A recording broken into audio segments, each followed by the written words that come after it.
I don't like it at all. And I really wish that Goodell would lay it down and say, you can do one or the other.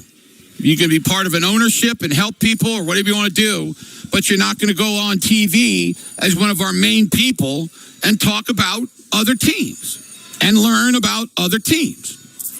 Time for an OG&E break. You may qualify for $3,000 in home energy upgrades. Visit OG.com/efficiency to learn more. I'm here today at the Lucky Star Casino in Concho, just north of El Reno on Highway 81. Come on out, win some money.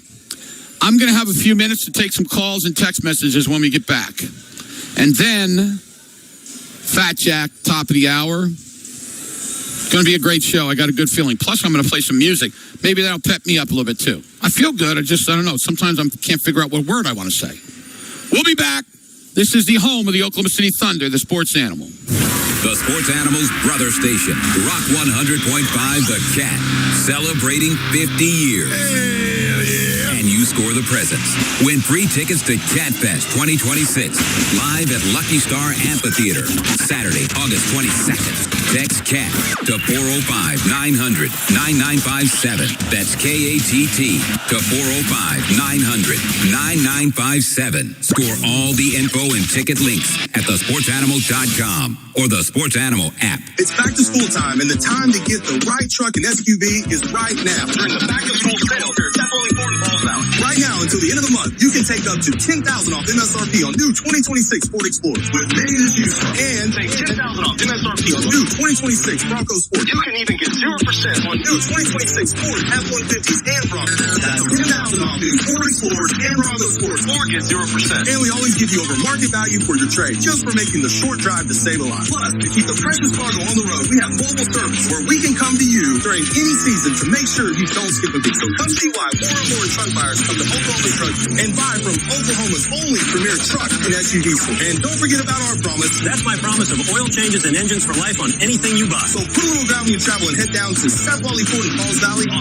I-35, exit 72. Or click us online at SethWallyFord.com. 2026 Ford Explorer, stock number TGB 06811 and 2064 Bronco Sport. That's on F73899, 0% 36 months, plus financing for credit with approved credit. See dealer for details. Have you ever needed a plumbing company but didn't want one of those super low service fees that as soon as they get through your front door suddenly turns into a high-pressure sales pitch? Then call Roto-Rooter of Oklahoma. When you call Roto-Rooter for a plumbing problem, we send an actual plumber quickly, someone with the tools and skills to do the job you called us to do. Your Oklahoma franchise is family-owned and operated. We understand that earning your trust is more important than making a small problem into a large project. It's the same service approach that Oklahoma customers have relied on for more than 50 years. We value your time. We show up, we solve your problem quickly so you can get on with your day. No gimmicks, no unnecessary sales pitch, just experienced plumbers, honest pricing, and quality work. It is one reason our average ticket price is lower than 90% of our competitors. When you need plumbing or drain service, call Roto-Rooter. And away go troubles down the drain. Roto-Rooter. Roto-Rooter. We send plumbers, not salesmen. Ahoy, treasure hunters. This August, set sail for Treasure of Thunder Isle at Thunderbird Casino. Earn entries while you play for your chance to uncover cash, free play, and your share of incredible treasure all month long. Join us every Saturday and Sunday as lucky winners are drawn to unlock mystery treasure chests packed with exciting prizes. Treasure is waiting. Will you claim it? Treasure of Thunder Isle. All August long. Only at Thunderbird Casino Norman and Shawnee. Come for fun, play to win. PlayThunderbird.com. Okay, guys, we got to make this quick. I got a 7 o'clock curtain call at the opera. You know you could just order online. No. A gentleman always does things the old-fashioned way. All right, well, I just put your order in, so. Well, it didn't tell you what I ordered. I got you an ultimate patty melt with a side of fries and a Dr. Pepper. That is what I ordered. Yeah, we spend way too much time together. Mm-hmm. Now you can order your food and fried pies online at boomerangdiner.com. We want to see ya at Kalidi Kia. Hey, Corey. Hey, Sabi. Why do I feel like every time we're recording a commercial, we are dumb and dumber? Well, Sabi, because your commercial ideas are really dumb. Well, half of those ideas are yours, dumber. You're right. Some of the commercials are dumb, my ideas, and others are dumber, yours, but they're fun, just like the buying experience at Kalidi Kia. That's why we are the #1 Kia dealership 4 years in a row. Sabi, nobody's commercials are dumber than Kalidi Kia's. Corey, nobody's. We're making friends for life. Brad, quick question. When's the last time you handed a menu back to the waiter and just ordered whatever your wife was having because you couldn't read the thing? Well, Mark, you're talking to the wrong guy. That used to be me. Every single time we went out, the print was tiny, the lighting was terrible, my arms weren't long enough. Your arms weren't long enough. Well, that's what it felt like. Same thing with my fantasy stats on the phone. Same thing as trying to read the scoreboard at the game. I just lived with it. It's called presbyopia. It's everybody in their 40s and 50s, and most guys just put up with it because they don't want to do anything about it. What finally made you go? Honestly, I just got tired of it. I went to see Dr. Bilardo at Advanced Laser and Cataract Center, and I see better now than I did in college. How long did it take? Maybe 15 or 20 minutes per eye. You're awake, you're comfortable, you're back to normal in a day or two, and what I loved the most was they didn't push me into anything. They told me exactly what was actually right for my eyes, walked me through the options, and then let me decide. And right now, 36 months, no interest financing. Get your vision ready for football season. Advanced Laser and Cataract Center, 405-755-7700 or alcok.com.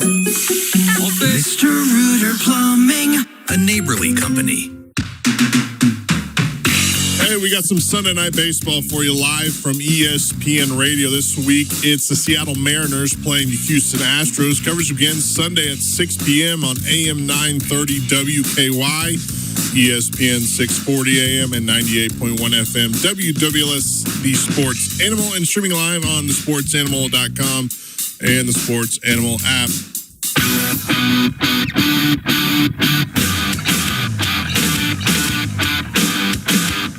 We're back here today at the Lucky Star Casino in Concho, just north of Reno on Highway 81.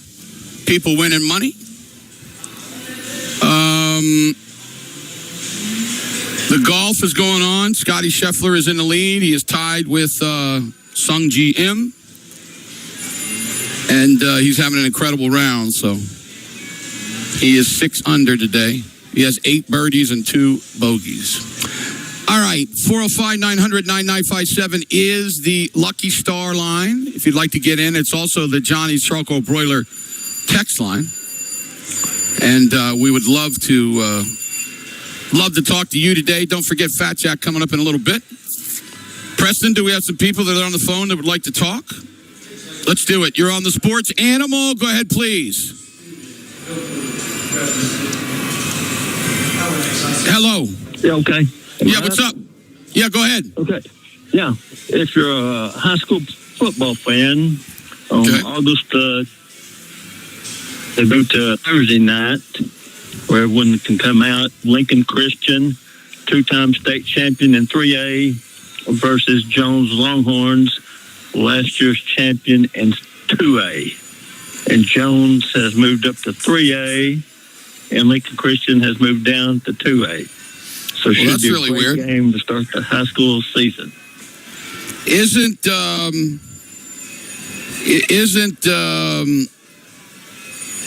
Well, and that's crazy because that means Lincoln Christian's going to go. I mean, they're going to kill 2A, aren't they? Well, yeah, it'd be them in Washington probably.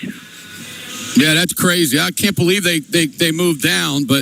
And Jones has got a pretty good ball. They've been pretty good too, huh? They were state champions last year in 2A, 14-0, I believe. That's awesome. And they should have a good team coming back. Gotcha. There's going to be a lot of good high school football coming up, I'm sure. So thanks for the call. Appreciate it. I know Mark's magazine is coming out. I think I heard it's supposed to be in Barnes & Noble soon. Did you hear that, Preston, by any chance? I did not, but I need to go grab me one of those when they're out. The high school, are you calling any high school football this year? Yeah, I'll be with, this will be my 7th year with the Blanchard Lions. The Blanchard Lions. Very nice. Are they good? We'll see. They've got a new head coach this year, and we'll see. They made it to the playoffs last year. We'll see if they can do it again this year. Now, since you do play-by-play there, do you get to play the golf course down there for free? I wish. I have played that golf course a couple times. It's really nice. You know, they made me an honorary member when they opened the place up, and I don't know. I used to have a locker down there and everything. I wonder, they probably got rid of it, more than likely, because it's a long time since I played golf. But that was one of the courses that Dean and I played against each other. It was good. Great match. I haven't been down there in a year or so. I'm trying to get back before the summer's over. Very good. Get out there. Back to the phones. You're on the Sports Animal. Go ahead, please. Hey, Jim. How you doing? Hey, I'm on the right track, wrong train about this Brady deal. So I want to ask you can you put this into basketball terms? Are you saying, would it be like if LeBron James retired from the Lakers and became an announcer for NBC, that he shouldn't have access to the Lakers? Is that... No.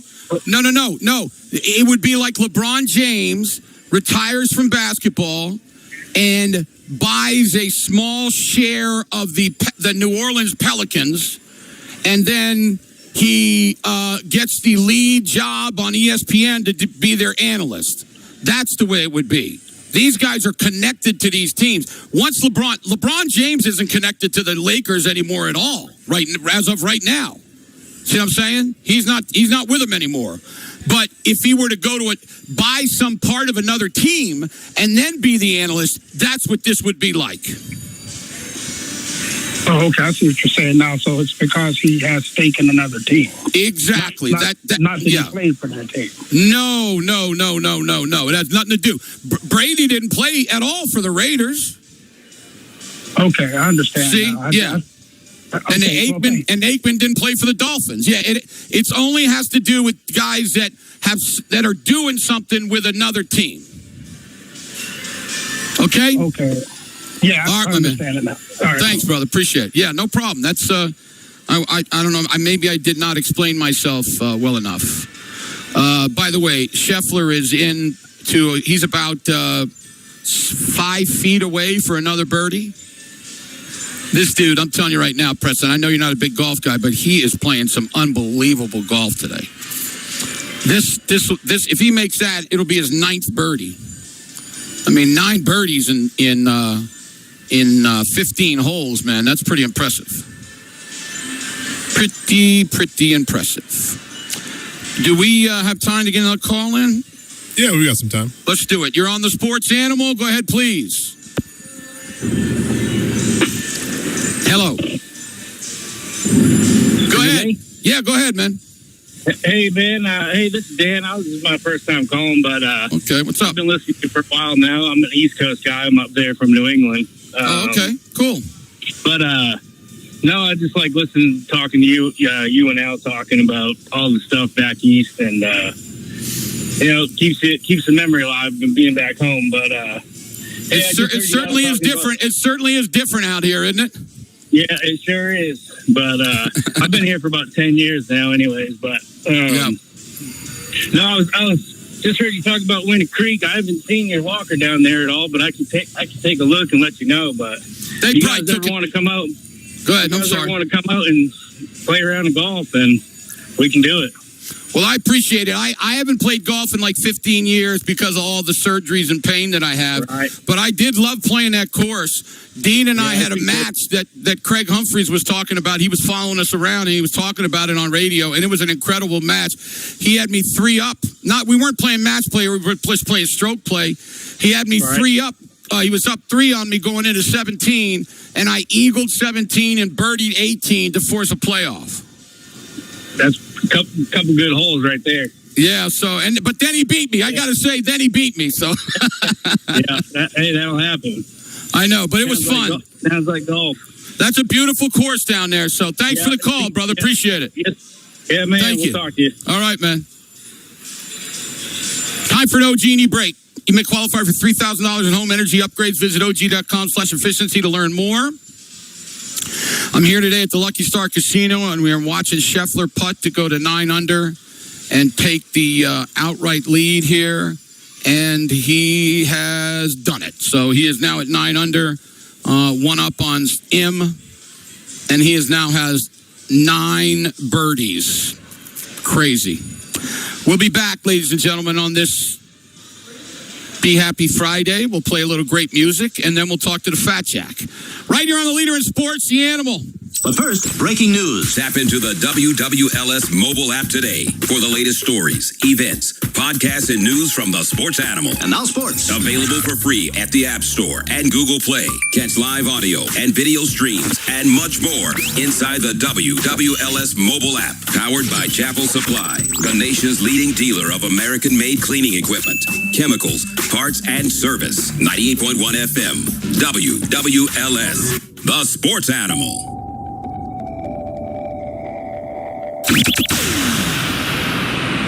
Sponsored by Audible. When you start listening to books on Audible, traffic might seem like less of an annoyance and more of an opportunity for another chapter. Audible, stories that speak to you. New members can start listening with a 30-day free trial at audible.com. Some places are nice, and some places are grand. Grand Casino Hotel and Resort isn't just another casino. It's a luxury escape with exciting gaming, a beautiful hotel, the relaxing Grand Spa, incredible dining at Flame Brazilian Steakhouse, live music every Friday and Saturday night on the Fire and Ice stage, and so much more. Stop settling for ordinary. Make your next getaway grand. Visit Grand Casino Hotel and Resort or plan your stay today at grandresortok.com.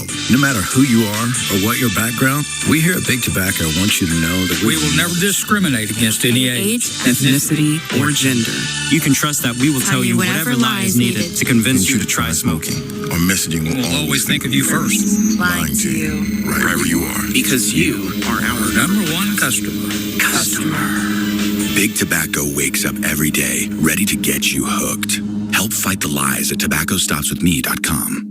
A program of TSET. Guys, we know our weight. We know how many steps we're taking a day. We even know our credit score. But when's the last time you checked your testosterone level? Low energy, trouble focusing, stubborn weight, low motivation. Those could be signs of low T. And just like me, you don't have to go through that every day. Just go see my friends at Revive Men's Health OKC, and the staff at Revive make it easy to figure out what's going on with you. And once you know your number, you can finally do something about it. That's because they personalize every treatment based on your testosterone levels, and they offer in-clinic or telemedicine visits with discreet shipping if treatment is prescribed. Look, Revive is trusted by over 100,000 men across the country, and that includes me. You don't have to rely on pills on the internet. You get started right away, and for me, I felt more like my younger self very quickly. Just call Revive Men's Health OKC at 405-942-3100. That's 405-942-3100, or visit revivemenshealth.com. The bottom line, don't guess. Know your number, feel better,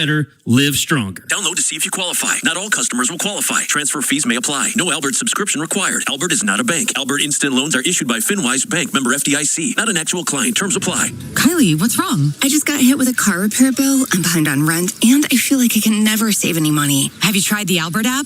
Albert is your financial assistant, helping you find ways to save and create custom budgets to actually grow your money. Plus, you can get up to $10,000 for big expenses or advance up to $1,000 fast when you need cash right away. Albert can get me up to $10,000? Exactly. Albert spots you in a pinch and helps you grow your money in the long run. I'm downloading Albert right now. Download the Albert app and use promo code PLAN to borrow up to $10,000 for whatever you need. The Albert app helps you budget better and save more money, so you reach your financial goals faster. Download the Albert app right now and use promo code PLAN to borrow up to $10,000. Use code PLAN to borrow up to $10,000. Paid non-attorney spokesperson. Paid for by Action Matters. Attention anyone who has had a colonoscopy, endoscopy, or any other scope procedure. If you or a loved one developed a serious infection or health complication after a scope procedure, you may be entitled to significant cash compensation. Dangerous infections have been reported across the country linked to Olympus endoscopes. Olympus scopes may have been defectively designed, and manufacturer instructions may not have been adequate in enabling proper disinfection, putting patients' health at risk. If you or a loved one were hospitalized for a bacterial infection within 90 days of a scope procedure, or developed sepsis, organ failure, HIV, tuberculosis, an antibiotic-resistant superbug, or another serious complication following a scope procedure, you may be entitled to significant compensation. Call now to find out if you qualify. But hurry, time to file a claim could be limited. Call 800-891-1857 now to see if you qualify. That's 800 800-891-1857. 800-891-1857. The U.S. Soccer Podcast. These players are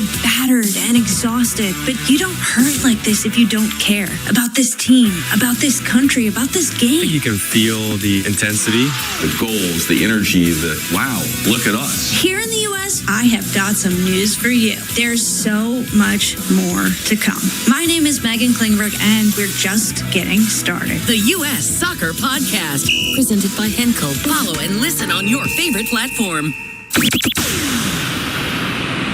Broadcasting sponsored by Parish Devon Injury Lawyers. Visit pepperwinds.com. WWLS-FM, The Village, Oklahoma City. The Sports Animal, a Cumulus station. It's hour number 2 with Jim Traber on 98.1 FM. WWLS, The Sports Animal. It is hour number 2. Welcome back. I'm Jim Traber on this hot Be Happy Friday. We're here today at the Lucky Star Casino in Concho. Just beautiful day here. Inside. Outside, it's very, very hot. Would it be possible, Preston, if I could hear some of my favorite music in the whole wide world, would it be possible if I could hear a little Be Happy Friday music, please? Thank you very much. And now, ladies and gentlemen, and we're going to bring in the Fat Jack. What's up, Jackie boy? What's up, Jim? How we doing? Weekend. Good. How are you? Excited? Yes, I'm very excited for the weekend. I'm ready to just sit around and do nothing. Actually, I'm doing a show tomorrow morning. I'm on tomorrow morning at 9 o'clock. Where are you going to be? I'm going to be at this gym down in the southern part of Oklahoma City. I love it. Leg day. Leg day for you. The guy who owns it and his wife, he's a pastor at Life Church, and I've known him for a long, long time. So I'm going to go out there and do that. You going to feel the burn? You going to get I'm not going to do one thing. Flip some tires over, brother. Get some of those tires. Start flipping those bad boys over. First thing Saturday morning. It'd be great. No chance. Send me some video of it. I wouldn't be doing that either. But I'm excited for people at Southside to get a gym run by a man of God. That's good. Good combination. Good for him. I hope it goes really well. The Deep South, it's like, what, 119th or something? Say it again? Where is the gym? 119th, someplace deep south? Yeah, it's somewhere in there. I can't remember. I mean, Preston, you got the liner for it? I can find it, yeah. Find the liner so we can throw the name out there and where it is, because I'm going to be there at 9 a.m. So since we talked last, Jim, I work this time of year. I work through the schedules, obviously, work through the teams, figured out how we're going to make money. And I told everybody last week, there's ways to make money during the preseason. All you have to do is get signed up. You don't have to worry about how. It has nothing to do with starters and how long they're going to play and defense. That's not how you make money in the preseason. Nothing to do with the teams.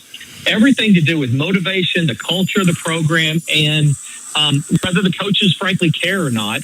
We're 3-0 to start the preseason, another 2-0 last night. Nobody pays for these picks. They're free when you get signed up for the football season. We ask you to make a good choice that's going to make you money for the year, and you pay nothing for the preseason. Already 3-0. Last night we had under in the Cincinnati game. We had over the total in the Hall of Fame game, went over literally a minute into the third quarter.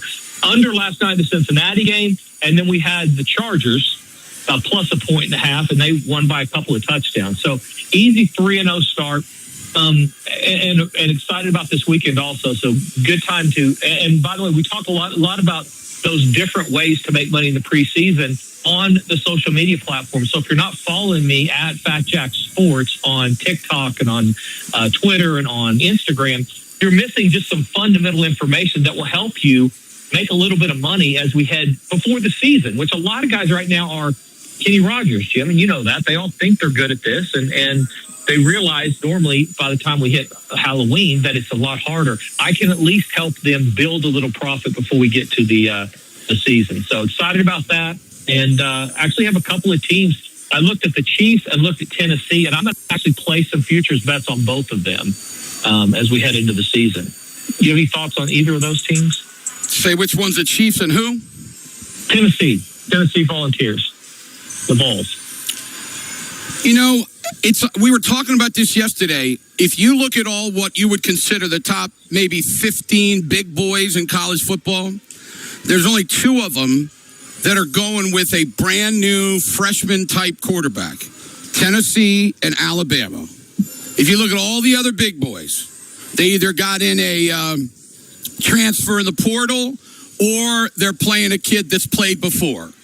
So I worry a little bit about a brand new quarterback. I mean, the kid from Alabama, they say, is just one of the biggest freaks you've ever seen. But that, you know what freakiness does? It doesn't mean you're going to win in the SEC or the Big Ten. I mean, look at Underwood last year, right, at Michigan. I mean, they didn't have a great year. So Tennessee, I'm a little worried about them just because of that, because, as you well know, quarterback's just so important. So here's why I love Tennessee over their win total of 7.5, and I like them the first couple weeks of the season, certainly in week 1.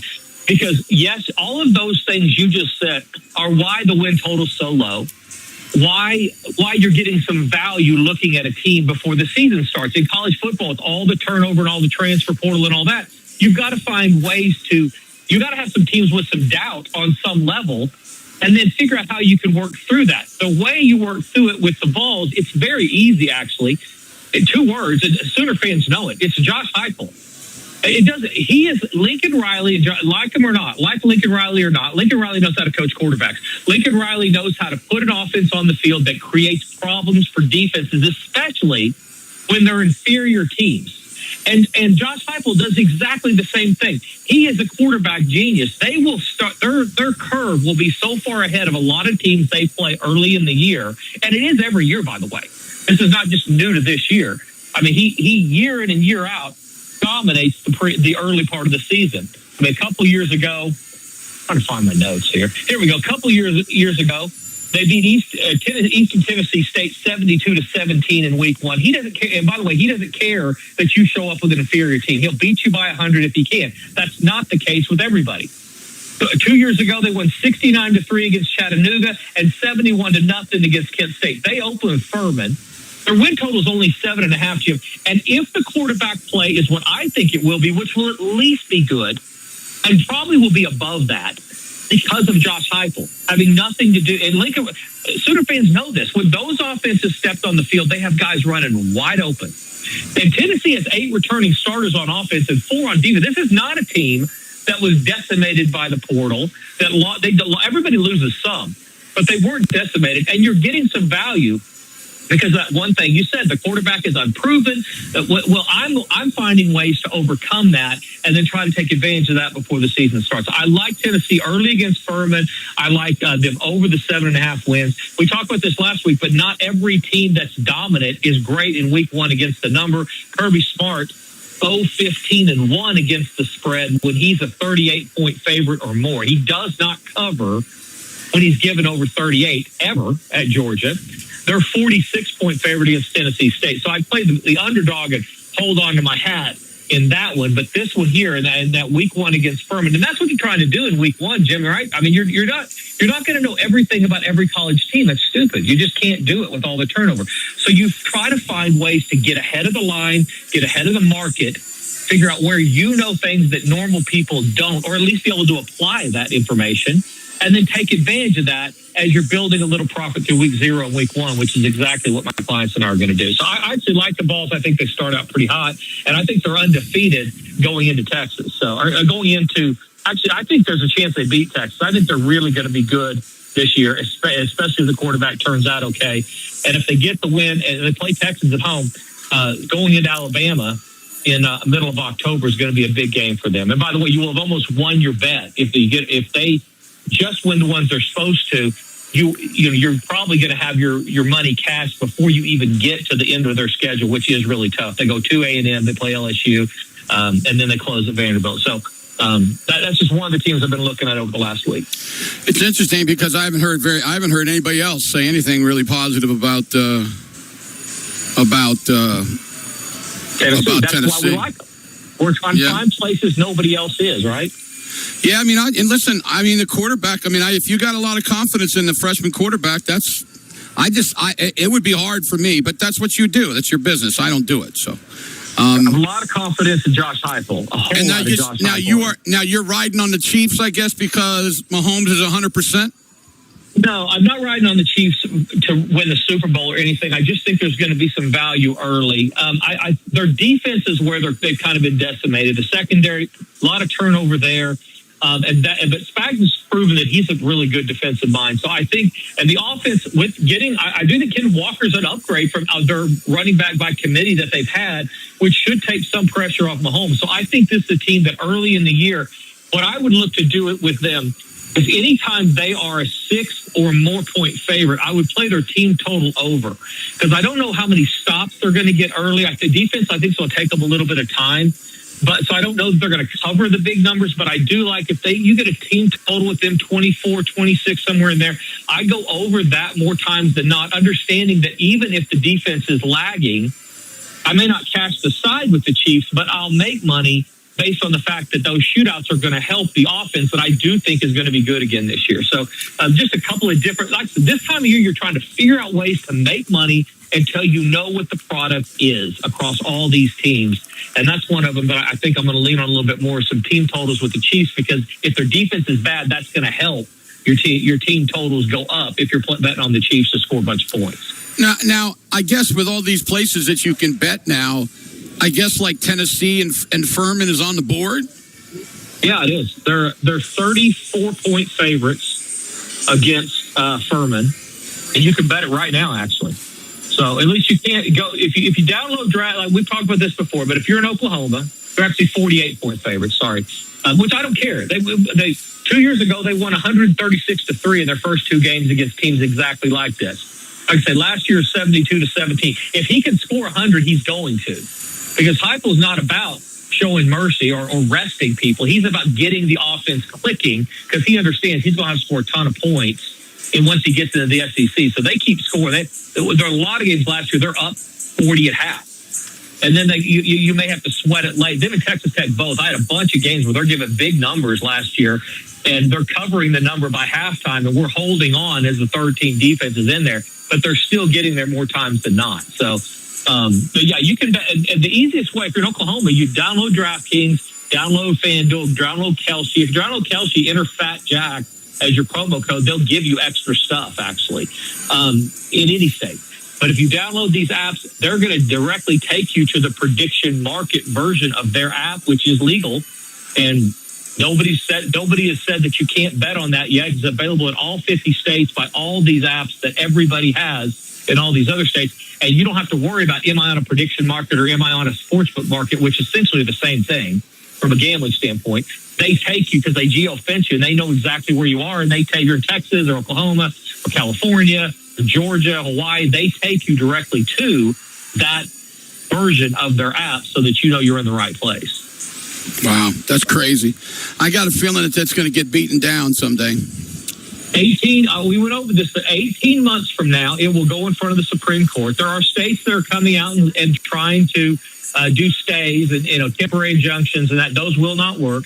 They'll end up in front of the Supreme Court, but the earliest that's going to happen is not this fall, but next fall. So you've got at least this year for the state of Oklahoma, and frankly, the state of Texas and California, all these other states have another year to figure it out before all of these companies that are in your state right now have a 18-month head start on acquisitions and on acquiring customers. So yeah, but it's not going to be beaten down over the next 18 months. And if it does, nothing's going to happen. Even if that happens, which that's not a given, Jim. These things have these places, and not all things that go to the Supreme Court make a lot of sense, good or bad. I mean, some of them roll out right, some of them roll out wrong. But it's a lot about money. It's a lot about who you know, and all those type of things do matter.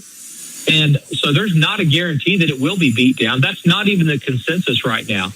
You talk to experts in the field, they do not believe it's a slam dunk that those prediction markets are going to be shut down in any way, shape, or form. So, but even if it is, you've got 18 months to see if that happens. Hopefully, in the meantime, Oklahoma passes something in the state legislature, and then you'll be able to switch right over from the prediction market to the sports app as they get in conjunction with some of these Native American casinos that will be in business once that thing goes legal in Oklahoma. Yeah, I think I've been saying for a couple of years now. I think you agree. You got to get a new governor in there, and I don't know which governor the tribes are really behind right now. I'm not really sure. I think you're going to find out as it gets closer, because he's going to be whoever's running the most spots. I mean, they understand that having somebody, especially after Kevin, that they understand having somebody to work with them makes life a lot easier on a lot of fronts, not just sports gambling, than it is if you're against it. And really, as I said before, it's not really about whether you believe in sports gambling or not, or whether you believe in the arrangements within the compact or not. The tribes have a compact that's already been agreed to, and it's not going to be overturned. So if it's not going to be overturned, those percentages that Kevin hated are not changing. They're staying the same. So then it's, what do you do about it? The tribes are saying a little bit for the state is better than nothing for the state, because we're not changing the compact. So I do believe that we're going to figure out who the tribes want as it gets closer, because those are going to be the ones that a lot of money being funneled into those campaigns. Yeah, no, I don't think there's any doubt about that. Is there any? You got a team in the NFL that you think is going to be worse than people are predicting? Because I mean, there's some teams that people are really fired up about, and I'm still questioning. But what are your thoughts there? Absolutely, there's 2 or 3, Jim, I think are layups, and I normally don't say that. Normally, it's a little regression, and I look at regression. You're right. Teams worse than you think they're going to be is where you should start, and the reason you do that is you admit that the league in itself is about parity, it's about competitive balance, all those things. So teams that did really well last year, that for one reason or another, you feel like that's not going to continue, and they're going to regress back to the middle, which happens for a lot of teams each year. Those are the ones to take advantage of. And the reason you do it that way, as opposed to saying a team that had a bad year has to go up, is you don't have to factor in injuries. So if I like a team to come back to the pack, I don't have to care whether their quarterback goes down or their receivers go down or they're decimated with injury. Those actually help my bet. So there's a poster child of that for me, and there's 2 or 3 that I'll give you. The number one team I think absolutely takes a step back, and a big step back, of the New England Patriots. New England Patriots, Jim, 4-13 2 years ago, 4-13 3 years ago. They get a 4-13 schedule last year. They win every single game on the road. They're 8-0 on the road. I'm not even factoring in their head coach and his debacle. By the way, can people not just go home at the end of the night? Can they not leave? They got to go have drinks with the freaking reporters. Yeah. Does nobody watch Lifetime Network? Every one of those, and you always get caught. This is why I don't cheat on Karen. Because if I cheated on Karen, at some point, somebody's going to see me cheat on her, and they're going to freaking tell her. And then she's going to be super sad. And so I don't understand the coaches not going out and doing stuff and getting all the things he's doing. I think that asks us for trouble. But I don't think it has anything to do with them winning or not winning. I think the fact they won every single game on the road, number one. People have another year to prepare for their offense. And I get who they've added. I get all that.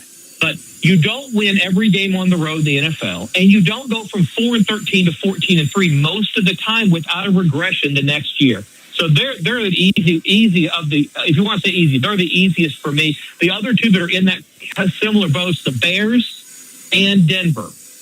Both of those teams, I think, first of all, I think the Chiefs are going to be better. That helps them. Denver was really, really good in one-score games. You want to look at teams that did not do well in one-score games, or that did really, really well in one-score games, or really bad in one-score games. Denver 6-0 in the last 6 opportunities in one-score games, and 6-2 overall.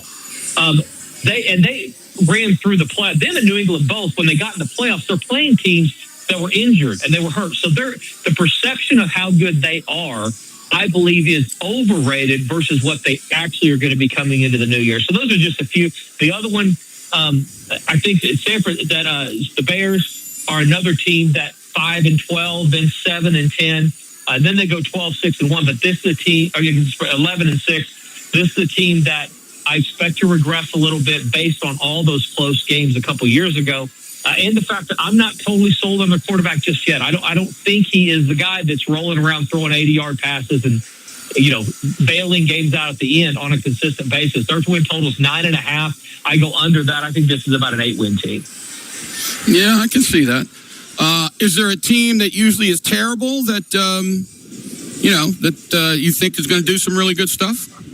So how about a team that has been decimated by injury that I just think is going to improve based on they're not going to be as injured?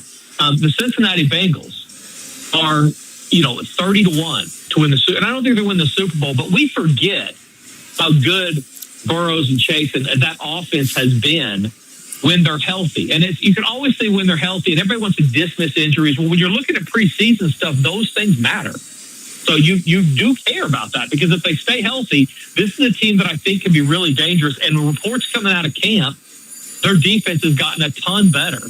And so I think that this is a team that can sneak up on some people. I like them within their division. We just talked about the Bears. I think they're stepping back. Cleveland's going to start a pedophile or whatever, basically a rapist or whatever. Exactly. I don't want any part of Cleveland. And I don't want any part of Cleveland, no matter who they start at quarterback. But that team as a whole is not going to be rewarded most of the time for their decisions. And it looks like they are going to start Deshaun Watson. And no, that's a no dog for me. And so I think Cincinnati benefits from a lot of these things. If they stay healthy, are you going to be really surprised if we get to December and Cincinnati's a lot better than people thought this time of year? It's all about one guy, though. It's Burrow. If Burrow is healthy, then they got a chance to be really good. If he isn't, they're done. Without a doubt. But a lot of teams can say that, Jim. There's very few teams out there that are that top-tier team, which is where Cincinnati has found themselves at times when Burrow's healthy. I mean, how is Buffalo if Josh Allen goes down? We've seen Kansas City without Mahomes. Yeah. I mean, there's a lot. There are some teams that are not built around their offense, around their quarterback, but there's a ton of teams you can throw in exactly that boat. That, they've got to stay healthy at quarterback.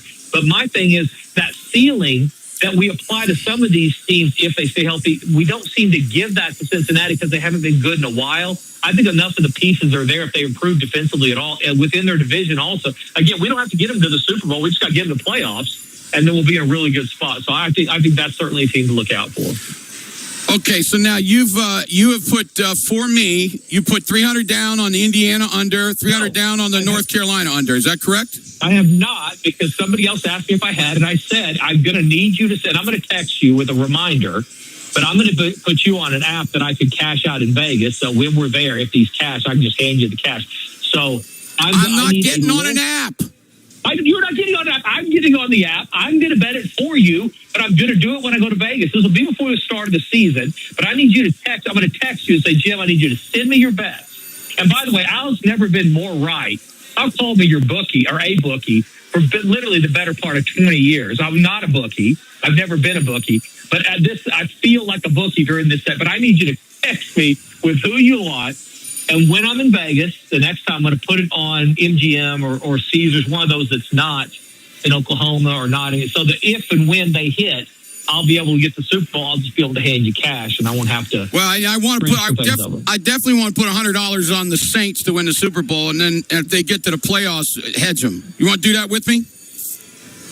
Maybe I'm going to get a list, and I'll probably sweat a lot of you, unless I like the other side. I don't think New Orleans is going to be great, but you're not saying. Well, I don't think you do either. You just the division stinks, okay, and everybody thinks that Tampa's going to win that division down there, but losing Mike Evans, I think, is massive. Now, I know Baker Mayfield, when he plays on a chip with a chip on his shoulder, usually plays really, really well, but I watched them play all year last year, and whenever he got in trouble, he lobbed it up to Evans. He doesn't have that anymore, okay? So I think that the Saints, with what they did at the end of last year, I think they can win that division. Atlanta is a fiasco. Carolina was decent last year, but I don't think they're getting any better. So I just think the Saints, if they can win that division, we can hedge like crazy if they play like the Rams in the first round or something. We'll give us something to talk about for sure. I'm going to ask for a list. I'm going to bet all these that you want to bet, and we'll have those to sweat all year long. I think that the other teams you said within their division, I don't like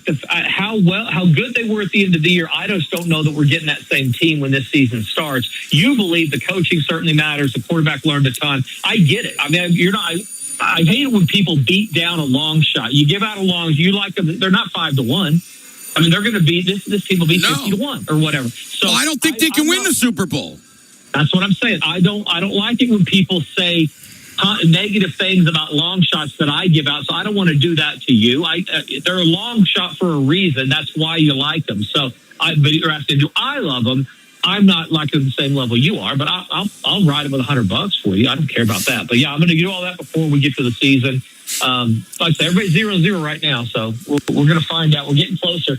We have soccer, Jim. Before we get out of here, soccer starts Thursday. 35 games of profit this summer during the World Cup. $100 players already up $3,000 in soccer alone. You can add soccer for about $40 a week to your football package. And I just reactivated Traber as a coupon code. So if you want to save on any season package, today is the day. You've already missed a 3-0 start to the preseason. There's more coming tonight, more coming this weekend. But any of those season packages, enter Traber as your promo code, save 10%. Get them now before prices go up again. You get everything. Everybody gets the same picks. Go to the results tab right now on the website, FatJackSports.com. You'll see all three preseason plays that everybody got. They're all posted there. They're all documented. They are free. You're not paying a dime for those. Just get signed up and add soccer now. Those games start on Thursday. By the time we talk next week, English Premier League will be underway. We will most likely be into soccer profit. So FatJackSports.com. Get signed up today and Traber as your promo code to save money this weekend. All right, Jack. Thanks, man. Take care. All right, brother. Have a good weekend, Jim. I'll see you soon. See you, bud. Oh, my gosh. Scheffler just made another birdie. He is now 11 under. He is 9 under today. He has made 11 birdies. Preston. It's pretty good. Is it 11? He started at 2 under. He's 9 under. And he's made 11 birdies. It's unbelievable. He is tearing it up. He's got a 3-stroke lead over the field right now. All right, very good. We'll take an OG break, come back to Lucky Star Casino. When we return, the rest of the half hour dedicated to your calls.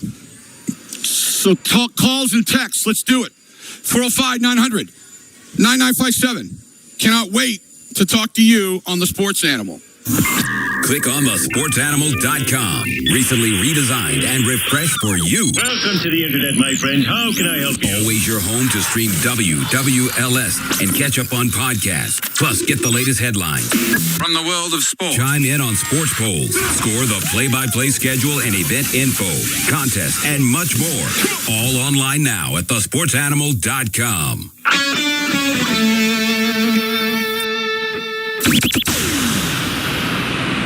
Sponsored by Suntech Heat and Air. Enjoy $50 off any service. Call today at Suntech Heat and Air. Expert HVAC and plumbing solutions for your home with competitive pricing, rapid scheduling, and even available weekends. Schedule online today at suntechokc.com.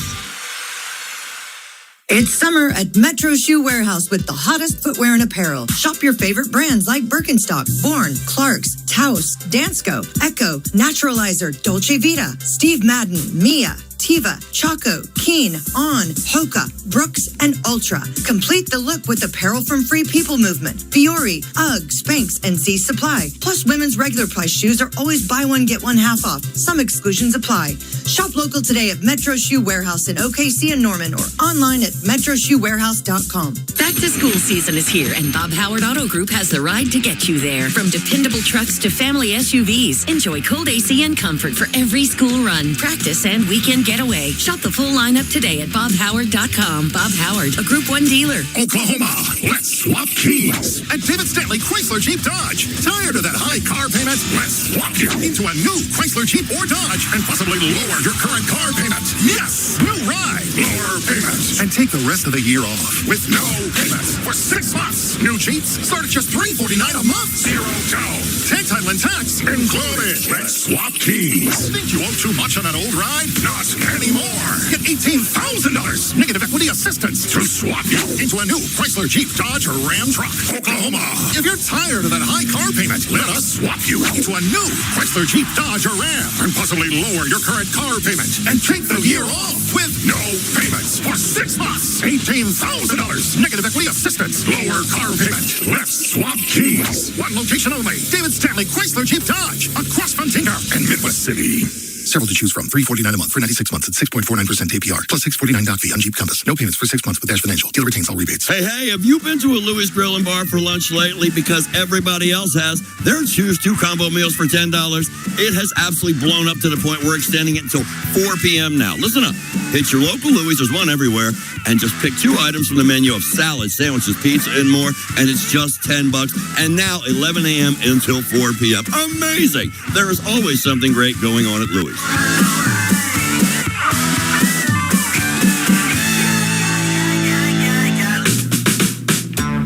This summer, take the Route 66 road trip at Lucky Star. Final stop, August Progressive Payday. Win your share of $162,500 in cash with hourly drawings every Saturday night in August and get 5 times the entries every Friday. This summer, all roads lead to Lucky Star. Come and get your luck.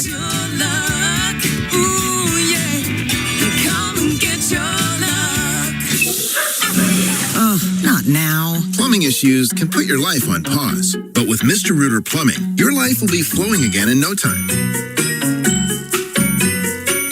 Mr. Rooter Plumbing, a neighborly company. Oklahoma-based Precision Fluid Power sells new and remanufactured hydraulic pumps and motors, as well as repairing virtually any hydraulic pump, motor, and cylinders. Free evaluations and fast turnaround. PrecisionFluidPower.com. The NFL is coming back to the sports animal from the season opener Monday, Thursday, and Sunday night football, the international games, the Thanksgiving triple header, and the road to the Super Bowl. Hear it all right here, all live from Westwood One on AM 930 WKY and 98.1 FM WWLS, the sports animal. The Sports Animal Studios, powered by the OKC Thunder. Level up your game this summer at Thunder Youth Basketball Camps, presented by Simple Modern. Kids ages 6 to 16 across Oklahoma can learn new skills, compete, and have fun. Find a camp near you at OKCThunder.com/summer camp.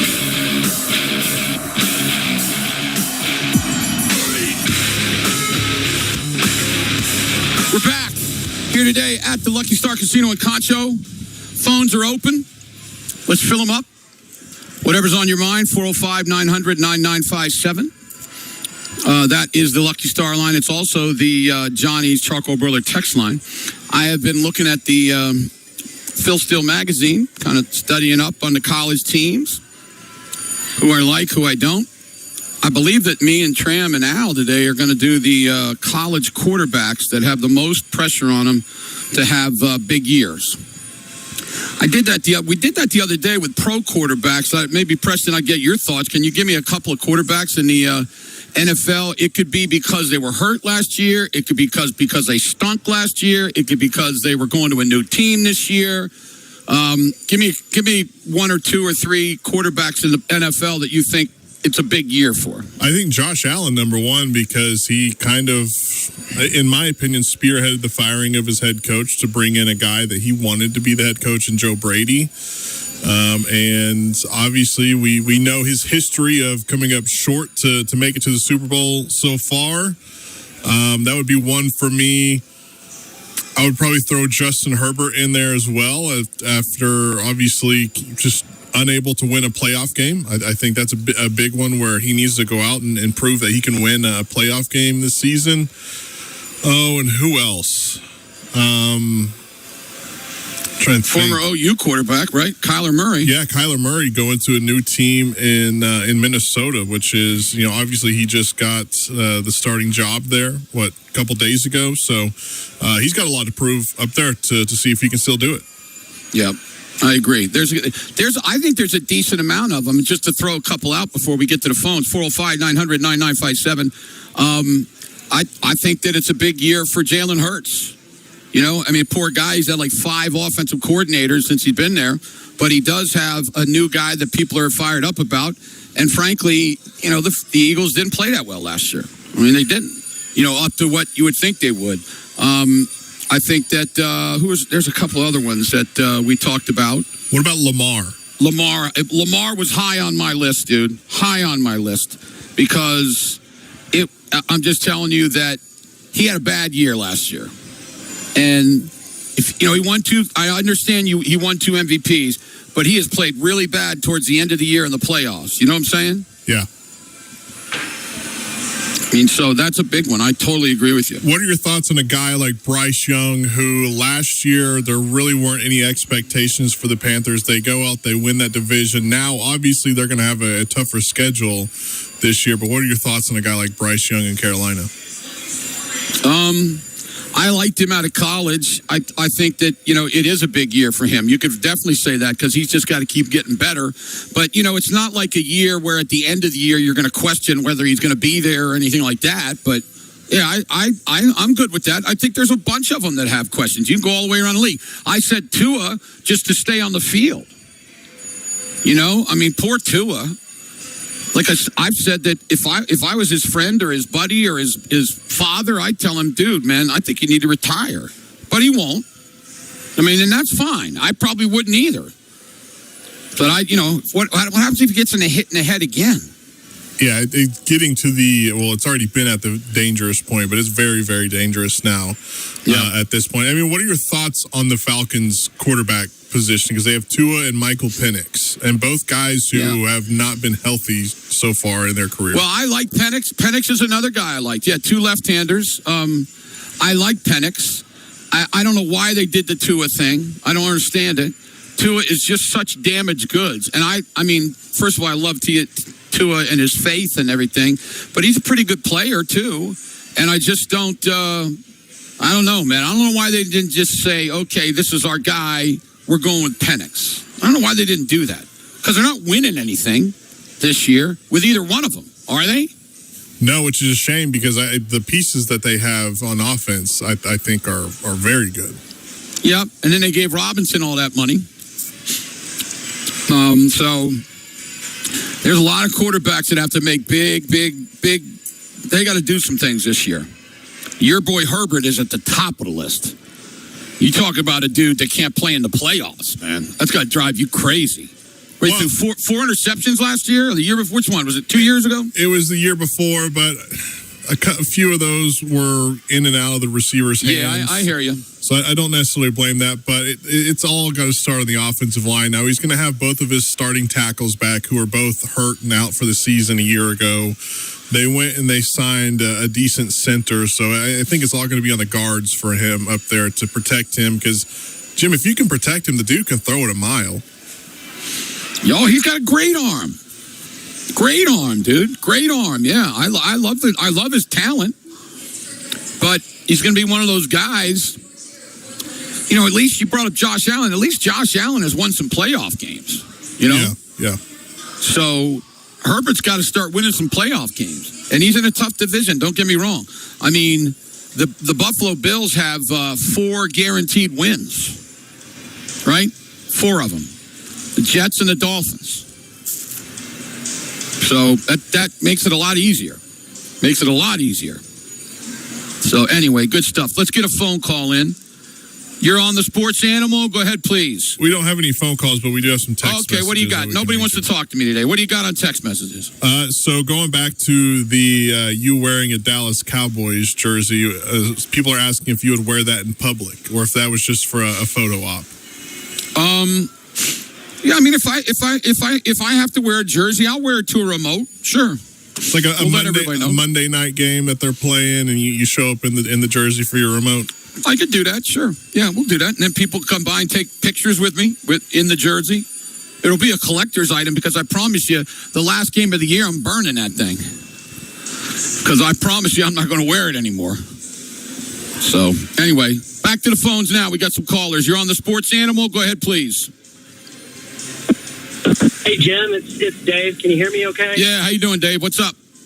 Hey, good. I was, with your baseball experience, I've got a sophomore in high school, center fielder and pitcher, and the pitching side of it, it's a lot about chasing velocity, and I just want to get your opinion on that as a young athlete at age, hopefully playing in college. But what's your opinion on more of the velocity side of it compared to just being a good pitcher? And well, velocity velocity has a lot to do with what God gave you, but there are ways to throw the ball better.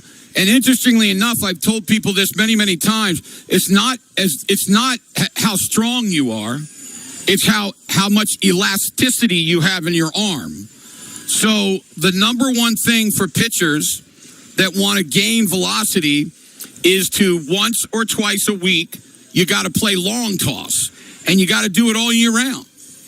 You know, you start with a normal throw-in where, you know, you're standing on the right field line or left field line, and you're throwing about, 15 feet, then 30 feet, and then you stretch it all the way out to, way out there where you're way out in the outfield, and you're throwing, trying to stretch your arm out. That's the number one thing to try to get your arm stronger. I mean, it doesn't matter. He's too young now, but it doesn't matter in the future if he were to lift some weights. But anyway, yeah, that's exactly what you need to do is just stretch the arm out, because and it's a tough word for me to say, but then the elasticity of the arm makes you throw faster. So that's the number one way to gain velocity. But I'm telling you, most of it is just God. Right. I mean, God's given the ability to some people that can throw harder than others. And all of them can probably make it go. Like let's just say you're in high school, you're a senior, and you're throwing 85 miles an hour. More than likely, as you get a little bit older, you'll probably get to close to 90. But if you want to get up to like 92, 93, 94, 95, then you're going to have to really stretch that arm out and get it more stretched. That's all I can say about it. Jim, I know you played quarterback as well. When you were playing quarterback and then going into baseball, did that mess up your arm motion at all when you were playing baseball? No, not at all. But remember, I had basketball in between, so I went about 3 months without playing anything except basketball. But I did it in college, and it was fine. I remember I had a scrimmage in spring. In spring, my freshman year of football, we had a scrimmage, and I played really well in the game. And then I went in and took a shower, went down to the baseball field, put on my daggone uniform, and then I pinch hit and played first base. So it was, I don't think they really mess with you at all. Just make sure that you do one the right way and the other one the right way for what you're doing. So, if you throw a baseball like you throw the football, then you're going to throw a daggone cutter or a slider. So just remember that in the football, you throw it one way. The baseball, you got to get on top of it, especially out there from center field. Right. Yeah. Okay. Jim, thank you. Talk to you soon. No problem, my man. Another thing I'll add on that, Jim, is work on like, your movement and stuff with pitches, because that can really throw batters off as well. Yeah.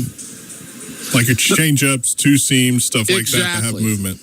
No, and especially when you're younger and you shouldn't be throwing breaking balls. No, I agree 100%, man.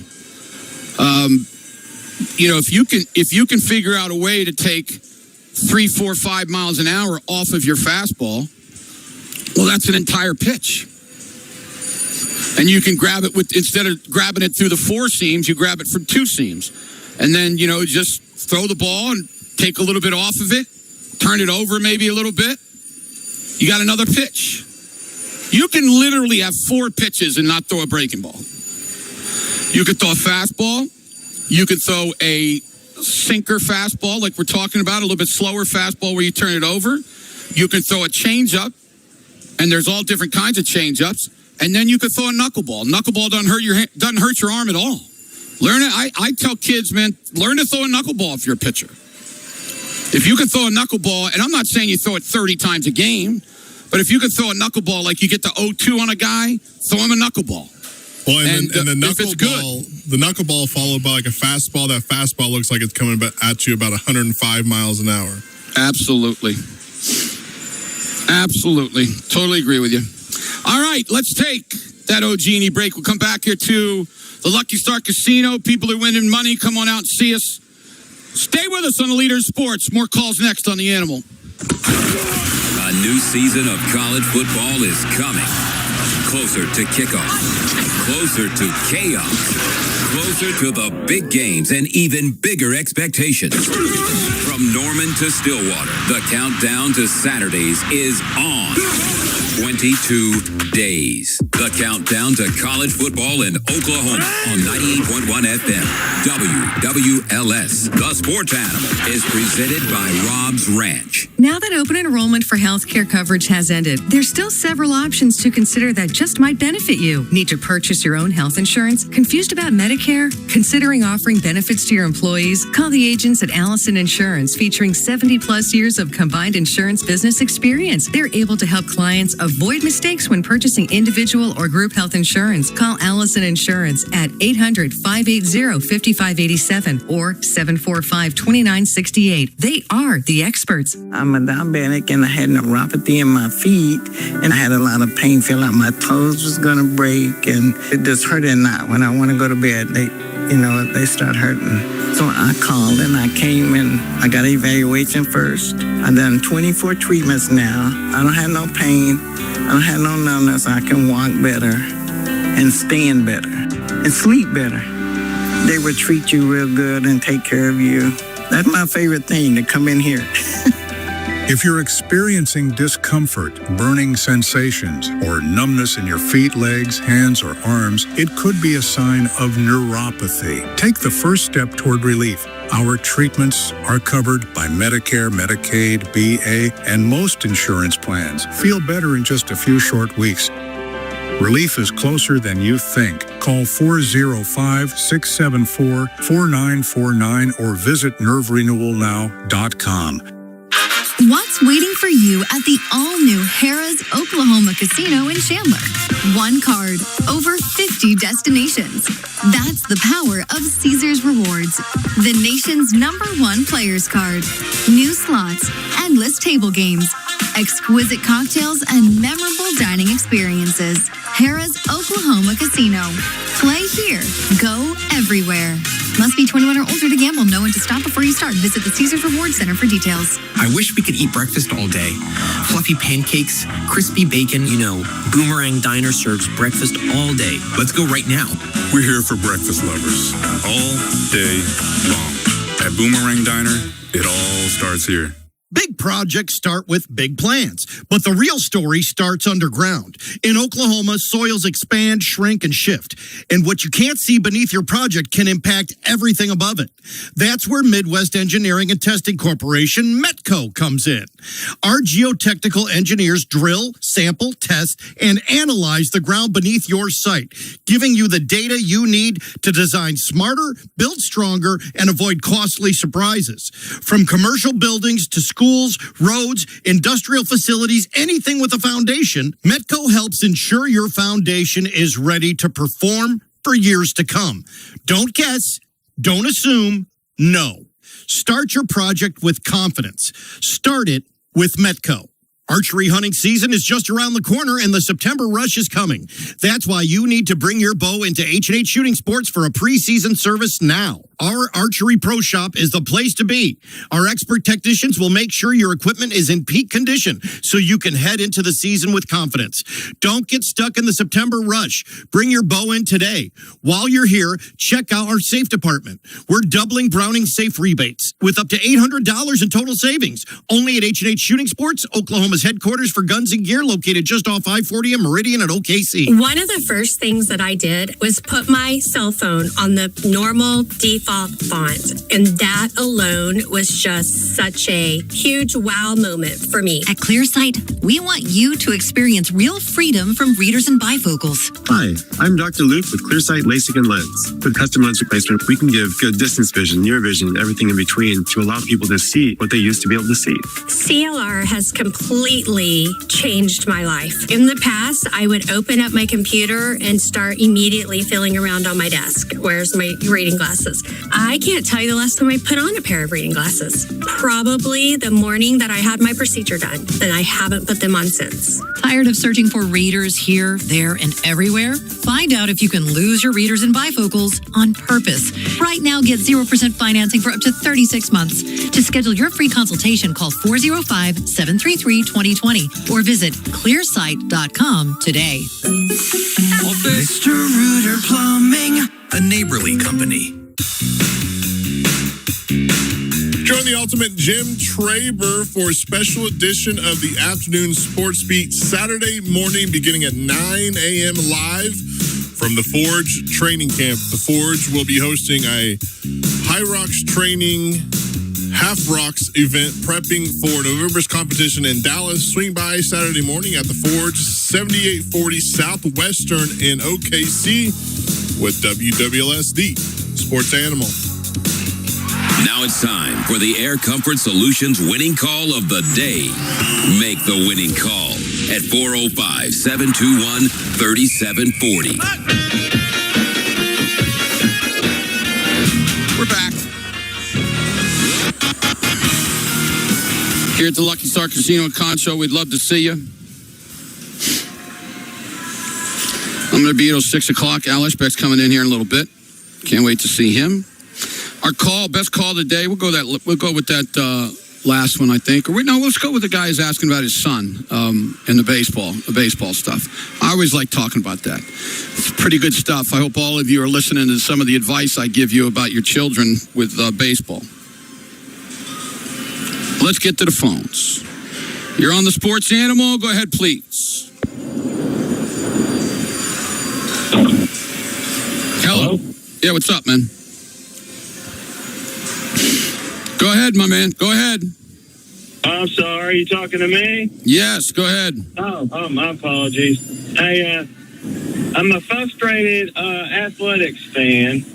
You know, it just seems kind of like, are you tanking it just to move to another town all together? And then I'm kind of frustrated that Oakland acted stupid because it's like over 15 years ago said, if you don't build a stadium, we're moving to Las Vegas. And that's what they did.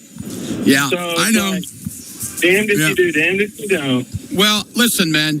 That stadium that they play in is the worst stadium. It was horrible when I played in it, and that was 30 years ago. So they have done a terrible job of running that organization. And unfortunately, the city of Oakland has fallen apart, and they don't care about them anymore. So they said, what are we going to do? And the Oakland people said, we don't care. And they left.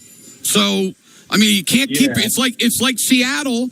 They didn't want it for the Thunder team. They didn't want to, pay for the stadium and all that other stuff. So they came here. And that's what Oakland, and I promise you, once they get to Las Vegas, then that dude will start spending more money.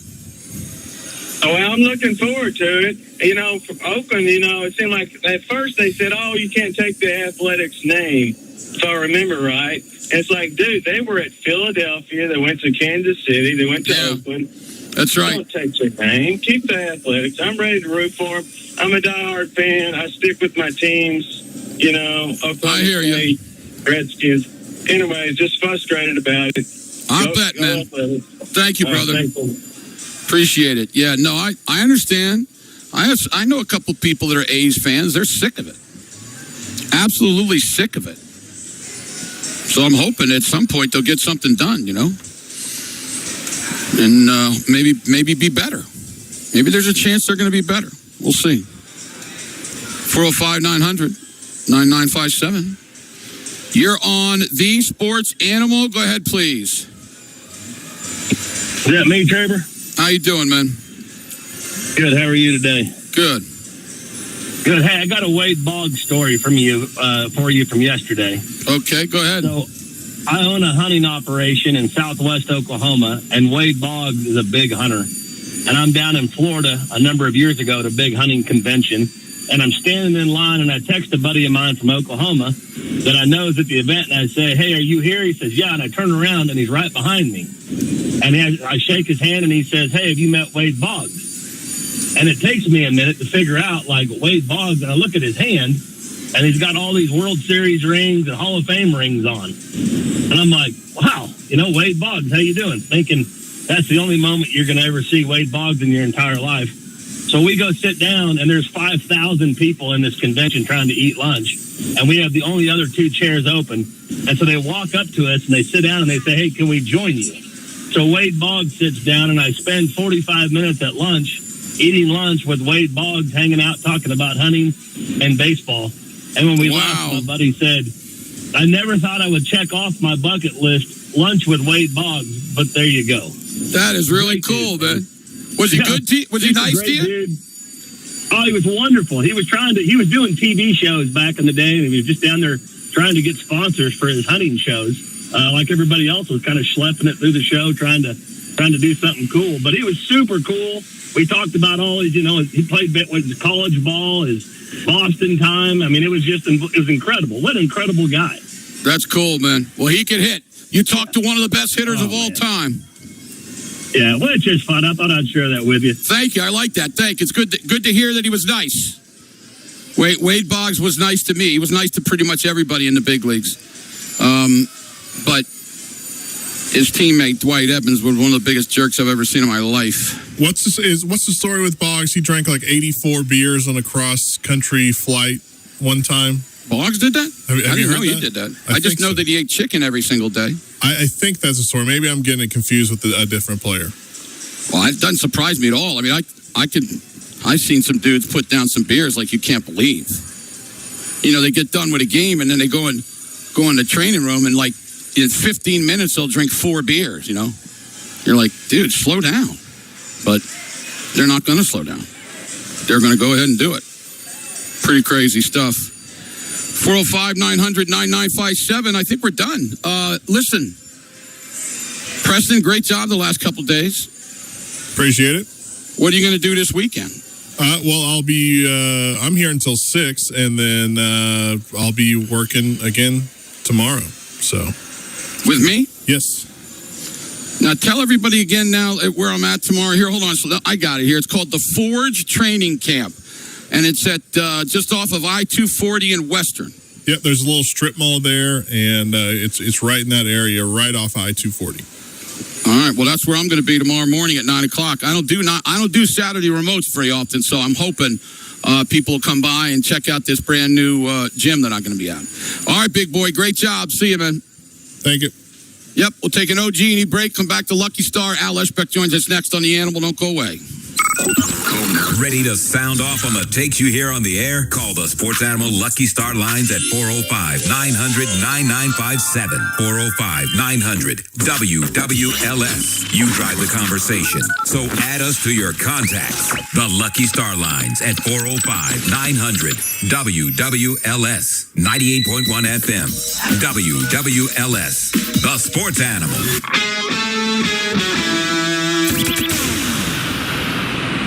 Sponsored by the Crohn's and Colitis Foundation. The Crohn's and Colitis Foundation has been at the forefront of inflammatory bowel disease research and care for over 50 years. Learn more about research, education, and support at Crohn'sColitisFoundation.org. You're in charge of ordering boxes, small boxes, big boxes, really big boxes. You're in charge of tape, labels, mailers, bubble wrap, extra bubble wrap, just for fun. You're in charge of warehouse cleaning and safety supplies. Good thing there's Uline. Thousands of quality products for your business and warehouse needs, always in stock, ready to ship same day, and backed by Uline's legendary 24/7 customer service. Uline makes it easy because you already do enough. Uline, we warehouse for you. This weekend, don't just go out, go grand. Enjoy luxury accommodations, exciting casino action, unwind at the Grand Spa, savor Flame Brazilian Steakhouse, catch live music every Friday and Saturday night on the Fire and Ice stage. Then wake up ready for another incredible day. When ordinary won't do, go grand. Grand Casino Hotel and Resort. Plan your getaway at grandresortok.com. Golf USA! The game you love is back. So this season, why not lower your handicap and elevate your game by visiting Golf USA? With the biggest brands in the game, paired with the team that's helped Oklahoma golfers for over 40 years. Golf USA is Oklahoma's golf store. A top 100 club fitter by Golf Digest, Ping, Mizuno, and Callaway. It's Golf USA at 14040 Joel McDonald Drive, just west of Quail Springs Mall, where fitting is still free. Before you go to play, come to Golf Guys, did you know your testosterone level impacts your energy, libido, sleep, weight, hair loss, mood, and even ED? And right now, Revive Men's Health Oklahoma City will check your testosterone for free. They've helped thousands of men since 2011 feel and perform better. They're so confident they can help you, they even guarantee it. Schedule your free testosterone test, exam, and consultation today. Call 405-942-3100. That's 405-942-3100. Or visit ReviveMen'sHealth.com. Cowboy football season starts here at Bob Moore Buick GMC. Join us Saturday, August 15th for our Oklahoma State Hometown Heroes event. Stop by and enter to win an incredible OSU prize pack, including 2 tickets to the Cowboys' upcoming game against Oregon, an on-the-field experience, Cowboys swag, and more. Join us August 15th at Bob Moore Buick GMC off Northwest Expressway just west of Rockwell in OKC. Go Pokes! You know the rush when you reach that goal, when something you've worked for pays off. That's success. At University of Maryland Global Campus, we believe you should never stop chasing it. That's why we offer a skills-based education that helps move your career forward. Learn how to apply emerging technologies like AI and data science. Build your leadership and critical thinking skills. Apply by September 1st and save with no application fee. Learn more at umgc.edu. Certified to operate in Virginia by Chef. This is the story of the one. As a maintenance engineer at a beverage manufacturing plant, he starts his day knowing every line is ready to run because Grainger delivers the industrial-grade products he needs to keep mixers, conveyors, and packaging equipment moving. With Grainger's vast selection of bearings, belts, and motors, he keeps operations running smoothly, so nothing grinds to a halt. Call 1-800-GRAINGER, click Grainger.com, or just stop by. Grainger, for the ones who get it done. Paid non-attorney spokesperson paid for by Action Matters. Attention anyone who has had a colonoscopy, endoscopy, or any other scope procedure. If you or a loved one developed a serious infection or health complication after a scope procedure, you may be entitled to significant cash compensation. Dangerous infections have been reported across the country linked to Olympus endoscopes. Olympus scopes may have been defectively designed, and manufacturer instructions may not have been adequate in enabling proper disinfection, putting patients' health at risk. If you or a loved one were hospitalized for a bacterial infection within 90 days of a scope procedure or developed sepsis, organ failure, HIV, tuberculosis, an antibiotic-resistant superbug, or another serious complication following a scope procedure, you may be entitled to significant compensation. Call now to find out if you qualify, but hurry. Time to file a claim could be limited. Call 800-891-1857 now to see if you qualify. That's 800-891-1857. 800-891-1857. Broadcasting sponsored by Parish Devon Injury Lawyers. Visit pepperwinds.com. WWLS-FM, The Village, Oklahoma City, the Sports Animal, a Cumulus station. This hour is brought to you by Advanced Laser and Cataract Center. If you want to see far and you want to see near, you need to come here. Atomic batteries to power. Turbines to speed. Roger. Ready to move out. And now, Oklahoma City Sports Radio gets serious with the dominant duo, Jim Traeger and Al Eschbach. It's Total Dominance on 98.1 FM, WWLS, the Sports Animal. Here today at the Lucky Star Casino in Concho, just north of El Reno on Highway 81, where you can win a bunch of money. And joining me right now, he is the legend of radio, king of the midgets, and the world champion at Free Cell. He is in the Broadcast and Journalism Hall of Fames in the state of Oklahoma, and starting his 51st year, he is Mr. Al Eschbach. And this show is known as the Dominant Duo. How you doing today, Al? Gosh, ready to enjoy one of the last few weekends of no work. Is it still supposed to cool down some this weekend? Next weekend it is. I think only next week we only have a couple of days of 100. I hope so. Let me look here. 104 right now, where we are here in it's ridiculous. Let's see. Oh no, I'm sorry. Tomorrow's going to be 105. Sunday 102. Listen to this: 98 on Monday, and then 107 on Tuesday.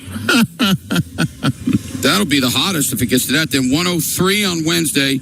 Then 94, 99, 99, 101, 103, 102, 101, 101, 101. Don't even talk anymore, okay? Oh, my gosh. That is horrible. I can't remember. I've never been around with this many days 100 degrees. There was a year, I heard him say it on the air the other day. Was it 1989 or something? There was a year. Preston, do you know what I'm talking about? There was some year, 99, I can't remember, but I think we had like 33. How many do we got now? How many do we have now? I think 19, I think that's what it is. I could be a little bit off, but yeah, there was one year where we really got lit up, so. But yeah, it's so hot. You're just tired of it, man. We can threaten that if it's 19 now, my all goodness. those hundreds that I just ripped off. Unbelievable. Can you imagine if the football opens up in 100 degrees? Oh, please don't. Please don't. Then we'll probably be happy that Friday night, they're going to play on Friday night instead of Saturday day. That's right. Have we done a Friday night game in Norman? Yes, we did 2 years ago. Who was it? Temple. Oh, that's right. Temple. How could I forget Temple? Remember they struggled, and that was a sign of the season? And Temple was bad, too. Really, really bad. Yeah. But I read something today. This is really... I read that list of CBS, the top 150. Right, yeah. They came out today of the 2 most overrated players. In the entire country? Oh, on the list. Oh, on the list. Overrated? Overrated. You'll never get them. Okay, well then who are they? 2 quarterbacks. John Mateer. No. Arch Manning? He's one. Is the other one I'll be surprised? Drew Mestamaker. Well, see, I kind of agree with that. Yeah. I mean, I think the kid has a chance to be really good, but my gosh, number 10 in the country? And a pro scout said Arch Manning right now, if the draft would, he'd be the number 6 quarterback in this class to get picked. He said his lower body thing, he said he's so overrated. And there are a couple of scouts would said the same thing. He said he's totally overrated. He might be a good college player, but these well, here's the thing, though. Let me ask you this. If he's going to be the 6th quarterback to go, I don't have any idea what round that is, but let's just say for the sake of the argument, the 6th quarterback should go in the 3rd round. Do you think that somebody would draft him earlier just because his last name is Manning? No, then they should lose their job. I agree, but I would think that there'd be people that would on it. It's that name, Al. I'm with you. I know you don't draft the name though. If you're a but do people come to the stadium because of the name? People don't. NFL doesn't need people come to the stadium. Yeah, they are filling up. I'm not going to disagree with you. They're not an organization that need people coming to stadiums. So we'll see. I mean, that is crazy that the 2 they overrated were right here in the state of Oklahoma. And the one guy said Mestamaker is the number 2 quarterback in the state of Oklahoma. Said Mateer's better. So we'll see who's better. We don't know. Right? Both of them got a lot to show. Both got a lot to show. A lot. Yeah. I mean, look, I think Mestamaker, from what I've seen, looked really good. Yeah. He's inexperienced, and he's moving up, but he's moving up. So we'll see what he can do. Moving on up. Remember that? Yeah, at the Jeffersons. I love the Jeffersons. I would say this, though, Al. He's going to be better than last year's quarterbacks. Oh, no. So you're moving in the right direction. No, they're definitely them. They're definitely Morris. He's gotten the program definitely going in the right direction. I just think that the problem is when they rank him as the 10th best player in the country, there's OSU fans that say that and think, well, we're going to win like 8 games. And I think they're just it's like a tremendous build-up here in August that.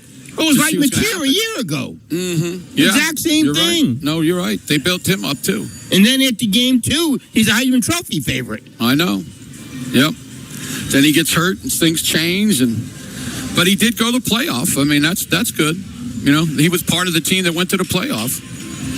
So. Well, he also may be part of the team that lost in the playoffs because that interception right before halftime he threw. That was a bad play. Yeah, sure was. Sure was. But here we're 3 weeks out of football. But I just get to, and you're the same way. You've been doing this a long time, Jim, and repetitive, over and over and over and over. I do like your pick. I'm gonna go Georgia. I think Georgia's really good. You have to what Switzer told me that Donnan said. Yeah, I've been the last few days starting to really go through the Phil Steele magazine, looking at some teams and. Boy, Georgia is loaded, man. And they got a returning quarterback, and I like that kid a lot. I do, too. I wonder, the guy that said that Arch Manning would be 6, I'm guessing obviously Moore and the guy at Mississippi, right? Chambliss, and then Stockton, and then did he have Mateer ahead of him? No, I don't know. Who's the? How about the kid? No, the kid. The kid of Florida. Oh, that was at Tulane. That was at Tulane. Let me look here. At Miami, the kid in Miami. Oh, at Miami. Yeah. Miami. Yeah, he's very highly rated. Darian Mensah. Mensa, thank you. Yeah. And the kid at USC. I like him a lot. Yeah, Mejia, is that? Mejia. Yeah, he's good too. I wonder what they rated though. That's crazy. I guess I could look at CBS Sports. Somebody just messaged me Oregon. Well, I've already said on the air that's who I'm picking. Yeah. I think Oregon's really good. That's a good pick. And they got. I don't know if what's their tough? Who they got? Where they playing? Are they playing Ohio State? And let's look it up. What's their? I'll look it up for you right now. Here, Oregon. Phil Steele has them 3rd in the AC, in the Big Ten behind Indiana and Ohio State. Ohio State number 1. Okay, here we go. Here's their schedule. It is Boise State. Not an easy game, but win. At Oklahoma State, win. Portland State, win. Then they go at USC. That's a massive game. They got to win that game.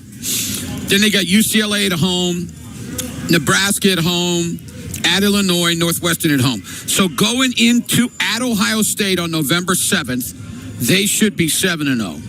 If they beat USC. That's going to be the big one, yeah. Well, they got out to Ohio State. Then they got Michigan at home, at Michigan State, Washington at home. Well, so they got 2 tough games.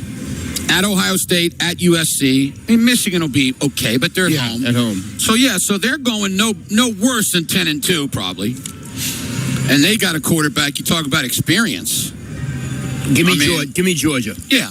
I looked at Georgia today. They got some players, man. Good. They are loaded. I don't know how many people they're going to get drafted, but it's crazy. Okay. Probably a lot, okay? Yeah. Here's Georgia. Tennessee State, Western Kentucky, then they're at Arkansas, then Oklahoma at home. So their first big game is the same, is huge. It's Oklahoma.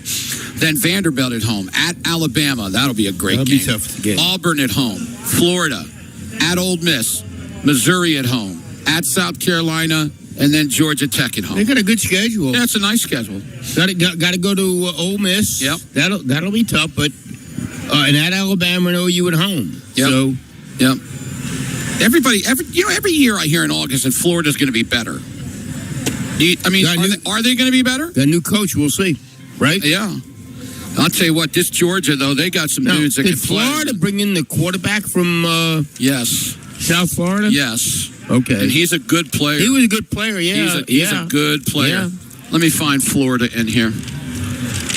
I'll tell you, man, there's Mississippi, Texas A&M, Tennessee. By the way, Fat Jack today is high on Tennessee. He thinks quarterback? He thinks that they're really good and that they're going to he just thinks they're going to go over their win total, which is 7.5. Well, that could very well be, yeah. That.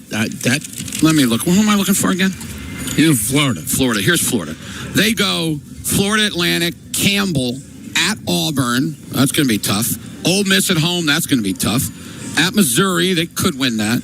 South Carolina at home. They should win that. Should win that. At Texas, they're not winning that. Georgia, I don't think they're winning that. Oklahoma, I don't think they're beating Oklahoma. At Kentucky, Vanderbilt at home. At Florida State. Now, who's the quarterback they brought in? Yeah, his name is Aaron Philo. And this is a kid from Georgia Tech. They brought in a kid from Georgia Tech. Okay. That's right. He did not bring the kid. Where did that kid go? I saw him go somewhere. Auburn. That's right. He went to Auburn with the coach that was from the guy from South Florida, right? That's the kid. That's the kid. Okay. Yeah. No, Mensa. Yeah. Summerall. Remember, Summerall didn't come from South Florida. No. Tulane. Yeah. And they didn't have a great quarterback at Tulane, so he got the kid from Georgia Tech. Okay. But the kid from whatchamacallit. And Jackson Rose at UNLV. I know. Isn't that unbelievable? Third school and third year. Yeah, here he is. Byram Brown. He's good, too, man. I watched him play last year. He's really good. Auburn. They might be pretty good. I love that. That was a great game between North Texas and them. Yeah, it was. Remember? Yeah, I do remember that. Yeah, great game. So here's Auburn. They play Baylor right off the bat. Big game on a Friday night? In Atlanta. September. No, it's Saturday. Saturday, okay. And then Southern Miss. Then Florida. Boy, at home. That's a big game for them. Then Vanderbilt's their homecoming. Then they're at Tennessee. That's going to be really hard. At Georgia, no. LSU at home. At Ole Miss. Boy, they got some tough games. I wonder how many guys he brought with him. I'm sure he brought anybody that could play who was good. Yeah, he's got, we'll see. Auburn, it's interesting because you would think that Auburn would not be a very easy place to win, but they've won. Yeah, they've definitely won. I mean, it's... yeah, they've won. They've won two championships, haven't they? At least. I mean, I'm talking about in like the last 25 years. Yes. Preston, will you look up how many championships Auburn has, if you would, please? Thank you very much. Oh, my gosh. Some of the things that they're doing to Jaden Daniels with this number 5 thing online is one of the funniest things I've ever seen. Well, it's his mother. I mean, it's really sad that... Listen to this, Al. The United States is reportedly in talks to turn the Pentagon into the hexagon, adding one more side to the iconic building. Sources say this comes from the possibility of being sued by Jaden Daniels. That is funny. There's a lot of really funny ones. They showed the wide receiver giving him a 5, but he only had 4 fingers up, and it just said they're only giving 4 with the Commanders this year instead of 5. High 4s. They're just killing this kid. Does he realize what he's done to himself and his mother? Did they realize what was they've his done? mother, wasn't it? Yeah, but you would think he'd be able to tell his mother to stop that. It'd be ridiculous. Well, we talk about that all the time and telling parents. I mean... You're right. You're right. It really is hard. I totally agree with you. All right, what do you got? Auburn. All right, Auburn national. Look, these are the ones that they claim. Who knows if they actually won these. 1910, 1913, 1914. Just give us the last 25 years. Last 25 years, 2004, 2010. Yeah, those are the two. Yeah, they're legit. Those are legit, yeah. And then remember, they're the team that got jobbed, didn't they? Weren't they undefeated and didn't go in the championship game when OU? No, they weren't undefeated. Were they one loss? Yeah, they were in 2004. That's why they claim a national championship that year. Oh, but they didn't play in it? No, because that would have been OU USC, correct? That's it. They were undefeated. And the claiming isn't that ridiculous? Bush League. Oh, it's a joke. That is such Bush League. It is an absolute joke. Yeah, OU was undefeated that year. In 04. In 04. Right. Yeah, and USC was. Who did they go ahead of the year that they lost to Kansas State and they still went? Who was the team that was... That would have been in 03. Who was it? Do you remember that people said should have gone? I think that was the same year. It would have been Auburn. Auburn. Technically, that would have been, the 2003 season? Yeah. Right. So Auburn was undefeated, Al. And OU had one loss, and they went ahead of them. And everybody thought they shouldn't have gone. That not everybody. We all thought that OU should have gone, but so Auburn claimed the national championship in 2004. But 2003 they weren't undefeated. No, 2003. It's the 04 championship. No, it is. But who won the national championship in 2003? Who was it? It was LSU. 2004, USC won it. Right, but 04 is when they were undefeated. Right. Okay. It would have been whatever year Oklahoma played USC. Yeah, in the national championship. Yeah. And so OU was undefeated when it got down there and got beat. Okay, yeah. It got obliterated. Yeah. That's why people thought Auburn should have gone. But whatever, if OU's undefeated in the year before. OU killed everybody that year, remember? Was that the offense? That was Adrian Peterson's freshman year. What was the year with Kevin Wilson's offense that they scored 2008. 60? That was ridiculous. They got beat by Florida. By the way, the Broncos are changing their preseason game kickoff time from 5 o'clock to 5:01 for Jaden Daniels. I'm telling you, dude, it's unbelievable. I feel sorry for him. I do too, yeah, but I mean, I got to tell you, at some point, you got to tell your mother, don't do something like that. And I'm sure he did right away last night. I would hope so. Yeah. I would hope so. Just crazy. Yeah, it is. These guys are yelling at this machines over here. It's like really loud. Hey, tell him to zip it down a little bit. Keep it down over there a little bit. Talking to the machine. He is yelling at the machine. You ever talk machines? No, but the machine. Well, I actually have gotten mad at my little craps machine a couple of times. But I don't think I carried on a conversation like this guy's doing. Hey, I got to settle one thing. Okay. I have not signed a contract for a book deal yet. Somebody wants to sign me to a contract, but it's one of those contracts where I pay the stuff. So I'm not, so I'm still. We're looking for something. We're looking for a contract. We got to get and not self-publish. You don't want to self-publish. I don't want to self-publish. And I guess because I didn't know this until 2 days ago, but self-publish is basically that you pay for everything and then they publish it. Yeah. Is that right? Yeah. And then they get a cut of it. Yeah, that's not what we're wanting. We want somebody who thinks this book is going to be worth something, which it is going to be, and they're going to come out and they're going to go ahead and publish it. That's exactly right. And by the way, you do have a little bit of it written that you could let them read. Yeah, absolutely. Now, did you start in the beginning? I started beginning and then jumped when I was on vacation. I got so excited about what the idea I was writing about and tied in the music game, started out the music game. No, started talking out of my love of music growing up, the music game, how I met Toby Keith, how Toby Keith and I brought Leach in, and how at the end, the last time I saw Toby, he was so excited. He introduced his mom at hotels. That. Wow. But Lincoln, think about when you're a friend, Jim, and somebody does that to you, I don't know about that kind of stuff, dude. I mean, it's crazy. Listen, I will never get on the Lincoln Riley about his coaching ability. He's a great offensive mind. I still believe that to this day. But no doubt, yeah. I just think that he didn't handle things very well, and all the lying and everything. Just don't. You know what? If you don't want to tell the truth, don't say anything.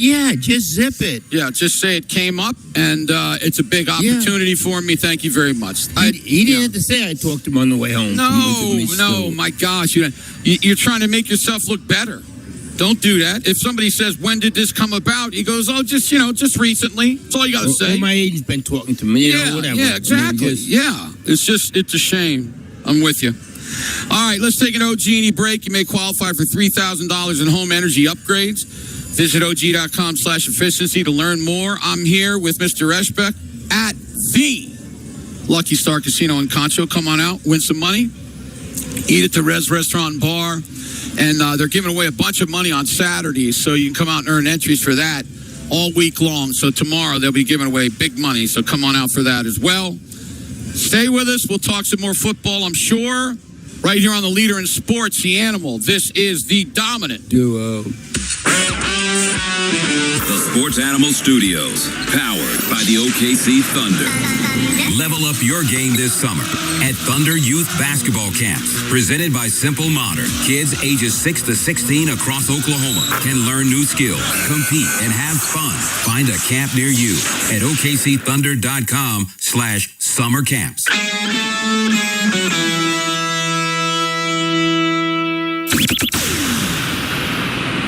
Sponsored by AAA Tire and Auto Service. Prepare for the cooler weather ahead at your local AAA Tire and Auto Service. Their fall maintenance package includes an oil change, tire rotation, windshield wiper replacement, and more for just $119.99. Offer valid through August 31st. See store for details. Big things are happening at Mathis Home. Get Labor Day deals and save on everything for your home. Don't miss out. These Labor Day deals are happening now at your furniture superstore, Mathis Home.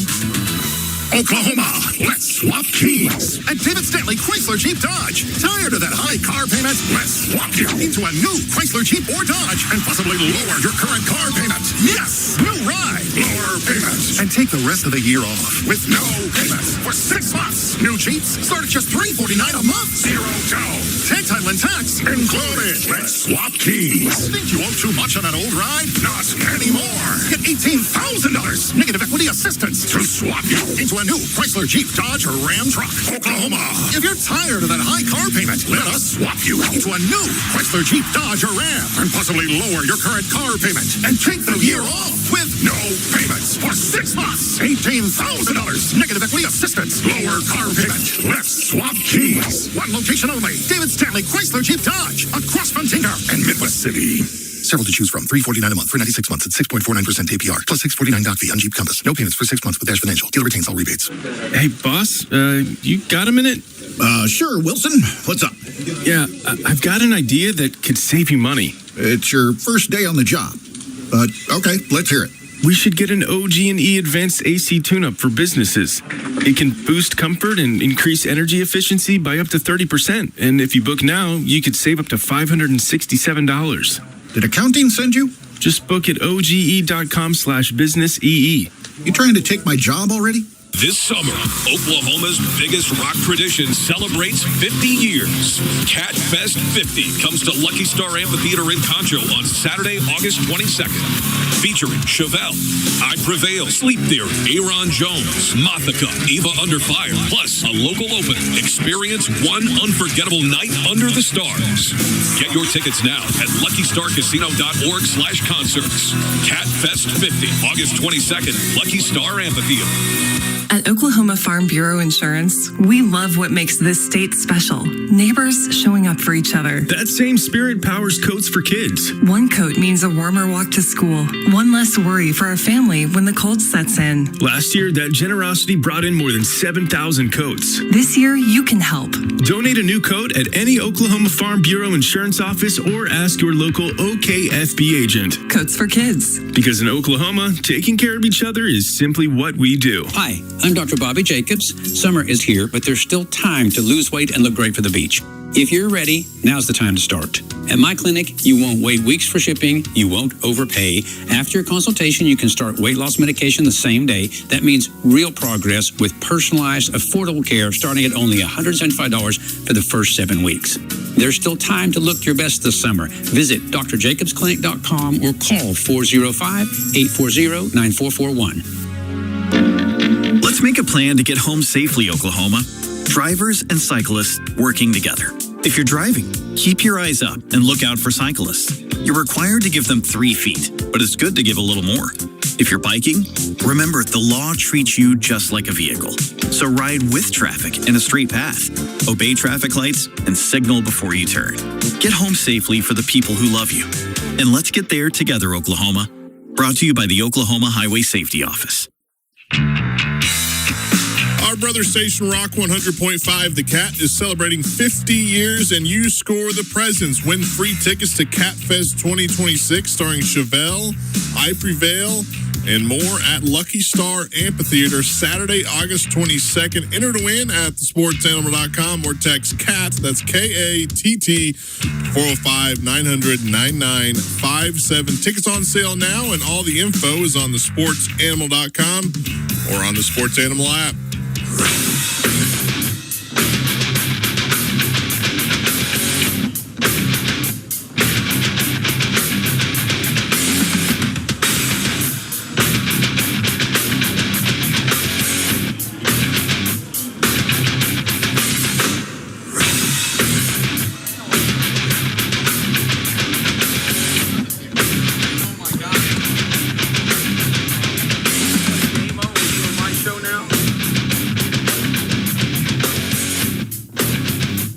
Are we on the air? Here we are. Yes.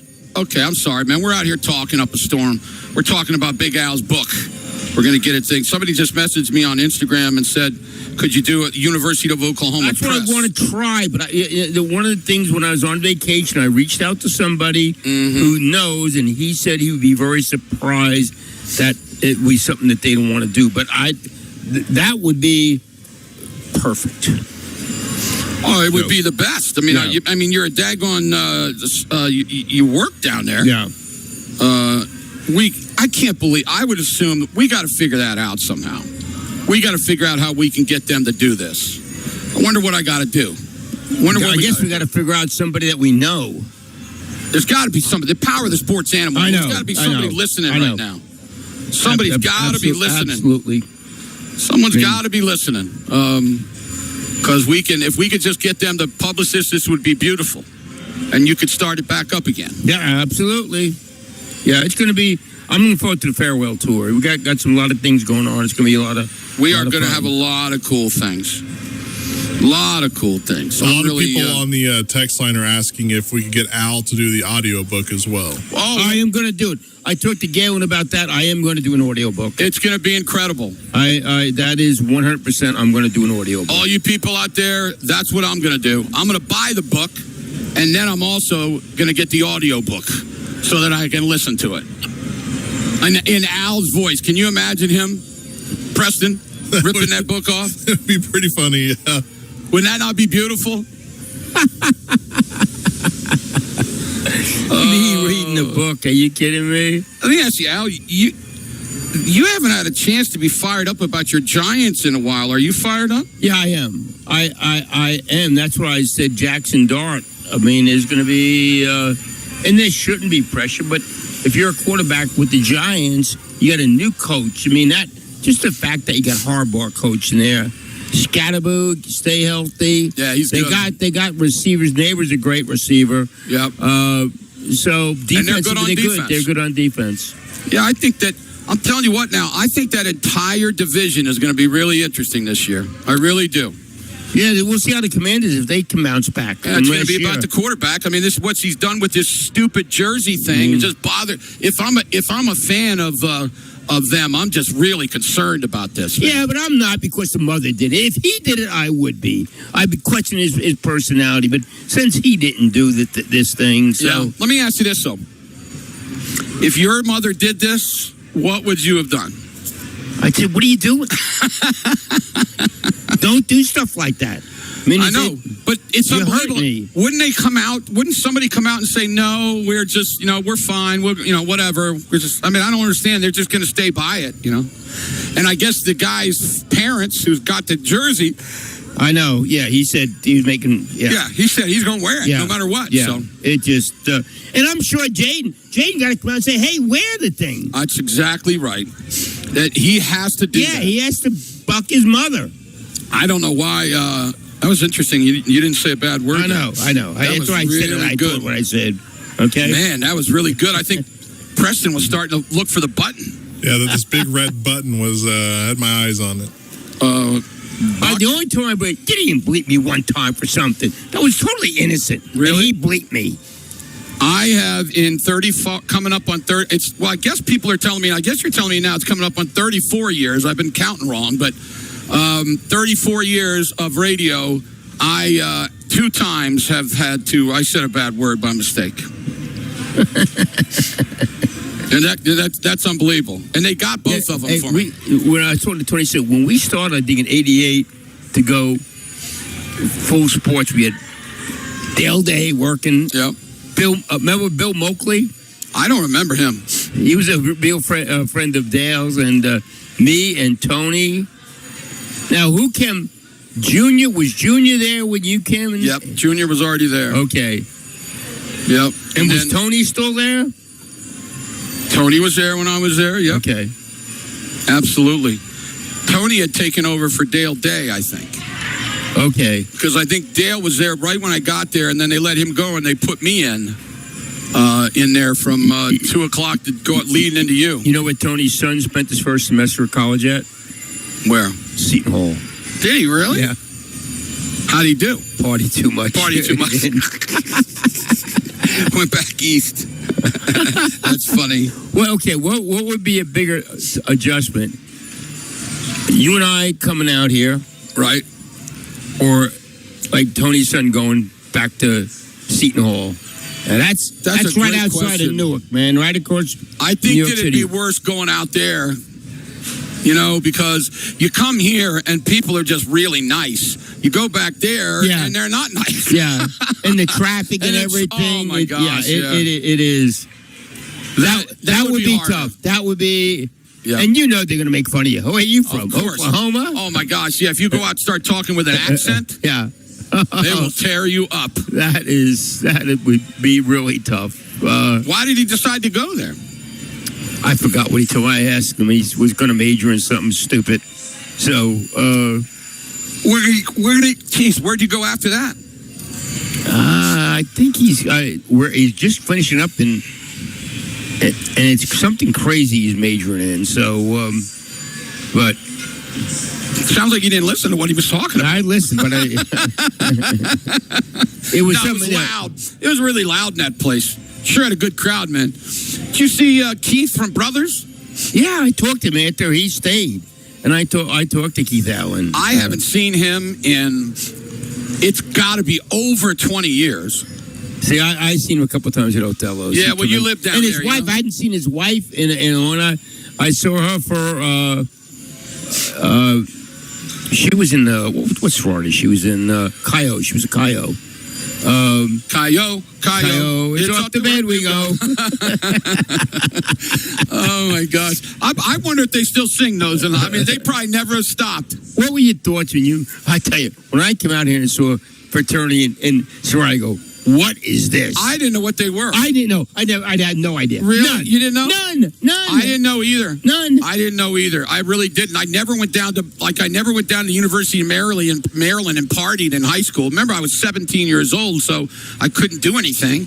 And then I get out here, and we come for football practice, and there's nobody on campus, and it's terrible, and we're working out. And then about 4 days into it, I walk over to get some lunch or something, and there are, beautiful girls walking all over the place. I'm going, what the heck is going on? Oh, this is Rush.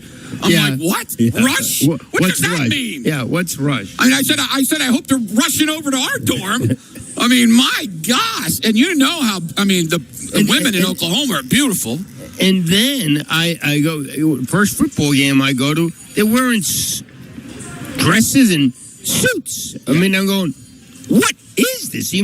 I'm used to going to Yankee Stadium watching the Giants, and I'm going, there's nobody in Yankee Stadium wearing a suit or a dress. That's for daggone sure, yeah. So, boy, that was an eye. That really was, man. And then the one thing for me at Oklahoma State that was a trip was I walked to school, I walked to class, and I see a woman who is about the same size as me. And she's got cowboy boots on, cowboy hat with a daggone, belt hang, belt, and she's dipping. She's got a dip of Copenhagen in with a ring in the back pocket. And I just stood there and I stared at her. Yeah. And she said, what you staring at? I said, I just never seen a woman dip in Copenhagen. Now, Oklahoma State was more countrified than OU. Oh, no doubt. Yeah, it's an ag school. I mean, there's a lot of good, solid agricultural people that go there. I never met a Native American person in my life. Oh, let me think about that. I don't think I did either. I think I'm with you. I don't think I did either. Dude, there weren't any Native Americans living where we live in. None. I don't remember any of them. I don't remember any. Zero. Nope, you're right. There are a lot of different things when you come to Oklahoma, man, from back where we were. And then we talked about the food. Okra. Chicken fried steak. Chicken fried steak is the best. But okra? Oh, yeah. I thought okra was fake. When I started eating it, I said, what in the world? He goes, oh, that's a plant. I said, get out of here. This isn't a plant. It's fried. Who fries a plant? I've never heard of a plant being fried. And then I started getting, later, I got fried green beans, and I'm like, man, these things are unbelievable. I never thought I loved green beans. They fried everything out here. I know.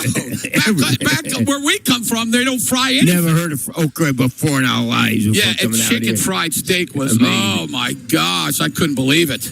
I didn't even know what it was. Like when I didn't either. Even when I put my knife into it for the first time, I had no idea what I was eating. Was it chicken? Was it steak? Yeah. I didn't know. Chicken fried steak.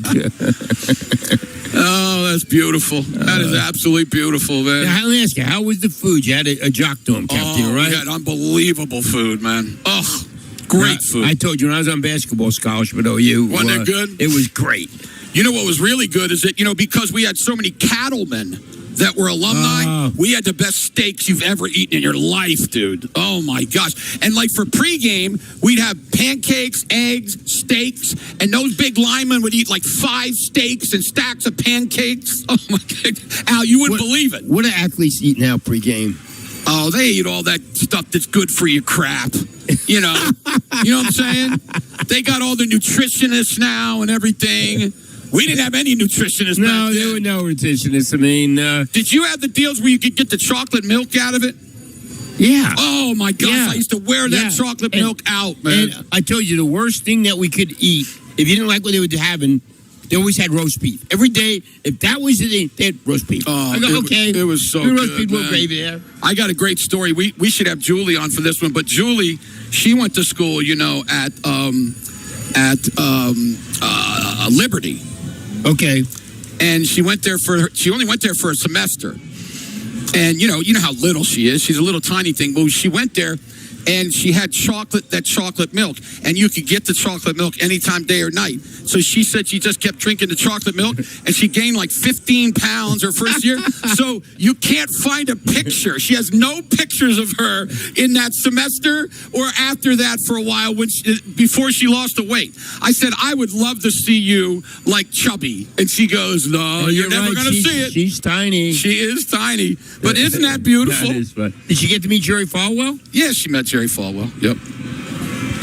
Met Jerry Falwell. And now, what part of Virginia is for Liberty? It's in Lynchburg. Okay. How far is Lynchburg from Roanoke? Or D.C.? How far is it from D.C.? From D.C., Lynchburg's probably about a 3-hour drive. Okay. Yeah. I bet it's nice down there. Oh, it's beautiful. Beautiful. They're parts of Virginia. I had really a great time. I'm gonna tell you a story off the air about Lynchburg that's gonna blow you away. You'll love it. You get ready. You're gonna love it. The Temptations. Get ready. Get ready. Great song. Get ready. Louis, I just sent you something that makes no sense, so don't worry about it. All right, let's take a OG&E break. It is, you may qualify for $3,000 in home energy updates. Visit OG.com/efficiency to learn more. We're at the Lucky Star Casino in Concho. Come on out and see us. It's going to be a great day. You can win money. And by the way, you can all day long, every day you can earn entries for Saturday because they give away a bunch of money starting tomorrow, all through August. We'll be back. Mr. Dean Blevins, I'm really messed up today. I'm sorry. I'm really having a hard time. Barry Trammell joins us next. This show has been the award-winning dominant duo. Is your office gig dragging and you need your sports fix? Listen to WWLS on thesportsanimal.com or stream anytime at the Sports Animal app. Just a moment. Back to school means busy schedules. Make every drive easier with Bob Howard Auto Group. Whether it's the morning drop-off or Friday night lights, find the car, truck, or SUV you need with cold AC ready for the Oklahoma heat. Start your next drive at bobhoward.com. Bob Howard, a Group 1 dealer. There's nothing quite like the feeling of a clean summer space. This summer, blast away the dust, grime, and mud from your driveway, deck, and boat with professional-grade pressure washers from Chapel Supply. They have high-performance equipment and specialty soaps to make your outdoor spaces sparkle under the sun. And because they know your time is valuable, they provide expert service after the sale to keep your machine in peak condition season after season. For the power to get the job done right, Chapel Supply, because Chapel supplies you. No matter who you are or what your background, we here at Big Tobacco want you to know that We will never discriminate against any age, ethnicity, or gender. You can trust that we will tell you whatever lies needed to convince you to try smoking. Our messaging will always think of you first. lying to you, wherever you are. Because you are our number one customer. Big Tobacco wakes up every day ready to get you hooked. Help fight the lies at tobaccostopswithme.com. A program of TSET. Between work, family, and everything in between, finding time to schedule a doctor's appointment isn't easy. That's why McBride Orthopedic Hospital gives you a better option, self-scheduling. It works around your life. No phone calls, no waiting on hold. Just visit mcboh.com. Pick your time. McBride does the rest. Self-scheduling is simple, flexible, and it puts you in control from the very first step. Self-scheduling is my favorite way to go at McBride. It can be yours too. Go to mcboh.com now to schedule an appointment. You'll love it. I do. Physician owned. What's better than a boomerang burger on a Monday? A half-price boomerang burger on a Monday. That's right. The classic burger you love is half price on Mondays. Juicy, tender beef on a warm, soft bun. And made just the way you like it.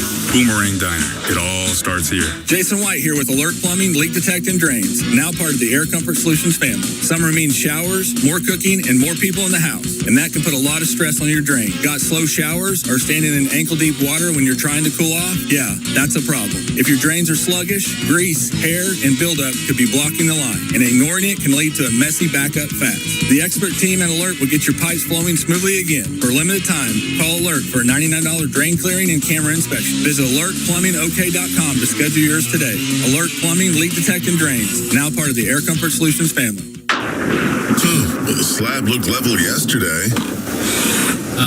Why is my coffee rolling uphill? Welcome to Oklahoma, where the weather changes every 10 minutes and the soil changes every 10 feet. My neighbor said I could just ask AI if my soil is stable. Based on our internet data, your soil is dirt. That is not helpful. Did the AI drill 30 feet into red clay, test moisture changes between drought and rainy season? Explain why your slab moved 2 inches after that one heavy rainstorm? I can generate a poem about dirt. Cool. I'll generate a foundation that stays put. In Oklahoma, soil shrinks, swells, cracks, moves, and occasionally chooses violence. You need real testing, real borings, real engineers who own actual boats. Last time I skipped geotech, my slab turned into a skateboard ramp. Midwest Engineering and Testing Corporation, also known as Metco, because Oklahoma clay has trust issues. And now, a no-frills ad sponsored by Progressive Insurance. Here it is. You can save big when you bundle your home and auto with Progressive. That's it. See? Just a good old-fashioned straightforward ad. See if you can save at 1-800-PROGRESSIVE or Progressive.com.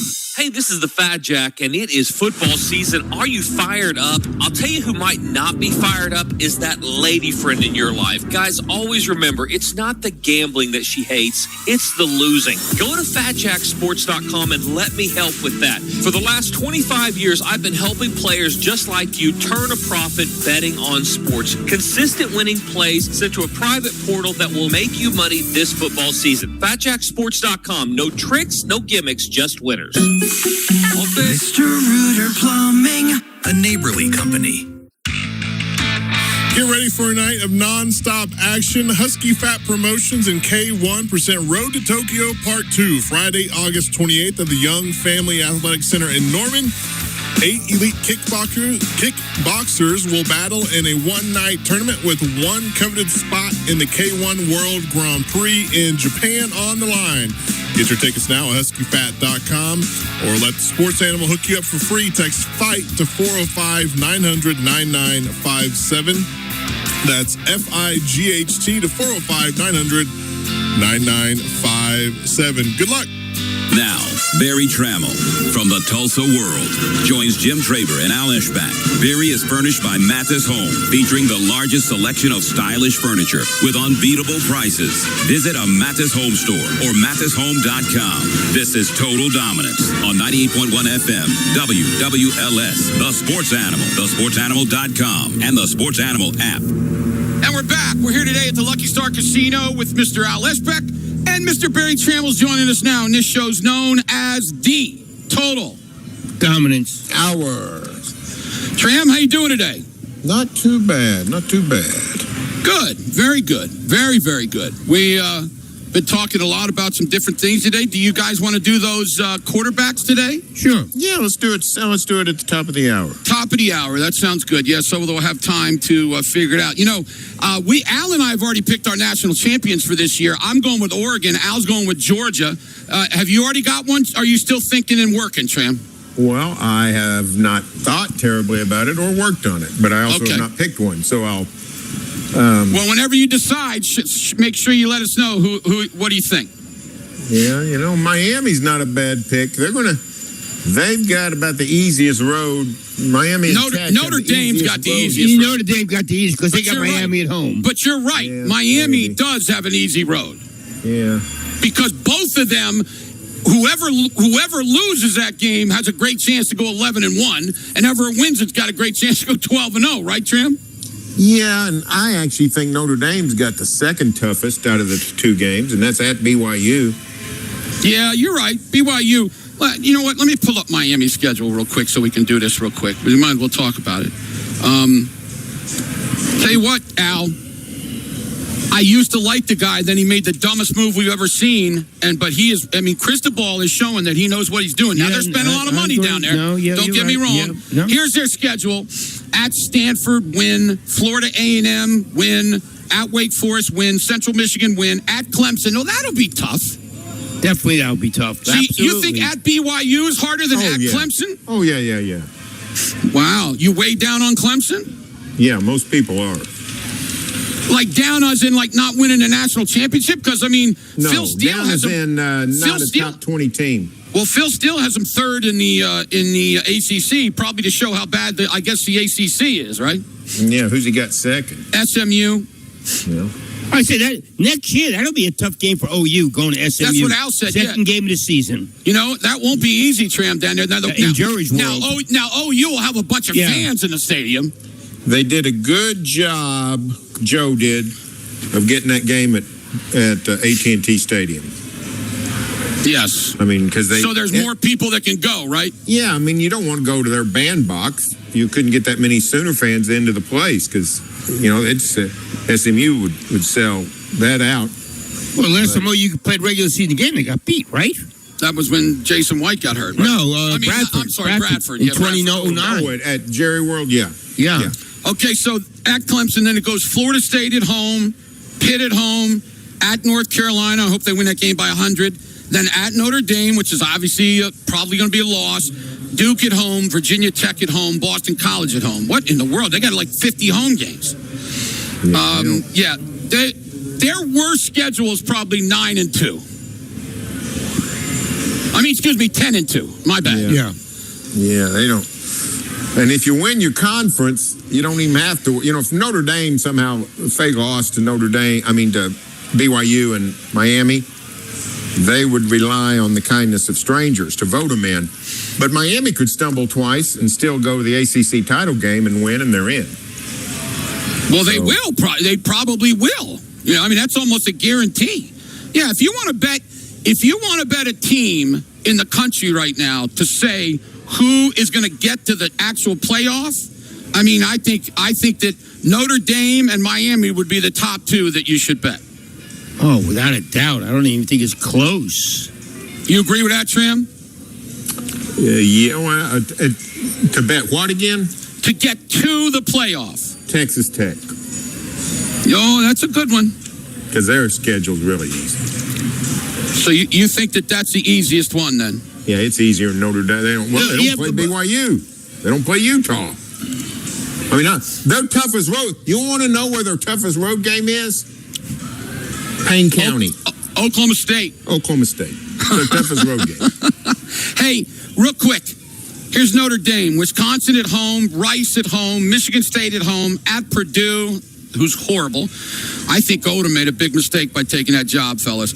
At North Carolina, win. Stanford at home. At BYU, that's a tough win. Navy at home. Miami at home. Boston College at home. SMU at home. Holy What Moses. a terrible How are they schedule. getting all these home games? At Syracuse. Well, they're going to go to Green SMU's Bay to pretty play good. Wisconsin, so that's kind of a road game. Although Notre Dame will have more people probably. Yeah, SMU's pretty good, but both Miami and Notre Dame play some dregs of the ACC. North Carolina's terrible. Boston College is the worst team in power conference football. Worse than Purdue? Yeah, Boston College. Purdue would beat Boston College. Or they would have last year. I don't know why they would have gotten any better. So listen to this before we go to break. Yesterday, Al was talking about the top 150 players. Do you remember that? Wasn't talking with Barry. Oh, we did it with Tram. Did we? I mean, we did it with Dean. Yeah. Anyway, we had this top 150 players in CBS Sports, you know, in the country, and they had Mestermaker 9, 10, and they had Mateer 9. No, they had Mateer 53. Oh, 53. I'm sorry. They had Manning 7. Right. I think. And today they came out with the 2 most overrated ones. And Mestamaker was one of them. What? Most overrated players in the whole country. College football. Oh, really? And Mestamaker was one of they only came up with 2, right, Al? Yeah, Mestamaker and Arch Manning. And Arch Manning. Who did this? CBS, talking to NFL scouts. Talking to NFL scouts. But what was did CBS come up with the first list also? Yes. Is it the same people? I think so, right? I mean, how could you rate Drew Mestamaker? Did you say 9th best player in the country? 10th best player in the country, and he's also the most overrated. Well, then obviously somebody took the list who wasn't a part. It has to be 2 different. Yeah, it has to be 2 different things. 2 different entities. Yeah. Well, I would you're hope right. so. Yeah, that's right. You can't beat up yourself. One NFL scout said if the draft was tomorrow, Manning be the 6th quarterback pick in the draft this year. Really? Yep. Said his lower body mechanic, whatever it does, he said things and just So I thought it was interesting. It is interesting. But Mestamaker 10. I mean, I think he's got a chance to be really good. Maybe at the end of the season he will be 10, but to rank him 10 now is a little bit high, don't you think, Trim? Yeah. I mean, if you said he's the 10th best quarterback, I'd be fairly impressed. I mean, I think OSU's hoping for better than that, but I think they'd take that. Because it's been a while. It's been a long while. 2021 since they had a top 10 Big 12 quarterback. Who was that? Was that Sanders? Yeah, Sanders was next to last year. That was the great year. That was the year he's all Big 12. Then he was banged up, didn't play very good in 22. Then they had Alan Bowman, and then whoever they were trotting out last year. Right. And they used to have good quarterbacks in Stillwater. Really good. Yeah.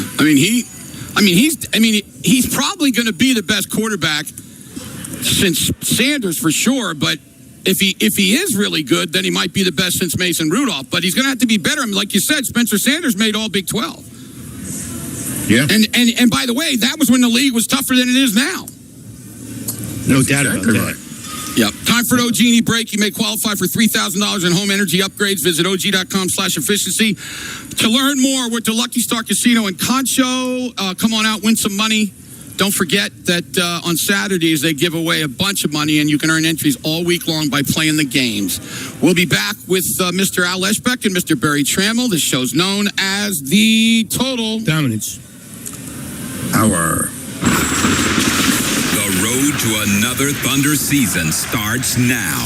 The 2026-27 Oklahoma City Thunder schedule has officially dropped. Opening night versus the Spurs. Christmas night in Minneapolis. National TV matchups. Rivalry showdowns. And can't miss dates. Get the full schedule and expert analysis from the station that knows Thunder basketball best. 98.1 FM. WWLS. The Sports Animal. TheSportsAnimal.com and the Sports Animal app.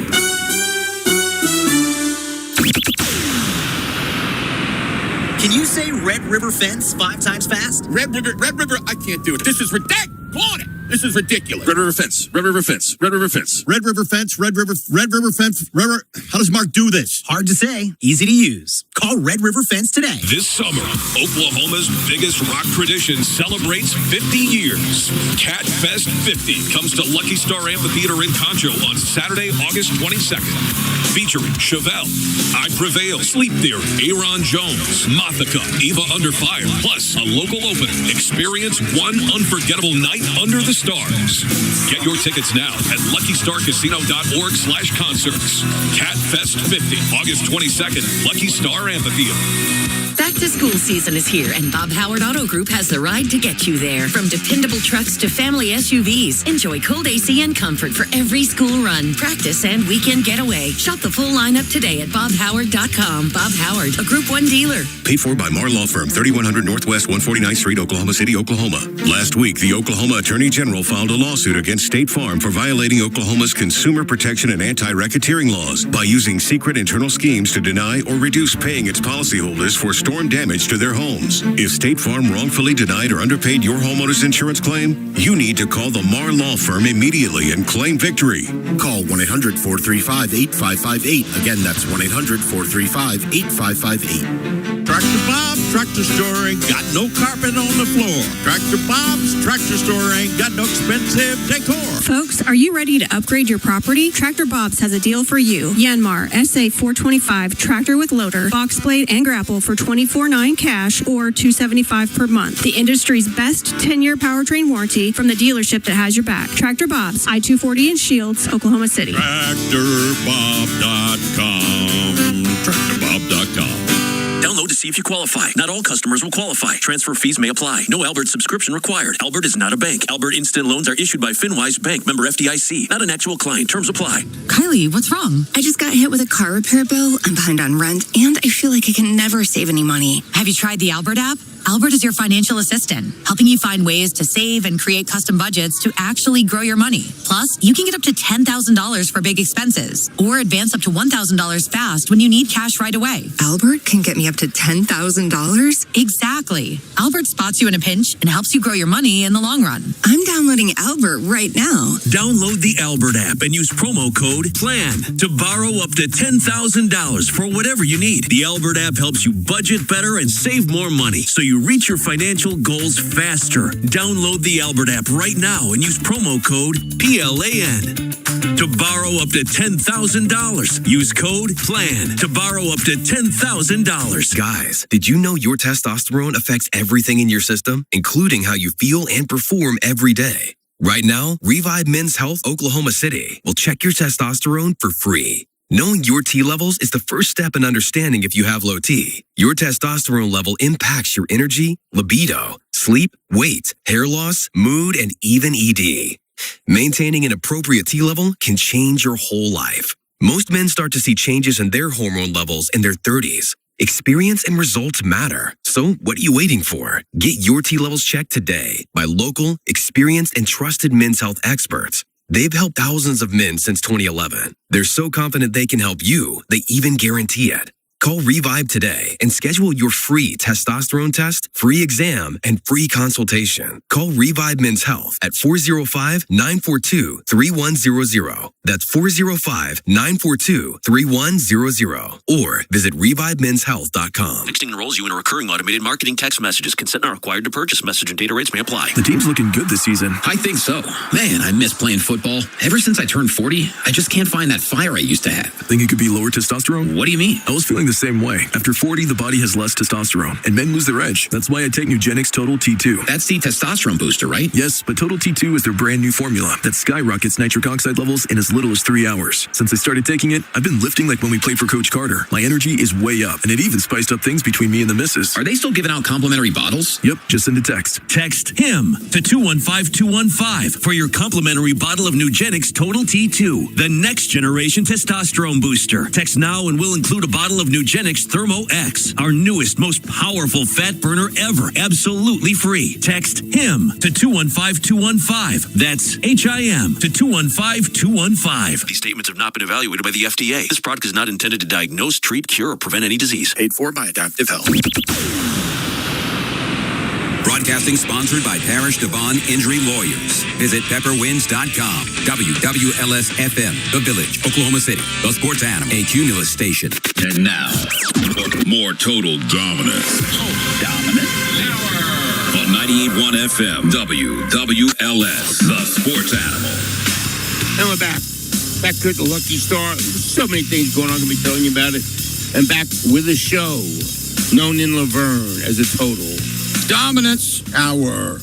Okay, we're going to do college quarterbacks that we think the most pressure's on. Yeah, have the most to prove for any kind of reason you can bring up. So you want who you want a reader as a reader or listener too, I guess. Said we should have had Mahomes on the list the other day. What do y'all think? Yeah. I mean, coming up injury. That's a good one. You're probably right. Got to prove. I mean, like I said, there's a bunch of them in the NFL that got things they got to prove. So Mahomes is a good one, though. Yeah, for the injury. Okay, you want me to start? Good.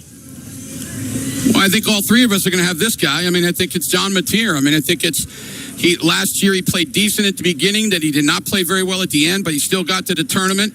And I hope that they're going to let him and Arbuckle do a little bit more this year. If he doesn't throw the ball to the other team, then I think that they've got a better chance to go even further, and I think he's a big part of that. So I think Mateer is huge, and I would bet both of you guys would agree. I agree, yeah, no doubt. Oh, he's got a lot to prove. Yeah, absolutely. He's not lived up to the hype so far.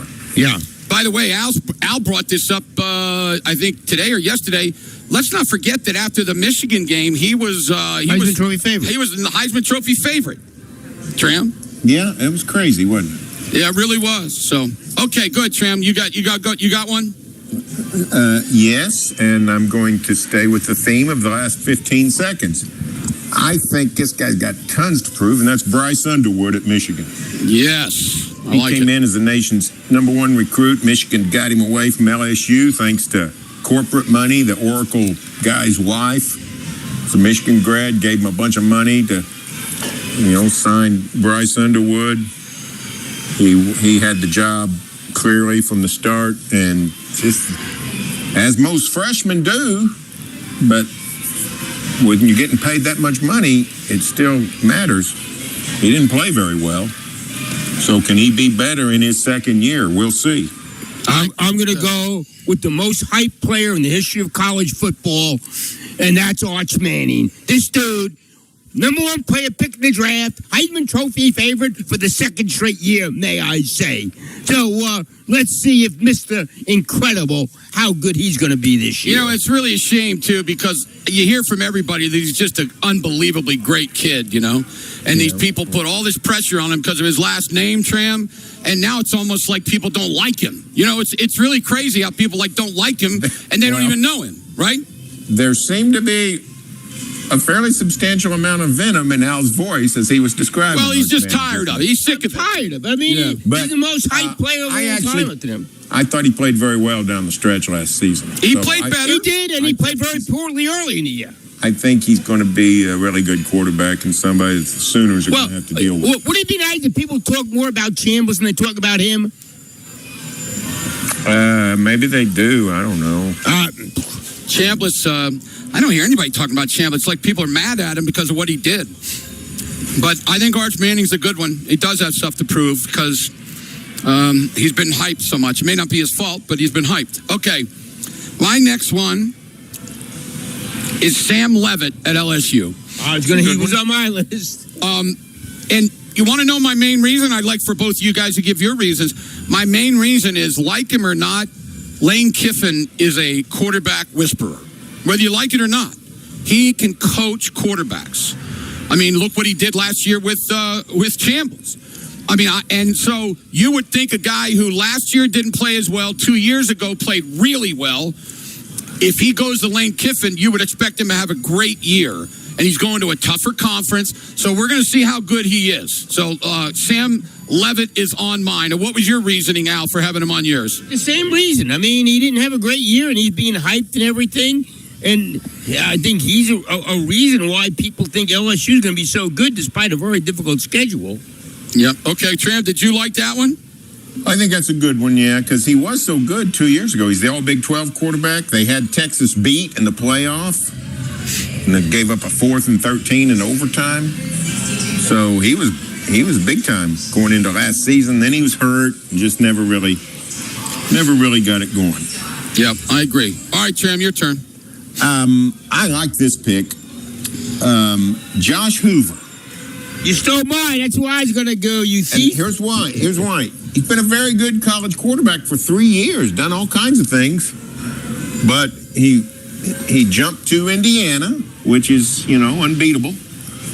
And then incurred the wrath of his coach, who mentioned all of his turnovers. So he's a little bit on the spot. He's been called out by his former coach. He's unbelievably relied on by his current coach. I think there's a lot of pressure on him. I think he's got to prove that he's a big-time quarterback. I'm going with, what's the kid at Miami's name? That was at Tulane. Menza. I'm going with Menza. Same theme that we're doing with these portal guys that have their teams ranked so high, because people think they're going to be so good at quarterback. Yeah, he's a good player. We liked him 2 years ago at Tulane. Then he went to Duke last year and had a nice year. And he's a good player. We'll see. By the way, interestingly enough, Carson Beck and then Drew Aller with the Steelers both had first good games, but of course they're playing against nobody, so who cares? All right, my next one is Jackson Arnold. Jackson Arnold? Dan Mullen, let me tell you why. Dan Mullen is a brilliant offensive coach. I think that Jackson Arnold has been in a couple of places. At OU, I think he had very good offensive coaching. I don't know about Auburn, but anyway, this is do or die for him, Tram, is why I'm saying it. I mean, if he ever wants to play anywhere again, and I know this is a far-fetched thing, but if he ever wants to play after this, he's going to have a really good year. And Dan Mullen is a really, really good offensive coach. So what I'm saying to you is, if he can't do something good for Dan Mullen, then it's obvious that all the things that we've seen so far are real. So, you know, I don't think he's going to suddenly be a whole bunch better, but I think that if I'm him, I'm looking at this as this is the year where I have to do something. If I don't, I'm done. So that's why I'm saying he has pressure. Maybe it's pressure from himself. Yeah, I don't think he's got anything to prove. Why? Why do you say that? You just think he's a bum? Proven what he is. He's not very good. But Tram, you would agree that there are people in the world of sports that it takes them a while to get better, right? Yeah. But 2 years starting. If he's not 2 years starting, it's Well, I'm not saying he's going to. I'm just saying I just think if it's him, if I was him, it would be the hardest working summer I've ever had because I know that I'm done if I don't do something. That's all I'm saying. But he wouldn't hesitate. You got to also realize that I stink. I'm not talented. Oh, he would never say that. You know that. He does have some talent. It's just that I don't think he can do things in the pocket. Anyway, go ahead, Tram. It's my turn? Yes, I think I am going to go with Lenoris Sellers at South Carolina. Good one. Another really good one. He was fabulous in 24 and then not very good in 25. He had no offensive line, but still, people were doubting him, including virtually everyone. So we saw him in 24. He was a total load, almost got the Gamecocks to the playoff, and then last year they just were miserable. And he did not look himself. He was running for his life and was caught by the Sooners, at least, the day we saw him in Columbia. So I think he's got a lot to prove because if he could, Lenoris Sellers is another Josh Allen in body type and what he can do. But he's got to prove that he can weather this storm and get back to where he was in 24. That's a great one. Al? I'm going Bryce Underwood. I mean, here's a guy that had all that money go to Michigan. And last year, at times he looked good, at times he looked bad. So he's heading to his second year. We're going to find out if this guy can play. Yep, Tram agreed. I agree with you on that one. I'm going to go with Kevin Jennings from SMU. Guys, do you know the numbers that he has had the last 2 years? Listen to this. He had 3,600 yards and 66%, 23-24. Last year, he had 3,863 yards, 64%. Those are some big numbers. I think that I'm telling you, I think that Jennings, not only college-wise, Tram, because I think a lot of people think SMU might have a chance to get into the playoff, but also his college. You notice you don't see the NFL talking at all about him, and I just think that the kid has a chance. What do they list him at? 6 foot 200. So, he's a little bit small, but I think the kid can really play. So I think he's got pressure for SMU to win, and I think he's got pressure to basically show that he can play at the next level. So I'm saying Jennings. That's a good one. He got to the playoff in 24 and did not play well when he got there. Yep. He looked rattled at Penn State. So that's a good one. Tram? I am up for, who do I have at 5? I am going to say this. Whoever wins the Alabama job, whether it's Keon Russell or Austin Mack.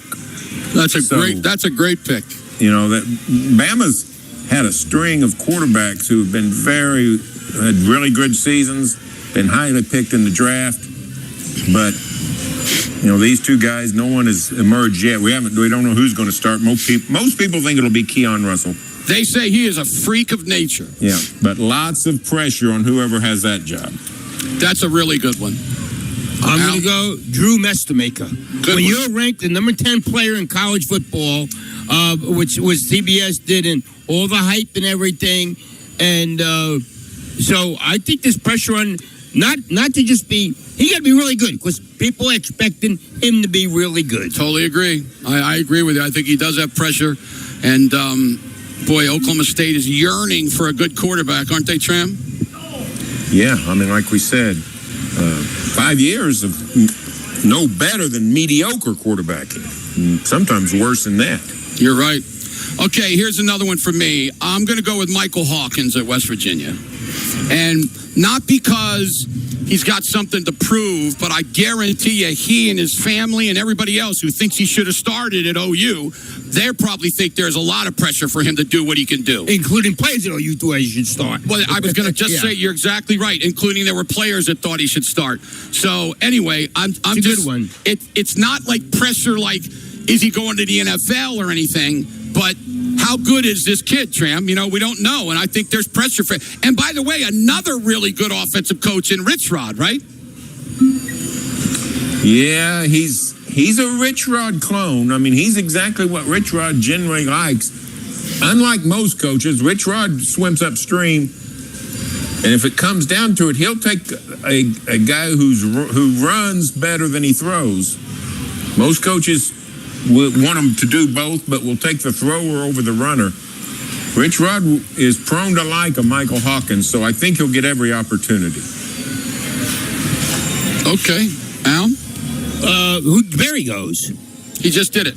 You did Hawkins. Right, and he just did, who'd you do, Tram? Oh, you didn't do anybody. That's right. You were just talking about Hawkins. And then you did Hawkins. My I'm going to bad. go with Okay. this guy. He seems like he's been around forever. He's not been bad. He's been okay. But Avery Johnson at Kansas State. Oh, my gosh. Yeah, what that's a good one. Is. They literally let Will Howard go so they could play him in 24. And Will Howard wins the national championship at Ohio State. So, I think they like Avery Johnson. It's cool that they got a guy that's in his fourth year, is either playing a lot or starting. But, man, they just need him to play better. They really do. I'm going to go saying at Ohio State because whoever quarterback is Ohio State, there's pressure on. That's a very good one, I Al. like that one because this is me from 1,000 miles away. I know he's a Heisman finalist. I know he made the playoff, all those things. He just doesn't look that good to me. Mm-hmm. I'm with you. He does not look special It looks at like all. just about anybody go in there and throw the ball to Jeremiah Smith. Good point. Carnell Tate, whoever he's been throwing to. I don't know who he's been throwing to. But he just didn't do it for me that much. Okay, I got a couple left, and I think maybe we only have time. Well, we might be able to. I'm going to go with the Carr kid at Notre Dame. Ooh. We were just talking about how easy their schedule is, and Notre Dame's got a bunch of talent. I really like this kid. Now, Al, you don't like him as much as I do, but I think he's got a chance to be a really nice core. I think as a freshman, I saw some nice things out of him last year. He did make some stupid mistakes at times, but I'm hoping that that's just being a freshman. I think that Notre Dame could win a national championship, and I don't like saying that, but I think they could, and I think he'll be a big part. So I'm going with Carr at Notre Dame. Tram. I like it. Oh, no, you know what? I don't like it because I don't think he's got much to prove to me. I think he's pretty good. Well, but if he really, really played well, they might win the whole thing. Yeah, I mean, and there's, like we said, with whoever we were talking about, there's always pressure on the quarterback at Notre Dame. Right, But at Ohio State, same thing, yeah. I think he's a pretty solid quarterback already. Yeah. Okay. I am going to next go with, I think I will go with DJ Lagway at Baylor. That was my last one. Well, I'm go ahead. sorry to spoil the party. No, you're good. Go ahead. That's a great such a one. highly ballyhooed recruit at Florida. Did some great things as a freshman under bad circumstances, and then just wasn't very good last year. Transferred to Baylor, his dad's school, and it's not a better situation. It doesn't look like. Baylor looks like they're going to be mediocre. They're sort of counting on DJ Lagway to be extra special. I don't know if he can be. Maybe he will. I'm anxious to see it. Well, I'm having trouble coming up, but I'm going to go with Dante Moore at Oregon. I think that's a really good one. Because they're expected to win the national. Jim is expected to win the national gym, so he has to excel. I don't know why. It was kind of crazy he did not come out in the draft last year, but I know. Maybe he's making more. Yeah. You're right with Phil Knight up there at Oregon. So I'm going to go with Dante Moore. I think that's a great one, Al. Yeah, I think for them it's national championship or bust this year. I mean, they keep getting there, but they can't beat people. They got to win one. I mean, it's all well and good to be great. Okay, I'll give one more that I didn't decide not to, but I'll say it. Connor Wegman down at Houston. Everybody's talking about how great Houston is this year, right? Right, Trim? You, me, we're all going. It's a really good team. Well, Connor Wegman at times in college has been really good, and at times he's been bad. Yeah, so I want to see if he's going to go down there and play an entire season. Some people think Houston might be the second best team in the Big 12. I don't. I think BYU probably is second, but everyone's high, so the quarterback has to play. So I'm going with Wegman, Trim. I sort of like Wegman a lot, but he does need to prove if he can be in a big time team. You know, it's a little bit of a breakup story, like, you know, who wins the Lincoln Riley OU breakup. You know, we thought Riley's winning, now OU's winning.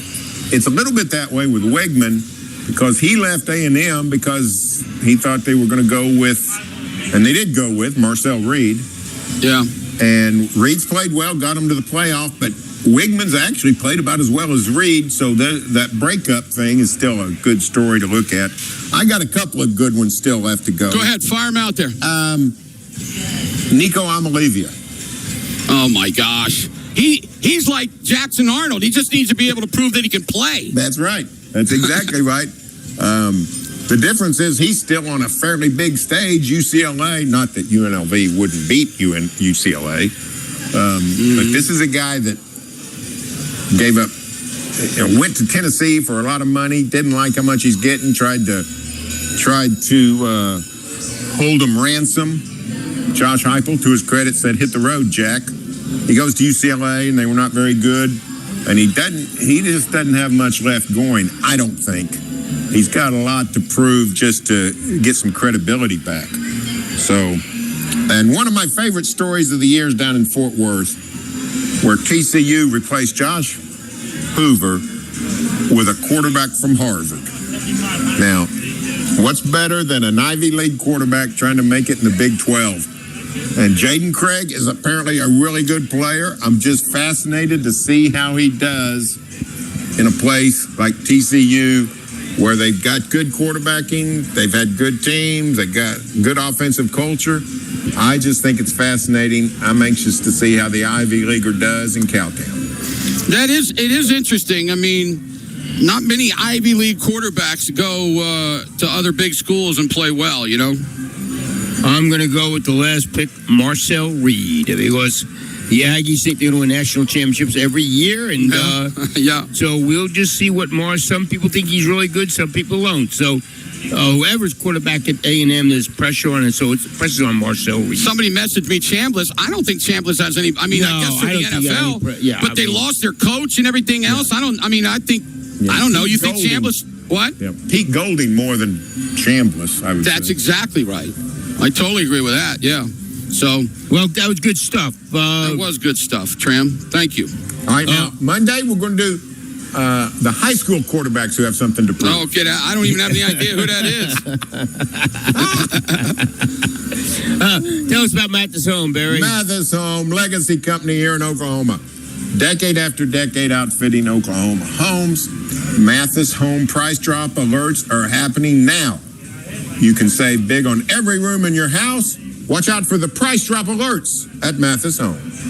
Tell you here, right here at Lucky Star, right here in Concho, Cat Fest going on next week. It's going to be almost 50-year anniversary of the Cat, and that's going to be a big-time event next Saturday night.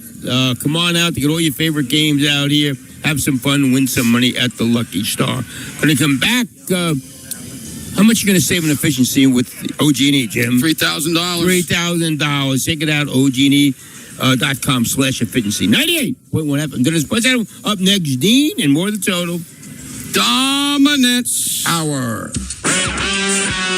The Sports Animal Studios, powered by the OKC Thunder.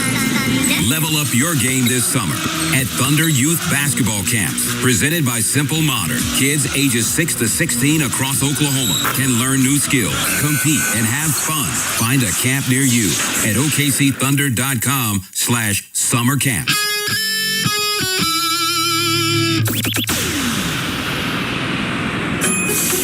Mr. Rooter Plumbing, a neighborly company. Oklahoma, let's swap keys. At David Stanley Chrysler Jeep Dodge. Tired of that high car payment? Let's swap you into a new Chrysler Jeep or Dodge and possibly lower your current car payment. Yes, new ride, lower payments. And take the rest of the year off with no payments for 6 months. New Jeeps start at just $349 a month. Zero down. Tag title and tax included. Let's swap keys. Think you owe too much on that old ride? Not anymore. Get $18,000 negative equity assistance to swap you into a new Chrysler Jeep, Dodge, or Ram truck. Oklahoma. If you're tired of that high car payment, let us swap you into a new Chrysler Jeep, Dodge, or Ram and possibly lower your current car payment and take the year off with no payments for 6 months. $18,000 negative equity assistance. Lower car payment. Let's swap keys. One location only. David Stanley Chrysler Jeep Dodge across from Tinker and Midwest City. Several to choose from. $349 a month for 96 months at 6.49% APR. Plus $649 doc fee on Jeep Compass. No payments for 6 months with Dash Financial. Dealer retains all rebates. When life throws you a curveball, whether it's a car crash, motorcycle accident, or worse, you don't just need a lawyer. You need J.R. Holmesy and Associates, where over 100 years of combined legal experience stands behind you. J.R. Holmesy has practiced in Oklahoma City for decades, earning a reputation as a fearless litigator and compassionate advocate. He has helped thousands obtain justice and maximum compensation. You're right, Al. Our friend J.R. Holmesy was just selected as a top 10 personal injury lawyer in the state of Oklahoma for 2025. I'm telling you, he really stood up for Julie and I when we had our horrible car accident. There's nobody better than J.R. Holmesy. Word about the cost? Talk to them first. Consultations are free, and you pay nothing unless they win your case. So call J.R. Holmesy today, 405-524-1011, or visit jrholmesy.com to schedule your free consultation today. When the stakes are high, you deserve experience, dedication, and compassion. J.R. Holmesy and Associates, because when it matters most, experience matters. Football season's almost here, and Henry Hudson's is counting down. Every Friday, score your chance to win a $20 Henry Hudson's gift card in the College Football Countdown giveaway. Plus, enjoy happy hour every day from 4 to 7. Get ready for kickoff at Henry Hudson's. Henry Hudson's, where Oklahoma comes to watch football. August nights are heating up at Fire Lake Casino every Saturday in August. It's your chance to win big with $300 hot seats every 30 minutes from 6 to 9 p.m. Plus two $2,000 hot seats at 10 and 11 p.m. And don't forget happy hour at Center Bar Monday through Friday from noon to 2 and again from 5 to 7 p.m. Experience the new hometown original Fire Lake Casino located at 41170 Hardesty Road in Shawnee. Come play, win, celebrate all summer long at Fire Lake Casino. Red River Roofing is the one to call for residential and commercial roofing repair and replacement. With over 2 decades of experience, we're the roofer you can trust. Schedule your free inspection by visiting redriveroklahoma.com today. Back to school means busy schedules. Make every drive easier with Bob Howard Auto Group. Whether it's the morning drop-off or Friday night lights, find the car, truck, or SUV you need with cold AC ready for the Oklahoma heat. Start your next drive at bobhoward.com. Bob Howard, a Group 1 dealer. No matter who you are or what your background, we here at Big Tobacco want you to know that we will never discriminate against any age, ethnicity, or gender. You can trust that we will tell you whatever lie is needed to convince you to try smoking. Our messaging will always think of you first. Lying to you. Right wherever you are. Because you are our #1 customer. Big Tobacco wakes up every day ready to get you hooked. Help fight the lies at tobaccostopswithme.com. A pro program of T-Set. B-Dubs is kicking off football season with draft parties. Reserve your spot early for a champion ring, draft kit, and free fountain drinks. Visit bdubsdraftparty.com. Restrictions apply while supplies last. Hey, we got some Major League Baseball for you this Saturday live from ESPN Radio. It's featuring the Arizona Diamondbacks in Atlanta to play the Braves. Coverage begins Saturday at 6 p.m. on AM 930 WKY, ESPN 640 AM and 98.1 FM, WWLSD Sports Animal, and of course, always streaming on thesportsanimal.com and the Sports Animal app. Now, Dean Blevins joins Al Eschbach and Jim Traver. This is Total Dominance on 98.1 FM, WWLS, the Sports Animal. And we're back with the show known in Pocatello as the Toto. Dominance. Hour. Here at the Lucky Star in Contra. Going to be telling you all about it. How you doing, Dino? Oh, it's a good day. Every Friday is Al, you know that. You enjoying watching Scotty Scheffler today? Oh, yeah, absolutely. Loved it. So many of my days with these golfers are disappointing because I just have so high expectations and hopes. And then when Scotty's one of my faves, probably is my favorite right now, and when he starts putting it together, it's a thing of beauty. And it was awesome today. I tell you what, Dino, you ever play with anybody, or did you ever make 11 birdies in a round? Oh my God, no! Is that unbelievable? I needed to make them. He had 11 birdies, 11 birdies, and literally he missed about. He putted great, but he missed about 4 or 5 putts inside of like 10 feet. I mean, the guy was unbelievable today. Yeah, and this is a golf course that these are the very, very, very best players in the world, and they have absolutely perfect conditions. And what's Scotty now? 9 or 10? What is he now? I mean, he's 11. It's something that's good. He's 11 under. He's 11. Okay, but he's just played lights out. So I'm just saying the average score isn't that great. Hey, but the other story. Certainly Scotty's the story, but Victor, I didn't see him cut out on 18. Victor is parted. Go ahead. No, he parted. I was just going to tell you parted. Go ahead. Yeah. Well, you know the story with him. He's been up and down, but just when you don't expect him, he's got so much raw ability. It just comes out. It can't be held back, it just bursts out there sometimes. And so the upside for him, Jim, Al, it is scary what the upside of Victor Hovland is. If he can get his mind right, because it's certainly not his talent. He thinks too much, in my opinion. But Victor's tied for second right now. They're both, him and Sanjay M are 3 shots behind Scheffler. Hasn't been playing poorly, and he hasn't been playing great, but a guy that we always thought would win a major at one time, and that's Ricky Fowler. Yeah, you're right. And he had that horrible stretch, didn't he, Dean, where he just couldn't play at all, and he's turned it around, hadn't he? Yeah, he has. He's just one of the best in the world, but and he continues to maintain it. And what did he do today? He ended up +3, so he's 45th. No, he's remarkable to watch. I love to watch him because you just learn so much. You just watch that putting stroke, and you just realize you get a guy that is just so confident. He always gets it to the hole. He doesn't ever look like the pressure's on him, and if you can kind of emulate him, you got something going. But I just like I feel about Jordan Spieth. I don't think either one of them's going to be winning a bunch. But they are 2 of my top 5 players. Love them. Yeah, I actually been ripping on Spieth, and it's not his fault, but I think that people talk about him too much. And I think, Dean, because when he came on the scene, he was young, he was incredible, good-looking guy, won 3 majors, but literally, he's in the hunt this weekend, but this guy has done nothing in 10 years, Dean. Literally, that's unbelievable. He's won one tournament since his last major. And yeah, he is right now. He shot -5 yesterday, tied for the lead. He shot 1 under today, so he's 6 under. But that's good enough to be in 5th place. So yeah. I don't expect him to end there, like I was saying. But he's good for the game of golf, Jim. It's a mystery of the game. He is one of the mysteries of the game. The game is so fickle. I want to change. I want to ask both of you, since you're ex-quarterback. There's somebody on CBS this week they said Mateer being muscled up is really going to hurt him, and then an NFL scout said no, it won't hurt him. Let me ask you: as long as you stretch with the lifting, you're fine. I know, Dean, you guys didn't do a lot of lifting as quarterbacks. When I came in 79, they started to let quarterbacks lift more. Nowadays, all you got to do is stretch, right, Dean? Yeah, Al, I've wondered the same thing about John, though, because some of the pictures, I've wondered if they were touched up. You know, they're just so big.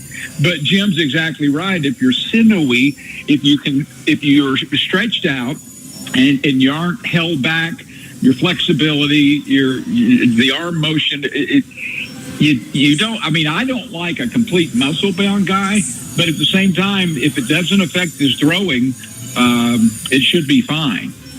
Can I ask? If the pros, I don't know who your source is, but if it's the pros saying that, I'm going to listen to the pros. Yeah, the pros said it would not hurt him. Right. The second part of my question is, why would he want to do it? Get muscled up. I'll give you my theory. Go ahead. First of all, you look great. You know, I mean, that's cool. But I think it's because he wants to be in with the big fellas. Like, I don't know about you, Dean, but my offensive linemen at Oklahoma State, they loved me because I was more of a grunt kind of guy. I wasn't a pretty boy quarterback, you know? And I remember I was getting ready to get in a fight with like 2 dudes at the bar, and these big boys that were my offensive linemen came over and pushed them away and said, don't mess with this guy. I think that he loves to get in there and lift with them and be a part of them. And you know what happens, Al? They play harder for you if you're one of them. Dean, is that crazy? No, I believe you. I will say that I was on the other end of that spectrum, I think my teammates would say, but I think I had a lot of support from them. Oh, sure you did. Sure, it's not the only way. But yeah. But I'll say this, though, Al, about that. Why would you do that? Number one, because you want to be physical as a runner. You want to be strong enough to take on hits. You want to have those opportunities to run through people, through tackles.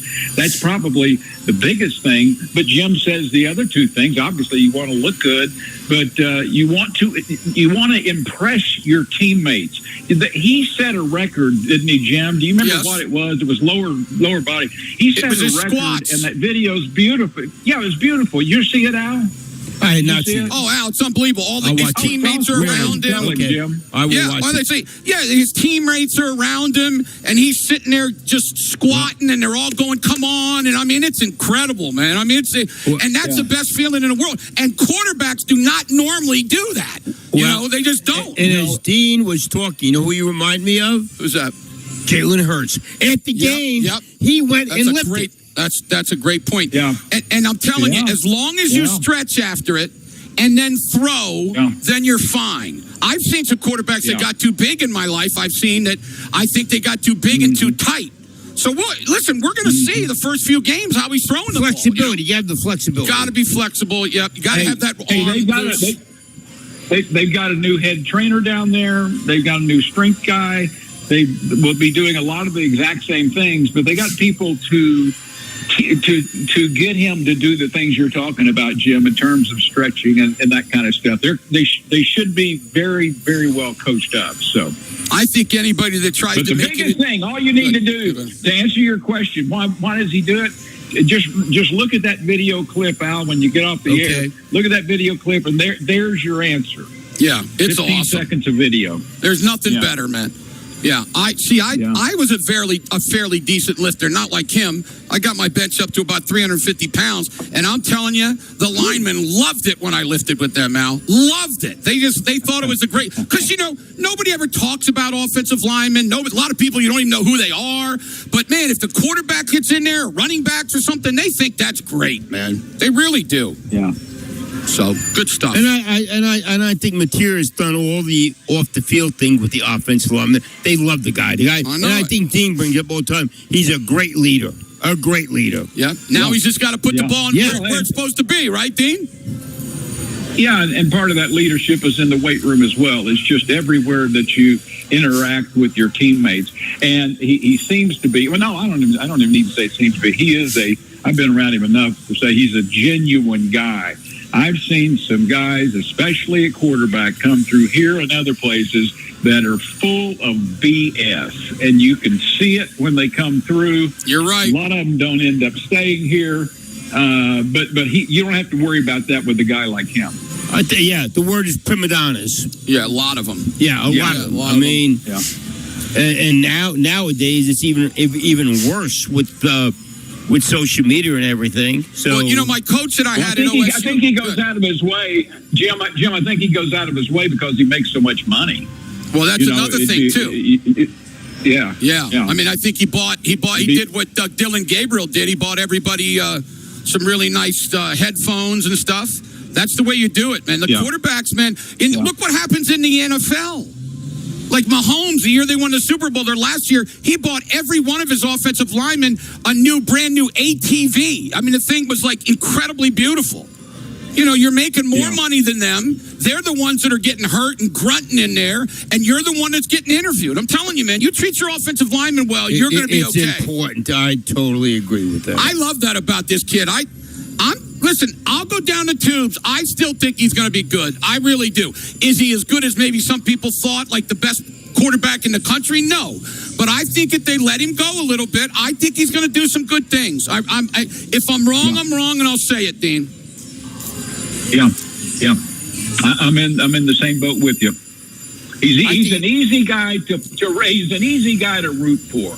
There have been guys come through OSU. Zach Robinson, I knew him and the family. You talk about an easy guy to root for. Mason Rudolph. You can go down the list.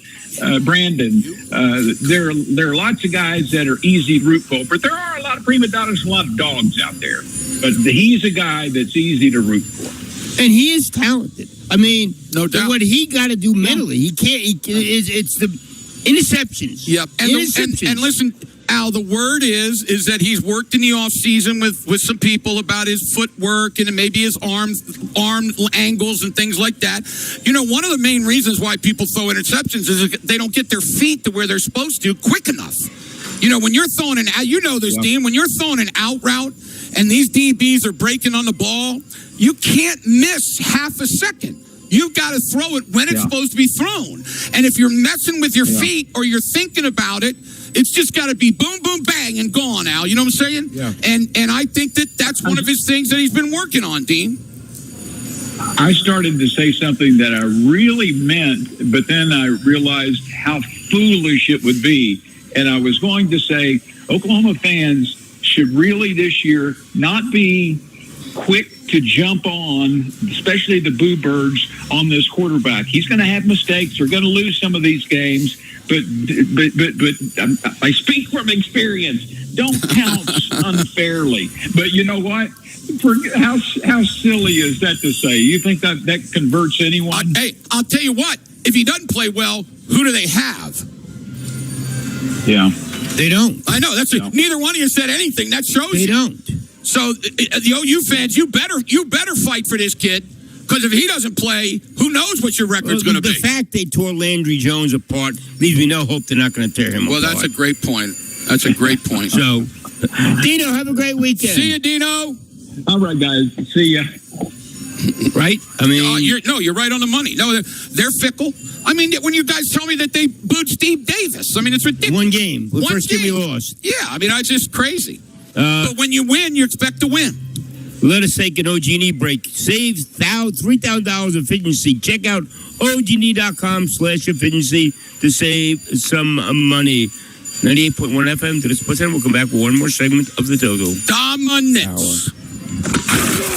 A new season of college football is coming. Closer to kickoff. Closer to chaos. Closer to the big games and even bigger expectations. From Norman to Stillwater, the countdown to Saturdays is on. 22 days. The countdown to college football in Oklahoma on 98.1 FM. WWLS. The Sports Animal is presented by Rob's Ranch. Jason White here with Air Comfort Solutions. Jim, Oklahoma summers can hit triple digits. Didn't you just upgrade your HVAC system? Yes, I did, and I'm glad I did. My old system struggled every summer, and my energy bills were brutal. That kind of heat will push any old system to its limit. But the new system from ACS? Way more efficient, and the house finally stays cool. And right now, we're offering 0% interest for 72 months on select new HVAC systems. 6 years, no interest? That made upgrading an easy call. Don't wait for the next heat wave. Visit aircomfortsolutions.com to schedule your free estimate in OKC or Tulsa. All right, boys, I'm all in. I'm all in on these piccolos. Okay, don't eat the pot, man. Some of us plan on winning that. But they're delicious. Yeah, they are delicious. But you guys were tired of losing real money, and so we decided to go with piccolos. Yeah. So put it back.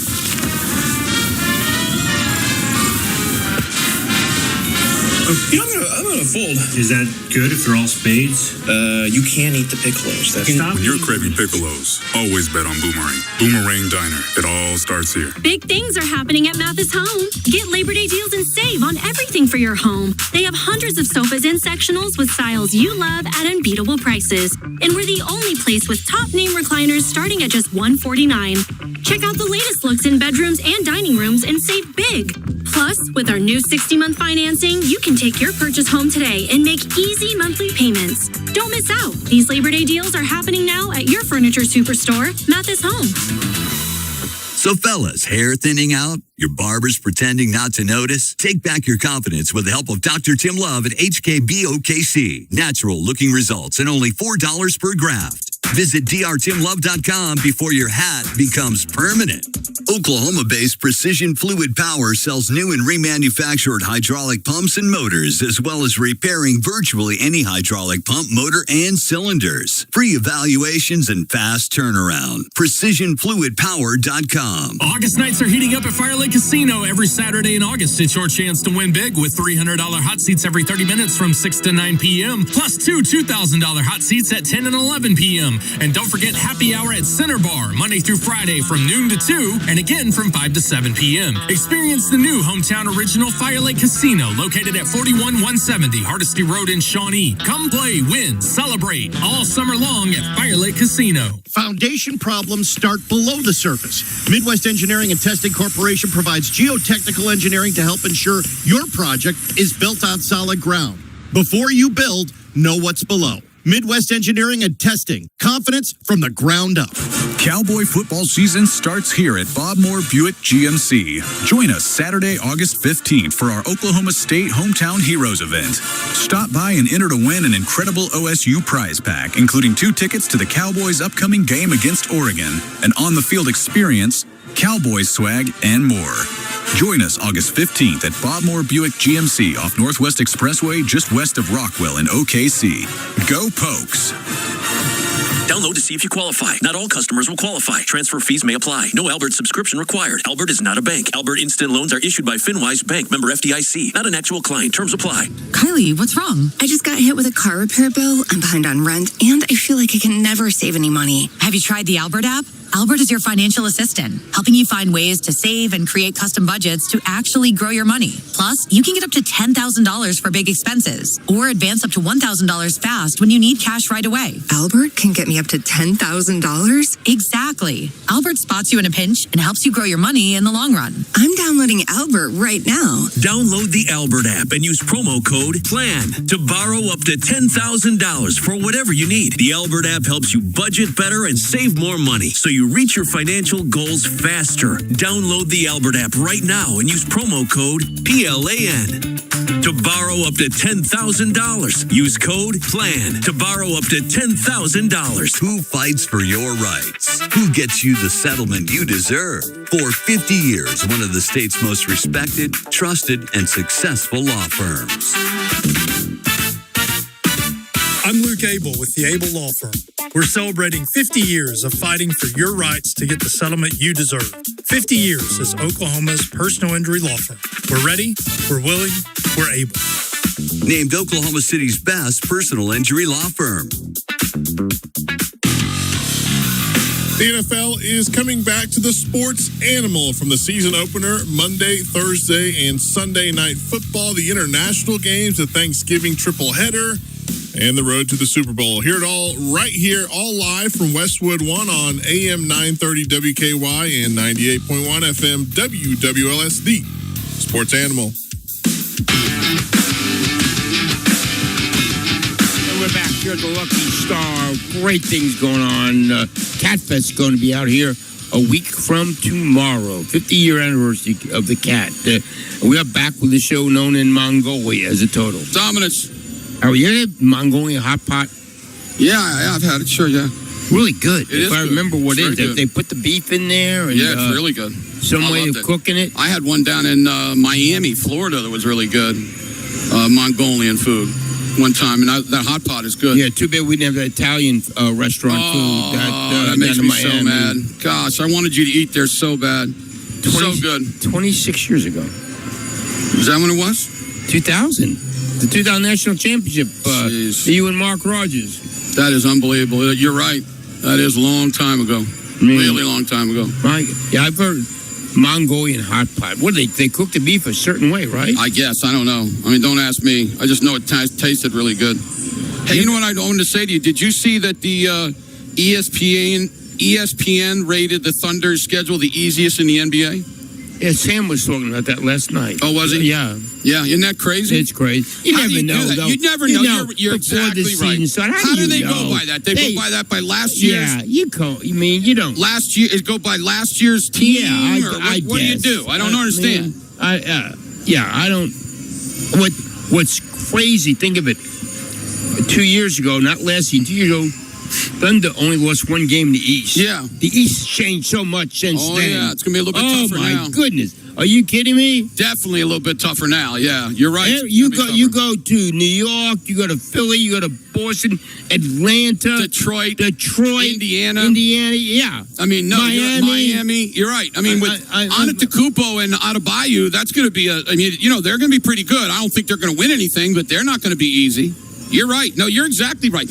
Let's look at the teams in the East that are a pushover.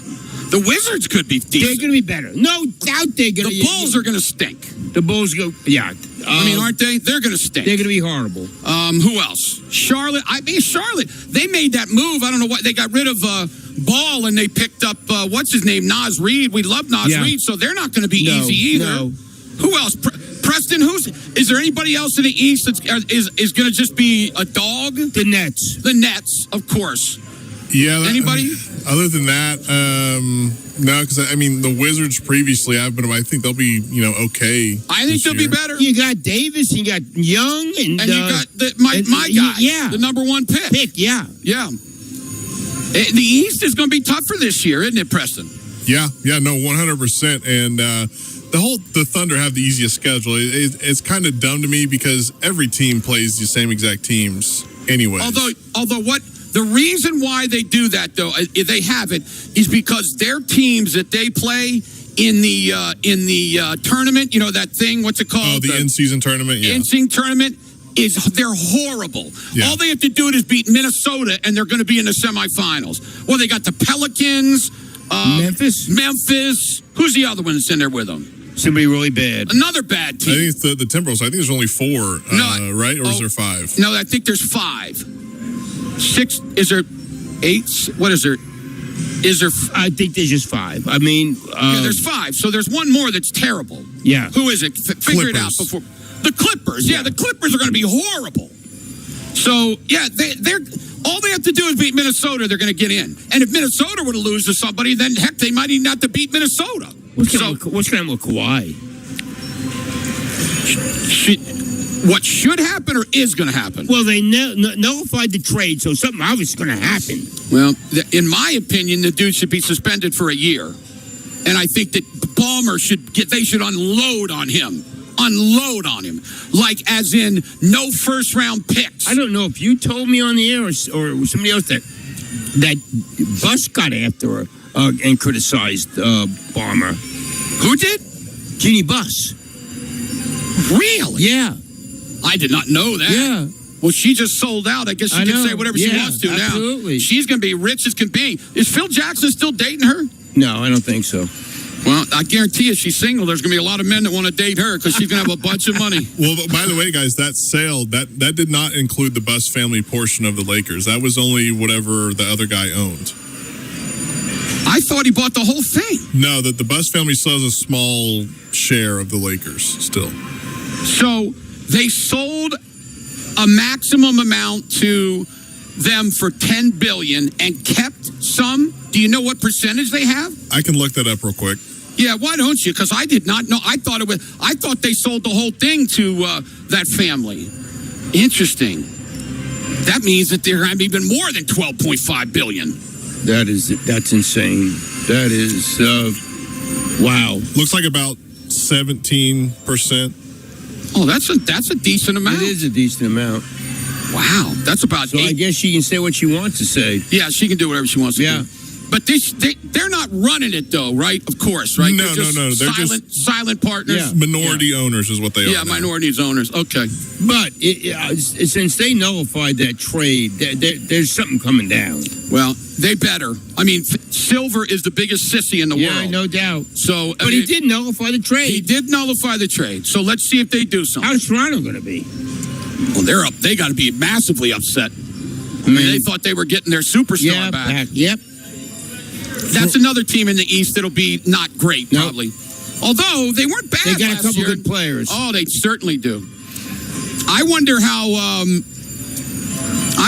the kid from Indiana who tore his knee up. What's his name? Halliburton. I wonder how he's going to be. He's going to be 100%. I would think you would be. You would think so. After more than a year and everything. And don't forget, man, they got him. They got Siakam. They got that kid who played at Arizona. It hurt when they lost the center, Miles Turner. Yeah, you're right.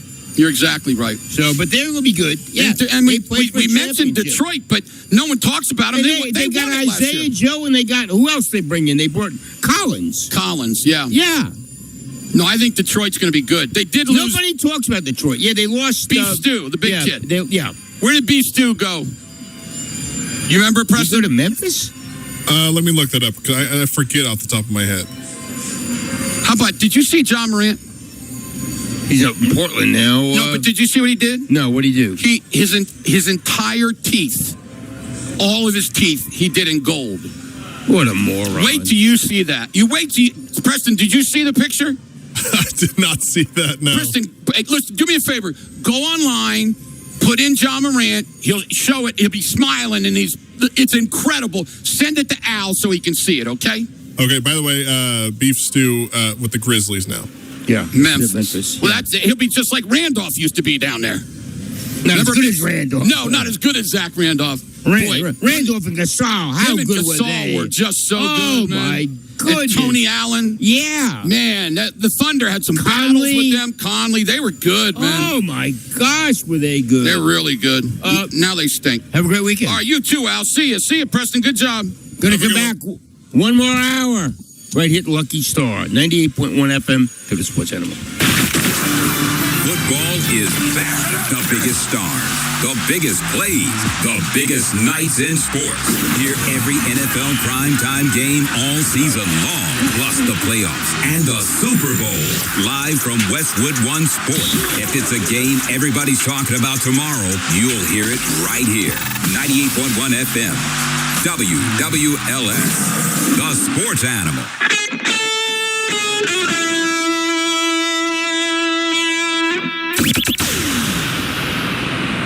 B-Dubs is kicking off football season with draft parties. Reserve your spot early for a champion ring, draft kit, and free fountain drinks. Visit bdubsdraftparty.com. Restrictions apply while supplies last. And just like that, there goes the summertime break. Hi, Whitney Johnson here. It's back to school time in Oklahoma, and boy, is our routine about to change. The official end of summer is actually September 22nd. So if there's something left to accomplish before you beat that first hour bell, how about getting back to Fridays under the stadium lights and back to game days in a 2026 Ram 1500 from Johnson's of Kingfisher? Have a look during the Make This the Summer event now at johnsonsofkingfisher.com. With America's best full-size truck powertrain, 10-year, 100,000-mile limited warranty, we got your back. Hi, it's Jeff Johnson. Come see our great selection of 2026 Ram 1500 Bighorns, Laramies, and Tradesmen built for business, family travel, and Saturday football. Let's test drive one at a dealership with service after the sale you'll find in a place like Kingfisher, where we're set to celebrate 100 years of operations. We're Johnsons of Kingfisher, Dodge, Chrysler, Jeep, and Ram. Same name, same family since 1927.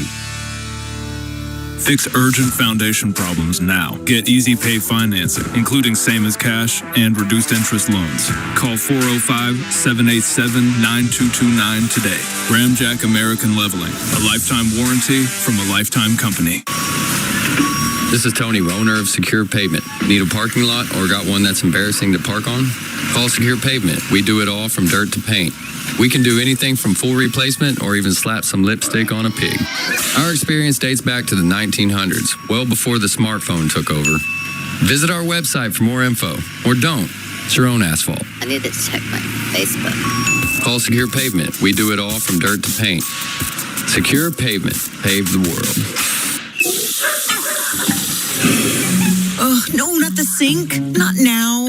Plumbing problems never seem to happen at a convenient time. Whether it's a clogged drain, a leaking pipe, a broken water heater, or a sewer line issue, you need a team you can trust to get things flowing again. That's why homeowners all across Oklahoma call Mr. Rooter Plumbing. Our licensed professionals provide dependable service, upfront pricing, and quality workmanship while treating your home with care and respect. From routine plumbing repairs to emergency service, we're here to help restore your peace of mind with solutions that last. Don't let plumbing problems slow you down. Call the team that's ready to help when you need it most. All fixed. Much better.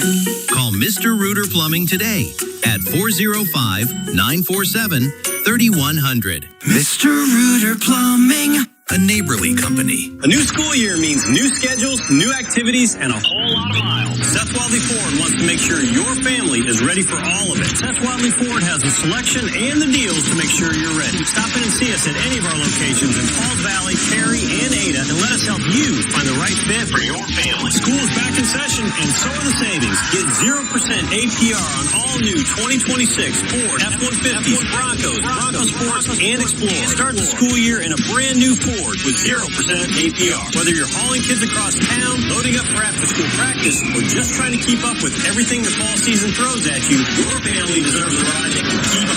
And every purchase is backed by my personal promise. Oil changes and engines for life at no cost to you. Visit a Seth Wadley Ford dealer today or find us online at SethWadleyFordOK.com, because the truth costs less at Seth Wadley Ford. 0% APR for 36 months on all new 2026 Ford F-150, Bronco, Bronco Sport, and Expedition model. Financing through Ford Credit with approved credit. See dealer for complete details. Offer ends August 31st, 2026. Paid non-attorney spokesperson. Paid for by Action Matters. Attention anyone who has had a colonoscopy, endoscopy, or any other scope procedure. If you or a loved one developed a serious infection or health complication after a scope procedure, you may be entitled to significant cash compensation. Dangerous infections have been reported across the country linked to Olympus endoscopes. Olympus scopes may have been defectively designed, and manufacturer instructions may not have been adequate in enabling proper disinfection, putting patients' health at risk. If you or a loved one were hospitalized for a bacterial infection within 90 days of a scope procedure, or developed sepsis, organ failure, HIV, tuberculosis, an antibiotic-resistant superbug, or another serious complication following a scope procedure, you may be entitled to significant compensation. Call now to find out if you qualify. But hurry, time to file a claim could be limited. Call 800-891-1857 now to see if you qualify. That's 800-891-1857. 800-891-1857.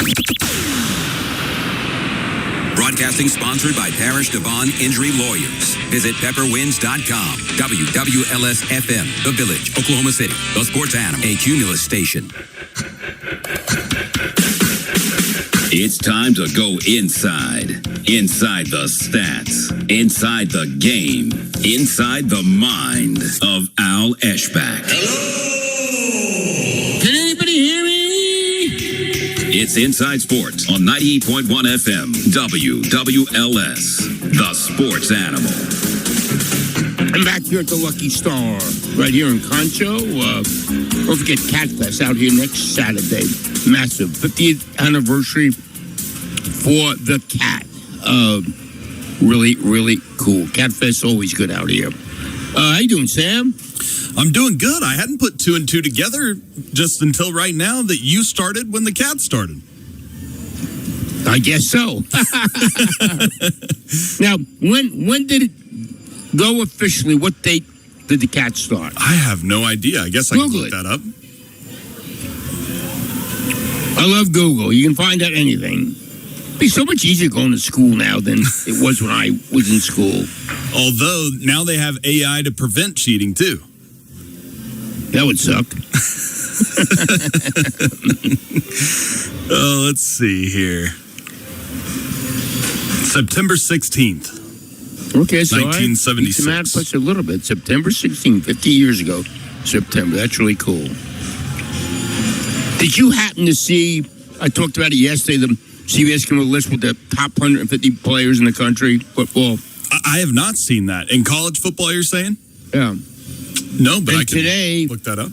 They came out with the two most overrated players on the list. Now, I heard you and Jim talking about that. It was Arch Manning and Mestemaker, right? Yeah. Which I thought was weird. So, but these lists, one thing I do like about CBS Sports, they do all kind of lists. They do more than just reporting the news. They come up with some really, they came up with this story on Mateer saying, is it bad that he's muscle bound now? And so I really enjoy the way, what's your go-to? Your go-to is ESPN? It's really just social media, Al. I mean, my timeline I have down to a science now where, I mean, I pretty much see all the news that I need to see, and then different articles, whether it's ESPN or CBS and all that stuff will just kind of pop up for me. So I don't really ever look anything up, but the CBS is a great one for sure. Yeah. And one of the scouts said that pro scouts said Arch Manning would be the number 6 quarterback picked in the draft this year. So I don't know. We'll see. The hype machine is unbelievable. But what do you think about Arch? Because obviously he's a good college quarterback. Obviously not the number 1 player drafted or whatever. I mean, he played well at the end of the year. Played well. He was horrible the first half of the year. So we'll see this year.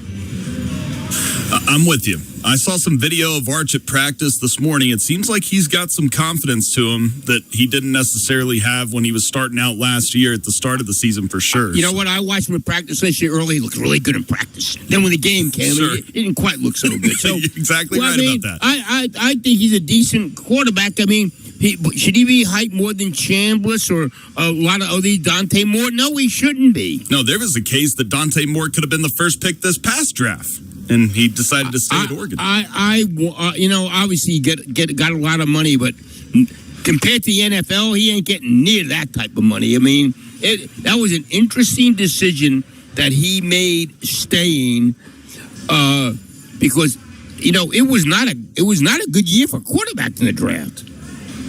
You're exactly right. No, I mean, he thinks that he can win a national championship, the first national championship for Oregon, and he got paid handsomely on top of that. I think that's why he stayed. Well, that's cool. I mean, if he did that, obviously, you're not getting paid near. I don't care how good the NIL is and Phil Knight. You're not getting what the NFL is playing quarterback now. But if he did stay to win a national championship, I commend him. I think in this day and age, that never happens anymore, right? Well, I mean, he got paid on top of it too. It was partially financial. He ain't getting $60 million that the NFL quarterbacks are getting. You're right, but he doesn't have to play for the Jets, which is probably where he would have gone. But he'll probably go there this year, then, right? Probably so. He'll probably be bad again. Yeah, you can talk all you want. Bad teams are going to stay bad teams, and the Jets will be right up there. But if he came back to try to win a national champ, that's who Jim picked to win a national. I got Georgia. You picking somebody yet to win? You said Jim picked Oregon? Interesting. I've been thinking about picking Oregon. I have Oregon probably winning the Big Ten. I can't decide between Ohio State and Oregon. I'm going to pick one of those teams to win the Big Ten and to win the national championship. Both of their rosters are phenomenal. Oregon got to go. I just know Ohio State's not a leader quarterback. But they're good. You don't like saying? I like them. I'll say this. If I were to throw another team other than Ohio State and Oregon to make a run, I got to put Notre Dame in there because I know they're going to be in the playoffs. To me, once Jim Donnan told Barry Switzer, this is one of Georgia's best teams ever, I hadn't made it, thought anything. But when Barry told me that, Donnan lives down there, well connected with Kirby Smart, former coach there, that statement meant a lot to me. I think Georgia's going to be really good, Al. I have them winning the SEC. They got a veteran quarterback who I think's underrated. I like Stockton. So do I. It seems like no one ranks him very high on all these lists. No, you're right. Look at his numbers for list. Let's see what he did, man. I could get that for you. You're right. No one ever talks about Gunner. What a great name. Gunner Gundy. What a great name. All right. Last year, Gunner Stockton, 24 touchdowns to 5 interceptions, 70% completion percentage, 14 starts, had just under 3,000 yards. Yeah, those are great. Really good stats. Good. Darn good. Really good stats. So, give me Manning stats for last year. Let's see what our Heisman Trophy Arch Manning last year, 26 touchdowns, 7 interceptions, 61% completion percentage, 13 starts, just over 3,000 yards. Yeah. The percentage was not. He got to be better in the 61% in these day and ages. You got to be better. We'll see. We'll see. They second game they play Ohio State. We got some great games early in the year, do we not? We really do. One more question on these quarterbacks we're talking about right now. Not as much Stockton, but I guess you could throw him in there. Who do you think has the best weapons? Like, is it DeCorian Moore with Dante Moore? Is it Cam Coleman and Wingo and the guys that Go to Columbus, Ohio. Bring me in Columbus, Ohio. And then Jeremiah Smith. Yeah, of course. And Brandon Innes. Yeah. They have been so good at wide receiver such a long time, have they not? They're wide receiver you. Absolutely. Yeah. Yes. I can get you a list. They just had another guy get paid. Hey, this is something I was thinking. And this is a great trivia question. And I was thinking this on vacation. Do you know the University of Oklahoma has only had 3 defensive backs ever drafted in the first round? Okay, so it's Roy Williams.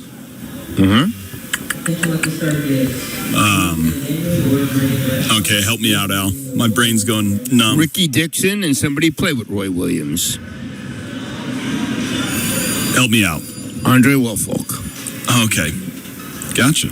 That's crazy. It is crazy. It is. I think on this team you might have a couple first rounders in that secondary. Guillory got a chance to be. Guillory has a chance to be really good. I know Eli Bowen's size. So what they got Eli Bowen listed this year? Let's see what size they got Eli Bowen. He had a really good year last year. 5'9", 185. Okay, yeah, that's a little on the small side. What do they got Guillory listed at? Guillory's 6 foot 187. He's gained some weight over the offseason, it sounds like. He was not that big. So, but yeah, only 3 defensive backs drafted in the first round. Unless I'm missing somebody. I like Boganowski, too. We never talk about Boganowski. Yeah, he's really good player. I'm not saying first round. I'm just saying for OU this year. Well, and it's a big year for Peyton Bowen, right? That's right. Totally agree with you. And at corner, you got Jordan, who's a good player. And you know what I like, too? The kid, who's the kid from Mustang, the 5-star kid that committed to OU? Gosh. Help me, man. I'm trying. I'm not good with the high schools. Please text us. I know somebody will text right away. And anyway, you know what's great? All the kids that are signing with OU in December, They're all Gabriel Osborne. Yeah, Jr. Gabriel Osborne, 5-star player, a great prospect. He chose OU over Alabama, Ohio State, Michigan, and Miami. Anyway, they're all, and he isn't. You know why he isn't? Why is that? Because his team got beat by Norman High in the state basketball championship, and he's a stud in basketball, and he wants to help his team win a state championship. I like that. See, I would love that. And then also he's a stud in track and the long jump. I love that. Though, I mean, I just like stuff like that. Me too, and it's rare nowadays. It seems like the young kids nowadays they either don't start or don't like the coach and give up. Senior in high school? Yeah. Are you kidding me? Enroll in the springtime, all that stuff. Yeah. Man, wasn't you a senior in high school ball? It was the best. Now, yeah. Al, I had to go to my last semester in high school because I didn't have the ACT to get into Tulsa. And so I had to make I think I had to make a 3.5, but I made a 4.0 my last semester in high school by taking rec basketball and humanities and office aid and all that stuff that got me into Tulsa. I mean, that is, but it was the best. So, they got two really good defensive backs. They got Osborne coming in. Jacob Johnson, he's a really, really good athlete, man. Mm-hmm. Yes. No, he definitely is. Really good. So they're good at court. Their safety, now they got to say, their secondary got a chance to be really, as do their linebackers when you got Ben Powers at Cheetah. Yeah, and he's a physical player. Reggie Powers. I'm sorry. Yep. Ben Powers, the old offensive lineman that's in the NFL now. You got Reggie Powers at Cheetah. Of course, Kendall Daniels was really good last year at that position. He was. But Reggie Powers, a physical player, and then you got Heineke, Kip Lewis, and then Cole Sullivan has really had a really good camp thus far. So they got a chance on defense to be really, really good. So we'll see. You want to hear Venables talking about the defense earlier on today? Yeah, please. Let's hear it. This was Venables after practice talking to the media. Yeah, I mean, here's how I look at it. Number one, respectfully, it's not a great defense yet, and I have an opportunity to be a really good defense. Why do you say that? Because we got guys that are bought in, that have been developed, that have shown they have some type of a body of work that gives you reason to believe. If they stay hungry, stay humble, they want to show up every day and put the work in, we have a chance to develop into a really good unit. And do I like not have? I have an appreciation for guys that are no-name guys that nobody know a whole lot about. They're not going to be on anybody's All-American list, but play at a All-American level. I like those guys a lot. I've had plenty of them. But I like the guys that are ultra-talented that show up, like they're a freshman every day. They show up like, they're trying to breathe as much as they want to play and play at a high level. It means that much to them. And where they're fighting for their success every day, and they're leading from the front, and they have a eat off the floor mentality. I want the whole team to have that. That's kind of cool. He's definitely challenging his guys for sure. Not a great defense yet. No, but they got some talent now. They're not as deep, especially up front. They're not. Last year they had some. They were so with Halton and Williams. I mean, they were really deep last year. Saw Grayson Halton getting to the quarterback last night in the preseason. Well, and obviously Marvin Jones last year, and R. Mason Thomas, Spears Jennings. You're doing well with the Steelers. I think he's with Pittsburgh, right? Yep, and R. Mason with the Chiefs. Yeah, R. Mason has had a great camp with the Chiefs. And it sounds like from what we're hearing from OU camp, it sounds like Taylor Wine is going to kind of be that number one edge rusher, the guy that everyone's going to game plan for. And that's kind of opened up some things on the other side with guys like Okoye and PJ Adebawore. I read today the Sooner Scoop, and I think it's a pretty good prediction. They said Okoye will lead the team in sacks this year. Right. I could definitely see that happening, and you would love to see PJ finally show up and be what. Yeah, Adebawore. I mean, it's a big year for him. I totally agree. So they got three pretty good defensive ends there. One more quote from Venables here talking about Jaden Jackson. 255, 258 pounds, leaned up. He's just a ball of muscle. And he's just shy of 300 pounds now, so he's gained, give or take, 45 pounds since he's been here. Through a lot of hard work and dedication, very consistent for young guys, very consistent, doesn't say a whole lot. He's got good block rec, which is kind of a foundational thing for defensive linemen. Everything happens so fast there. So your ability to diagnose and recognize, block recognition is really important so that you don't get knocked off the ball. And so everything starts in the run game. And his ability to hold a gap, his point of attack power and strength have been really good. His fundamentals are pretty good. And it's still, he's a work in progress still. And but he's done some really good.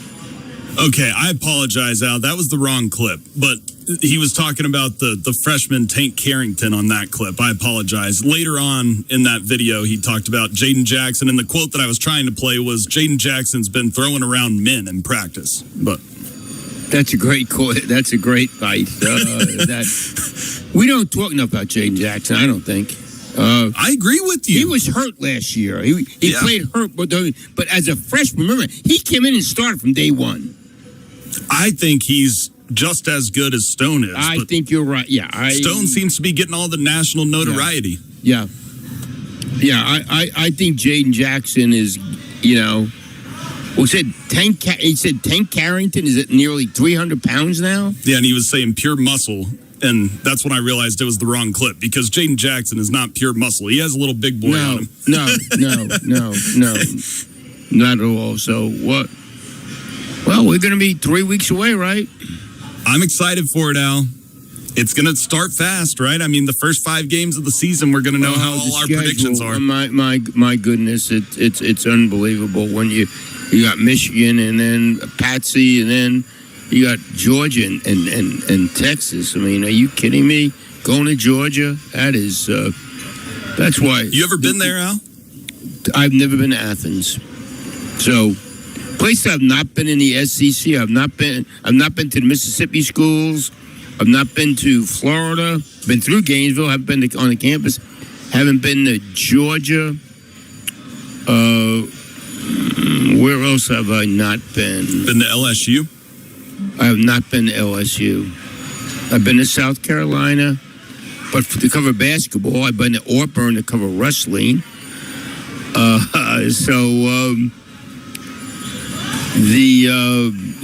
been to Kentucky. Kentucky's a beautiful campus, man. I've never been there before. Really, I've been to Vanderbilt. Been to Alabama. Alabama's a great place. Alabama's as you can imagine, a big time play. I've been to Tennessee is did you get to go to one of those games over Tennessee at all? No, I wish I could have gone to that one last year. It looked like a great environment. The one with Baker was just unbelievable. What a game that was, huh? Absolutely. I was playing college golf at the time. I remember watching that in the dinner with my golf team after the round, and no one really knew about Baker around the country, and that's kind of when the country found out about Baker Mayfield. That's exactly right. They were they behind 21-0 in that game? They definitely came back. I can't remember the specifics. They came back and won in overtime. So that was an unbelievable game over in Knoxville. Here's the Lucky Star. Again, come on out. They got all your favorite games. They got 2 massive games. They got blackjack going on. You got great restaurant bars out here. So it's a fun place. You can win a lot of money right here at the Lucky Star. Bring them back. We'll take phone calls, text messages, whatever's on your mind. 98.1 FM to the Sports Animal. Get ready for a night of non-stop action. Husky Fat Promotions and K1 present Road to Tokyo. Part 2, Friday, August 28th at the Young Family Athletic Center in Norman. 8 elite kickboxers will battle in a one-night tournament with one coveted spot in the K1 World Grand Prix in Japan on the line. Get your tickets now at huskyfat.com or let the Sports Animal hook you up for free. Oh, yeah. Text FIGHT to 405-900-9957. That's FIGHT to 405-900-9957. Good luck from the Sports Animal.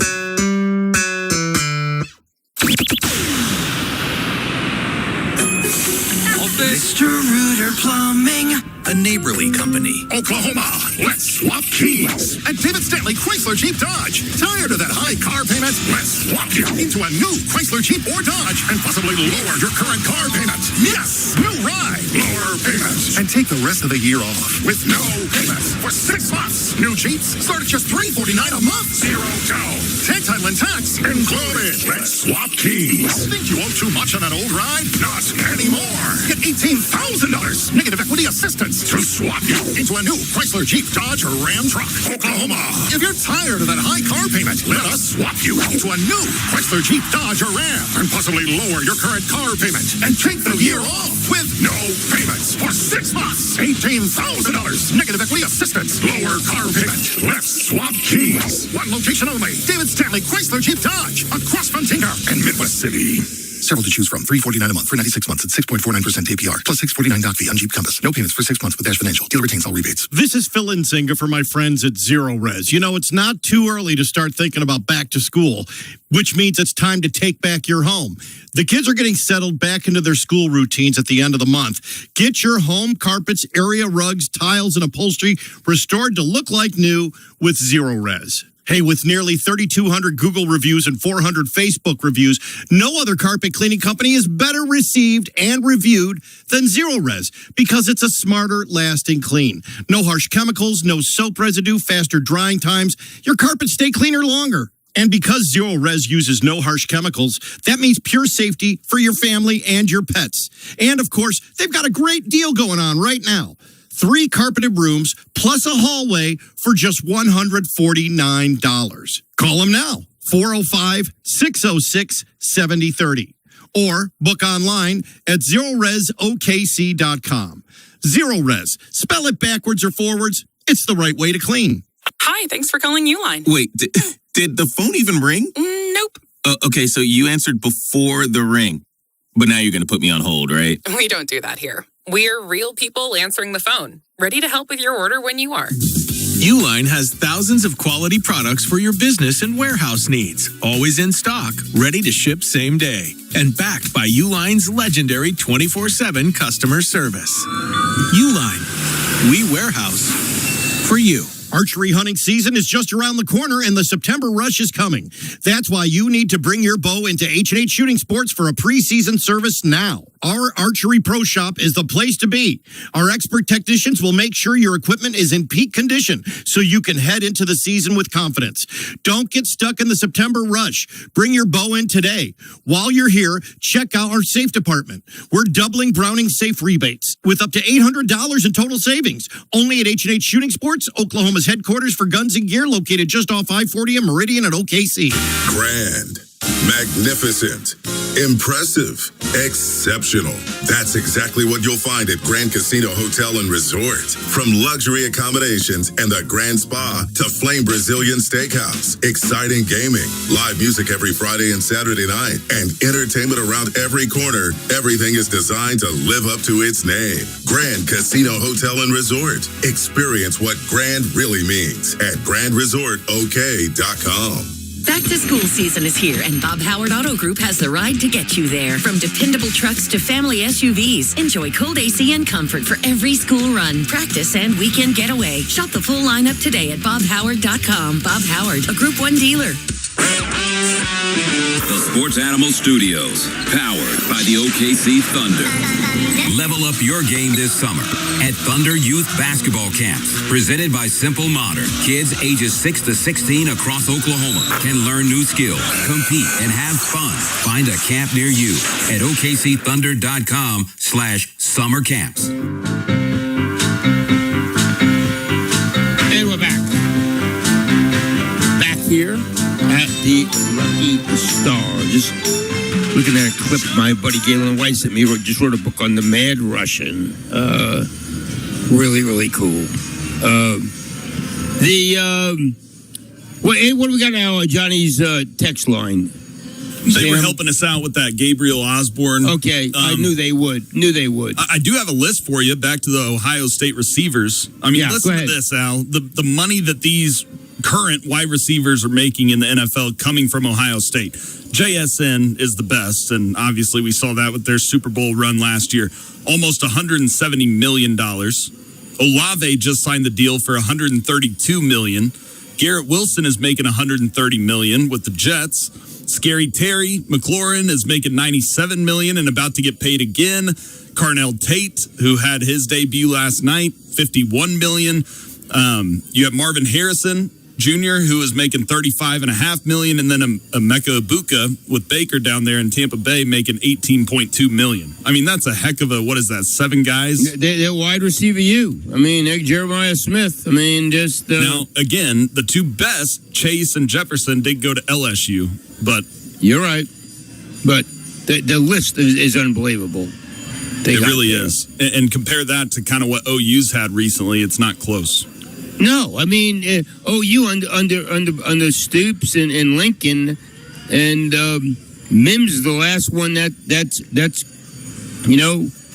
done anything in the NFL, right? Mm-hmm. I mean Mims, and then you got to go back to Hollywood and CD.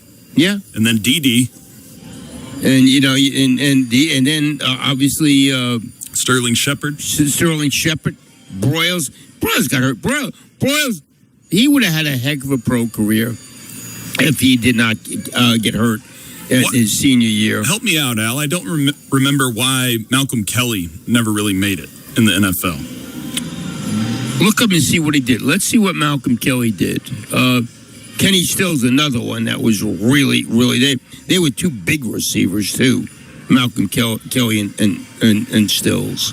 But yeah, see how long Malcolm Kelly played.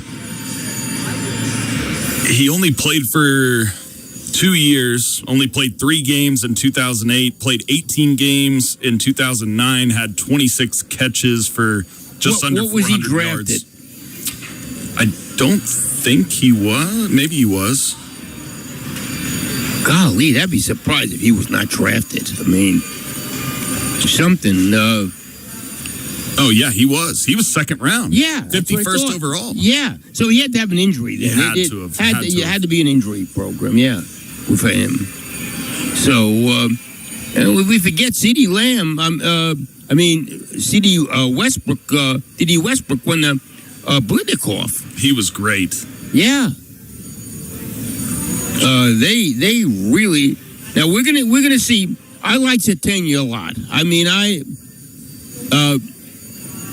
and I think Harris, the kid in Virginia, and Parker Livingstone, the kid from Texas, and Elijah Thomas, the kid from Dakota, really had a good scrimmage this week. Said his career was severely derailed by persistent knee, hamstring, and ankle injuries. There you go. Wow. He was with the Redskins. Yeah, that's second round draft pick. That's is Shepard Sterling still with Tampa Bay? Is he back with Tampa? He played with him last year. I know, but I thought he got hurt. Did they keep him around? I have no idea where Sterling Shepard is. What a good dude he is. Knew his dad. Yeah, he's still with the Bucks. Okay. How old is he now? 33, 34? He is 33. Okay. Good for him coming back after he got hurt. Was it with your Giants? I think he was still with the Giants. No, he was with the Giants. He was always hurt with the Giants. That's what I'm saying. He was a second round draft pick. They loved him up there. Whenever he tore his ACL, a very gruesome injury, if I remember right, a couple of years ago, and came back. I thought that might be the end for him whenever that happened, but he's come back and played. Well, and he went to Cassidy with Barry Sanders' son. Heritage Hall, okay. Same thing. Yeah. Is there much of a difference between that school and Cassidy? They're pretty much the same. That's right. He had a heck of a career at OU too. He was a really good player, and again, a really good person. Really, really good person.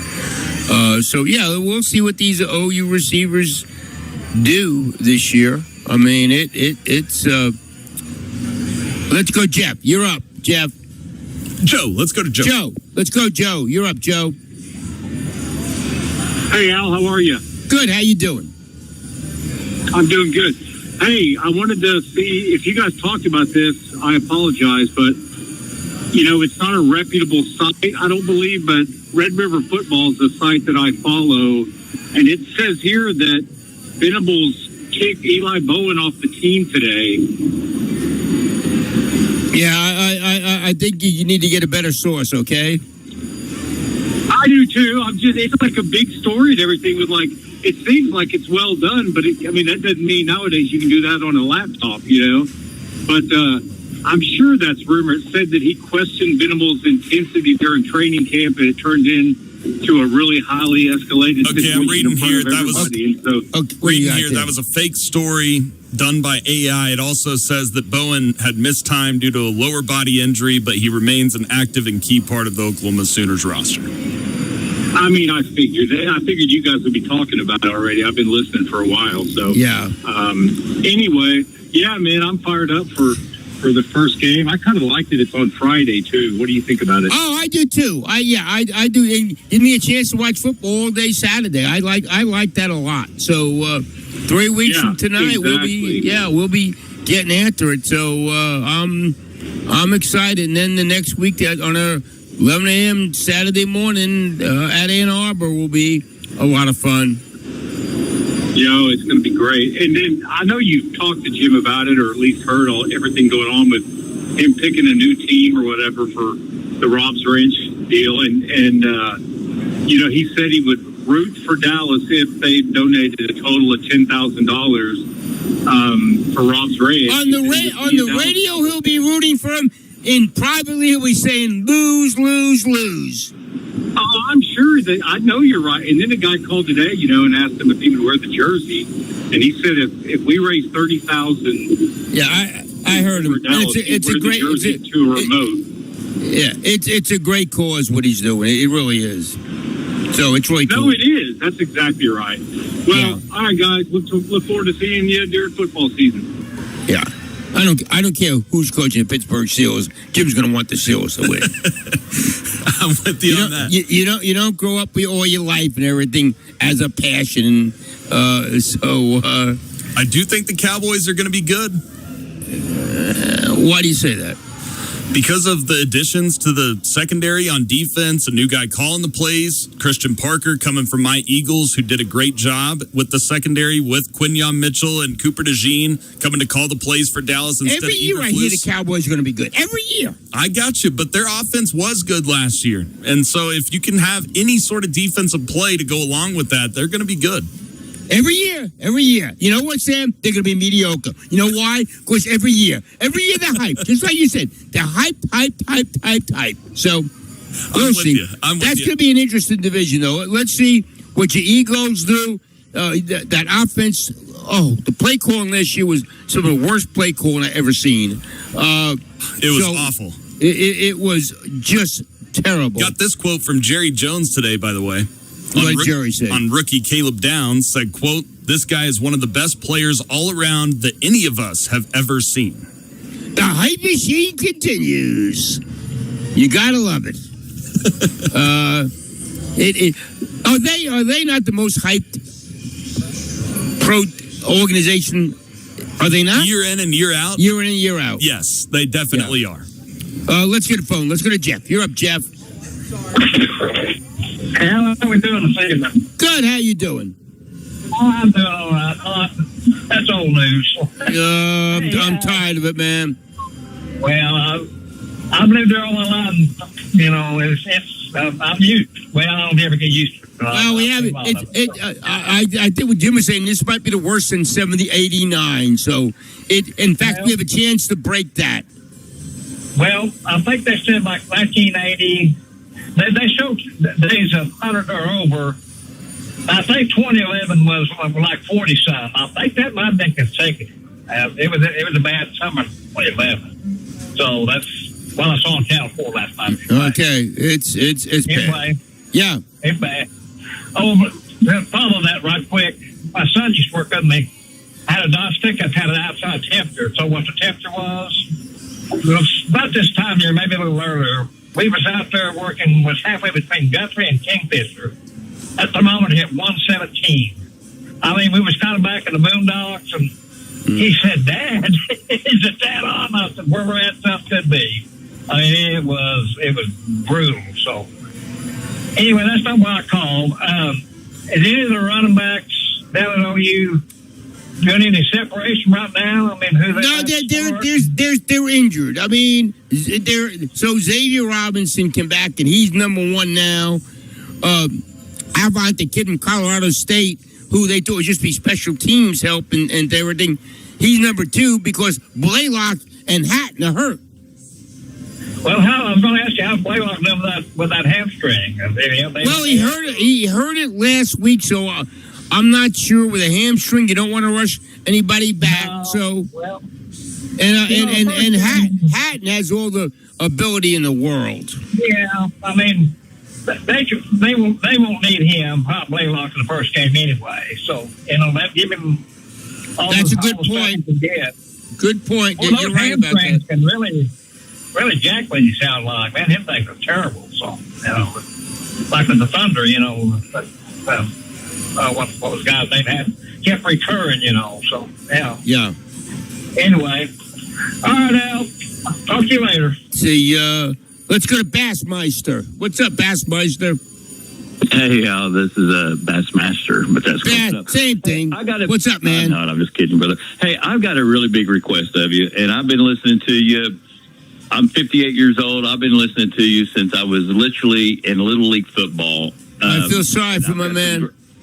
Anyway, I've got some stories about some stuff. But back before they had the mute button that Pete would call in, and it was hilarious. Whenever I was a kid, I learned some stuff. But anyway, I've got a really big request for you. And you may have done this. If you did, I missed it, and I feel bad about it. But can you get Larry Nafee on with you and do like a 2-hour segment with you at some point next year or something like that? We were coming back from Omaha, and he was in the bathroom. Of course, you don't want to talk to somebody too much in the bathroom, but I asked him, I go, how many of these championships you been to now, Larry? And he gave some crazy number of OU championships that he's personally witnessed. And that guy, I didn't realize he had retired, but I guess he was the longest tenured OU employee other than Merv, and I guess probably longer than Merv. I'm not for sure, but it's got to be right there. Yeah, I think you're right. Larry I run to Larry every now and then in Othello's. Right. Yeah, I should get Larry great on and talk some stories, yeah. It would be great because between the two of you guys, there's just there's a bunch of stuff there. It would be great if you could have him on for a while. Yeah, Larry just retired. He went out with Joe C. At the end of the year and everything. If you could somehow do that and then advertise that you're going to do it, like I said, out of everybody that you talk to, that would be my number one guy. Larry got some stories, no doubt about that. Okay. Right. Thanks for your time. We're going to miss you, brother. Thank you. I still got a year. I still got 16 plus months, Sam, so I'm not through yet, right? Oh, yeah. We got a lot of good plans for the next year and a half. Here at a great place, a Lucky Star, again, Catfest, coming up next Saturday night out here. And you got everything going. Every day they got something new out here. And great food, drink, and everything, and all your favorite games. We're going to come back. One more segment right here, 98.1 FM to the Sports Animal. Catch the Unadvised podcast with Preston Poole and T-Bag. Preston, stop talking like that. You're raised better than that. New episodes drop twice weekly, featuring hot takes on college football, the NFL, and fantasy football, the Oklahoma City Thunder, the NBA, and more. Plus, the show streams on YouTube. What did this dude just type? Get that dude banned. Follow the Unadvised podcast at thesportsanimal.com or the Sports Animal app. This is the story of the one who keeps multiple buildings running smoothly day after day. Plumbing that flows, HVAC that hums, cleaning supplies that keep surfaces sparkling. That's why she counts on Grainger. With easy reordering online and 24/7 support, Grainger helps her keep the products she needs on hand. So shelves stay stocked and buildings stay ready. Call 1-800-GRAINGER, click Grainger.com, or just stop by. Grainger, for the ones who get it done. Liberty Mutual customizes your car and home insurance. And now we're customizing this rush hour ad to keep you calm, which could help your driving. And science says therapy is great for a healthy mindset. So enjoy this 14-second session on us. I think you've done everything right and absolutely nothing wrong. In fact, anything that hasn't gone your way could probably be blamed on your father not being emotionally available because his father wasn't emotionally available, and so on. And now that you're calm and healing, you're probably driving better too. Liberty, liberty, liberty, liberty. Hi, I'm Luke Abel. The Abel Law Firm is now 50 years old. That's 5 decades of proudly serving injured Oklahomans. That's right, Luke. 50 years of representing our clients with understanding and compassion. 50 years of fighting for your rights. It's even in our jingle. Who's gonna fight for your rights? We are able. For 50 years, we've been Oklahoma's personal injury law firm. We're ready, we're willing, we're able. Named Oklahoma City's best personal injury law firm. I wish we could eat breakfast all day. Fluffy pancakes, crispy bacon. You know, Boomerang Diner serves breakfast all day. Let's go right now. We're here for breakfast lovers all day long. At Boomerang Diner, it all starts here. Some places are nice, and some places are grand. Grand Casino Hotel and Resort isn't just another casino. It's a luxury escape with exciting gaming, a beautiful hotel, the relaxing Grand Spa, incredible dining at Flame Brazilian Steakhouse, live music every Friday and Saturday night on the Fire and Ice stage, and so much more. Stop settling for ordinary. Make your next getaway grand. Visit Grand Casino Hotel and Resort or plan your stay today at grandresortok.com. Summer's here. Metro Shoe Warehouse is ready. Discover Varley, a fresh new brand that's turning heads. Shop the latest summer styles from Bird Dogs, Seeger, Grayson, Legends, Fair Harbor, Holo, and YY Nation. Explore new arrivals from Free People Movement, Gola, Mia, and Thread and Supply. Refresh your warm weather wardrobe, plus check your Metro Shoe Warehouse app for exclusive member-only savings. Shop local today in OKC and Norman or online at metroshoewarehouse.com, where comfort meets style. What keeps you up at night? Do you wonder if what you've saved will be enough? If your money will go as far as you plan? Or whether your retirement will look the way you imagine? What worries you? Everyone's concern is different, but ignoring it won't make it disappear. This is Ron Paul. You may not be able to predict what comes next, but you can take steps now to diversify your savings with precious metals before uncertainty becomes urgency. My friends at Birch Gold Group will send you a free info kit explaining how gold can help diversify your IRA or 401k. Just text the word SECURE to the number 989898. There's no cost and no obligation. Just free information to help you consider your option. Take the first step with Birch Gold. Text the word SECURE to the number 989898. Think about the ones the world decides don't belong. In Shrek the Musical, Lord Farquaad has a plan. He rounds up all the fairy tale creatures and banishes them all to a swamp, all because he decided they were too different. When all of the misfits are banished together, they realize that they are united by their differences. They become a family and decide to stand up for one another and let their free flag fly. We have all known the pain from being outcast at one time or another, a time when we've been picked on, a time when we weren't chosen or invited, a time when we've been ignored or set aside. We are the very ones who can help outcasts to feel at home. When we show kindness and grace, we help people to see that they have a place in the family. That's something to think about. I'm Wendy Lambert with St. Luke's Methodist Church.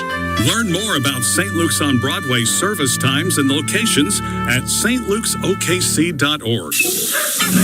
Oh, not now. Plumbing issues can put your life on pause. But with Mr. Rooter Plumbing, your life will be flowing again in no time. Mr. Rooter Plumbing, a neighborly company. Football game days are coming soon. Closer to kickoffs, big hits, big games, and even bigger expectations. WWLS, the Sports Animals Countdown to College Football in Oklahoma is on and powered by Rob's Ranch. Let's check in on the countdown here, 21 days, 51 minutes, and 49 seconds until college football comes back to the state of Oklahoma. Follow along and get ready for game days at thesportsanimal.com and the Sports Animal app.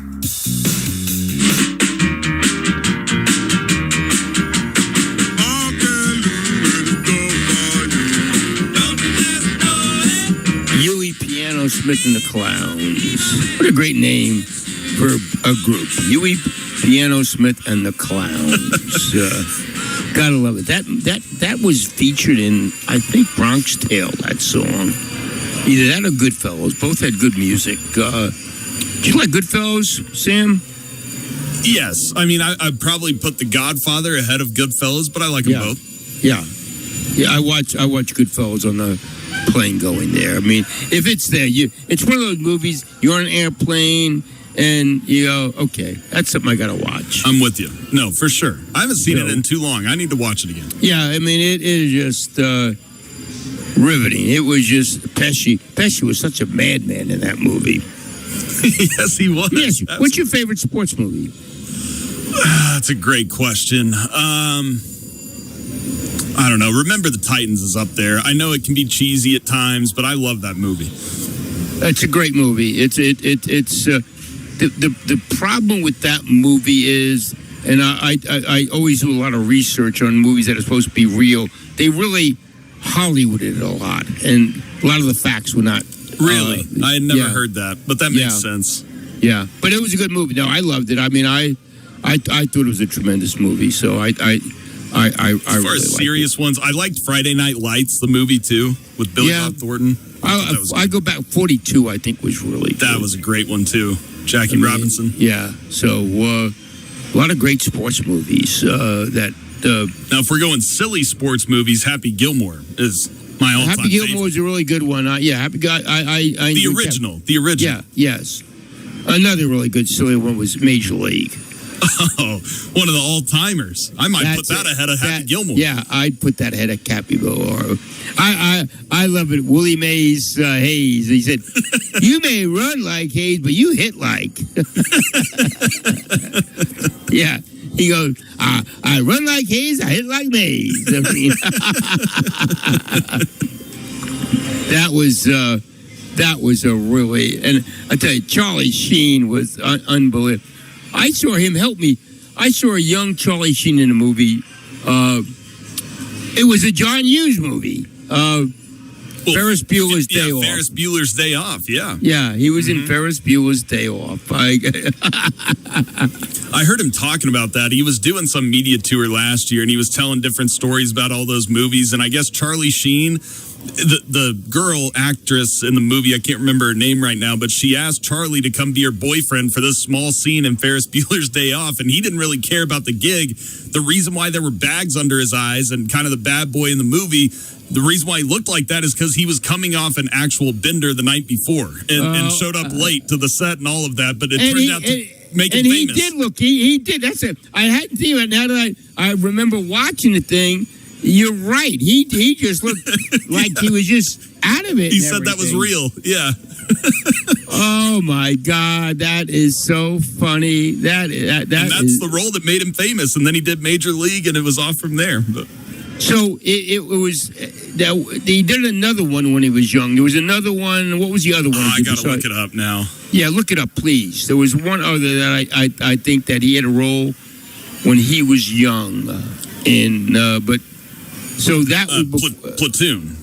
Okay, how old right after that? Yeah. Okay, so it was Ferris Bueller, then Major League, then Platoon. I mean, yeah, Ferris Bueller, then Platoon, and then Wall Street, and then Major League. Okay. Wow, because that was a massive part in Major League. Yeah, I mean, he was the lead. Wild Thing. Yeah. I mean, by the Troggs, Wild Thing. Great song. No, you John Hughes movie fan? Yeah. I mean, I'm not the biggest movie guy in the world, but yes. No, for sure. Yeah, I Ferris Bueller is not one of my favorite John Hughes movies, though. I mean, it was not real. A lot of the John Hughes movies are usually very, very realistic, and that was not realistic. Text line's also saying Red Dawn is one of those ones early in his career that made him famous. Let's see, which one was first? That was 84. When was Ferris Bueller's Day Off? About 88? It was 86, so they're right. Okay. Red Dawn came before Ferris Bueller's Day Off. Wow. That is... that's good. So what do you got going on tonight?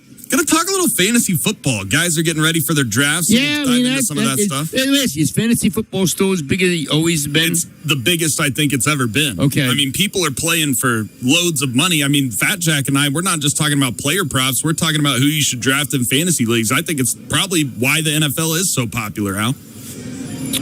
So you're a big fantasy football player? Yes, I'm in 3 leagues, and I didn't used to be, but then I got into it, and I can't stop. I'm addicted to it for sure. So when's your draft? We try to do them as late as possible. I don't think we're drafted until the start of September.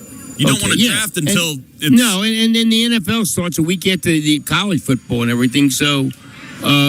Like, imagine if you drafted last weekend and you drafted like Jordan Tyson or something, and now he's maybe out for the season. I mean, you don't want to draft until you know. Yeah, you can't. And injuries happen so much in the NFL. So, who if you had the number 1 pick, who would you draft? I'm going Gibbs, but also Bijan Robinson. It's either Gibbs or Bijan, whichever one you like more, because both of those guys are not just running backs, they're wide receivers too. They catch a lot of passes. Oh, like McCaffrey. Well, do you trust his health? They're saying he has tightness. Yeah. Oh, what are they saying now about him? They're saying that he has tightness, and they won't say where. And people are speculating that he's having calf tightness again. And last time he had that, it turned into the Achilles tear. So you don't like Barkley? You don't like Barkley? I love Barkley, but I don't think he's in that same class. But he might be again. I don't know what this offense is going to look like. It's wait and see on Mannion's offense. Well, it can't be any worse than last year's what they were trying to do there. I'm with you. If he could get him back to 2 years ago, I mean, yes, then Barkley's up there in that elite tier. Where did our man from that he was with the Commanders go? No, former head coach at Tech. Oh, Cliff Kingsbury. Yeah, where did Kingsbury wind up at? Where is Kingsbury now? I don't know. I guess you're going to Google and find out. Okay? I am. I thought he's an excellent offensive coordinator. He is. Where is he? Is he still not employed? Okay, he's an assistant with the Rams now. Okay. Well, interesting. I mean, he's with Sean McVay. Okay, yeah, that's pretty cool. Okay, that's going to be it for me. I'll be back on Monday. Good night, Oklahoma.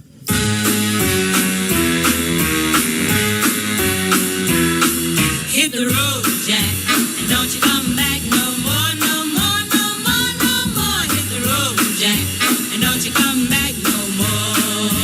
What you say? Hit the road, Jack, and don't you come back no more, no more, no more, no more. Hit the road, Jack, and don't you come back no more. Well, don't you come back no more. What you said? Don't you come back no more. I didn't understand. Don't you come back no more. You can't mean that. Don't you come back? Oh, now, baby, please. Don't you come back no more. What you trying to do? Listeners keep asking, where did Sam go? The answer? Game time. It's game time! Weeknights, 7 to 9 p.m. on the Sports Animal. You may know Sam from his time working with Mark Rogers and Jim Traber. Well, now he's unleashed. Each weeknight with live game reactions, fresh perspectives, and more. It's game time. Check it out on 98.1 FM. WWLS. The Sports Animal. TheSportsAnimal.com. And the Sports Animal app.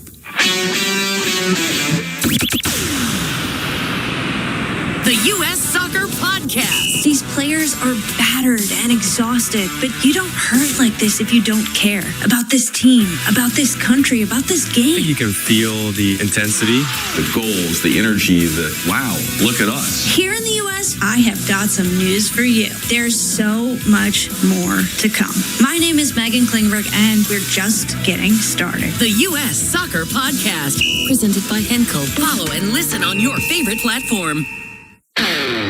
This is the story of the one who keeps multiple buildings running smoothly day after day. Plumbing that flows, HVAC that hums, cleaning supplies that keep surfaces sparkling. That's why she counts on Grainger. With easy reordering online and 24/7 support, Grainger helps her keep the products she needs on hand. So shelves stay stocked and buildings stay ready. Call 1-800-GRAINGER, click Grainger.com, or just stop by. Grainger, for the ones who get it done. Sleep Number's new collections are designed to adapt to the changing nature of your life and your sleep needs. Whether it's the personalized comfort of the Comfort Mode mattress, the targeted pressure relief of the Comfort Next mattress, or the Climate Collection that actively cools or warms to help you fall asleep and stay asleep. And now, get early access to our biggest sale of the year. Save 25% on the new Comfort Next Luxe for a limited time. Only at a Sleep Number store or sleepnumber.com. When life throws you a curveball, whether it's a car crash, motorcycle accident, or worse, you don't just need a lawyer. You need J.R. Holmesy & Associates, where over 100 years of combined legal experience stands behind you. J.R. Holmesy has practiced in Oklahoma City for decades, earning a reputation as a fearless litigator and compassionate advocate. He has helped thousands obtain justice and maximum compensation. You're right, Al. Our friend J.R. Holmesy was just selected as a top 10 personal injury lawyer in the state of Oklahoma for 2025. I'm telling you, he really stood up for Julie and I when we had our horrible car accident. There's nobody better than J.R. Let's talk to them first. Consultations are free, and you pay nothing unless they win your case. So call J.R. Holmesy today, 405-524-1011, or visit jrholmesy.com to schedule your free consultation today. When the stakes are high, you deserve experience, dedication, and compassion. J.R. Holmesy & Associates, because when it matters most, experience matters. One day, it's the next day. One day, your tires are... The next day, they're... That means now's the time to come to T&W Tire. They offer the latest tires and products for all types of vehicles and equipment at a price you can afford. From big rigs to pickups, farm tractors to forklifts, they can take care of all your needs. T&W Tire offers 24-hour road service and a variety of other services to get your vehicle back on the road where it belongs. From Enid to Ardmore, Lawton to Tulsa, Oklahoma City to Elk City, Ada and Lindsay, T&W Tire are proud Michelin dealers. Just stop by and see them today.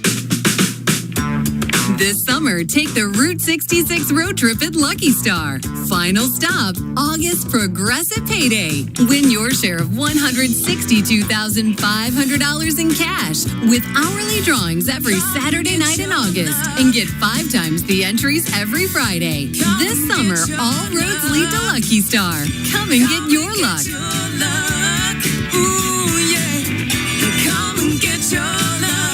Download to see if you qualify. Not all customers will qualify. Transfer fees may apply. No Albert subscription required. Albert is not a bank. Albert Instant Loans are issued by FinWise Bank, member FDIC. Not an actual client. Terms apply. Kylie, what's wrong? I just got hit with a car repair bill. I'm behind on rent, and I feel like I can never save any money. Have you tried the Albert app? Albert is your financial assistant, helping you find ways to save and create custom budgets to actually grow your money. Plus, you can get up to $10,000 for big expenses or advance up to $1,000 fast when you need cash right away. Albert can get me up to $10,000? Exactly. Albert spots you in a pinch and helps you grow your money in the long run. I'm downloading Albert right now. Download the Albert app and use promo code PLAN to borrow up to $10,000 for whatever you need. The Albert app helps you budget better and save more money, so you reach your financial goals faster. Download the Albert app right now and use promo code PLAN to borrow up to $10,000. Use code PLAN to borrow up to $10,000. Guys, did you know your testosterone level impacts your energy, libido, sleep, weight, hair loss, mood, and even ED? And right now, Revive Men's Health Oklahoma City will check your testosterone for free. They've helped thousands of men since 2011 feel and perform better. They're so confident they can help you, they even guarantee it. Schedule your free testosterone test, exam, and consultation today. Call 405-942-3100. That's 405-942-3100. Or visit ReviveMen'sHealth.com. Broadcasting sponsored by Parish Devon Injury Lawyers. Visit pepperwinds.com. WWLS-FM, The Village, Oklahoma City. The Sports Animal, a Cumulus station. You've been waiting all day for this. It's game time! You got your practice in. Not the game that I go out there and die for. It's not the game. We're talking about practice, man. I mean, how silly is that? It's game time with Sam Humphreys on 98.1 FM, WWLS, The Sports Animal, and streaming on thesportsanimal.com and the Sports Animal app.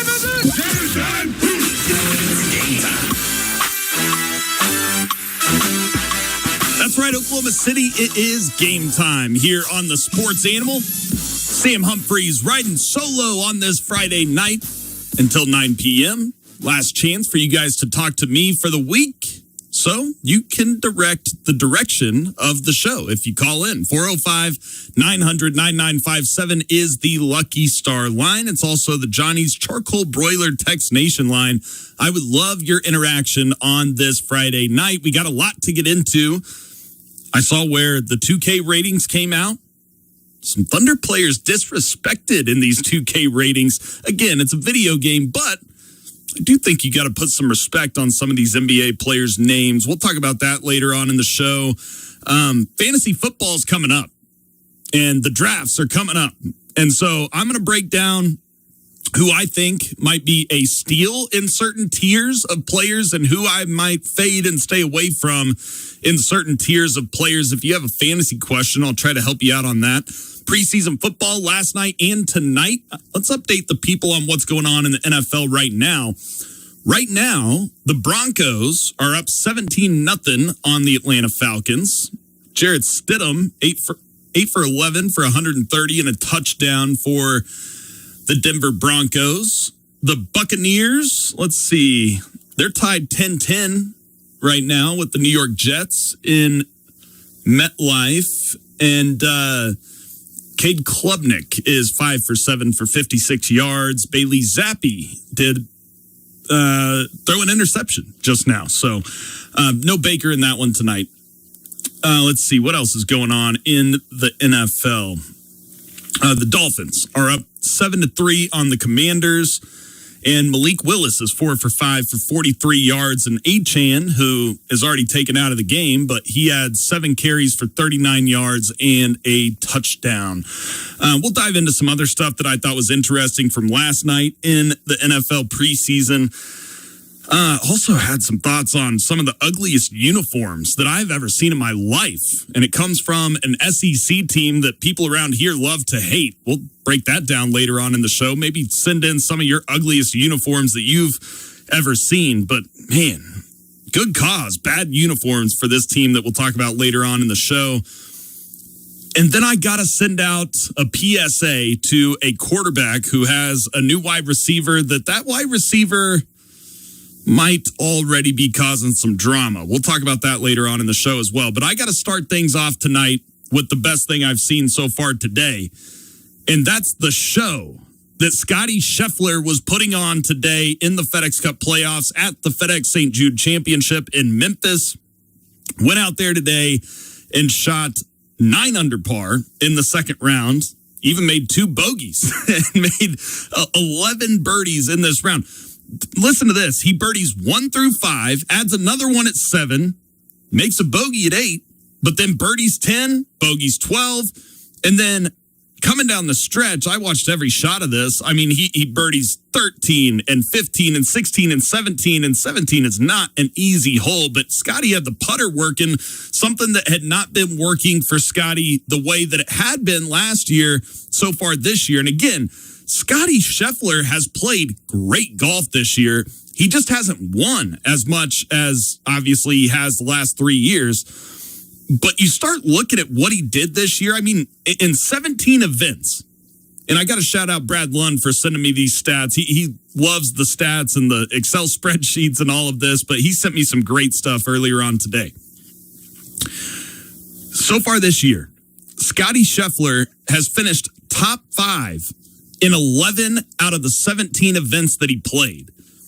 Now, he didn't win a major and he didn't win the Players' Championship, but he is dominating in the FedEx Cup points list. And like Chris Gotterup said, they don't just hand out those points. And I think Chris was essentially saying that he thinks that Scotty Scheffler is the player of the year, even though he didn't win a major or the Players. But if Scotty Scheffler does go on to add a FedEx Cup to what he did so far this year, I think he is the player of the year. You could argue Cam Young and the PGA Tour lovers are going to, which again, I'm on the PGA Tour side of the whole debate now, but I'm saying the people that are in love with the PGA Tour make a bigger deal out of the Players' Championship than it really is. It's not the 5th major by any means. It's the biggest regular season PGA Tour tournament is what it is. And so I don't put that in the same category as the major championships, but you look at who won the majors, And the guy who won the green jacket this year got a front row seat to watching Scotty make all these birdies today. I mean, what did Rory end up shooting? Rory was over par all day. Rory ended up shooting 4 over par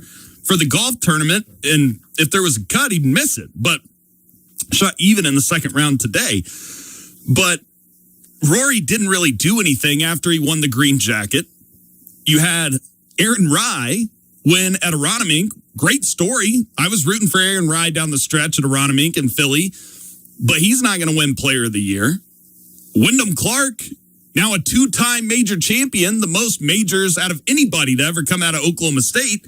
Great story. I was rooting for him against the New York fans down the stretch at Shinnecock, but he's not the PGA Tour Player of the Year, and it's certainly not Ryan Fox, who won the British Open. And so that leaves us with, Matt Fitzpatrick, what he won 3 times. Cam Young won 3 times. Our man Chris Gotterup won 3 times. But if you compare the schedules and the resumes from this season between a Cam Young, a Fitzpatrick, a Gotterup, and a Scotty Scheffler, it's not close, the consistency. Now, Scotty doesn't have the wins. He only won once back at what you would consider the easiest event that he played in at the Amex in Palm Springs early on in the season. But Scotty Scheffler, listen, his stats are not bad. He was consistent as can be all year. He just didn't get it done on Sundays. And like I said, 11 top 5s and 17 starts. His approach play was not near as good as it has been. But it has been as good as Tiger Woods in his prime. And so back to some of the stats that Brad Lund sent me earlier on today. So the best golf that's ever been played was Tiger Woods in 2000. And Tiger finished top 5 in 17 out of the 20 events. That's 85% of the events that he played back in 2000. He finished in the top 5. That's not human. People don't do that. Tiger didn't even do that for the rest of his career. But in Tiger's prime, for the most part, from 2002 to 2009, essentially he was making anywhere from 60 to 65%. He was finishing top 5 60 to 65% of the time. 11 for 18 in 2002, 11 for 18 in 2003, 13 for 21 in 2005. His second best year, statistically, was 2006 when he finished top 10 out of the 15 events that he played. But Scotty Scheffler, ironically, this year has finished top 5 64% of the tournaments that he's played. Last year, even though he won a whole lot more, what did he win last year? I could go back. He won 6 times last year, 9 times the year before that, and 3 times the year before that, and 4 times the year before that. And again, 1 time this year. But he's finished top 5 64% of the time this year, whereas last year, only 60%. 2024, only 63% compared to 64 this year. And then in 22-23, he only finished top 5 56% of the time. Now, I say only, but I'm comparing it to what he did this year and comparing it to Tiger Woods. The point is it's very comparable to what Tiger did in his prime and actually better consistency than what he did even the last 3 years. He just didn't make it happen on the weekends or early on in the season. If you remember, he kept screwing up on Thursday and putting himself in a hole early. And I think part of that had to do with the fact that they had their second kid. Maybe he was a little bit distracted off the course, maybe not practicing quite as much when he was home. And the iron play has certainly regressed. He was by far the best iron player on the PGA Tour each out of the last 3 years. This year, not so much. Now, it's not like he's a bad iron player, still gaining just below a shot per round, but he was gaining over a shot and a half per round with the irons each of the last 3 seasons. So, again, I'm not saying that I know that Scotty Scheffler is the player of the year, but who would get my vote? It would be Scotty. Even though he didn't win a major or the Players' Championship, I think the vote is clear based on what should the criteria be of player of the year on the PGA Tour. it's the player that played the best throughout the year. Well, that's by far Scotty Scheffler. Unless you value the Players' Championship more than you should. Or, again, value non-signature events like Goddard Up won in Phoenix or the Zurich Classic that Fitzpatrick won with his brother. And again, he won other events than that, and so did Chris. But it would really come down to Scotty and Cam Young. And let's look at some of what Cam Young did this year. Give me 1 second here.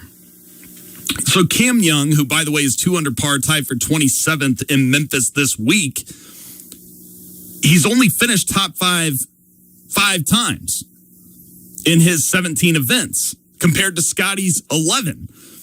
Now, he won twice, and again, he won the Players' Championship, which means a little bit more than a signature event, and he won the Cadillac as well and finished second at the Open Championship. If he would have won the British Open, then he would have been Player of the Year, but he didn't.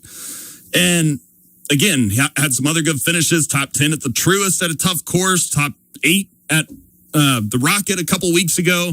So he had a great year, but it wasn't as consistent as Scotty Scheffler. And so it comes down to how much do you value the players versus a signature event, which I think they're pretty comparable. Neither one have live players, and all of them have the same top elite players in the world.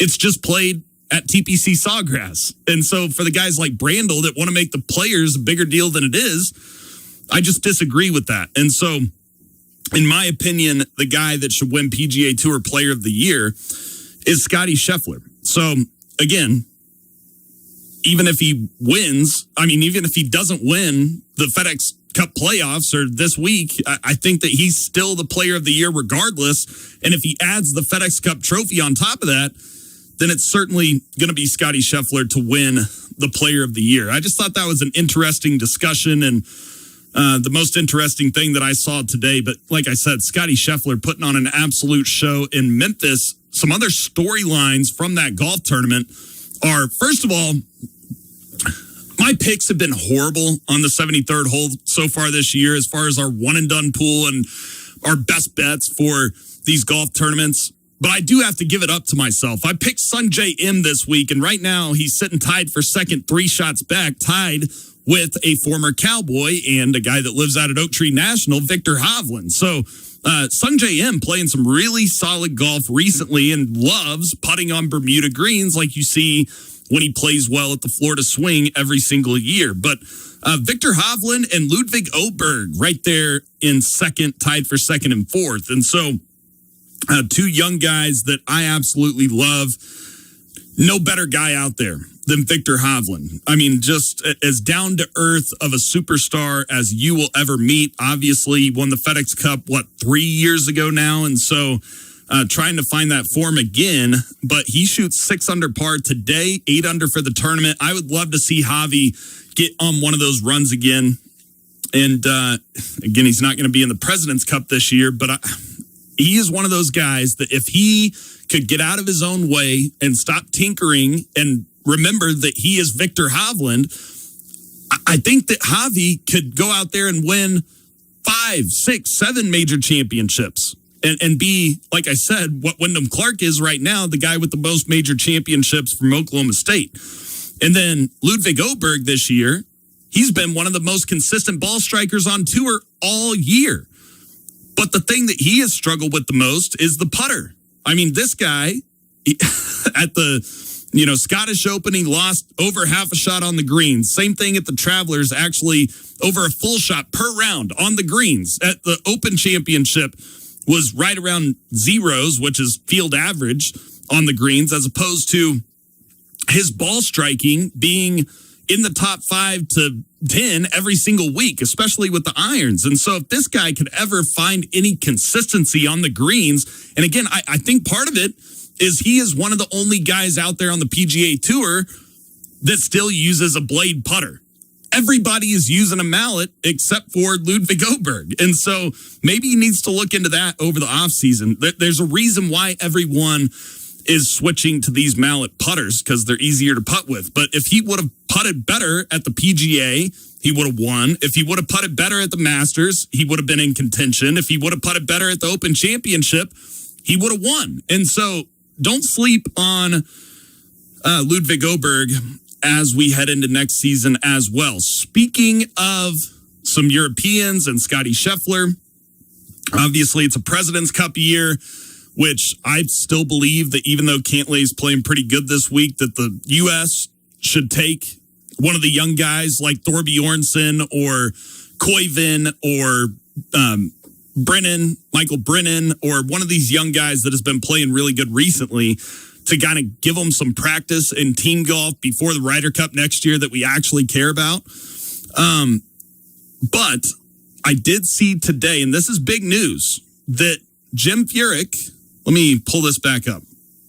It says here that U.S. Ryder Cup team plans to overhaul its point system for qualifying with a, quote, greater emphasis on the 2027 season, per Adam Schupak. So it says an announcement is expected after the FedEx Cup playoffs. So again, the U.S., who just gets dominated in the Ryder Cup after they dominate the President's Cup, they're trying to make some changes. And I think that one of the changes they need to make is do something like Luke Donald has done the last two Ryder Cups and take younger guys that are motivated, like a Gotterup, which they should have taken Gotterup last time, or a Koiven, or like I said, Thorbjornsen or Michael Brennan, or one of these guys, not a doorknob like Cantlay that's going to bring you no team chemistry or motivation. That's one thing. But also, you can't have guys like Ben Griffin on the squad that played horrible this year. And I'm talking about the President's Cup when I say this, but he made all of those points and got locked into the President's Cup based on how he played last season. And it's the same thing in the Ryder Cup, that the top six guys cannot be locked in solely on if you play good the year after the Ryder Cup. It's almost irrelevant what you do in the year leading up to the Ryder Cup. So you have to put a whole lot more emphasis on the 27 season for the 27 Ryder Cup. I mean, what a novel idea. Yeah, they should have thought of this long ago. And so I like that change. We'll see if it ends up happening. I still think that the only guy that could have fixed this Ryder Cup situation and gotten the team to kind of rally around and believe is Tiger Woods. Unfortunately, Tiger was dealing with his own off-the-course issues. And so, I don't know. Jim Furyk, not the biggest fan, so we'll see what ends up happening. Also, Brandt Snedeker, the captain for the U.S. in the President's Cup. So there's a little golf talk for you. Normally, I would not lead off Game Time with golf talk. That's more for the 73rd hole. But Scotty Scheffler putting on a show this week in Memphis, and I was impressed. After the break, I am going to dive into some audio from earlier on today. We played a little bit of it with Al, but Brent Venables was challenging his defense after practice today. I thought that was interesting. And Drake May, I think, may be in for a wake-up call with A.J. Brown. I'll tell you what Drake May said after the break as well. Here on Oklahoma's Leader in Sports, Game Time with Sam Humphreys on Oklahoma's Leader in Sports, the Sports Animal.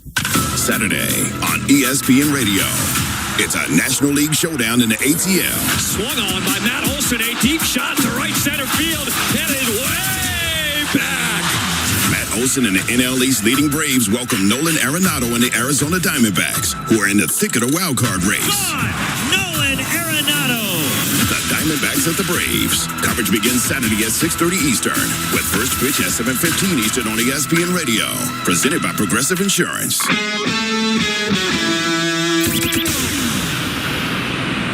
Oklahoma, let's swap keys. At David Stanley Chrysler Jeep Dodge. Tired of that high car payment? Let's swap you into a new Chrysler Jeep or Dodge and possibly lower your current car payment. Yes, new ride, lower payments. And take the rest of the year off with no payments for 6 months. New Jeeps start at just $349 a month. 0 down.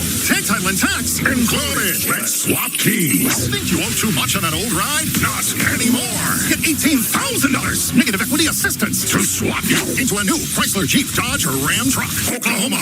If you're tired of that high car payment, let us swap you into a new Chrysler, Jeep, Dodge, or Ram and possibly lower your current car payment and take the year off with no payments for 6 months. $18,000 negative equity assistance. Lower car payment. Let's swap keys. One location only. David Stanley Chrysler Jeep Dodge across from Tinker and Midwest City.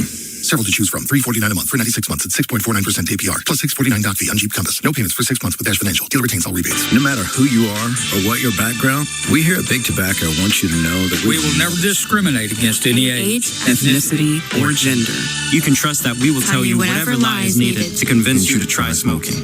Our messaging will always think of you first. Lying to you. right where you are. Because you are our number one customer. Big Tobacco wakes up every day ready to get you hooked. Help fight the lies at tobaccostopswithme.com. A program of TSET. This is Tony, owner of Secure Pavement. Need a parking lot or got one that's embarrassing to park on? Call Secure Pavement. We do it all from dirt to paint. We can do anything from full replacement or even slap some lipstick on a pig. Our experience dates back to the 1900s, well before the smartphone took over. Visit our website for more info, or don't. It's your own asphalt. I need to check my Facebook. Call Secure Pavement. We do it all from dirt to paint. Secure Pavement. Pave the world. This weekend, don't just go out. Go grand. Enjoy luxury accommodations, exciting casino action, unwind at the Grand Spa, savor Flame Brazilian Steakhouse, catch live music every Friday and Saturday night on the Fire and Ice stage. Then wake up ready for another incredible day. When ordinary won't do, go grand. Grand Casino Hotel and Resort. Plan your getaway at grandresortok.com. Back to school means busy schedules. Make every drive easier with Bob Howard Auto Group. Whether it's the morning drop-off or Friday night lights, find the car, truck, or SUV you need with cold AC ready for the Oklahoma heat. Start your next drive at bobhoward.com. Bob Howard, a Group 1 dealer. I became really good at hiding my teeth. Not smiling. I had cavities. I had teeth breaking every time I'd eat something hard. It was really rough. You get to a breaking point. I didn't realize I was doing it anymore. That's why I chose Doctor's Implants, led by Dr. Andrew Mueller. I wanted to feel like myself again.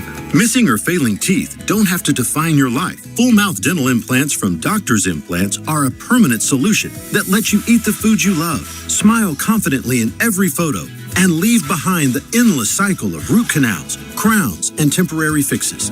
I looked in the mirrors and I thought, oh my, who is this woman? My heart just leaped with joy. My wife immediately loved it. I think I smiled for like 2 days straight because it looked that good. Schedule your no-cost medical evaluation today. And be done with dentist. Call now, 405-730-0000. Again, that's 405-730-0000. Michener Farron Jewelers, Oklahoma's greatest diamond store. The Sports Animal Studios, powered by the OKC Thunder. Level up your game this summer at Thunder Youth Basketball Camps, presented by Simple Modern. Kids ages 6 to 16 across Oklahoma can learn new skills, compete, and have fun. Find a camp near you at okcthunder.com/summer camp. More instant reaction to the live action. It's Game Time with Sam Humphrey. Game Time with Sam Humphrey. Instant replay. It's time to review this call. Let's head to Instant Replay.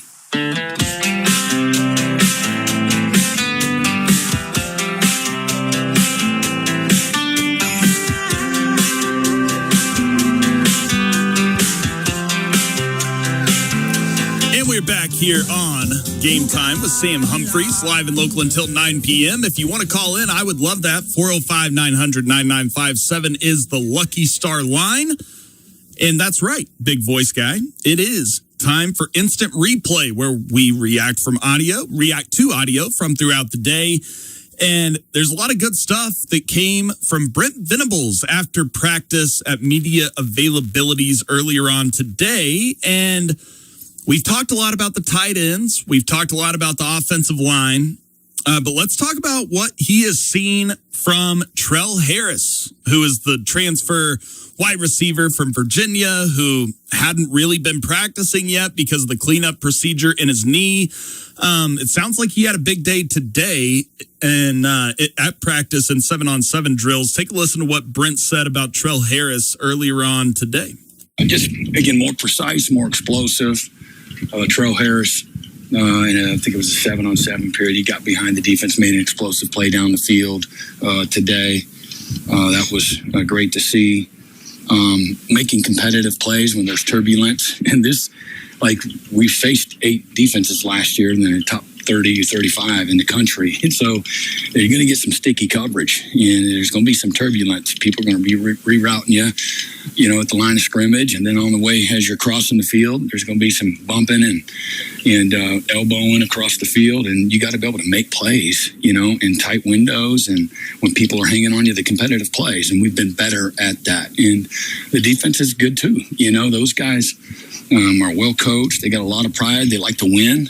We've had tons of ball disruption this camp, which shows everything is really nicely coordinated with the first and the second group of guys as well, both sides. But I think that they are developing an identity as a group, some group pride, which is really important to me. That every unit on the team should strive, and it starts with the coaches, but they should strive to be the best group on the team. What does that mean? Like, show up every day better than everybody else. Bring the juice and the energy for the whole team. Be the toughest, most dependable, most reliable, most accountable group on and off the field. Choose excellence. That's got to be a lifestyle. And be the heart and soul of the locker room. Like, why not you? Why not your group? And I think that's, we should all strive for that. But that's a group that I'm seeing unit pride for the first time in a few years. I just, maybe it's more continuity. It's the guys that came in. It's guys being healthy. That's a group that's developing some pride and confidence through a lot of hard work. And I think we went against each other this summer, close to 1,700 snaps, good against good, and all the player-led practices, some of the stuff that we're allowed to do as well. And it's starting to show, again, confidence and a little more precision, a little more consistency, and there's still room to grow. Good stuff there from Brent Venables after practice earlier on today.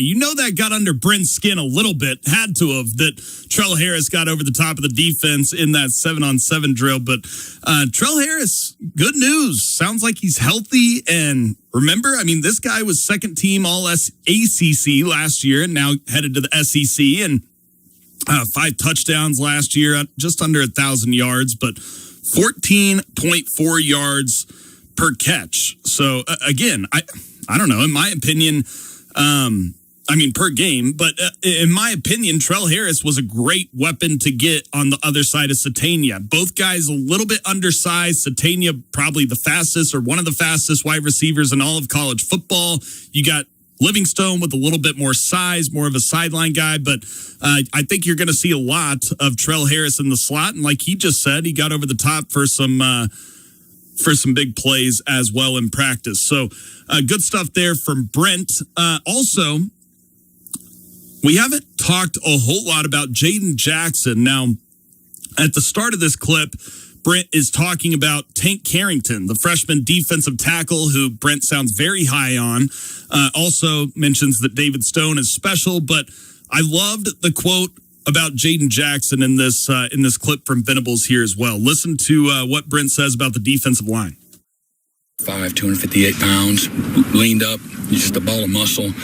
And he's just shy of 300 pounds now, so he's gained, give or take, 45 pounds since he's been here. Through a lot of hard work and dedication, very consistent for young guys, very consistent, doesn't say a whole lot. He's got good block rec, which is kind of a foundational thing for defensive linemen. Everything happens so fast there, so your ability to diagnose and recognize,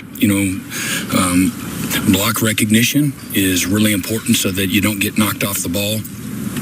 And so everything starts in the run game, and his ability to hold a gap, his point of attack power and strength have been really good. His fundamentals are pretty good, and he's a work in progress still. And but he's done some really good things. He's got a chance to be a really good player in the future, and hopefully he'll continue to earn the trust of the coaches and be a part of this year's team where he can get in and help and learn and be part of that competitive depth that we've been talking about. You're the third person to mention his block rec. I mean, is that something that's rare for a like Jaden Jackson had it, and David didn't. David was really powerful and was a pretty good pass rusher, and he did some things naturally, but the fundamentals of block rec weren't quite there yet for him, which is more normal than not. Most guys, it's not. And they get away with it going against 200-pound, 225-pound offensive linemen. Not that all high school offensive linemen are that, but a lot of times from one week to the next, you might face some undersized guys that can't fight back and get away with some bad habits, and so you kind of got to start over. But again, Jaden was fantastic. That's why he became a freshman All-American. It started with that, but he played fast. A lot of it too is just the simplicity around him. He got a simple rhythm to his everyday life. You only got 24 hours in the day, so spending them in the right places. Goals aligning with your habits is a big part of it. So some guys got better habits when they come in than others, but that's going to be how this team's defined. Our habits our day-to-day habits need to align with what we say we want to be. Good stuff there. I love the quote from Brent talking about Jaden Jackson saying throwing around men, and then called David Stone special and said he's a, quote, dude for this school. All of the attention that Stone and Jackson and Taylor Wine are going to garner on that defensive line for Todd Bates is just going to open up things for guys like Danny Okoye and PJ Adebore. Now, PJ is not necessarily lived up to what we thought he could be, but this might be the year that he breaks out. Some guys are late bloomers, and again, if you can't do it with, like I said, the attention going to those other three guys on pretty much every snap, I think that, you might not be what we thought you were. But Okoye, I would assume, is going to have a big year on the other side from Taylor Wine. Last thing here, Brent Venables challenging the defense and essentially saying that they're not as great as everyone's saying they are. Maybe. Yeah, I mean, here's how I look at it. Number one, respectfully, it's not a great defense yet, and I have an opportunity to be a really good defense. Why do you say that? Because we got guys that are bought in, that have been developed, that have shown they have some type of a body of work that gives you reason to believe. If they stay hungry, stay humble, they're willing to show up every day and put the work in, we have a chance to develop into a really good unit. And good stuff there. He went on to talk about how much he believes in those guys. But Brent Venables, I think, is a master motivator, and he has probably the most talented defense in the country. And we're talking about the defensive line right now. But how about, Kip Lewis at linebacker, and Owen Heineke coming back at linebacker, and Cole Sullivan coming from Michigan, and then you got Reggie Powers at the Cheetah, and then you got Eli and Peyton Bowen in the secondary, and Boganowski, and I'm not even mentioning probably my favorite player from the defense, which is the young Cortland Guillory, who is a year older now. And so I don't know. In my opinion, they're going to be able to be in the game with anybody because they do have, in my opinion, the best defense in the country. And I love everything that I'm hearing from Brent as far as motivation goes. I don't know if you guys heard this, but this was Arch Manning mic'd up at practice for Texas. And there had been this picture of Cam Coleman going viral that obviously Cam Coleman kind of rose up and caught this pass that looked like it was 12 feet in the air. And people were saying, well, who threw that? If Arch threw that, that's a terrible throw. Great catch, Cam, but terrible throw, Arch. Well, Texas debunked those rumors with this social media video, and Arch Manning was intentionally throwing these passes high to Cam Coleman, trying to get a little highlight play for the cameras. But Arch Manning has a new buzzword. Take a listen. So, Coach, how we doing? Let's go, baby. Get the boys ready, baby. Hey, clean day. Let's go, A1. Come on, 2. Let's have a day. Watch this. I'm gonna throw it hot. You ready, Derek? Ready? Set.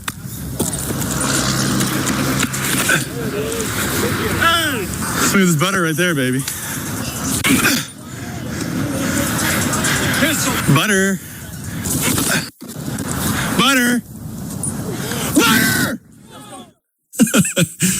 Arch Manning's new buzzword is butter. So hopefully OU can kind of shut him down. But he looks like he's playing with a bunch of confidence and really just acting like more of a leader that's not scared like he was. He looked a little scared to me in that Ohio State game early on in the season last year. And it felt like throughout the season, kind of gained that confidence back, and watching him against A&M, especially later on in the season, looked like a different guy, and he even looks a little bit bigger. Not saying he's John Mathieu or anything, but just looks a little bit more built now, and seems like he has confidence. How could you not, with guys like Cam Coleman and Ryan Wingo to throw to? So it'll be interesting to watch. Just because I'm picking OU to make the SEC championship game against Georgia doesn't mean that I don't think Texas is talented, because they probably are the most talented team in the SEC, possibly even the country. And so I don't know. I picked Texas fourth only because I had OU beating them and LSU beating them in Baton Rouge, but we'll see. I still like Arch Manning, even though he plays for Texas. Seems like a guy that everybody loved to hate, and thought that he just got to where he was because of his last name. Turns out the guy can ball for sure. Okay, so some other audio. We might have to wait until after the break to play some of this. Let's wait on the Kawhi Leonard interview audio, because there was new information from Pablo Torre today on the Kawhi Leonard situation that is pretty damning on the Clippers. So we'll talk about that next segment. Here was one bit of audio from Andy Staples, big-time media guy in college football, talking to Brandon Walker on the Brandon Walker football show, college football show, and talking about who OU has to play second game of the season, and that's Michigan. And Andy Staples is high on Michigan. Take a listen why. Follow-up question, what drugs were you on that made you put Michigan in the playoff? The drugs that they were 9-3 last year with a coach who was probably pretty worried about some other things that weren't football, who was busy screaming at his defensive coordinator, who was probably a little concerned that the head coach was worried about some things that weren't football. Sure. Who had a true freshman quarterback that he didn't actually plan to play, and then Mikey Keene got hurt, and he ended up playing him. But they said, hey, Sharon, you should probably have a dedicated quarterback coach. He's like, nah, why would our true freshman quarterback need that? Yeah. So now they have an incredibly competent coach who kept everybody on the roster, brought in more talent, and a dedicated quarterback coach. Fair enough. I think he makes some good points. What I would say back to Andy Staples is, who is that playmaker? Yeah, I mean, Bryce Underwood might be better with the quarterback coach like he's talking about, now that Jason Beck is there and all that, and Whittingham is going to probably have a better culture than Sharon Moore had. But, I mean, Sharon Moore did win, and he was part of that Harbaugh culture that did win, whatever you want to say, whether they cheated or not, which they did. But who is that playmaker? I mean, is it Savion Hyder, the running back that was number one coming out of high school? Is he going to be ready to go in Big Ten or SEC type football right off the bat against Oklahoma? I'm not so sure that that's the case. And then, I mean, these wide receivers, I mean, last year, their number one wide receiver, Andrew Marsh, who's a sophomore, I mean, as a true freshman, had 8 starts, 650 yards. I mean, I'm just not sold. It maybe these young guys turn out to be good players, but I mean, I just don't see the playmakers that are going to, get over the top of this Brent Venables defense. I think that there's a chance that this defensive line might have a field day on Bryce Underwood again, even though it is on the road in the big house and the maze out and all that. But I don't know. I'm not sold. And again, they lost one of their best defensive players in Cole Sullivan to OU. And so I don't know. I'm looking at all their guys that they should be solid defensively. And you can guarantee that Whittingham's going to put an emphasis on running the football and being solid on defense like he was for all those years at Utah. But if you're expecting this offense that Michigan has to go out there second game of the year with all these young guys and be ready to face a Brent Venables defense and be just light years better than what they were in Norman last year. I just don't see that happening. I think OU should go up to Ann Arbor and win that game. So maybe they still could make the playoffs anyways, but they have to play Penn State and Indiana and at Oregon and at Ohio State after Oklahoma. I don't see Michigan making the playoffs whatsoever. So I got to disagree with Andy on that one. Like I said, after the break, I'll talk a little bit about Kawhi Leonard and the new information that we have from Pablo Torre talking about the Clippers and that they were a little bit more aware of this whole situation than Steve Ballmer let on in the first place. We'll talk about that after the break here on Oklahoma's Leader in Sports. Game Time with Sam Humphreys on the Animal. A new season of college football is coming. Closer to kickoff. Closer to chaos. Closer to the big games and even bigger expectations. From Norman to Stillwater, the countdown to Saturdays is on. 22 days. The countdown to college football in Oklahoma on 98.1 FM. WWLS. The Sports Animal is presented by Rob's Ranch. Archery hunting season is just around the corner and the September rush is coming. That's why you need to bring your bow into H&H Shooting Sports for a preseason service now. Our Archery Pro Shop is the place to be. Our expert technicians will make sure your equipment is in peak condition so you can head into the season with confidence. Don't get stuck in the September rush. Bring your bow in today. While you're here, check out our safe department. We're doubling Browning safe rebates with up to $800 in total savings. Only at H&H Shooting Sports, Oklahoma's headquarters for guns and gear, located just off I-40 and Meridian at OKC. Here's the deal. The government is over $38 trillion in debt, which means the IRS isn't slowing down. And the tax code is complex and unforgiving. So it's not surprising if you're one of the millions of Americans that owe back taxes to the IRS. Unfortunately, they're the world's most powerful collection agency, with the ability to garnish your wages, seize your bank accounts, and even take your home or business. But don't be stressed or worried any longer. We're Optima Tax Relief, America's most trusted tax resolution firm. We have resolved over $3 billion in tax debt for our clients. Our award-winning professionals deal with the IRS every single day, protecting our clients and preparing them for the best possible resolution. For tax help you need, for tax help you can trust, give Optima a call today. Call 800-746-1744. 800-746-1744. 800-746-1744. Optima Tax Relief. Some restrictions apply. For complete details, please visit OptimaTaxRelief.com. Back to school season is here, and Bob Howard Auto Group has the ride to get you there. From dependable trucks to family SUVs, enjoy cold AC and comfort for every school run, practice, and weekend getaway. Shop the full lineup today at BobHoward.com. Bob Howard, a Group 1 dealer. Thanks for coming. My kitchen sink is backed up. Hey, no problem. Before we look at that, let's talk about replacing your furnace, upgrading your electrical system, and remodeling the kitchen. But you haven't even looked at the sink. Well, we like to think big. Get out. I don't need a salesman. I need a plumber.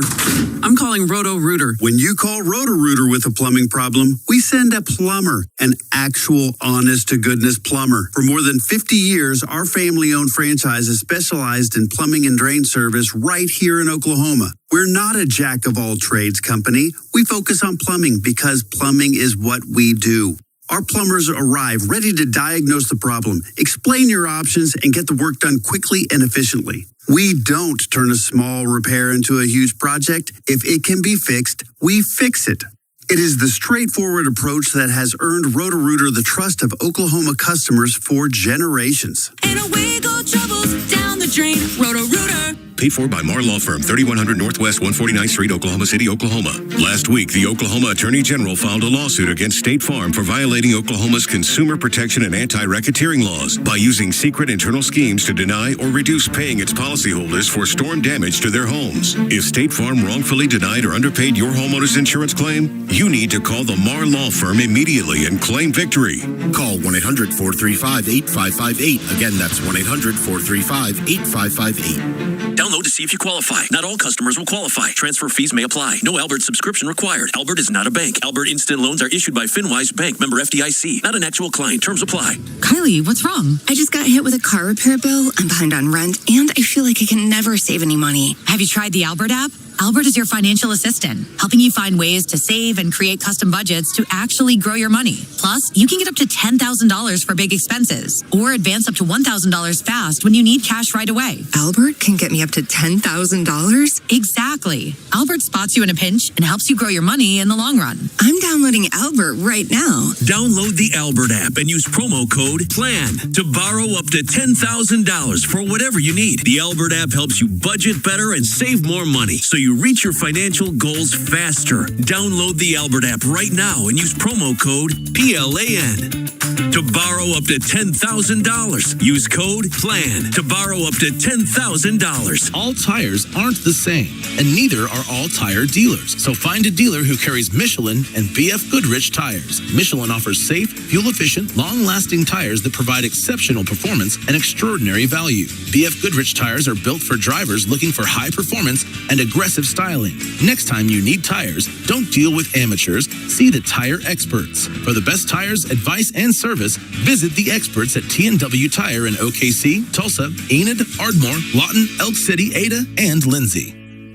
Engage with Sam Humphries and Game Time. Call or text. And I know when that hotline bling. 405-900-9957. It's game time! Turn it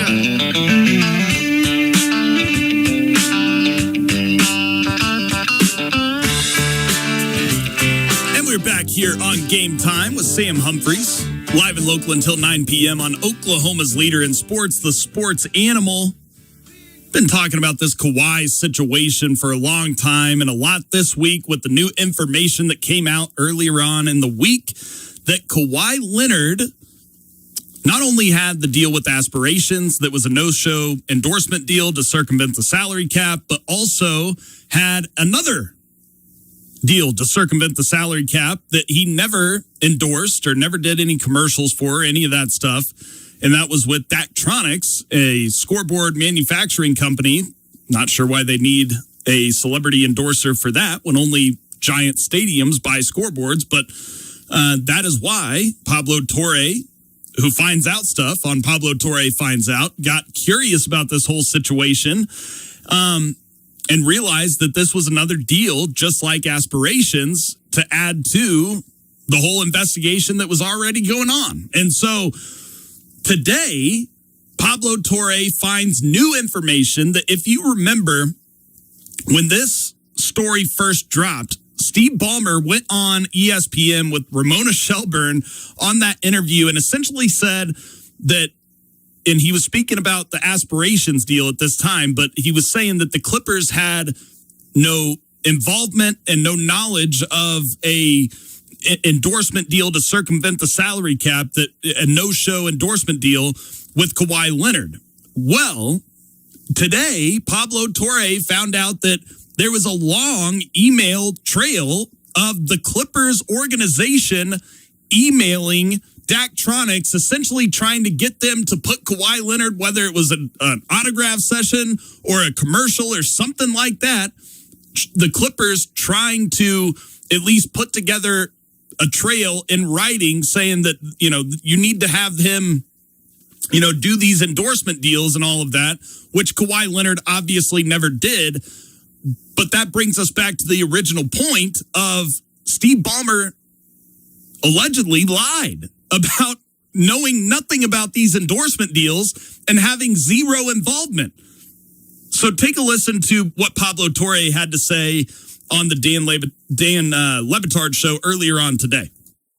Ran to ESPN to sit down with Ramona Shelburne and defend his team and the aspiration deal or alleged aspiration deal with Kawhi Leonard. And he specifically says we can introduce our players to sponsors. And at that point, we get out. We have nothing to do with anything.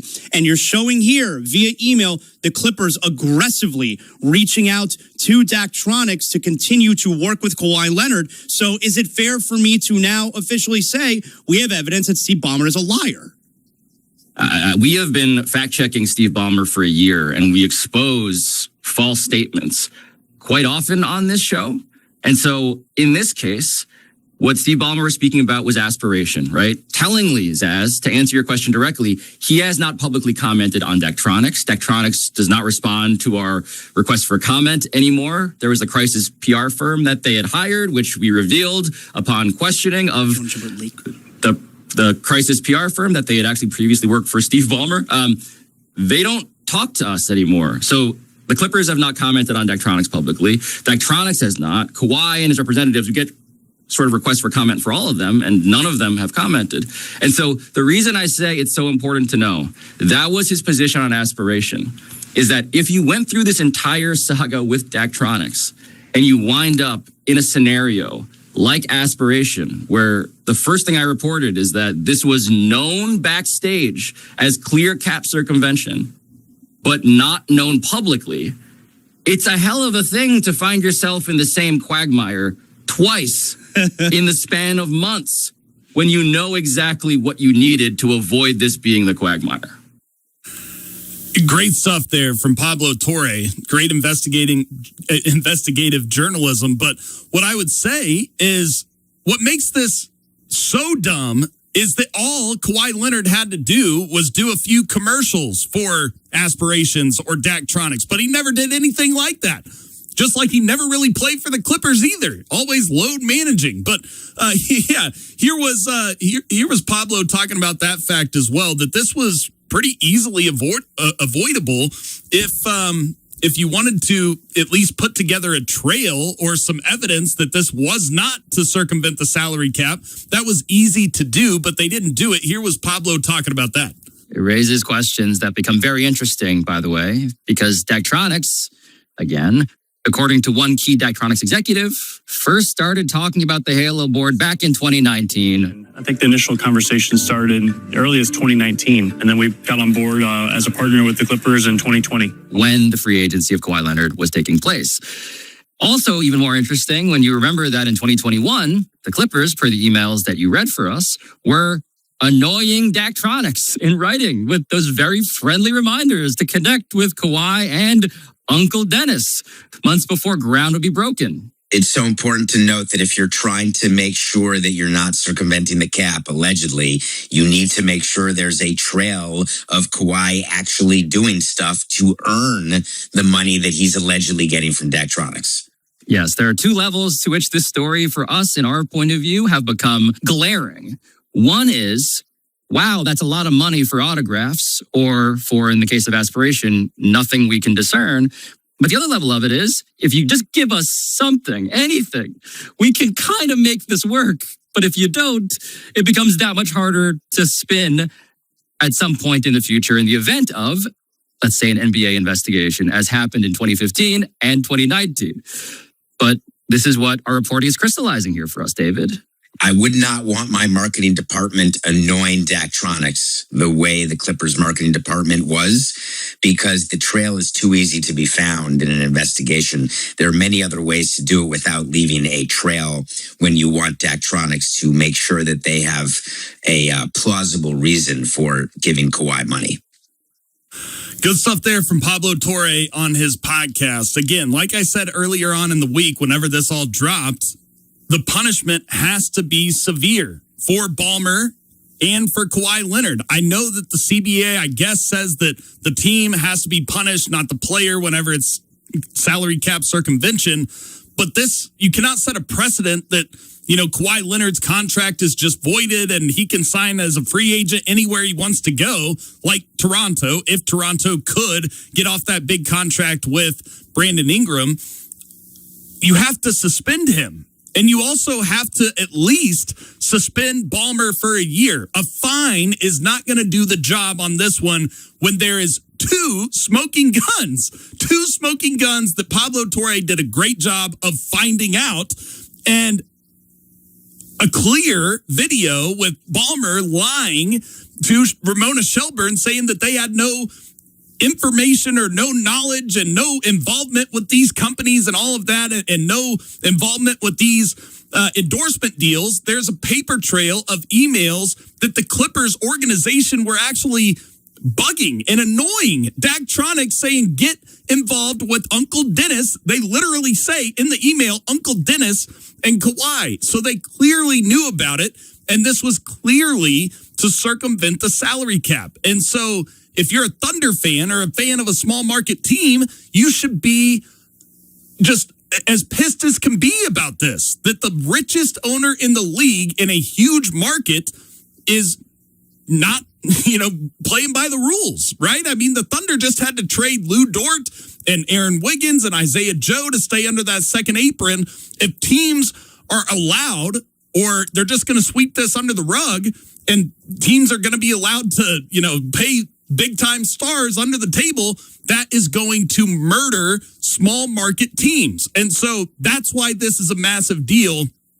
And that's why you should care about this as a small market NBA fan. They have to hammer Steve Ballmer and Kawhi Leonard in this situation. And Pablo Torre has done an amazing job of finding the evidence and making it public that it seems like the NBA is taking forever to find. So good stuff there. We need to hit a break. After the break, I'm going to get into some fantasy football stuff. Some drafts are coming up. Preseason football is starting. And so I'm going to kind of rank players in certain tiers and tell you who I would trust more this year and who I might fade as well, and give you guys some other information on preseason football so far.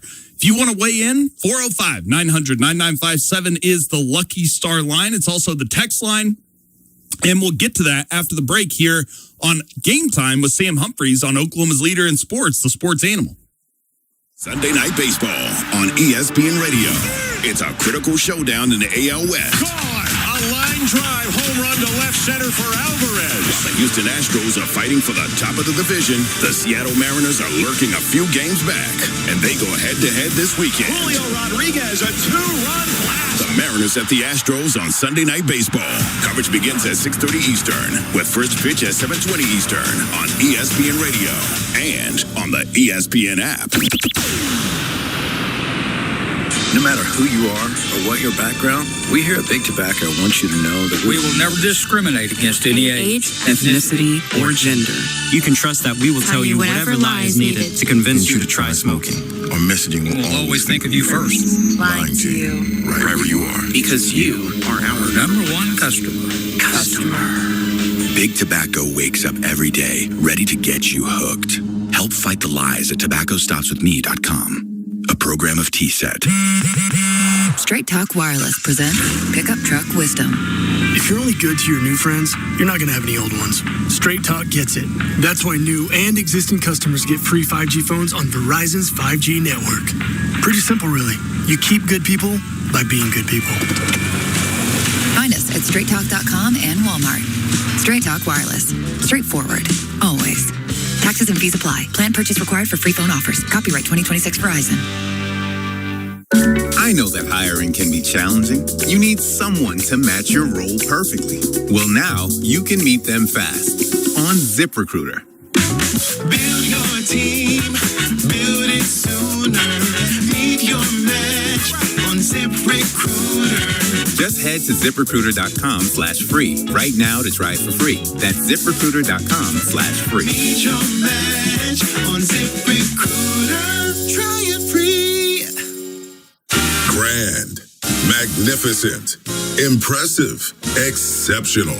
That's exactly what you'll find at Grand Casino Hotel and Resort. From luxury accommodations and the Grand Spa to Flame Brazilian Steakhouse, exciting gaming, live music every Friday and Saturday night, and entertainment around every corner. Everything is designed to live up to its name. Grand Casino Hotel and Resort. Experience what grand really means at GrandResortOK.com. When life throws you a curveball, whether it's a car crash, motorcycle accident, or worse, you don't just need a lawyer. You need J.R. Holmesy & Associates, where over 100 years of combined legal experience stands behind you. J.R. Holmesy has practiced in Oklahoma City for decades, earning a reputation as a fearless litigator and compassionate advocate. He has helped thousands obtain justice and maximum compensation. You're right, Al. Our friend J.R. Holmesy was just selected as a top 10 personal injury lawyer in the state of Oklahoma for 2025. I'm telling you, he really stood up for Julie and I when we had our horrible car accident. There's nobody better than J.R. Holmesy. What about the cost? Talk to them first. Consultations are free, and you pay nothing unless they win your case. So call J.R. Holmesy today, 405-524-1011, or visit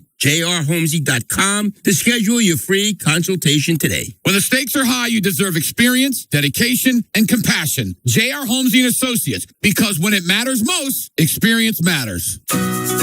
Shop the Sherwin-Williams sale and get 30% off Duration, Superdeck, and Woodscapes products August 14th through the 24th. Whether you're refreshing your interior or exterior, we've got the colors to bring your vision to life. And with delivery, getting everything to your door is easier than ever. Shop online to have it delivered or visit your neighborhood Sherwin-Williams store. Retail sales only. Some exclusions apply. See store for details. Delivery available on qualifying orders. 2 hours ago, Kyle arrived at the bar. Hey, what's everyone drinking? 30 minutes ago, Kyle got his friends another round of drinks. Cheers! 5 minutes ago, Kyle decided to drive home drunk. A minute ago, a law enforcement officer pulled up behind Kyle. Sir, have you been drinking tonight? A chain of events that began 2 hours ago is about to change Kyle's whole world. Drive sober or get pulled over. Paid for by NHTSA. Texting enrolls you in a recurring automated marketing text messages. Consent not required to purchase. Message and data rates may apply. The team's looking good this season. I think so. Man, I miss playing football. Ever since I turned 40, I just can't find that fire I used to have. Think it could be lower testosterone? What do you mean? I was feeling the same way. After 40, the body has less testosterone, and men lose their edge. That's why I take Nugenix Total T2. That's the testosterone booster, right? Yes, but Total T2 is their brand new formula that skyrockets nitric oxide levels in as little as 3 hours. Since I started taking it, I've been lifting like when we played for Coach Carter. My energy is way up, and it even spiced up things between me and the missus. Are they still giving out complimentary bottles? Yep, just send a text. Text HIM to 215215 for your complimentary bottle of Nugenix Total T2, the next generation testosterone booster. Text now and we'll include a bottle of Nugenix Thermo X, our newest, most powerful fat burner ever, absolutely free. Text HIM to 215215. That's HIM to 215215. These statements have not been evaluated by the FDA. This product is not intended to diagnose, treat, cure, or prevent any disease. Paid for by Adaptive Health. Broadcasting sponsored by Parish Devon Injury Lawyers. Visit pepperwinds.com. WWLS-FM, The Village, Oklahoma City. The Sports Animal, a Cumulus station. Now, back to sports talk. Halftime is over, so here's another hour of Game Time with Sam Humphrey. Who ready? Who ready? Who ready? Well, give me my darn theme music there, DJ. 98.1 FM, WWLS, The Sports Animal, and streaming on thesportsanimal.com and the Sports Animal app. It's game time. Rise out the book.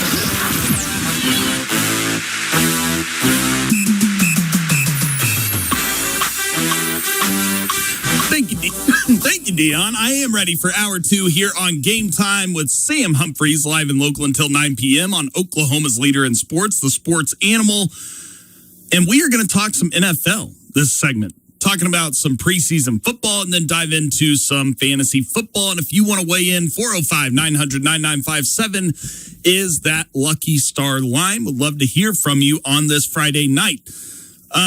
Let's go through some of the games in the preseason that are going on right now. The Commanders are up 17-7 on the Dolphins with 9 minutes left in the third quarter. Malik Willis looked really good to start the game for the Dolphins, was 4 for 5 for 43 yards, and Achane ran it in. Then they took the starters out, and it has looked ugly for the Dolphins since then. Quinn Ewers really struggling.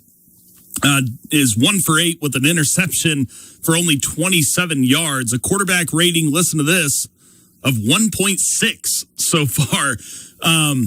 Sam Hartman looked okay.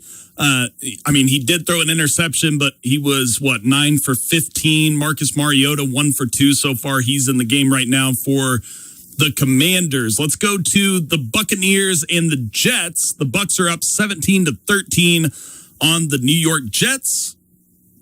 And Cade Klubnik started the game for the Jets. He had 56 yards passing, 5 for 7 for him. No touchdowns. Braylon Allen did run one in for a touchdown for the New York Jets. And then Bailey Zappi was 6 for 10 with 2 interceptions in the game. Not good from Zappy for the Jets. And then now Brady Cook is in the game, and he's 2 for 3 so far for the Jets. Jalen Daniels now in the game for the Tampa Bay Buccaneers. Not Jaden Daniels, but Jalen Daniels, who was at Kansas for all those years, finally graduates college after all those years. He's looking pretty good so far. 4 for 5 for 57 yards.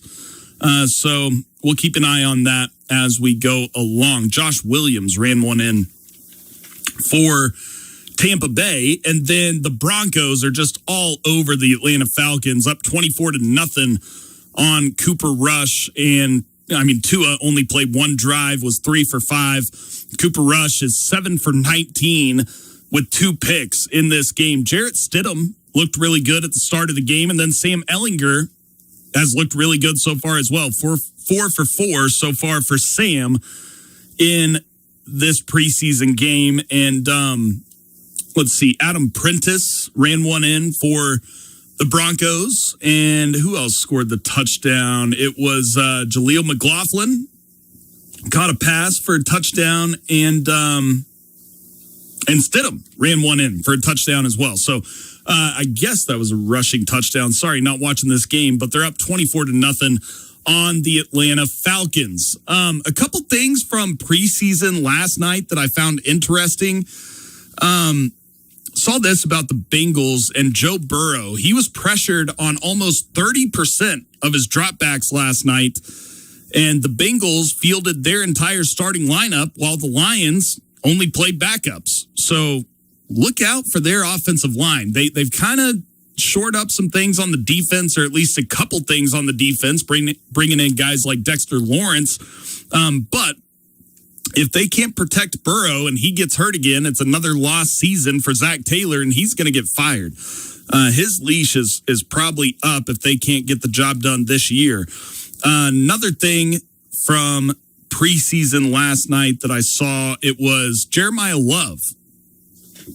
Seems like he's going to be the starting running back for the Arizona Cardinals. He played 70% of the snaps whenever Brissett was in the game, who's the projected starter. And Brissett looked really good in the first half of that game as well, coming on the heels of the first game, the Hall of Fame game, where Carson Beck looked really good.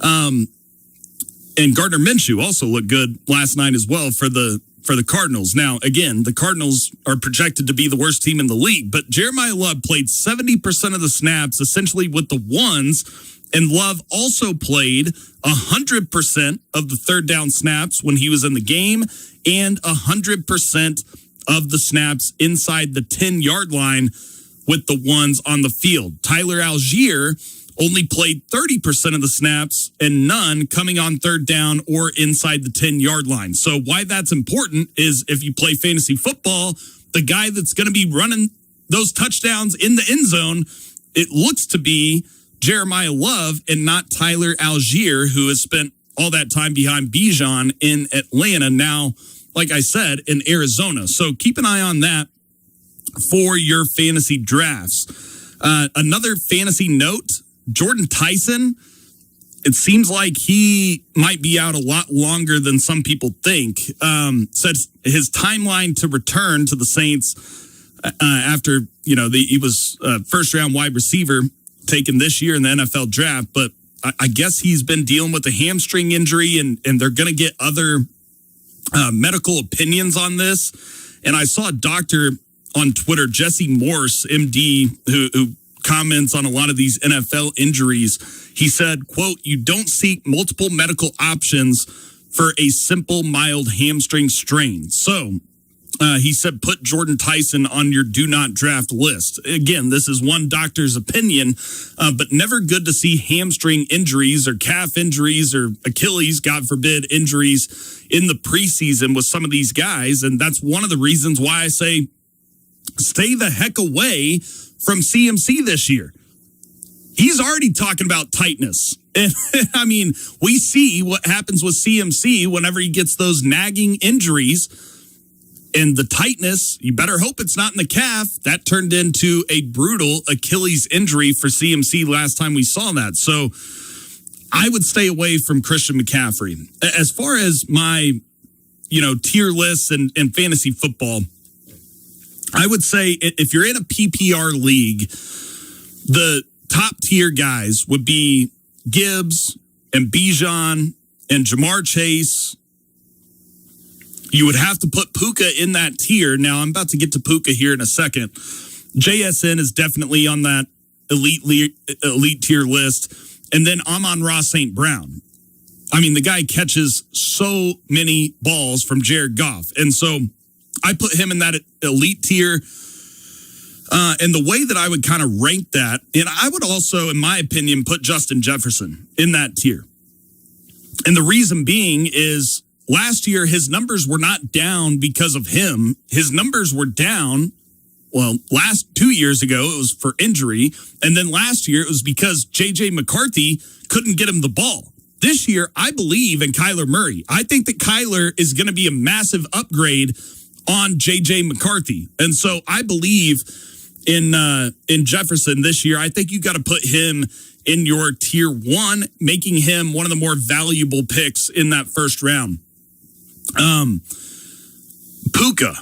Gosh, we got another story from Puka last night or this morning, whenever it was, that, Puka, who went to alcohol rehab over the off season. Also the story of him biting a partner of his, and I guess he said it was consensual, and the pictures look just brutal.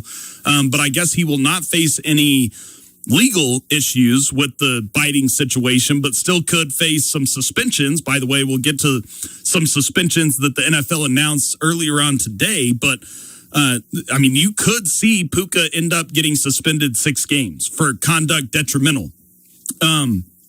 So that's one worry I have with Puka.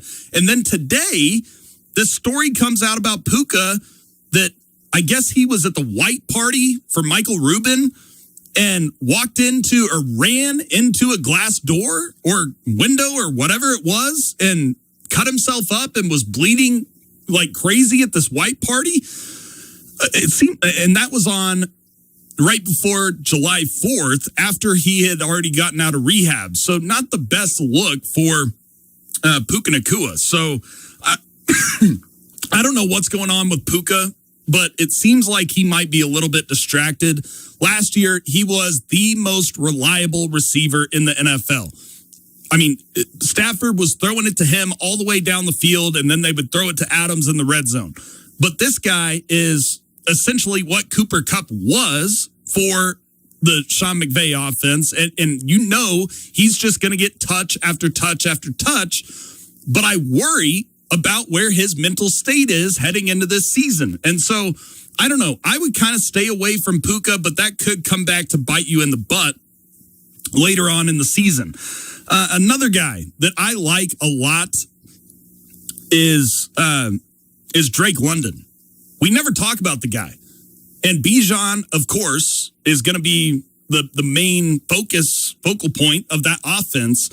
But Drake London, he has put up massive numbers over the last couple of years without good quarterbacks at all. And he's really their only guy. And now they have Tua and Penix, who are both coming off injuries. And Tua, obviously, if he gets one more concussion, he might be done forever. But the guy, when he's healthy, is decent. And so if they could find some, fountain of youth, little holy water with Tua, I think that Tua could get him the ball and he could have an even better year this year. I'm a little bit higher on Atlanta's offense than most people. But again, I'm saying this while they're down 21 or 24-0 to the Broncos. But again, this is second string guys. But Tua was, like I said, 3 for 5 for 22 yards earlier on tonight. I would be a little bit higher on George Pickens than even CeeDee Lamb. Because if you're a defensive coordinator, who are you going to double? In my opinion, you would double CeeDee Lamb. And last year, whenever CeeDee came back from the injury, I had George Pickens in my fantasy lineup. And I traded him thinking that the value and the numbers were going to go down. They didn't. And it's because CD was seeing all of the toughest assignments. And I've seen video of CD getting locked up by by Caleb Downs in training camp. And so I'm not saying that CD's bad whatsoever. Don't get me wrong on that.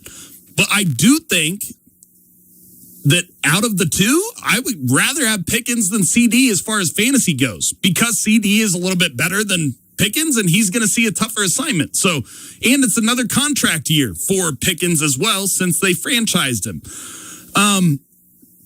James Cook last year was awesome. And I mean, Joe Brady now upgraded to head coach. He's still going to be calling the plays for Josh Allen and the guys. So one of the biggest differences between that Bills offense last year as opposed to years before that was they started running the ball. Why is that? It's because they finally had a guy that could in James Cook, and they don't just run the ball with him. He gets a lot of passes out of the backfield as well. James Cook is going to put up big fantasy numbers. And another guy that I would put in that same tier with James Cook is Saquon Barkley. Saquon is going to have a much better year this year. He might not have 2,000 like he had 2 years ago, but Sean Mannion is a massive upgrade on Kevin Patullo. And they say that they're going to put Hurts under center a whole lot more. Now, that's going to be a transition for Hurts, because the only time Hurts was under center was when they ran the tush push. And so, 15% of his career, he's been under center. The other percentage, he's been in the shotgun. But I do think that Hurts being more under center is going to help Saquon Barkley get going in the offense. And so, offensive line healthy, Lane Johnson's last year, Dickerson finally healthy as well. A lot of things went against Saquon last year that I don't think are going against him this year. So I would put Saquon in that elite tier as far as running backs go. I am high on Saquon bouncing back this year, as opposed to some people that think that last year was just what he's going to be in Philly's offense. I would take an early round, whether it's late first or early second on flyer on Brock Bowers. I mean, I know that you don't normally take a tight end that high, but he is so much better and is going to catch so many more balls, have more targets than a lot of these other tight ends that, if you have to start a tight end every week in your lineup, Brock Bowers is going to win that matchup against the other tight end pretty much every week. So that's extremely valuable. Now, again, on the flip side of that, I'm waiting on my quarterbacks this year. You can get a guy like Dak way later than like a guy like Josh Allen or Mahomes, or maybe not Mahomes coming off the injury, but you know what I mean? Like Jalen Hurts or Joe Burrow or one of those guys. Dak, fantasy-wise, is going to put up just as many or maybe even more numbers than a guy like a Jalen Hurts or whoever it might be. I think that Cowboys offense is going to be high-powered this year, and you're going to see big fantasy numbers from Dak Prescott. Another guy that I'm not super high on, and it's because of his quarterback and because Tank Dell is coming back, is Nico Collins. Last year, he put up massive numbers because he was the only guy to throw to. But C.J. Stroud, I'm still not a believer. And then you add Tank Dell to that, who hadn't played football in 2 years after that gruesome injury at the end of the season 2 years ago. I think that he's going to be a massive addition to that offense, meaning less targets for Nico Collins. Another guy that I don't necessarily love is, looking through my list here, it was Trey McBride. I'm not picking Trey McBride as high as I would pick Brock Bowers. I'm high on him, don't get me wrong, but I think that Bowers is considerably better than Trey McBride. Now, these quarterbacks in the preseason are about to prove what I'm about to say wrong, because Beck and Brissett and Minshew have all looked pretty darn good, but I think against real NFL competition, they're going to struggle to move the ball. And so I think that whether it's Cousins or Fernando Mendoza are going to have a whole lot better chance at getting their tight end the ball than whoever's throwing McBride the ball in Arizona. Olave is one that went up my board today because if Tyson is out, I mean, Olave is going to get so many targets, and he also got, already got a ton last year. And so he's certainly a guy to look at. And then Rashee Rice. We never talk about the guy. And again, I think he is done with his service, being suspended and going to jail. He served the jail time over the offseason, all that. I don't think he's going to be suspended 6 games again. And if you have a healthy Mahomes and you have Xavier Worthy on the other side to take a little bit of attention away, and you can run the ball a whole lot better than they did last year with Kenneth Walker, you're going to see some one-on-one matchups for Rashee Rice. And the guy that's going to take advantage of that is the best quarterback in the league, which is Patrick Mahomes. And so I like Rashee Rice this year, and you could get him down, at 22, 25 area. So I like Rashee Rice this year. There's a couple more guys that I have thoughts on, and I want to play this audio when we come back from break of Drake May. And I want to share some thoughts on A.J. Brown after the break here on Oklahoma's Leader in Sports. Game Time with Sam Humphreys on The Animal. Are you ready for the next level? Need an edge each game day or sports weekend? Then catch the Fat Jack Sports Hour weekly on the Sports Animal. Jack's been on top of the game of sports wagering for over 25 years, and his proven record speaks for itself. Listen to Fat Jack with Jim each Friday at 3 p.m. Plus, catch the Fat Jack Sports Hour each Friday night at 9, Saturday mornings at 8, and Sunday mornings at 9. Score more on the Fat Jack at thesportsanimal.com or the Sports Animal app.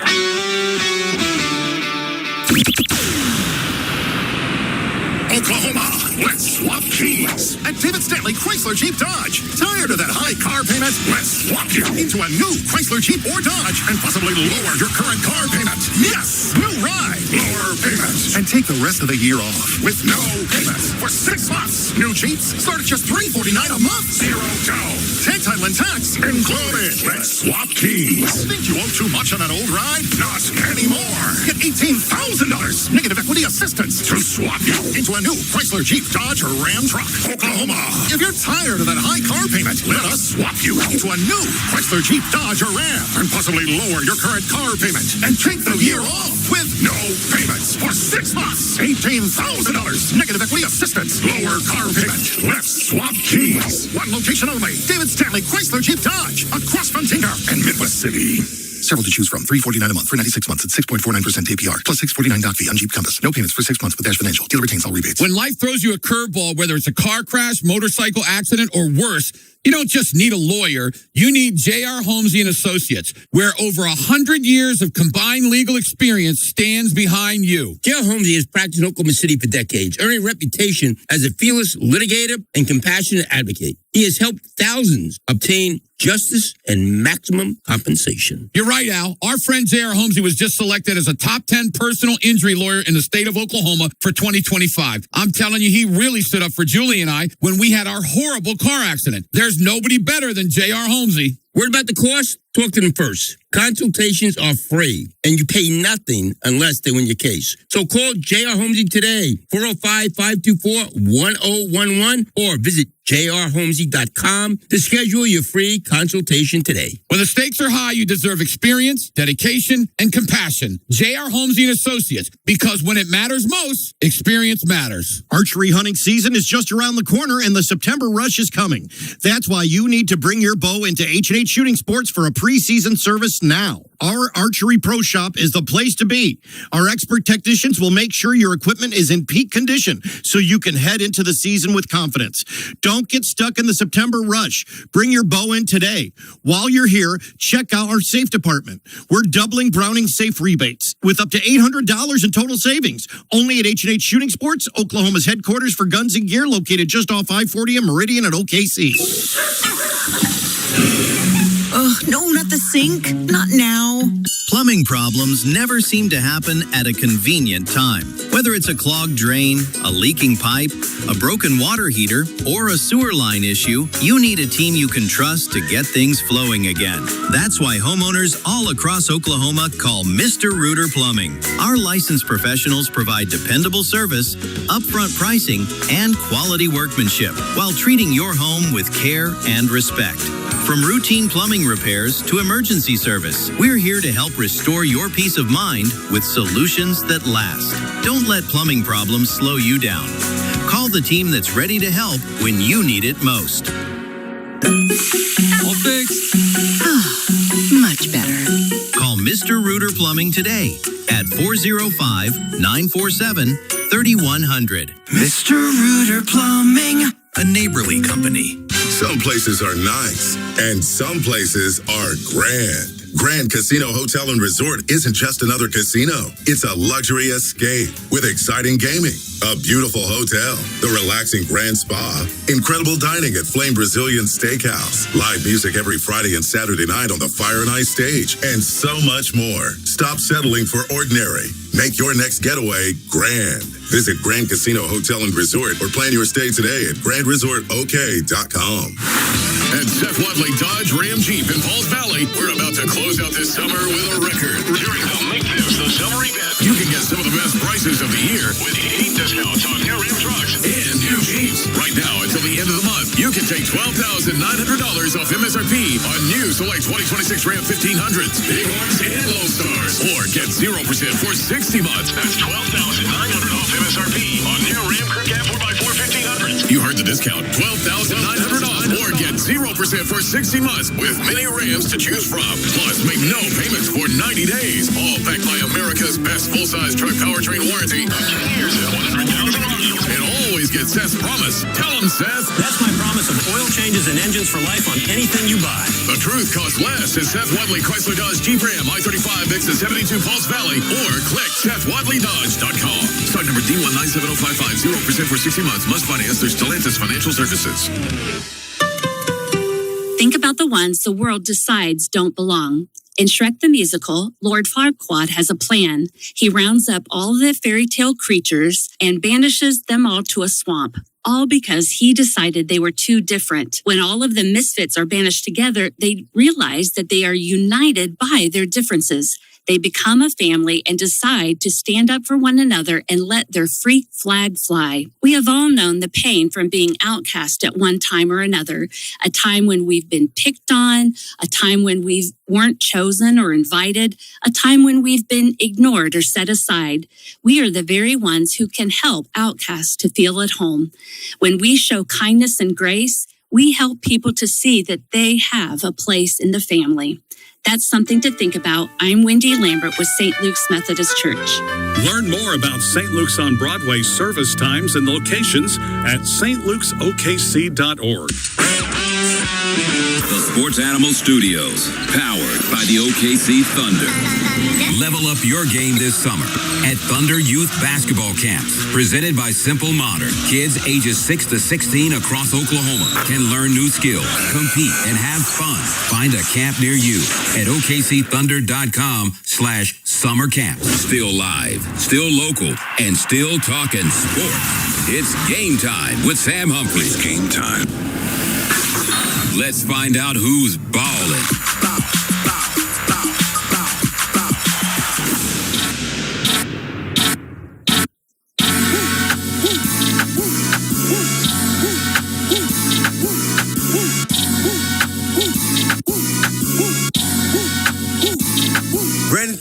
And we're back here on Game Time. Sam Humphries with you live and local until 9 p.m. on Oklahoma's leader in sports, the Sports Animal.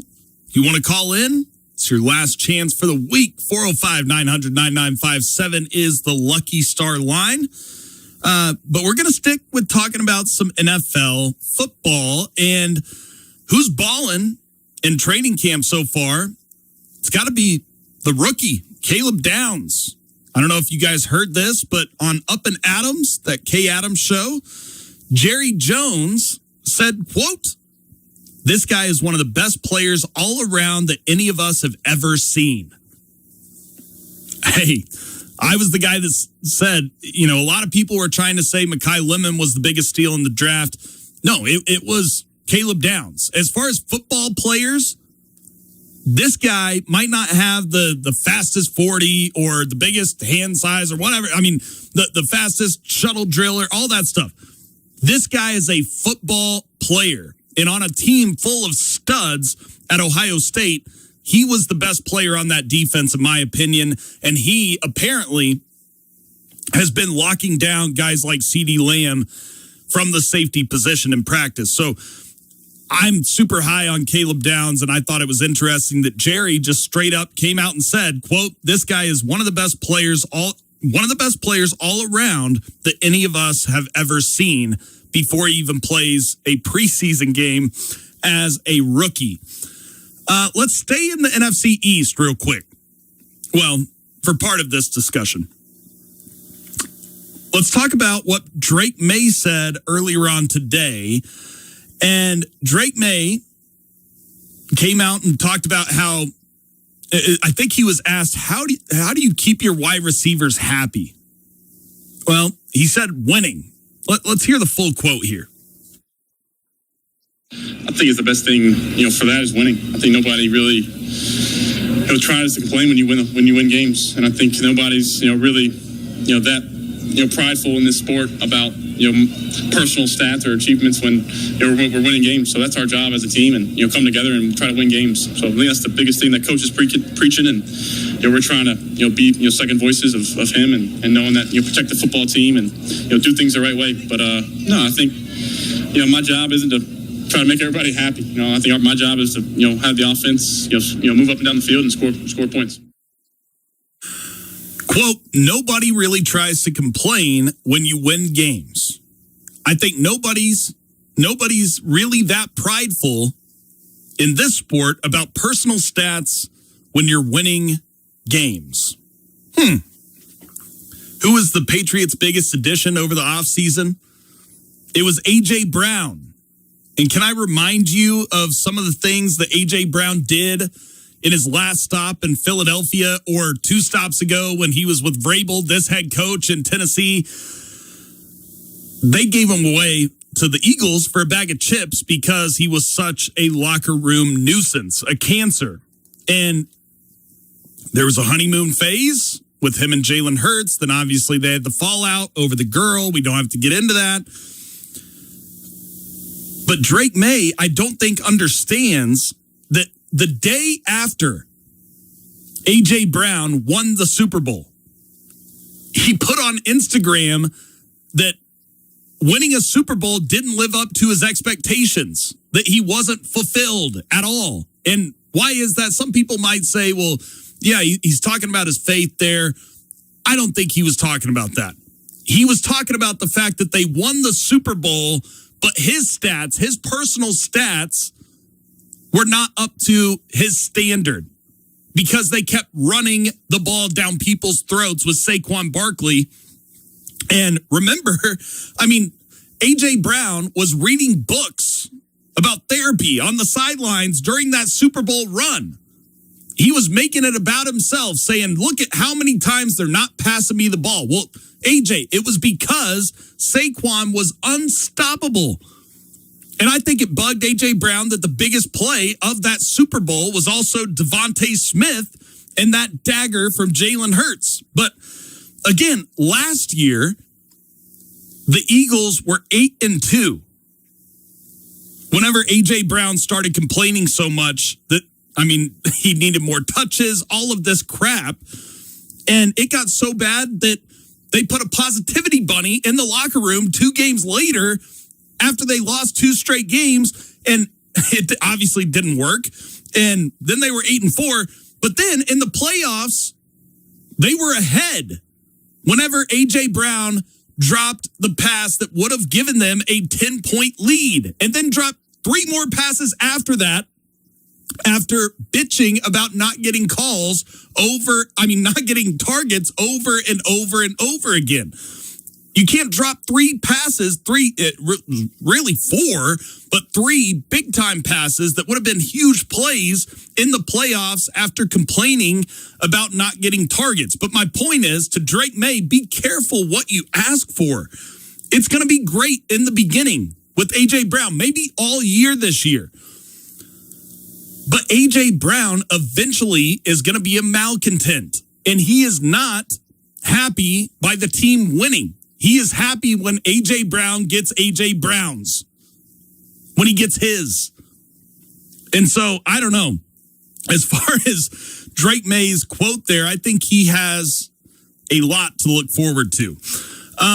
Speaking of the NFL, let's go out to the West Coast and talk about the 49ers. We've talked all about these 20-plus injuries that they've had, and a lot of them on the offensive side of the ball. Trent Williams had some big-time thoughts on Deshaun Stribling over this camp so far. Take a listen last night during the preseason game to this interview that Trent Williams did talking about the former Cowboy. Yeah, I love Strib, man. Strib is, what a heck of a pick. I don't know how he missed the first round, but the guy that big that can run that hard and as tough as he is, as willing as he is as a blocker, as smart as he is, I understand how, we missed out on. Look at that. Hey, there you go. That's how to make me right. Now y'all know what I'm talking about. So, man, Strib is amazing, man. I can't wait to see how his career turns out. Hopefully he can be another San Francisco great. I can't wait to see him get in the end zone because I'm going to call it the Strip Club. The Strip Club. I like that. The Strip Club. Hey, you might have to copyright that one. Hard to get in, but you get in, you're getting paid. Yeah. Good stuff there from the former Sooner, Trent Williams, talking about the former Cowboy, Deshaun Stribling, and in the middle of Trent Williams saying that I don't know how he missed out on the first round, Deshaun Stribling caught a 25-yard pass down the right sideline. Just an unbelievable athletic play to get 2 feet inbounds. But this guy, again, he has been underrated, in my opinion. I mean, what do you have? He had 6 touchdowns in his final year at Oklahoma State, 6 touchdowns again at Ole Miss, and missed some time the year before that with Oklahoma State due to an injury. But this guy has a ton of talent, big physical wide receiver. And if you watched him during his time at OSU, I think you realize that he has a chance, especially with all these injuries that the Niners have, to make an impact in the NFL. Couple more things, and maybe I'll save that for after the break. I'll do that. After the break, we're going to hear one last thing on Russell Westbrook. And yesterday I played Jeff Teague saying that Russ is a top 3 point guard of all time. I can't play the clip of Charlie Villanueva on his podcast saying that he's top 2 all time. There was too much cussing in it, and I didn't have time to edit it. But Joe Johnson, ISO Joe, had some big-time comments on Russell Westbrook, not only on Russ as a player, but Russ as a teammate. You'll hear from Joe Johnson, ISO Joe, after the break here on Game Time with Sam Humphreys on Oklahoma's leader in sports, the Sports Animal. One of a kind, a force, the ultimate competitor, electric. These are the words that define Russell Westbrook. Russell slashes baseline a step, elevates and thunders down a right-hand windmill. Pocket it behind your right ear and rock it, Russell Westbrook. 98.1 FM, WWLS, the Sports Animal, celebrates Russell Westbrook's retirement from the NBA. Westbrook, during his time with the Thunder, gave us triple-doubles, game winners, epic playoff runs, all-star appearances, an MVP award, community and humanitarian events, and a lot of heart. Westbrook crossing over, slicing right down the lane, lays it up. We love and salute the Brody and what he meant to the city. Why not? 98.1 FM, WWLS, the Sports Animal, your radio home of the Oklahoma City Thunder. We want to see you Hey, Corey. Hey, Sabi. Why do I feel like every time we're recording a commercial, we are dumb and dumber? Well, Sabi, because your commercial ideas are really dumb. Well, half of those ideas are yours, dumber. You're right. Some of the commercials are dumb, my ideas, and others are dumber, yours, but they're fun, just like the buying experience at Kaliti Kia. That's why we are the #1 Kia dealership 4 years in a row. Sabi, nobody's commercials are dumber than Kaliti Kia's. Corey, nobody's. Making friends for life. Oh, no, not the sink. Not now.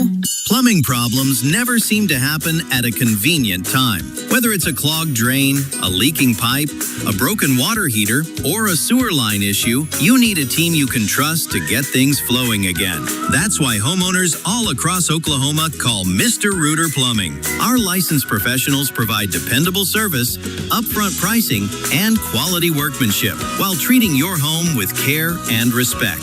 From routine plumbing repairs to emergency service, we're here to help restore your peace of mind with solutions that last. Don't let plumbing problems slow you down. Call the team that's ready to help when you need it most. All fixed. Much better. Call Mr. Rooter Plumbing today at 405-947-3100. Mr. Rooter Plumbing. A neighborly company. No matter who you are or what your background, we here at Big Tobacco want you to know that we will never discriminate against any age, ethnicity, or gender. You can trust that we will tell you whatever lie is needed to convince you to try smoking. Our messaging will always think of you first. Lying to you. Right wherever you are. Because you are our #1 customer. Big Tobacco wakes up every day ready to get you hooked. Help fight the lies at tobaccostopswithme.com. A program of TSET.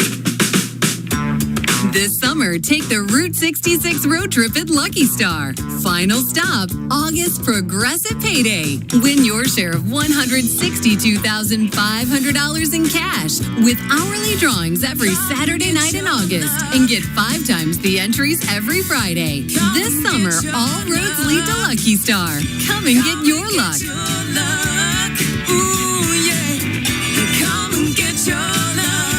One of the first things that I did was put my cell phone on the normal default font. And that alone was just such a huge wow moment for me. At ClearSight, we want you to experience real freedom from readers and bifocals. Hi, I'm Dr. Luke with ClearSight LASIK and Lens. With custom lens replacement, we can give good distance vision, near vision, and everything in between to allow people to see what they used to be able to see.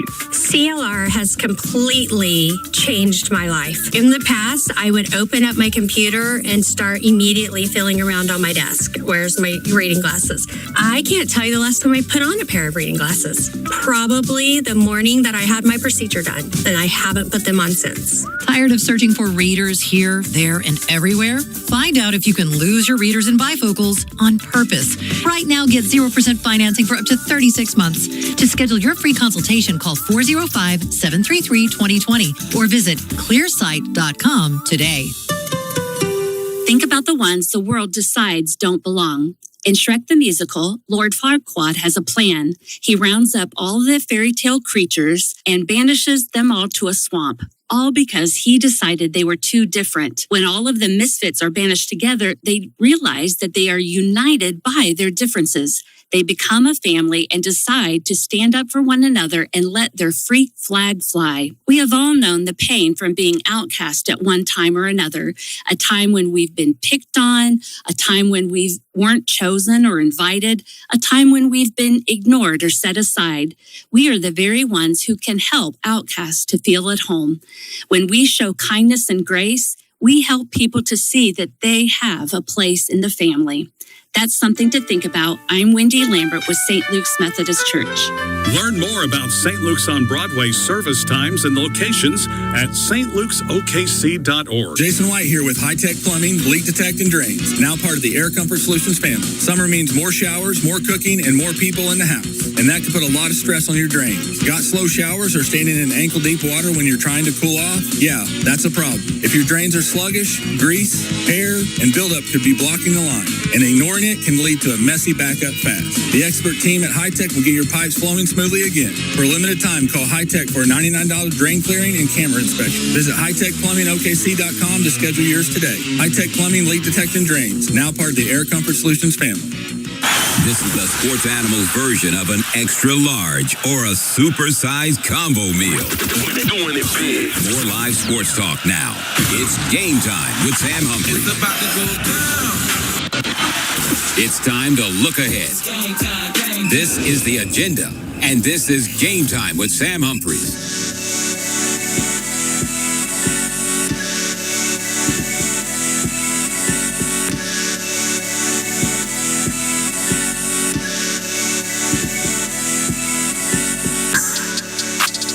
And we are back for one final segment for the week here on Game Time with Sam Humphreys on the Sports Animal. Fitting bumper music there. I didn't even plan that. We are going to talk about Russ here in just a second, but the agenda for the rest of the night, you got some preseason football going on. The Commanders are up 17-7 on the Dolphins with 7 minutes left in the fourth. The Buccaneers are up 17-16 on the Jets with 3 minutes left in the fourth, and the Broncos are up 24-7 on Atlanta with 8 minutes left in the fourth. We'll get to some other scores in a little bit if we have some time to do that, but I do want to fit this in. We've had a great couple days remembering the career of Russell Westbrook, and now we've had some time for the players, former teammates, former guys he played against to come out and give their thoughts on Russ. And it just seems like, yes, the numbers were important. The triple doubles were important. But it seems like none of these guys ever bring up the numbers, at least first, whenever they bring up what they thought of Russ's career. And so I want to first hear from Joe Johnson. This comes from the Nightcap podcast with Shannon Sharp and Ocho Cinco. And when they talk basketball, they bring in ISO Joe. And I thought ISO Joe put it perfect. Listen to what Joe Johnson said about Russ's career. Scoring with over 27,000 points. Joe, how should Russ be remembered and how will he be remembered? I think Russ should be remembered as obviously one of the greatest point guards to ever play the game. Okay, Ocho. I mean, the ultimate competitor, a guy every time he touched the floor every night, bro, he gave you everything he had in the tank. He emptied the tank. As a coach, as a franchise, that's all you ask, dog. You ask for guys to come out and compete at the highest level and lay it all out there on the line. I think every year, even the years where he won the MVP, where he averaged a triple-double and everybody was talking about, oh, man, he's stat chasing. Man, you know how hard it is to average a damn triple-double at 6'3", 6'4"? Man, please. I think he's special. To get those rebounds. He's the best rebounding guard. Yeah, you make a case he's the best rebounding guard ever. Oh, no question. No question. I think, his athletic ability, obviously his motor that he had, okay, Ocho. Oh, my goodness. I mean, relentless. Because, bro, you watch him and you like, he ain't going to get another triple-double tonight. And this man have 29, 16, and 15. How the hell that man having these damn, come on, man. Crazy work.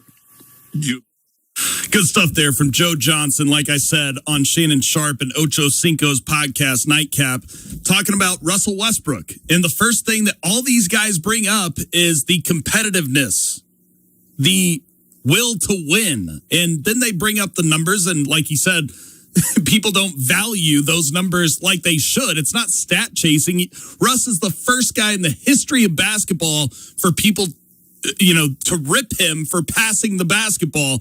And again, we don't talk enough about how great of a teammate Russell Westbrook was. This was DeMar DeRozan talking about his time being a teammate of Russ. Man, basically family.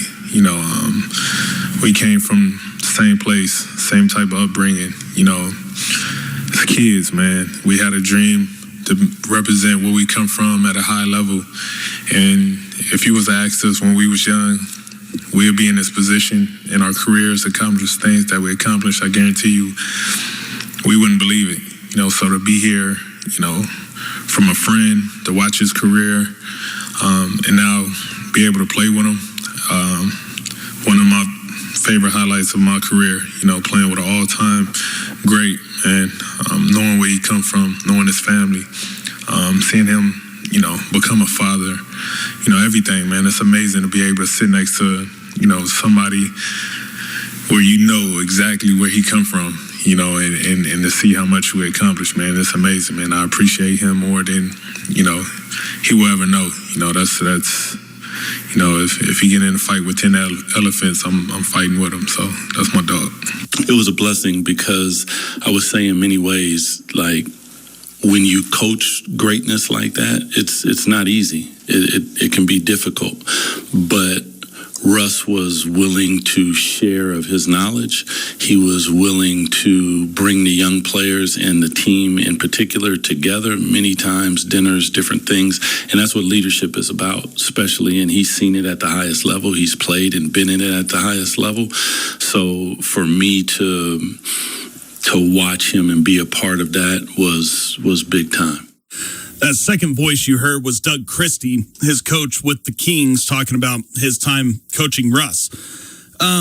Again, I don't think people realize a couple other stats with Russ. Kevin Durant averaged his most points per game for a season when Russ was his point guard. Same thing with Harden in Houston. Same thing with Brad Beal with the Wizards. Same thing. Well, as far as LeBron goes, it was his second highest scoring season of all time with the Lakers. Paul George, twice his highest 2 points per game seasons. Once when he was with Russ in OKC, and then again with the Clippers, points per game with Russ as his point guard. And I mean, listen, the Joker, by the way,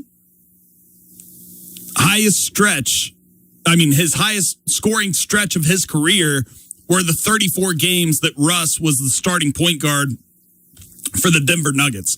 But I digress on that stuff. Listen, I think the number one thing, and I said this earlier on in the week, that I'm going to remember Russ for is the competitiveness, but it's more than that. Even though he didn't win a ring, he never had a chance to win a ring after KD left and everybody gave up on him. Harden gave up on him. The Wizards, by the way, no one can win with them. He took them to the playoffs.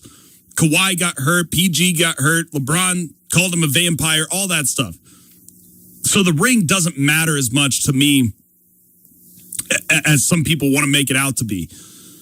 The guy was a winner, and those triple doubles translated to wins. Again, Oklahoma City's record, the Thunder's record when Russ had a triple double was 138 and 34. That's over 80% of the time that Russ had a triple double, the Thunder won. And so I'm going to remember Russ as a winner. I'm going to remember Russ as not just a competitor, the all-time competitor. Like what Joe Johnson say, or all these guys are saying, 150% every single possession. That's not possible, but Russ did it. The greatest athlete in the history of basketball. And like I told the Hump Man earlier on in the week, Russell Westbrook is third all-time to me among point guards. Only behind Magic and Steph Curry. He's ahead of Steve Nash. He's ahead of the Big O, past him with all those numbers. Everyone wanted to make a huge deal about how big, the Big O was for averaging a triple-double for a season until Russ did it. And then they had to bring up efficiency and all this other stuff to disprove what actually happened in real life. And so, again, Russell Westbrook, all-timer, and start building the statue now in front of the new Continental Coliseum in Oklahoma City, because Russell Westbrook built basketball in this city and can't wait until whether it's signing one day or retirement of the jersey, whatever it may be, Russell Westbrook will go down as, I think, the most important player in Thunder history. or Oklahoma City basketball history. You got Chris Paul started it all, and obviously had something to do with Shea as well. He's on that Mount Rushmore. Kevin Durant, even though we hate him and hate that he left and hate how he left, he is on that Mount Rushmore. Shea is on the Mount Rushmore. But the guy at the top of the mountain is Russell Westbrook. There's no Shea without Russ. And so I have loved just all of the tribute videos and all of that stuff. But let's not forget that, like Russ's shirt said, don't rock with what they say. But one of the other shirts he wore into an arena earlier on in his career, it said, "Love me now." What? I'm sorry, I don't have it in front of me, but it essentially said, "Love me before they all do." I think that's what the shirt said. And it seems like everyone loved to hate Russ until the last couple days when it became cool, or you got likes from giving Russ a tribute. So I remember many days leading the Russell Westbrook fan club and defending Russ, whether it was with Trabe or whether it was with my man Skip. And a lot of people love to hate Russ, but they don't understand what Russell Westbrook meant to this city, which is everything when it comes to basketball. And look at this city now compared to what it was pre-Russell Westbrook in 2008. Russ had a lot to do with that, and he's still doing things like the new stadium in downtown Oklahoma City for the soccer team. Russ is going to go down, at least in my opinion, as the most influential athlete that this city ever had. You could have the debate about the state, but I don't think there's a debate about the city. Great stuff all week. I appreciate all the great interviews that we had, the great calls, all of that stuff. I am off tomorrow on a Saturday. Thank God. I'm going to play some golf tomorrow. And then next week on Monday at 6 p.m., I'm going to be back on with Al on Inside Sports. And then at 7, game time, back on the air right here on Oklahoma's leader in sports, the Sports Animal. Mark your calendars, Thunder fans. The NBA has released the 2026-27 Oklahoma City Thunder schedule, and we've got everything you need to know. Opening night, rivalries, road trips, back-to-backs, and the games that could define the season. Hear complete coverage from Oklahoma's official home of the Thunder, 98.1 FM, WWLS, The Sports Animal, thesportsanimal.com, and the Sports Animal app. Guys, did you know your testosterone level impacts your energy, libido, sleep, weight, hair loss, mood, and even ED? And right now, Revive Men's Health Oklahoma City will check your testosterone for free. They've helped thousands of men since 2011 feel and perform better. They're so confident they can help you, they even guarantee it. Schedule your free testosterone test, exam, and consultation today. Call 405-942-3100. That's 405-942-3100. Or visit ReviveMen'sHealth.com. This is Tony, owner of Secure Pavement. Need a parking lot or got one that's embarrassing to park on? Call Secure Pavement. We do it all from dirt to paint.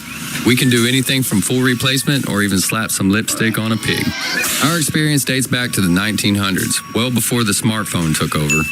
Visit our website for more info, or don't. It's your own asphalt. I need to check my Facebook. Call Secure Pavement. We do it all from dirt to paint. Secure Pavement. Pave the world. Archery hunting season is just around the corner, and the September rush is coming. That's why you need to bring your bow into H&H Shooting Sports for a preseason service now. Our Archery Pro Shop is the place to be. Our expert technicians will make sure your equipment is in peak condition so you can head into the season with confidence. Don't get stuck in the September rush. Bring your bow in today. While you're here, check out our safe department. We're doubling Browning safe rebates with up to $800 in total savings. Only at H&H Shooting Sports, Oklahoma's headquarters for guns and gear, located just off I-40 and Meridian at OKC. Throughout the history of sports, there have been moments of triumph, and 1936 was no exception. The Olympic victory of Jesse Owens, the groundbreaking first NFL draft, and OU Sooner football went 3-3-3. Then in 1936, American leveling began, a foundation of success, standing the test of time and protecting your infrastructure. The following program is paid for by FJSP Incorporated. Welcome to the Fat Jack Sports Hour. What's happening, the hot stuff? I'm I'm a man who discovered the wheel and built the Eiffel Tower out of metal and bronze. That's what kind of man I am. Welcome back, my friends, to the show that never ends. We're so glad you could attend. Come inside, come inside. That's right. It's the moment you've been waiting for. Oh, geez, look at the butt on that. Yeah. He must work out. Time to stop worrying about your weight. Stop thinking about your jackass of a boss. And get ready to win with the Fat Jack. Here's the deal. I'm the best there is. Plain and simple. Nobody can hang with my stuff. It's a big, hairy American winning machine. If you play the games against the spread, this is the most important hour of your day. So sit back, grab some Funyuns, and get ready to win. And now, here he is, along with the Fat Jack Dancers, the #1 sports consultant in America, the Fat Jack. Hello and welcome to the Fat Jack Sports Hour. Thank you so much for joining us.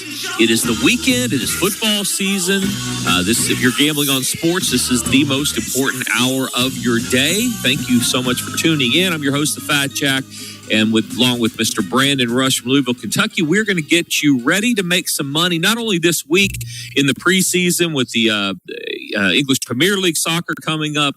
College football is right around the corner. Of course, the NFL right after that. Players, props, and so much more. If you're betting on sports, use this as an outlet to help you make money. And most importantly, get signed up. I'll be able to help you personally with our selections that I've been doing this for 30 years. Get you into profit this season betting on sports. And for a lot of you, that'll be the first time you've ever been able to do that. Let me bring in my co-host from Louisville, Kentucky, Mr. Brandon Rush. Brandon, how are you, buddy? It is a magical time of year because we are at that point to where we have football every weekend until February, the middle of February at that. And if you're, Valentine's Day. And if you're one of those guys that doesn't like to count their record in gambling on anything except football, most of you are 0-0. And you're not down. If you're signed up at fatjacksports.com, you want to know. You started out with an easy winner in the preseason. We talked about betting on the preseason over the last, probably 5 years. I've made more of an emphasis on it as we've headed into the season. And there's no joke. There's about 15 games of profit, 10 to 15, somewhere in there, that are pretty much a layup. They're not that difficult. I mean, we're going to lose a few games as we go through the preseason, but we're going to make 10 more games of profit than we lose over the next few weeks, just in these games that don't matter and really nobody wants to watch, except for people who are like you and I, and people who have been waiting all summer for something else to do, or at least since the World Cup ended. But it's solid profit. It's not just throw something out there. Now, it has nothing to do with how you would handicap the NFL or football in general, but there's certain trends in the preseason that are pretty consistent and have been over the last few years. And so it's a good time to get signed up. Most importantly, you don't pay for those plays. So that 10 games of profit you're going to make when you sign up at fatjacksports.com, you're not paying for. So if you miss the bankroll building session of the year of 2026, which is basically from May until now, this is an opportunity to kind of build some bankroll without paying for the service fee before we get into football, which is, as I said, fastly approaching.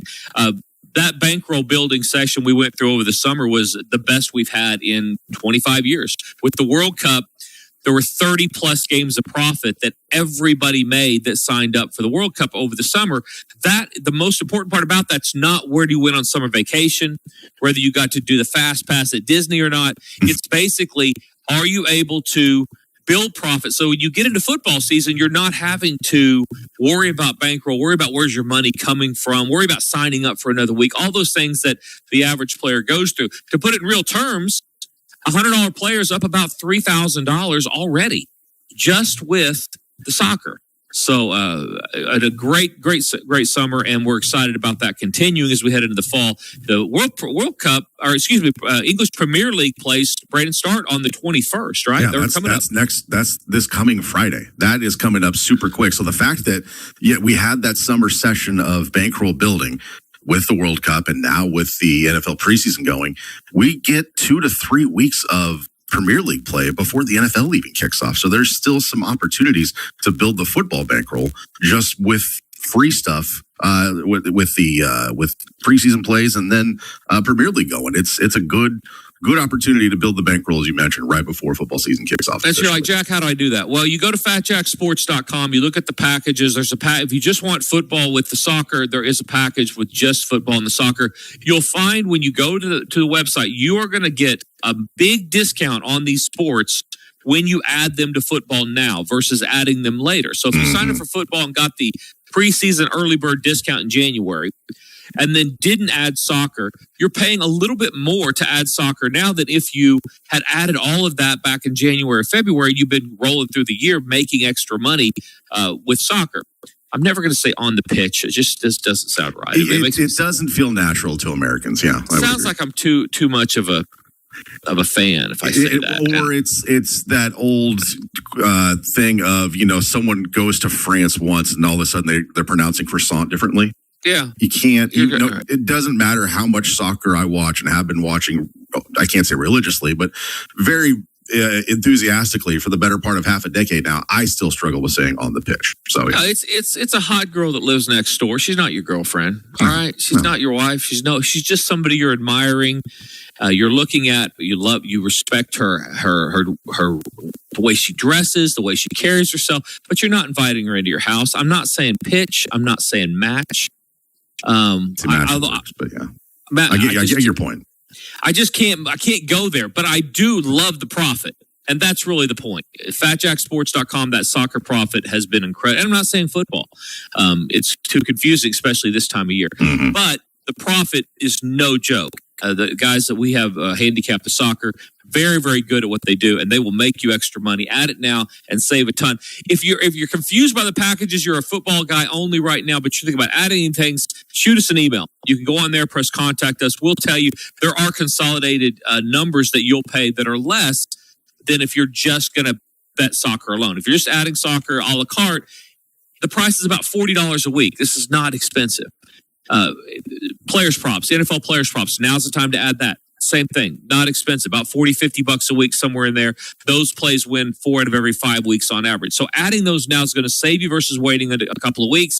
But if you're already in the football system, shoot us an email. We will help you save a little bit of money on that as well. Brandon, how was your week last week? Anything going on? I mean, honestly, it was pretty uneventful. It felt good to have the NFL preseason going and underway. It felt still very early, but at the same time, kind of ready for it.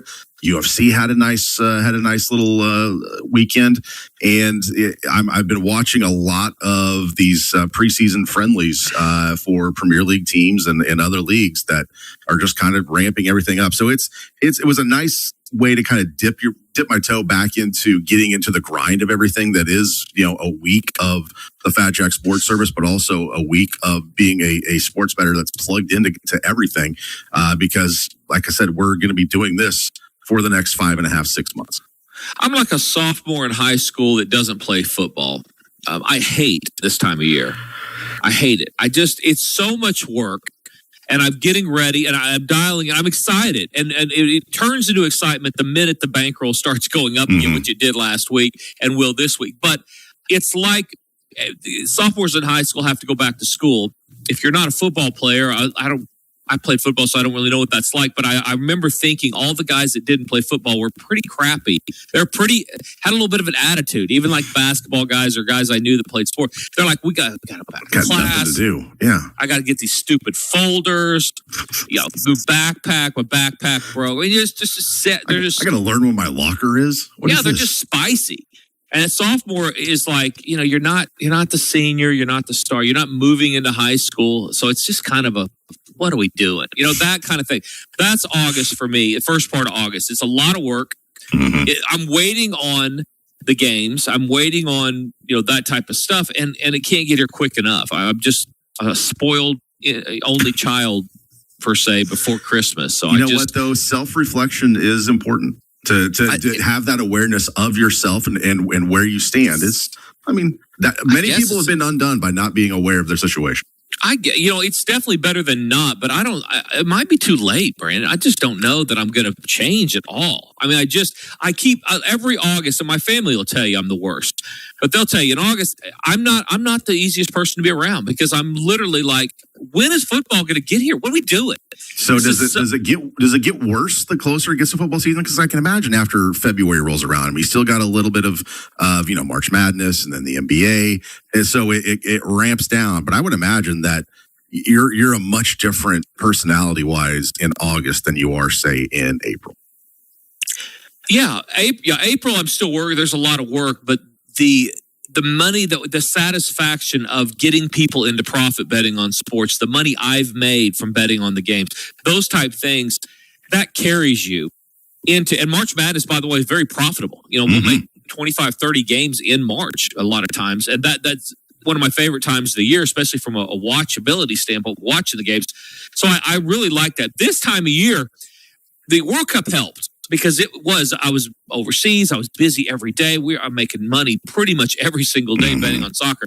So that was great. But this time of year, it's like, okay, do I bet more on? You start looking at the futures place, which we're going to start talking about here in a minute. But how much money am I going to bet on the futures? I got to go sign up for contests that cost thousands of dollars Between Survivor and other handicapping contests, I mean, the amount of work that's going in right now without payout.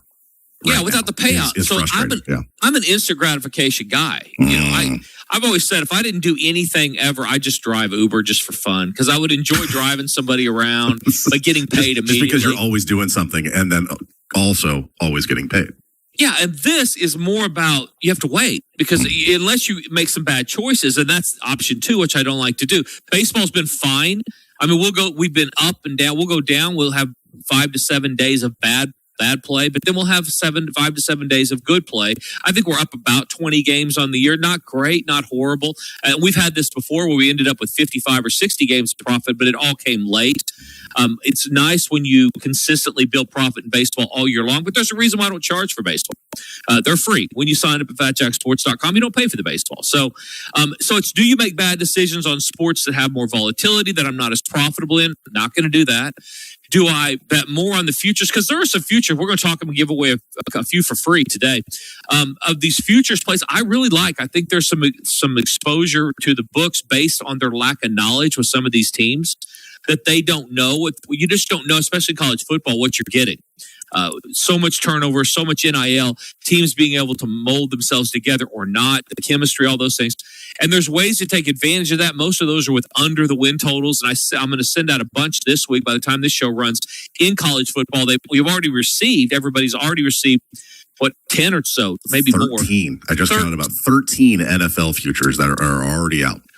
Layups, a lot of them. I really are. So I look at those layups and I'm like, why am I not? I should be betting a lot more on that. Well, those are not sound decisions. You shouldn't do that. And when we talk about a lot, if I'm going to bet, I don't know, $2,000 on them, let's say, which is about where I put on each of those.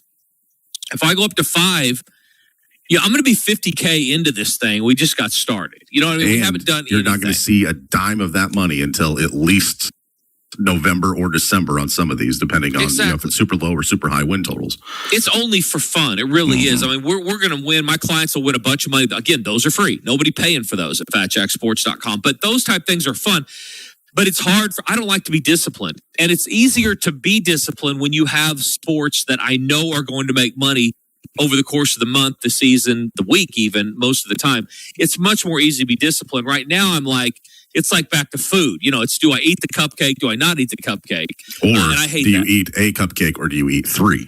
Eat 3 cupcakes, exactly. That's where you get in trouble. So once the season gets going, you'll be fine. But for the next 3 weeks, you're kind of a jerkbag? A little bit. My family will tell you it's not my favorite month. So fatjacksports.com, get signed up today. Get ready. Get in now because you've already missed out on a $200 discount if you'd signed up 10 days ago. Another $200 discount is going on now just for signing up. If you wait until the start of the NFL or NCAA season, the price is $200 more across the board on each package. That's money in your pocket. So there's no reason in the world to wait. In fact, I'll give away a promo code this weekend. If you're adding on any of these other sports, if you're adding on players props, you're adding on soccer, you're adding on UFC, any of those things, enter WINNER, WINNER, and save 10%. For listening to this show or listen to the podcast of this show, you're going to save 10% on those packages. So $150 savings. That's going to take your weekly down to about $30 a week. players props $30 a week for the soccer, those type of things. UFC's already below that. It's $20 a week to sign up for the year. So great time to add those sports long term, save that money and an extra discount just for tuning into the show. Let's talk about, I know we're long segment again. What's new? We haven't discussed any sports yet. We're going to discuss a little sports, then we'll go to break and we'll come back. Let's talk a little about these win totals, Brandon. Anything jump out at you in college football? I've got a couple that are, I think are going to be kind of layups, and I wanted to get to this. Have you looked at any of the college stuff? And I have not just yet, just because this time of year, as I talked about a little bit last week, I struggle to map out a full season projection for certain teams because, again, there's 130 Division I teams. If I narrowed the focus a bit, I probably would be a little bit more plugged into certain items. But I when it comes to college football, I completely defer to you, especially early in the season. It's so much work. And a lot of guys do that, and that's why they do. Because especially with all the turnover, a lot of people, they're at least honest enough to admit to themselves, if they're betting on this type of stuff, that they're guessing, that they really don't know. Because if you look at, Brandon, there's only 13 teams in the country that have their head coach, their offensive coordinator, and their quarterback back. Sorry, 12 teams. 12 teams returning that have head coach, offensive quarterback, offensive coordinator, and QB. 10% of the entirety of major Division I college football. So if you're looking for chemistry, you're not finding it. That's where you start. Offensive chemistry comes with the head coach, philosophy, and culture. Offensive coordinator, game planning, playbook, all those things. And your quarterback that knows what the heck he's looking at. So you start there. If you don't have that, you're already having those challenges as we're heading into the first week of the season. Now, the average fan will undervalue that. And they'll say, well, who cares? That's fine. They're kids. They learn fast. Well, you're going to learn faster if you have 2 years to look at it or 3 years to look at it versus one. And that is not an element we have in college football in 2026. It's just not. With all the money and all the things, we just don't have that. Any guesses, Brandon? I don't know if you know this list or not. Any guesses as to what these 12 teams are? Two that come to mind right off the top are Oklahoma and Texas. Texas is not one of them. Their offensive coordinator is gone. Okay, so scratch that. Oklahoma, that's one. I'm only going to let you go a couple on this because some of them are a little bit random. But anybody else jump off the page? I feel like maybe BYU. Not BYU. Arizona, let me just tell you. Arizona, because they are hard. Arizona's one. Boise, Charlotte, Delaware, Florida Atlantic. So you're never going to get those. No. Georgia. So we're looking mainly at this list of teams that are going to contend, or in this case, teams that Oklahoma State, those type of teams in the middle are going to play, because this show right now is running, this particular segment is running in Oklahoma. So Houston, I said Georgia, right? Minnesota, Oklahoma, obviously, North Carolina State, New Mexico, and Notre Dame. So only 4 of those. So of the 130 teams, only 13 have head coach, offensive coordinator, and quarterback back. Of those 12, that doesn't. Only 4 of those are in the top 25. Exactly. So you've got other ones that are having to turn over everything else, and it's not an end all be all of anything. No, it's just something when we're talking about the variance in college football. What we have to start with is what are we looking at? What are we getting? What are we not getting? Notre Dame is one of those teams that I'm not going to try to fade this year at all, because if you're looking for a team, the surest lock to make the playoffs this year, without a doubt, doesn't mean win it, but it's absolutely Notre Dame. Their schedule sets up for it. They've got a lot of the pieces back. They lose Love, but everybody else, they got a lot of players back. Their schedule's incredibly easy. And because of what happened last year, this is a team that I think balance of power will even out. So they're the one team, if you're trying to lock up one spot, they're the one. And so I'm not going to try to fade them, which I'm looking for teams to fade this time of year. When I'm looking at season win totals, I want to find teams to fade. I want to find teams that if they get injuries, it's not going to hurt me. And so you look at the numbers, you look, where are the numbers? Oh, you're overvalued. And then how can I take advantage of that? And if injuries happen in that team, all the better, because I'm getting a worse team than the perception would be preseason. Let's look at one, then we're going to break. Under the win total with Michigan. And this has literally nothing to do with them playing Oklahoma. Beating Oklahoma, not beating Oklahoma, doesn't matter. Michigan is 8.5 wins. They've got some layups for sure on their schedule, and we're not going to go in a lot of detail, but they've got some layup. Western Michigan, obviously a layup. UTEP, they're going to beat. Those type teams. But they have some really, really difficult games. So besides Oklahoma, let's put them in the 50-50 category. Okay. They have they play Penn State, that should be improved. They play Michigan. They play Indiana, obviously. They play at Oregon. So they play at Ohio State. So let's look at Ohio State, at Oregon, and either Penn State or Indiana as probable losses. So you're looking at 3.5 right there. 3.5 in there. That means they need to go 4-1 against the likes of Iowa, which is beatable for sure, Oklahoma, Penn State. Let's put Indiana in the 4. Let's say they lose to them. They have to go 4-1 against teams like Iowa, Penn State, Oklahoma, Rutgers and Michigan State. At Michigan State. Those are playing against Michigan State. 4-1. So they have to beat all of the teams that line-wise they're going to be about even against. Oklahoma, they're only 2-point favorite right now. So I'm not saying they're going to beat Oklahoma, not beat Oklahoma. I think we'll see. But tough game for both. If I'm a fan base of either one, I'm real nervous about it. And if we win those games, if you're a fan base, you're super excited about it. It sets up for a great season. But 4-1, you better beat them if you're going over 8.5 wins. Because otherwise, you're going to need to go win at Oregon.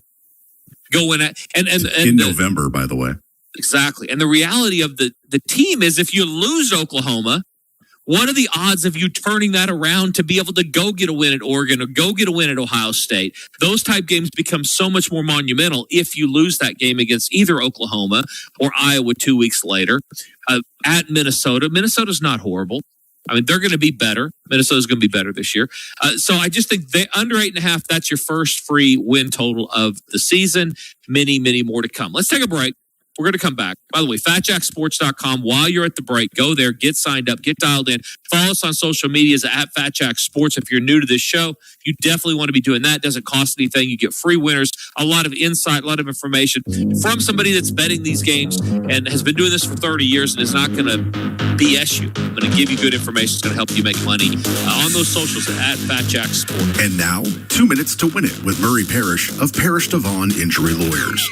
If Murray picks a winner this week, you can win a $250 credit towards any package at FatJackSports.com. And now, here's Murray Parrish and the Fat Jack. And we're back with Murray Parrish from Parrish Devon. Murray, how are things going? You ready for the weekend? I am ready, and we are 1 week closer to this whole thing starting. We're kind of like in the desert right now. And, you can just almost feel, like you said, that a little bit chill in the air. Football season is right around the corner. Yeah, at least in the house. You turn the air down a little bit and it gets a little bit cooler. So what's going on at Parrish Devon? I know you guys have some big news coming up, right? Where things going? Yeah, we're super excited. We just opened a new office in Tulsa.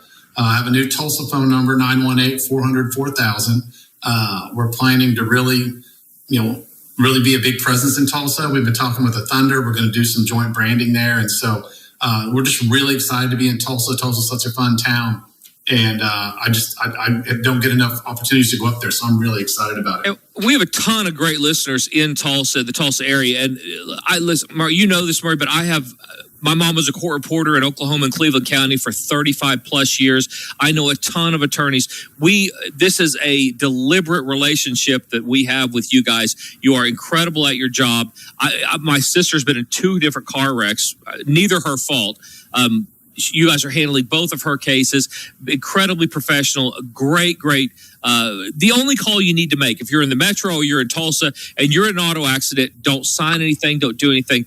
It's not just get representation, get the right representation.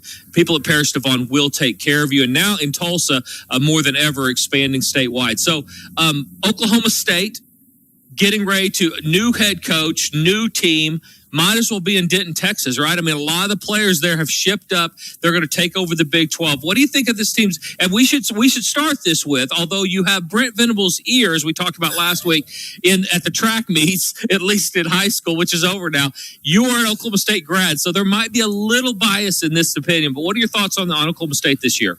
Yeah, so I always like to tell people, particularly my son, because I brought him into the fold, I'm one of the guys, every year I'll get on, now it's the Twitter or X, whatever, and I'll get some of these guys that I consider to be experts, and I start drinking the orange Kool-Aid early.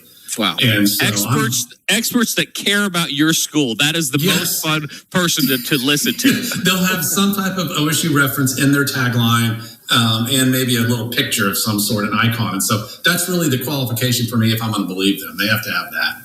So 6.5 wins, lay to go under, so it's really closer to 6. So what are your thoughts? This team they win half their games, Murray?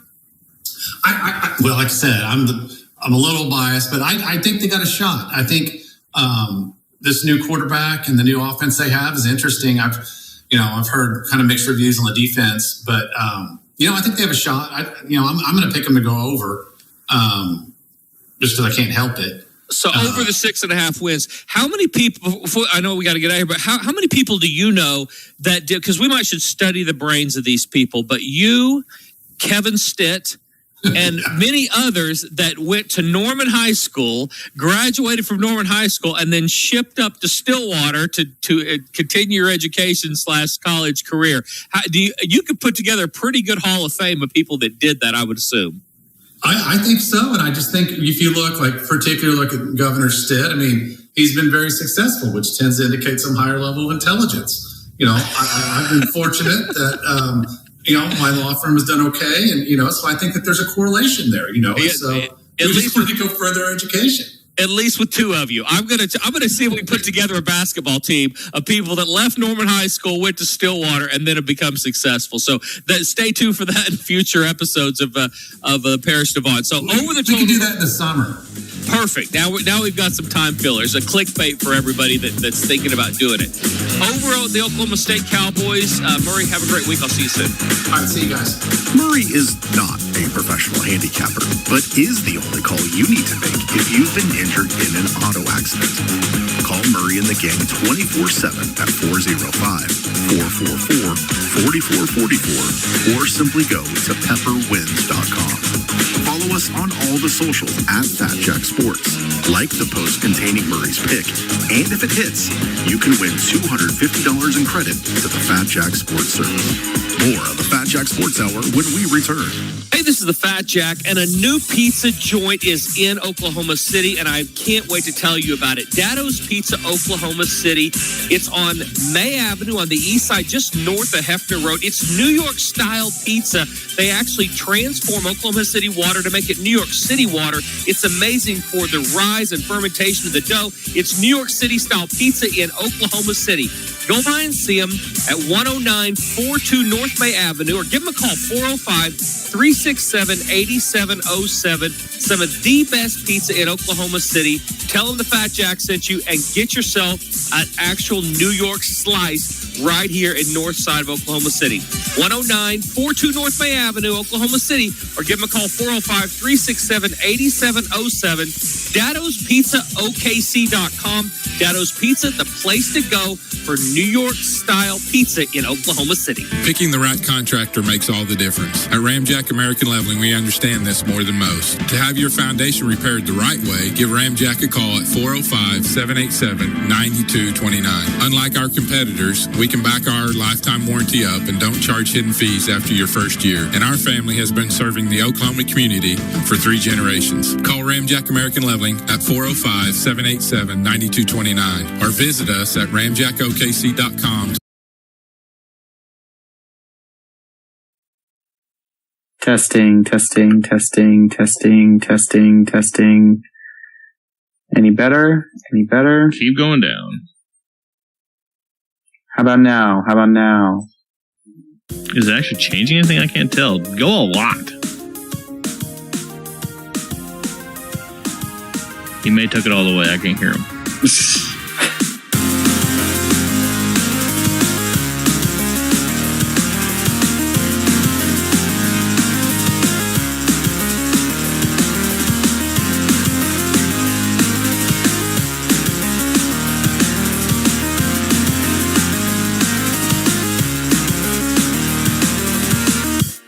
Howdy, everybody. Welcome to episode 302 of the Nintendo Okie podcast for Monday, February the 22nd, 2016. I am your host, Tony, and joining me, as he does every week, we've got Shelby. So I've been thinking long and hard about this third favorite cereal conundrum I brought up to you all last week, which none of you remember because nobody pays attention to the nonsense I say all the time. But for good reason. But I've decided it can't be Golden Grahams, because I like Golden Grahams, but I think it has to go to Frosted Flakes. I don't like Frosted Flakes. Okay. This makes no sense for so many reasons. One, Frosted Flakes are delicious. Two, your name is Tony, for crying out loud. That is true, and that is one of the great conundrums of this world. Why do I not like Frosted Flakes? I don't know. The answer is because they're gross. Wow, okay. I was going to joke that I don't think I would be friends with you anymore. I'm not joking anymore. Frosted Flakes is what put you over the line. That's where I draw the line, Miller. I can't even call you Tony anymore. You're Miller from now on. All right. Hey, you're gross. I should totally Photoshop that. No, don't sully the voice that is Thurl Ravenscroft, dang it. The guy sung the songs in the Grinch cartoon. He did. The good Grinch cartoon when he stole Christmas, not the one where he just like gets on a big tractor or whatever that is. I don't even know. The Halloween one is good. I don't think I've seen that one. No. See, that's where we're going to have to fight. What's he do? Steal Halloween? What's he do? Take off all the pumpkins? Like after he steals Christmas, he's all good. Like Dr. Seuss. Yeah, but by the time Halloween rolls around, he's all grouchy. No, I think Dr. Seuss was just running out of material. Like, just go back to the Grinch well again. Why not? There's a bunch of holidays he could steal. I said that Jack Skellington guy kind of got the Halloween thing on lock. I don't think I've ever seen all that movie either. What's going on, Micah? Man, my mouth is full. Perfect timing. Seriously? Put the waffle away. I didn't take a bite for like 6 minutes, and then you throw it to me, and I just... I'm here. How's it going? Not as good as it's going over at your house, apparently. Stuffing your face with waffles. Waffle party. It's the best I can do on short notice. Waffles, plural, or waffle, singular? Waffles, plural. You can't have just one waffle. I disagree. If you make a really big stinking waffle, you can't even finish one waffle. It would have to be a really big waffle. Well, you have never been to breakfast in my house, Tony. You should see the waffle maker I have. I actually don't have a waffle maker. I'm kind of sad now. I wish I had a waffle maker. You should go get a waffle maker. I don't got a lot of counter space. I don't got a lot of room for appliances. I got my blender. I got the paper towels. I got the straw thing. You could store a waffle maker in a cabinet. I got my Hello Kitty toaster. And I keep the sugar and flour on the counter at all times because I'm a baker. You know, you gotta have those out there. I got stuff. I got like my little chafing dish in the cabinet, and I got my toaster oven that I don't like and never use, and then I got like the sandwich maker and my George Foreman. You know, I've got plenty of stuff in there. You know. Yeah, sounds like it. I don't have any room for a waffle maker. And then if I buy a waffle maker, then I gotta buy a quesadilla maker, and then I gotta buy a mixer and.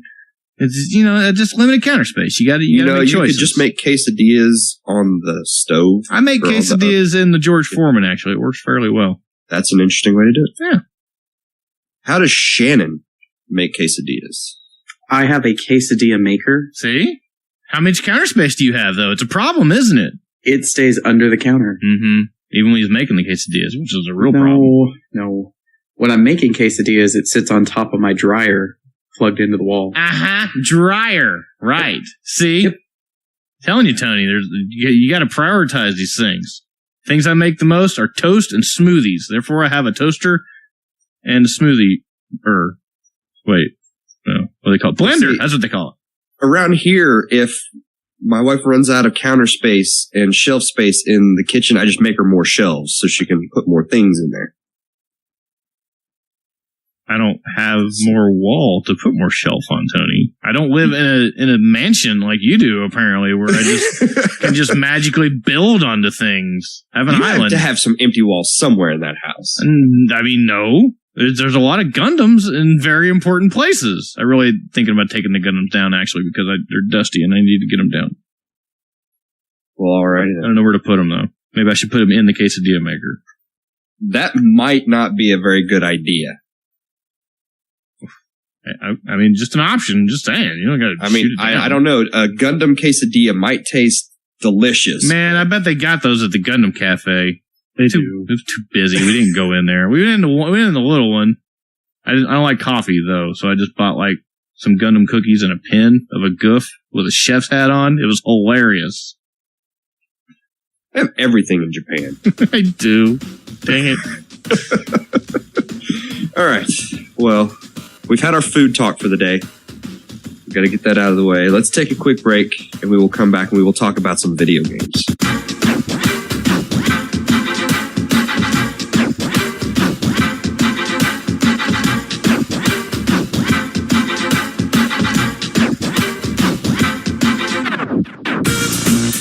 All right, Shannon. What have you been playing this week? I'll give you a guess. You have not filled out the show notes, so I can't take a guess. I can. It rhymes with Lego. It rhymes with hipped of the Fecrozansmare. You're all right. Played some Legos. Wait, Lego Crypt of the Necrodancer? No. Travis and we played more Legos. Build them beats. Still going through. Okay. I think I can't. What'd you buy? What you buy? What you buy? We're not there yet. Micah's rapping like not even on purpose. We're not there yet. Some waffles, man. They're getting to him. I'm going to be sick. I might need to ask for a timeout for the first time in like 200 episodes. First time we've took a vomit break on the OkiCast. It's a first for everything, I suppose. I'm so unhappy. You know, Lego rhymes with ego. That's me getting it back on track. Oh my god. So we're still playing Legos. I don't know if I'm going to be able to beat the Portal level in under 25 minutes. That is. Are you kidding me? That is so hard. Why are you trying? Just move on with your life. So hard. You must be doing something wrong, man. Mindy crushed that. Well, Mindy is pro level Lego player. She's pro Lego, but she had no previous Portal experience, and you do. Doesn't matter. I'll get there. All right, Shannon. She'll coach you through it, man. Just give her a call. She'll be judging you, but she'll coach you through it. We'll get it eventually. But I am also playing with a 2-year-old, so that's. Is he in charge of the toys on the Portal during this time crunch? Most of the time. Maybe that's not the best strategy. After he goes to sleep, you need to bust out the Lego and play it by yourself. No, because then what kind of dad are you? It's like, all right, the kid's in bed, now I can get some real work done. That's not I do that all the time. No. See, when Travis is in bed, that means it's time to play Destiny. So okay, well that's Ethan's fault. So, gosh dang it! I'm currently at 172 light. I'm working my way up the chain. That's some good light you building up there. You got ways to go still. But I'm starting to hit a point where I don't feel like I'm having much fun anymore. Really? You don't say. You hit a wall with Destiny where it's not very fun? I feel like it's all busy work. It frustrates me because I spend all week trying to find strange coins, and then I get those little modifiers on drop rates. Spend all my strange coins on 3 coins and buff my drop rates when I go to fight the big angry dudes with the yellow life bar. I'm really going to be sick. It's and almost I get nothing. It's almost as if there's not really, the game was built with maybe not enough content, and so they made the task kind of tedious and repetitive in order to kind of pad it out. Yeah, but the shooting's good. No, the shooting is good. It feels cool to just like to have this really. I even got my awesome sword. So I don't have like the super awesome sword yet. I gotta keep leveling up the sword I got, but man. Here's the thing. There's a lot of games where the shooting is good that end in like 6 hours. How amazing does that sound? That sounds pretty good. Sounds pretty good, right? Yeah. I also played a game that started throwing trophies at my face like candy. I was playing Nitro Plus Blasters, Heroine's Infinite Duel. Yeah, I really, really want to play that. Man, I played the first story match with Super Sonico, and I got 5 trophies in one match. Yeah. Yeah. They just kind of keep throwing them at your face, and I think after about an hour of playing the game, I'm within another hour of platinuming. So okay, we'll end up doing more of that. What else did I play this week? I would like to point out. Necrodancer. I would like to point out on Nitro Plus Blasters that Supersonico fights with her cats. Yeah. Oh yeah. She just throws cats. She throws cats. Awesome. She's incredibly overpowered because she's just got like this amazing defensive barrier because she's not. Yes, she is. She is ridiculous. Oh, you're going down. Don't talk like that. Supersonico is also a main playable character and a support character, so you can play as Supersonico with Supersonico's backup. Yep. Think of all the cats. That's a good game. No, I want to play that game. I watched the Giant Bomb quick look of it recently. I was like, dang it, I really probably should buy a PS4 at some point in my life. Or get it on PS3 because you're never going to buy a PS4. I'll buy a PS4. I just made the deal that I have to buy a couch first. And I'm lazy. You're very lazy. I'm very lazy. You have to have a comfy couch to lay on when you're playing PS4. Yeah, I'm just trying to make myself buy something responsible for once in my life. PS4 is a responsible investment. Don't tell me that, Shannon. I can't sit on a PS4. Wait. Well, you could. Well, I guess. I mean, like a seat warmer, but... Oh, man. Okay. So I've also been playing Crypt of the Necrodancer. Yeah. Still. Me too. I am having a lot of trouble with these boss fights. Yeah! Me too! How far have you gotten? I still haven't gotten to the second zone yet. Like Okay. I can consistently, every time I start a dungeon, I can get through all of the small bosses at each level. Mm-hmm. But the moment I get to the main boss of whatever zone I'm in, I last maybe 30 seconds. I'm having trouble figuring out their patterns. You don't get much time, and the only reason I've made it to zone 2 is because I kind of lucked out and had like 3 bombs and just kind of dropped them all and beat whatever boss I hit. But it took me like 5. I had to get the boss like 5 times. And oddly enough, the one I beat was not the same boss I fought on all the first attempts. Yep. But, and the boss is constantly changing. That's the thing that makes it even worse is, you know, you may have learned the pattern of one boss, but then you're going to get somebody completely different the next time. Yeah, it's cool that you can you can fight enemies. You can practice against them individually in little bitty rooms, but the downside is you have to beat the enemy first in the actual game. Yep. Which is kind of counterintuitive.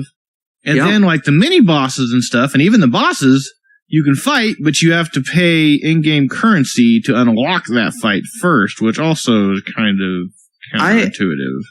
I don't think that's really dumb. I think it gives you something to use your diamonds for when you've unlocked everything else at a low tier. Or you just don't spend those diamonds, or because I'm stuck on the game because I can't get past this one Banshee lady and I can't figure out her pattern because I die the second I see her.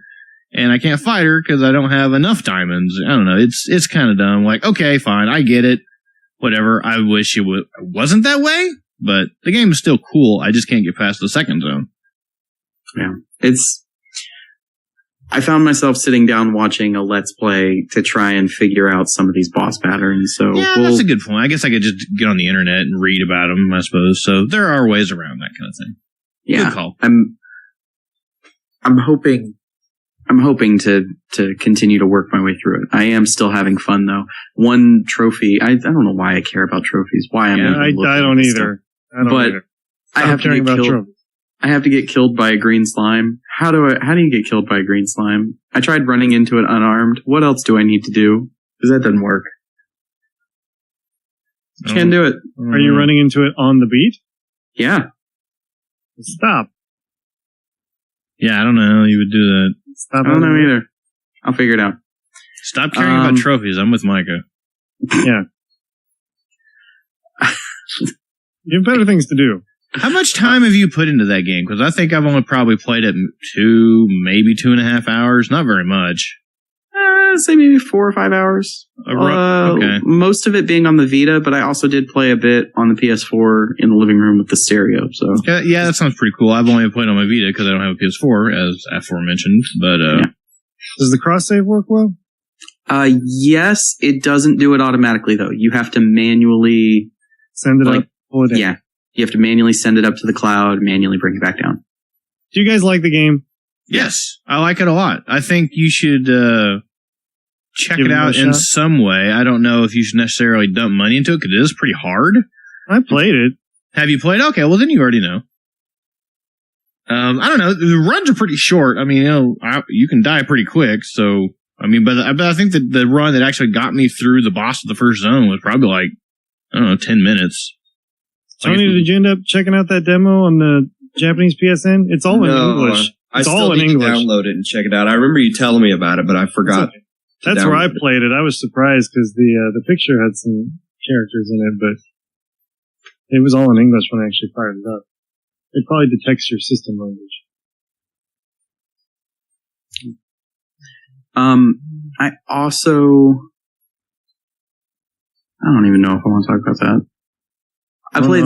I played some Project Diva F2nd. Wait, why would you not want to talk about that? Because I mean, how many countless hours have we spent on Project Diva? Clearly not enough. Okay, I played some more F2nd. I good. still haven't beaten all the songs. I am now on the incredible voice of Hatsune Miku, or whatever the title of that song is. That song's impossible, even on easy. I am having trouble. I don't know if I can do it. Yeah, you can. I believe in you. I mean, how many more songs do I have left after that? Because that's the only song that I don't have beaten. Once you beat all those songs, you unlock one last song, I believe. Okay. Did you guys see that Anamanaguchi is open up for that tour? Which is harder, by the way. For what Are tour? you kidding me? But I don't know if they're actually making the Dallas stop for the show we're going to. Really? For the Miku Expo 2016? That'd be awesome if they were there. I mean, it looked like they were hitting almost all of her stops, but when I first saw it, it looked like Dallas was kind of grayed out. Isn't Anamanaguchi from Texas? Mm. Maybe they're from California. I don't know. Same difference. I don't think Texas and California are the same. Yeah, see, you don't like Frosted Flakes. You can shut up. Oh, sorry. That's all I've played this Hello, Fire Emblem. At least you love me. What are you buying? No, it doesn't because you only have a third of it. Shut up, Shelby. I finally found a copy of the original Gravity Rush for $10 in a bargain bin at Walmart. That game is fun. You'll get $10 worth out of it. Played the demo, I think. Like when I first got my Vita, there was a demo for it. I just remember falling sideways. Yeah, it's pretty awesome how... And doing a lot of kick moves. Cat just kind of, like, doesn't soar through the air like Superman or anything graceful. She's just basically, like, falling, sometimes butt first, depending on how you jump or anything. It's great. Just tumbling butt over elbows all over the place. Yeah, I'm gonna end up playing this. I have the remastered version. I don't know the remastered is probably going to be the better experience, but having it on the Vita and everywhere I go is probably more likely for me to play. So I'd be interested. You kind of like playing one level on one and kind of quickly jumping and playing a level on the other. Just kind of how it works is everything. The PS4 controller can do everything the Vita does. So I'd be interested to see how well that transcribes. That's what I'm looking for. Translates. Yeah. Yeah, I'll definitely give it a shot and jump back and forth in them. That's the only game I've bought this week, though. Only game you've bought. Yeah. Okay. So what if I got some more Legos? What'd you get? Got more Legos. Uh-huh. What kind of Legos? So there's a Scooby-Doo mystery machine. Yeah, there is. It's pretty awesome. Yeah, Scooby-Doo is still pretty great after all this time. Who knew? Oh, man. It was just staring at me. It was on the shelf at Walmart, and it was like, buy me. And so... You did. You did. It was Old Man Jenkins. I also... You would have gotten away with it, too. You see, the Scooby-Doo Legos really should come with a projector and a mirror, because that's how every episode of Scooby-Doo resolves. Yep. I am genuinely fearful of the next time I run into a Wall-E ideas kit, because I'll probably buy it. What's wrong with that? I mean, if you're gonna go Lego into this, no, that's not what I meant. If you're gonna head first into the Legos things, you might as well do it right.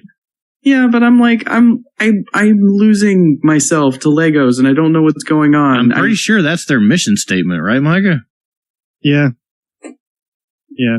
This wasn't a thing. This wasn't a thing until Dimensions, and then having fun with Travis, and then like when we sit down to put the mystery machine together, we had the kitchen table cleared off, and the way Travis and I do Legos is I'll line up the pieces and he pushes them together until they snap. So that's, it's fun. It's something we sit down and do together. And when it's bedtime, we put everything up in a box and we can pick up where we left off the next day. What did you end up doing for your Lego storage solution? I know you were kind of puzzling that one out for a while. The Lego Dimensions right now, I have them in, Walmart sells tackle box kits. Right. I wish I had the exact model number off the top of my head, but it's like it's meant to be a tackle box, but it's got little dividers that you can adjust. So I'm able to adjust the dividers based on how big each minifig is, and I have them all slotted in. But I have 5 of those now, and I still need to get 2 more of them. But it made it a whole lot easier. I originally just had them all dumped in one of those hard plastic shoebox containers, and they would all rumble around and fall apart. So. Okay, well, cool. Yeah. That's it for me, though, this week. What about you, Micah? What are you typing, Tony? What? What are you typing, Tony? I'm sending an email. Uh-huh. Sorry. I know what's going on. There's a roly-poly barreling towards me. Oh, no, you better not move, because if you move too fast, those waffles ain't gonna like it. Yeah, that's true. I'm worried he's coming after my waffle. I think you could take the roly-poly. Maybe. I don't know. He's full of waffle, man. He's like a powder keg ready to blow. I'm not in my best state. Micah would also be a roly-poly, actually, in this scenario. It's all a metaphor. All right, what did I do this week? I played workbook pages number 32 through 38. Okay. Mm-hmm. I did textbook pages 108 through 111, exercise A, B, C, and D. Does that sound right? Did you play these on 3DS or Vita? These were on paper? It's actually 114 to 116 A, B, C, and D. I'm that far behind them. I've never heard of the paper. Nope, I did that. 114? Yeah, that's lesson 6. Gotcha. Yeah, there you go. And then I did the Japanese language proficiency test practice exam for N4, the second from the bottom. So that was a good time. Wait, I'd rate that 5 stars. How many hours does it take to finish that? What are we doing with that N4 thing? We're done with that, unless you just Probably 600. We were supposed to go to 20. I think you may have done some things you weren't supposed to. Anyway, we'll talk about that later. Yep, that's okay. Okay. It's okay to go ahead. Well, I don't know if we're going to do any more of that. We keep telling her it's too hard. So, welcome to Nihongo time with Micah and Shelby. So you want to talk about video games, huh? Hopefully you played some. No. I did play some Dragon Ball Xenoverse with Ethan. How'd you squeeze that in? This was all like 2 weeks ago because I wasn't on last week. Oh. That game was kind of a hot mess online. Like, we were both on YouTube and GameFAQs forums trying to figure out how to actually join with your friends. I mean, it's easy to like go into an actual quest, but you can't really just land on the same server. If somebody knows how, please tell me. But we couldn't just like run around the world, in the lobby together. So that was, yeah, that game is a hot mess, dude, as far as online stuff. But the game is fun. I mean, the gameplay is actually fun. So when we were going around doing quests and stuff, that was a good time. Shelby, you talked about it last week, but we played some Smash. Yeah. At Dragon Slayer Games, new game store in Tulsa. So that's pretty cool. I also just found out from our friend Lucas that one of our CC's pizzas in Tulsa has a new rhythm game on a location test that's one of 15 in the United States. What? At a CC's Pizza? At a CC's. And so most of these are in like New York and LA and like, big markets, but I guess they just sent one to Middle America here in Tulsa, Oklahoma. It's called Neon FM. This game has been about 8 years in the works, but they finally got it to market. Wow. And it's pretty rad. It's pretty awesome. It's pretty straightforward. It's a, rhythm game with notes falling down the highway. You can also switch it on the fly to where they go upwards on the screen if you prefer that, but it's 5 buttons, kind of in a keyboard style. But they're really giant. They're like, electronic drum pad size buttons. So you can just kind of punch them. I feel like I should mention this entire arcade machine is as bright as the surface of the sun in the pictures you sent me. It's true. It's true. It's like a sun, pretty much, in a CC's Pizza. It's cool. It ties in with the mobile version of the app. You can share high scores. It's networked. It gets new songs every week. Shelby, this thing had a ton of songs. It probably had like 100 songs on it. I couldn't believe it. Remember when you said, hey, let's go to CC's? And I'm like, yeah. And then it just never happened? Well, I just had the impulse go today. Okay, well, thanks for leaving me out like you always do. I appreciate it. Sorry. No, you're not. I am. It's okay. I'm guessing you guys probably want to talk about Street Fighter V. Oh, I kind of forgot that came out, actually. Really? I don't care about Street Fighter, dude. All right, fine. Then whatever. I mean, I would like to hear you speak of it because, you care about Street Fighter in this video game. I'd like to hear you talk about something positive other than the waffles, so... I wasn't speaking positively about the waffles. I meant positive because of the waffles, pardon me. No, nothing good is coming from these waffles. I meant the waffles are the negative, so you should get something positive to help get the waffles out. No, okay, bad choice of words there. The waffles. Well, it seems like a lot of the stuff I'd heard about Street Fighter this week was pretty negative. The waffles should stay in, not out.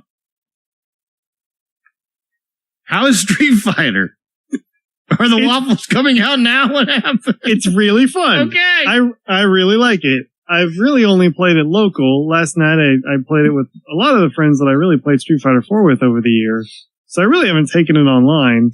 I think the day it came out, there was like a 6 gig patch. I did that, but it was like 11 o'clock by the time it was done. So I mean, I just took it on, maybe did 2 rounds and it was okay for me on launch day, believe it or not. Like I was okay. I heard a lot of people having troubles, but I only did a couple rounds, like I said. So I didn't have any troubles there. There's a lot of character specific stuff in there that I haven't really learned yet. So anything that's super unique to 5, I'm not really qualified to talk about just yet, but I think that game has a really cool look and I think the package around it, I think is well designed. I mean, it's very obvious that they needed to get this game out very quickly for whatever reason. I don't know. Maybe it was to get it out in time for Evo or the Capcom Cup or whatever, but they've already said that, just in as little as, I think like 4 or 6 weeks, like sometime in March, they're going to have a bunch of patches for better stick compatibility and like the challenge mode, which is like the real tutorial, because what's built in right now is kind of a joke. So, and then after that, in June, I think the story mode comes out.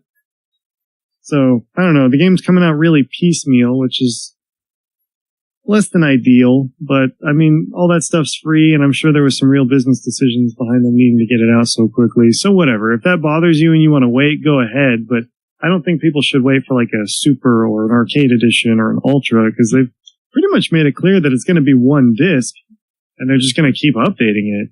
And they've said that you can earn all of the DLC characters for free just through playing. Mm-hmm. Who knows how many hours it'll take to do that, but that's cool. They really do seem to be taking feedback on, kind of the fatigue people got with the number of releases. And I think they're trying to adapt and try some new business models with this stuff. And I think that's good. I think that's okay. How much of that you think is Sony's influence on Capcom or vice versa? Well, it seems like Capcom would want to put out the more discs to try to kind of get the more sales to, for lack of a better term, kind of nickel and dime people. Yeah, but I think they've had a lot of real negativity based on releasing so many different versions of like Street Fighter 4 in the past. Oh, I'm sure people aren't necessarily happy about it, but also Capcom needs money badly. Yeah, I don't know. That's a really good point to think about, Shelby. I'd love to be a fly on the wall for a meeting like that, where they never think of those decisions. I think what bothers me the most about this piecemeal release is that if you're not really into video game news and you don't know this stuff up front, I mean, you could be really bummed out day one and just sell this thing, and really not see what this game will become, like what we know it will become.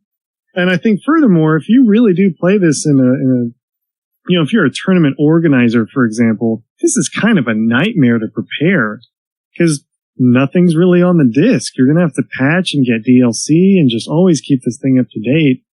And Shelby, just from our little experience, that's kind of a nightmare to get stuff like that prepared for cons and tournaments and things. Very much so, yeah. That kind of stinks. So that's kind of the one thing I don't like about them not doing multiple disc releases is that every year or two when they would pump out a new disc, you kind of had all that stuff ready to go if you were going to do a tournament. So I don't know. That's, I guess, pros and cons. So we'll kind of see how this turns out because they're definitely trying both sides of the business model they have available, I suppose. But no, I think the roster is cool. I actually really like all the new characters. I'm having a lot of fun with them. I think it looks really cool. I definitely like the art style and the design of everything. So I think it's a fun game. I mean, if you like Street Fighter, I imagine you already have it, but it's definitely worth checking out. So that's about it though. I really don't have a whole lot of time. What are you buying? Shelby was kind enough to get me the Samus Gravity Suit World of Nintendo figures. That was pretty rad. Nice. Yeah, and Shannon. What did I do? Freaking Shannon. What did I do? Sending us links every day. Buy this, buy this, buy this. I wouldn't do that. You do it like every 3 hours. Nuh-uh. Yeah, dude. Nuh-uh. Yeah, if somebody's friends with Shannon, you don't even need Twitter. Like, you get your own custom feed. I message to you whether you want it or not. The RSS and that one stands for Rife and Shannon Source. I don't know. Yep. Workshop that one a little bit. Reifenberg Shannon Savings. Yeah, there you go. We'll go with that. I don't know. So I got Lego Jurassic Park for like $1 or something. Nice. I don't know how much I paid for it, but it was nothing. Lego Jurassic Park, is that a game? Yeah, dude. What? Lego Jeff Goldblum, man. Well, no, I'm good. Any Jeff Goldblum in any form, I'm a fan of Yeah. course. But I don't even know that that's a game. Yep. I think it's like all 4 movies. Yes, it is. You said yep. Now you're mixing Land Before Time and Jurassic Park. You're mixing your dinosaurs here. I don't know. It's okay, man. Dinosaurs are dinosaurs. I mean, I like dinosaurs, but we gotta keep the gene pool separate. Yeah. So that one was for Mindy. She'll platinum that in like 20 minutes. Like she's already done. Yeah. By the end of the show, it'll be done. But Tony, for me, I got Dragon Quest Warriors finally.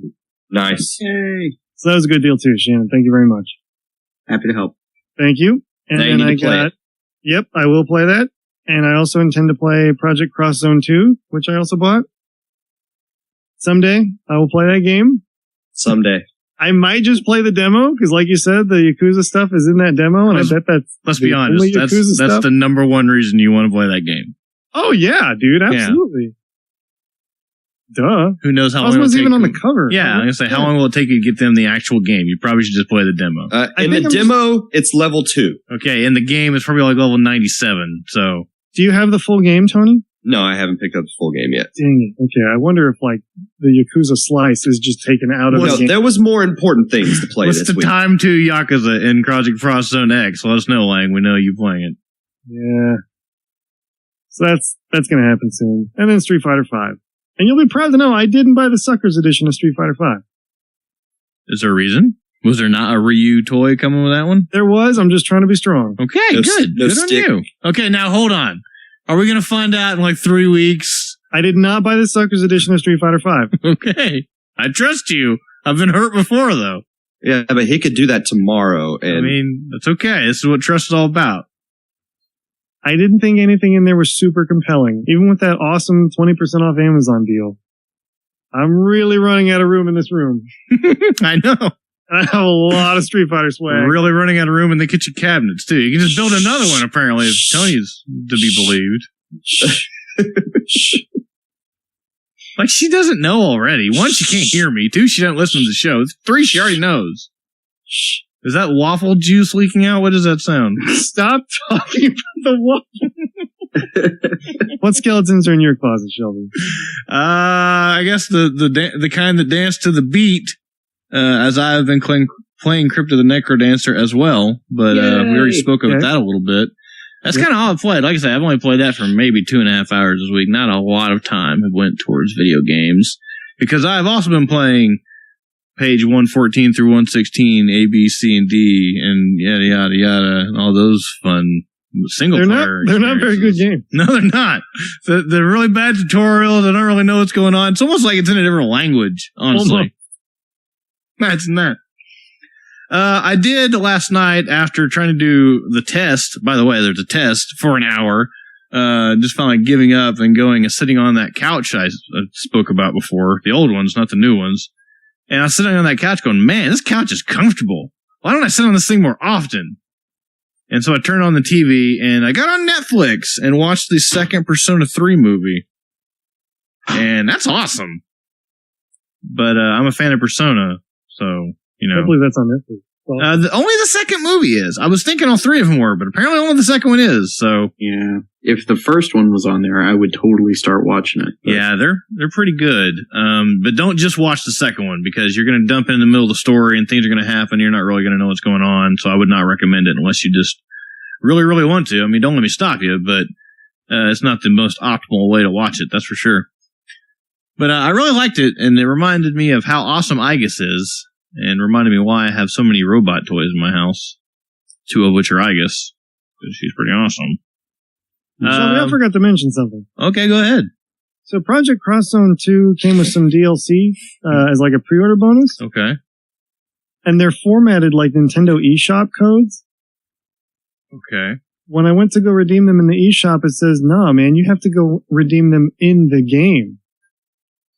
And there's nowhere like at the main menu to enter this stuff. So I did a little research online, and you have to like play for like 6 chapters or something before you get to a point where you can redeem those codes. And it's like a 3DS theme. How crazy is that? Yeah, have you ever heard of anything like that, Tony? Have you ever seen something like that? No. Where you're forced to play the game for X number of hours before you can redeem like a pre-order bonus for a theme? Something that should be downloadable through the eShop?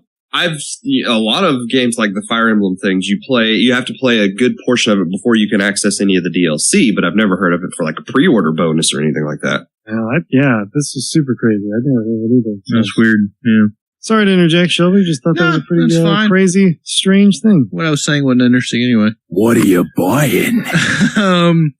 So when I got on the PSN store to pick up Crypt of the Necrodancer, I saw that they were having a sale.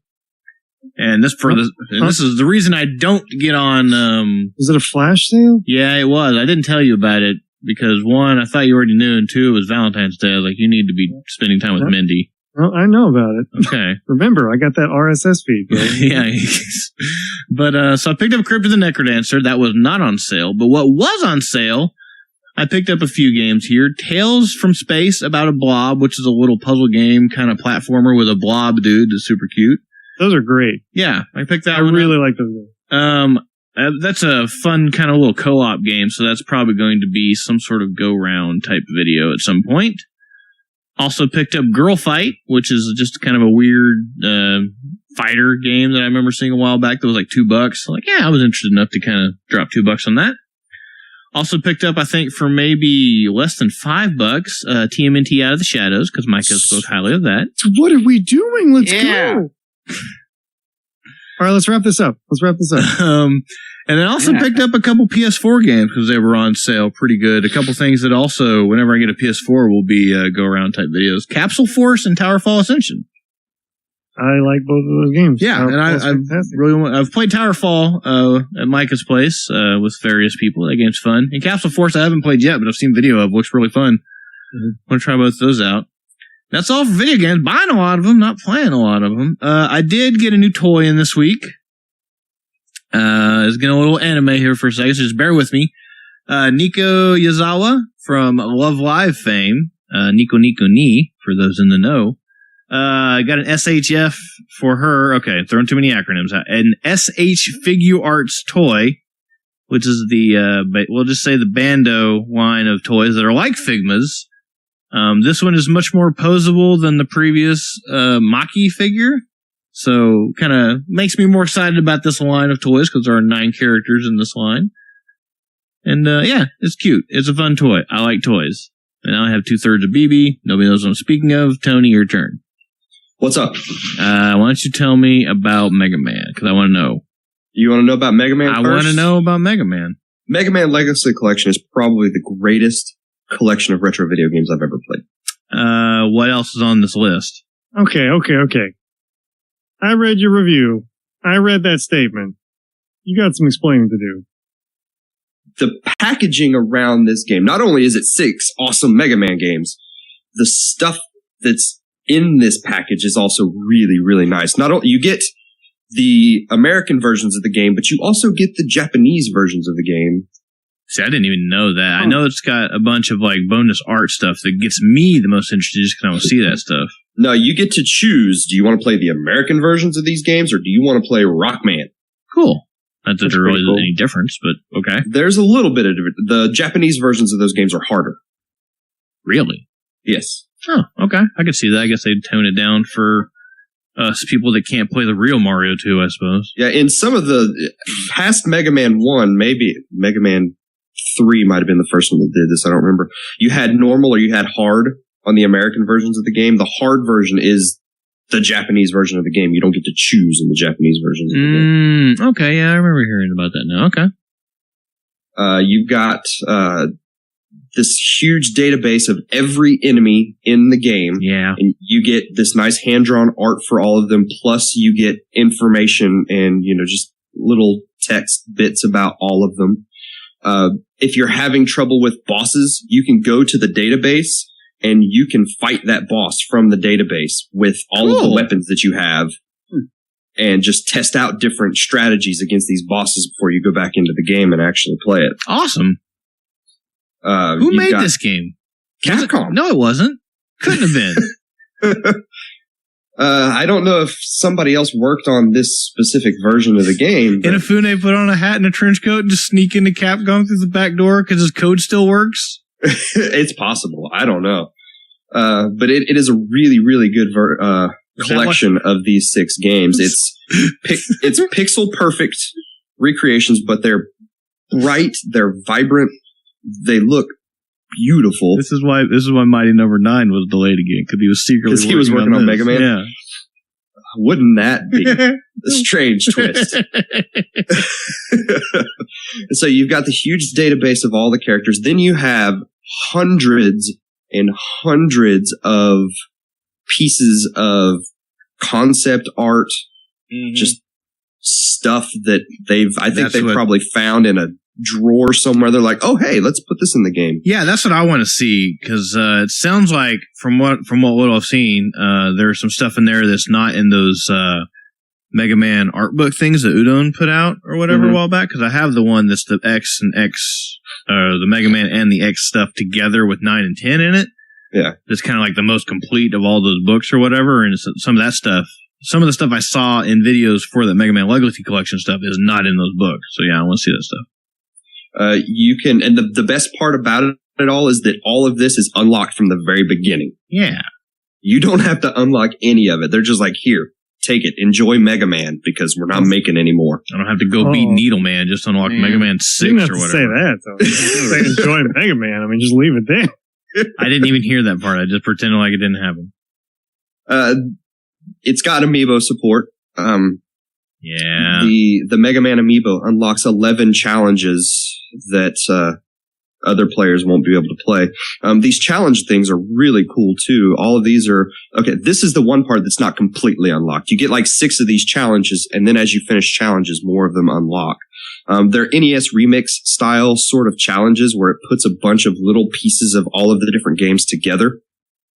And so you do little sections of like Mega Man 1, and then it will move to another level in Mega Man 1. And it's all themed around each game. So Mega Man 1 has its own challenges. Are they on timers? Yeah, it has a timer and it will save a replay of your best run through the challenge, so you can go back and watch it. And it's got leaderboards, so you can compare your times with other people. Okay. This is sounding pretty good. This is a really, really good collection. That's awesome. Did this come out digitally for 3DS? Because it's been on some of the consoles digitally for months. It comes out this week, retail and digital, for 3DS. Okay. I guess it was only maybe PS4? It was PS4, Xbox One, and PC, I think, all had it digitally. And now the retail versions for all of those are coming out this week. Okay. Oh, the retail versions of those are only just now coming out, even for like the PS4 and stuff? Oh, I didn't know. I knew the game was out, but I didn't realize it was digital only so far. Huh. Yeah, it was been out like, what, 6-8 months or something? It maybe hasn't been that long, but it's been a while. Yeah, it's been a bit because I keep getting on Amazon and seeing the disc and thinking, okay, well, that's out. I should probably pick it up at some point, but I didn't realize it wasn't out They yet. come out as of the show this week. Yeah. Oh, maybe that's a good reason for me to pick up a PS4. Yeah, it's really good. The only sort of complaint I have about this, and it's not really a complaint, it's just that I wish they had gone 1 through 10 instead of 1 through 6. Yeah. Yeah, it is a little puzzling to me why they only went through the NES games. I think it's because it's basically an NES emulator on the disc or in the programming or whatever it is. So that stuff wouldn't run the Super game or the PlayStation game or any of that stuff. I think is what I ended up hearing the reason was behind that. That makes sense. I wish they would just blow it out of the water, though, like X Collection, and put in some of the obscure things. Like, when you think about that Sonic's Ultimate Genesis Collection, yeah, those were all Genesis games, and like you said, it's one bit of emulation, but I'd like to see Mega Man get, like, a really comprehensive release. I would love something like that, because there's a lot of those games that I haven't played. It would be, love a chance to play them. Super cool. Like, I could pretty easily, I think, put all 11 Mega Man games, and then like how many X games are there? 9 X games all on the same disc or something like that. I think that'd be super cool. And that's not even bringing up Legends or Battle Network or any of that stuff. And ZX. Yeah, there's 2 ZX games. The Zero games. And Zero, yeah, the other one too. Those are the ones. So toss Mega Man and Bass in there. That's why I said 11 Mega Man games, yeah. Oh, okay. Was there an X9? I don't even remember that. I think you only go up to X8, but there's X Command Mission. Oh, the RPG one? Yeah, or whatever it is. I can't remember. Yeah, but I really, really enjoyed this collection. I flew through all the games. I can finish the 6 NES Mega Man games in almost no time at this point. They're fun games. But yeah, those challenges, they sort of change up the way you think about Mega Man a little bit. They're more straightforward, just finish this section of the game. But it gives you the chance to kind of play around in the different levels and do some things maybe you haven't tried before. But yeah, I think it is a fantastic collection of video games. Cool. Glad to see Mega Man getting a little bit of love, and I got to get that gold amiibo. No, you don't. Well, I don't, but I'm going to. I already bought it. So does it arrive on Tuesday? Probably. I don't know. I may have to I had to go to GameStop to get that one, guys. Oh, that's love, right? Man. That's love. That's low, or it's love, one or the other. Do love Mega Man. Something. Yeah, I don't know what it is. I don't know. Loaf. It's a loaf of bread. That's what it is. Did you buy them multiple times? No, I've just got the 3DS one. Like I say, I thought it was already out on the other system, so I'm glad I didn't already buy the disc, because I was like, where the heck is it? But, I didn't have a PS4 yet. But it's something I probably will end up getting that on all systems, just to try to throw as much money at Capcom for Mega Man as I can. Not that they're listening, but... Yeah, everybody needs to go buy Mega Man Legacy Collection. Shelby CPR mouth-to-mouthing a robot. I told you, Mike, that's not my love for robots. Isn't like that. I've told you this. CPR. I know how to spell. Oh, and another awesome thing about this, completely remappable buttons. Thank goodness. Fixing the errors of past Mega Man Collection games. Mess that was. It's unplayable. Mega Man Collection on GameCube is unplayable. It is. Still hurts me. That still hurts me. That might be the most disappointed I've ever been with. How do you mess it up? That's 180 degrees off where you need to be. You can put those buttons anywhere on the 3DS that you want. That's fantastic. So, but it comes default out of the box. Y and B are your B and A buttons. So they did it right. Good. Those GameCube QA guys should be shot. Yeah, somebody, man. Let's make the big button the shoot button. Wait, no. I don't know why they do it to QA. It sounds like Ed Wynn, but let's make the big button the shoot button, don't you know? But whatever. I don't know why it came out like that. So, yes. Buy Mega Man Legacy Collection because we need to let Capcom know that people want more Mega Man. Nobody does with me. All right, let's talk about something else. I don't want people to think I'm trying to Mega Man the show here. I played Kuru in this week. Man, yay! If I wasn't boycotting the Virtual Console. I got like 7 levels in. Yeah, and then you're like, I'm done. Can't go any further. Did you verify if this is the European or the Japanese version? It's all in English, so I'm assuming that it's the European version. I got some private reader feedback of somebody telling us he was quite disappointed in the lack of Kuru on the show last week. What are you talking about? We've only ever played 8 levels of it between all 4 of us. So, Tony, you need to detail every one of those 7 levels.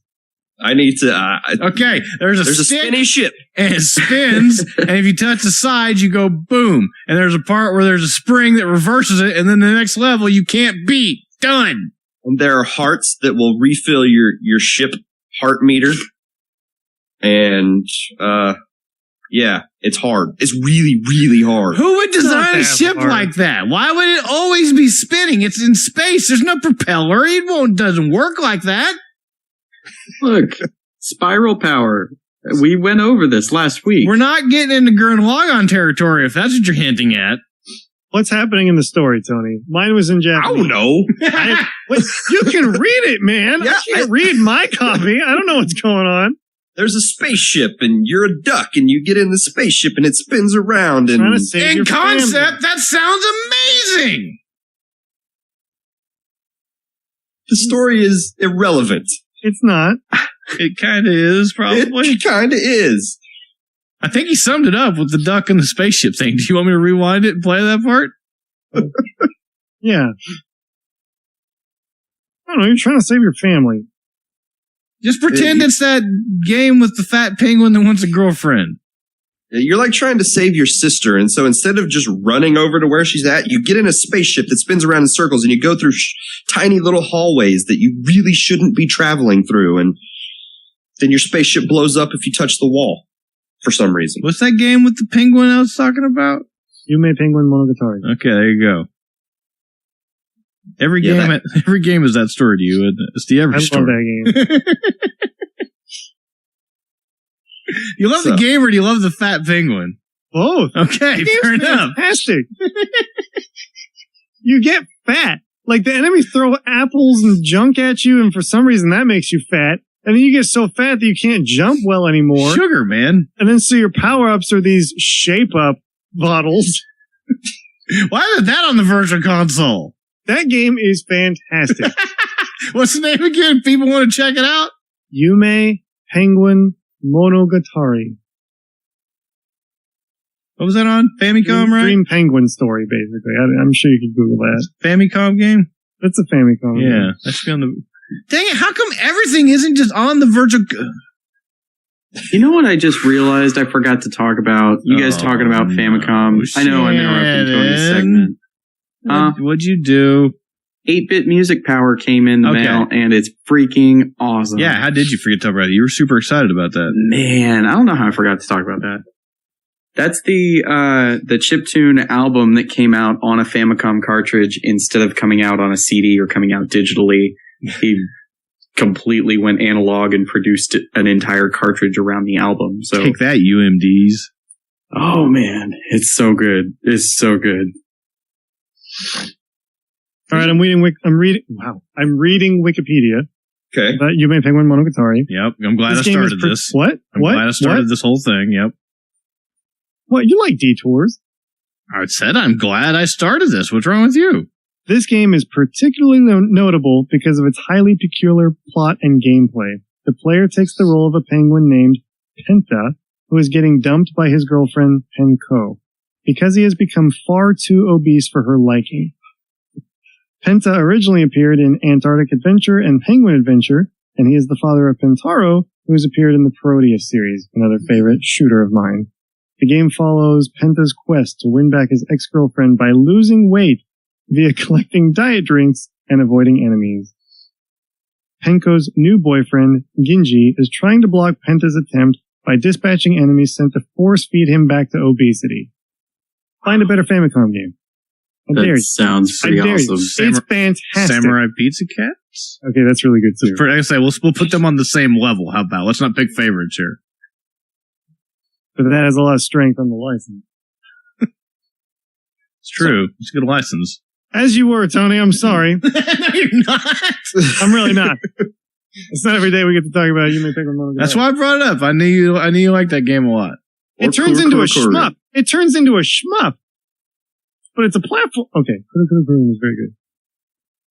I looked up the plot for that game. Missing family, rabbit teacher, controlling a stick-shaped helicopter that spins around. That's the plot of the Wait, game. no, you don't give me the plot synopsis. Give me the thing. Let's read it out here. You want the whole? I want the whole thing. It's like 3 sentences long. Okay, we'd already be done if you just read the whole thing to start with. All right, well, here we go. The story begins when Kururin's brothers and sisters go missing, and it's up to him to find them. 1. Kururin is initially unsure that he's up to the task because he's never left his home world before. 2. Being the adventurous and helpful fellow he is, Kururin agrees to rescue his lost family. Teacher Hare trains Kururin in the art of controlling the Hellerin, a stick-shaped helicopter that has a slow spinning propeller. Piloting the Hellerin through different worlds will be a difficult task, but using Teacher Hare's valuable lessons, Kururin bravely sets out on his adventure to rescue his lost family. There we go. Everybody's happy now. That's not how helicopters work, by the way. Well, it spins slowly because that's not how helicopters work. It's lift versus drag and rotation. You need a lot of rotation. It also the blades of the helicopter spin around the body. You know, as big as it is, that doesn't work either. There's no.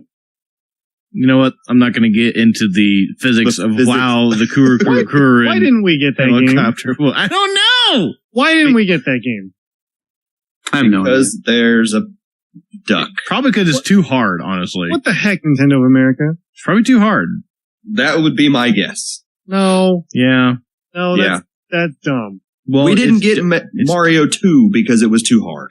We got the real Mario 2. Honestly, the real Mario 2. The Mario 2 they started to make, but then stopped and turned it into Doki Doki Panic, and then got turned back into Mario 2 for us. So I don't care what you say, Japan. Stuff it.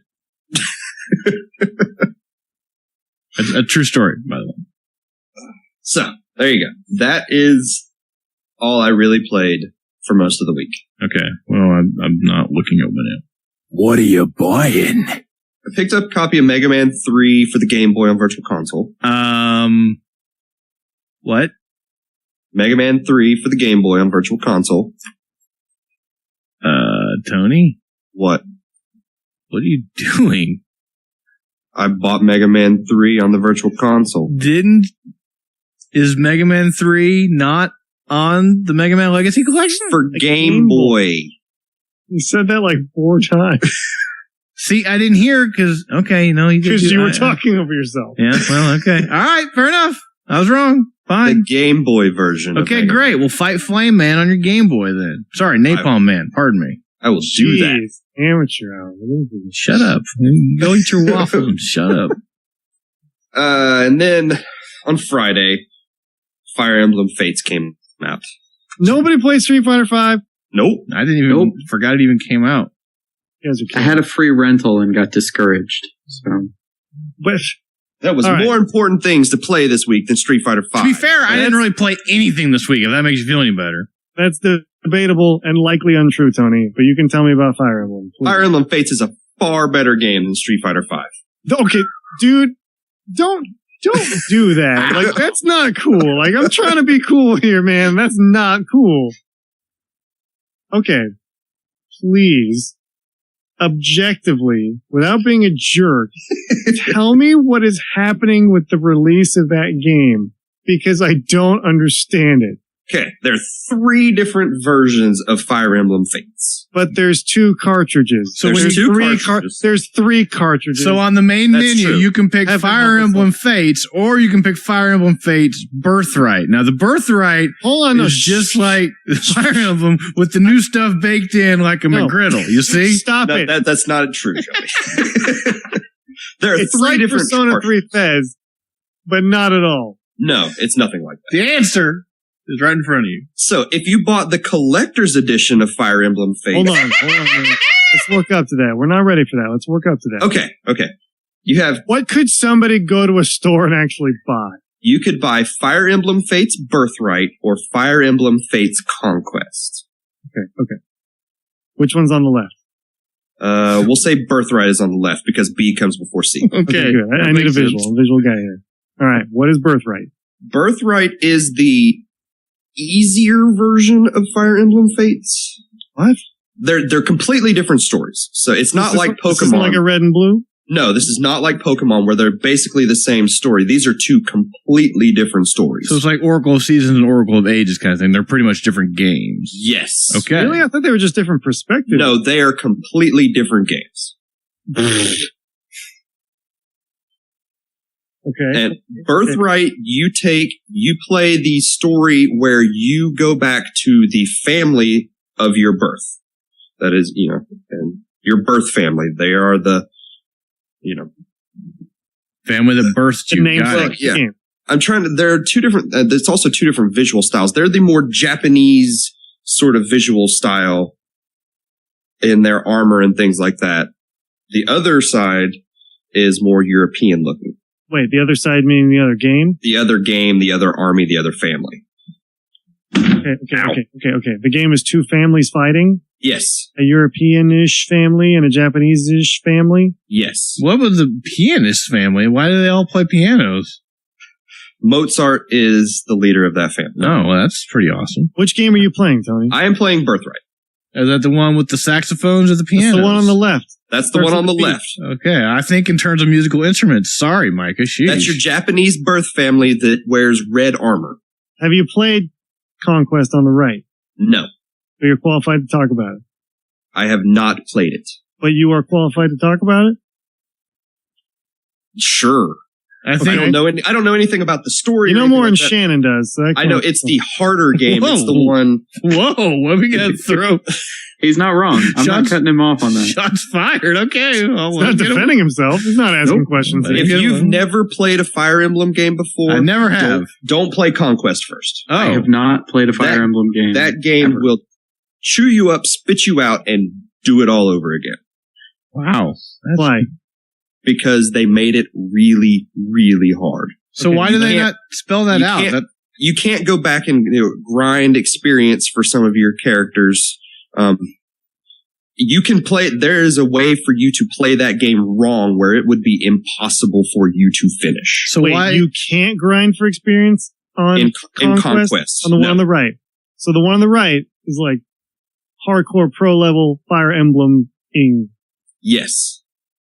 Embleming. Birthright is much more like Fire Emblem Awakening was. It's much more user friendly. It's an easier sort of experience. Do they both have permadeath? Yes. Can I turn that off? Yeah. Yes, you may. Okay. Shelby, what were you saying? Which one had the saxophone? None of them, Shelby. I have not seen a single saxophone. Okay, honestly, what I was going to say is, why are they not going Fire Emblem Fates easy and hard? Because if you went like, I'll try this Fire Emblem thing that people talk about, and you pick up Conquest, and you get chewed up and spit out 18 times over, you're going to hate Fire Emblem for the rest of your life. That's true. That seems so they're not just different perspectives on the story. No. So if you really dig Fire Emblem, you'd want to play both, right? You want to get both. So what's Fire Emblem Crystal coming out later? What's that one all about? Hold on. Whoa, okay, sheesh. We're talking about the cartridges here, man. What? Okay. Talking about what you can go into a store and buy. So you could go into a store and get Fire Emblem Fates Birthright or Fire Emblem Fates Conquest. Okay. If you were a wizard, Fire Emblem Fates Awakening, and we're lucky enough to get like the Suckers edition, there's a third cartridge, right? There is a third cartridge that includes all 3 Fire Emblem Fates games on it. Okay, hang on. Whoa. Jumping the gun. All 3 games on the same cart? We have one on the left and one on the right. And one in the middle, apparently. What's the one in the middle? That's everything. Fire Emblem Fates everything. That is Fire Emblem Fates Birthright, Fire Emblem Fates Conquest, and Fire Emblem Fates Revelation. Wait, what's Revelation? This is the first time you said Revelation. What is that? That's the third branch of the Fire Emblem Fates story. Is it of equal content to the left and the right? I don't know how much it has in it. It is a DLC add-on to those 2 games. So it's not out yet? No. But is that Suckers Edition cartridge out yet? Yes. So those dudes with that cartridge have all 3 games in one? Yes. I gotta get that quick. Yeah, I gotta say, that sounds like the way to go, yeah. It's like the Alpha and the Omega and the middle.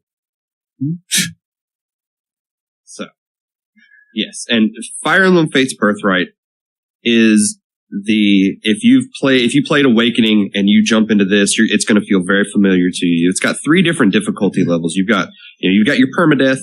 You've got your guys will come back at the end of the fight, or there's a third option that says they'll come back after they rested for a little bit, and you might see them again in the battle they died in. Tony, so is there anything on the box specifying that Conquest is a more difficult version of the same game? I don't believe there is. I feel bad for the people who have no idea what they're walking into, just picking it based on the art style or picking it based on the cover art. I'm sort of afraid that a lot of people, if they haven't paid attention to what is going on with this release, they're going to think it's sort of a Pokemon style. It's the same thing. You just get to pick which one you want, and this one has different characters than this one has, and that's not the case. That's the way I've always picked Pokemon, is what cover. It sounds terrible, but I've always picked Pokemon based on what Pokemon I liked on the cover of whatever game I was getting. Do you want the rainbow gazelle, or do you want the lizard with the hat?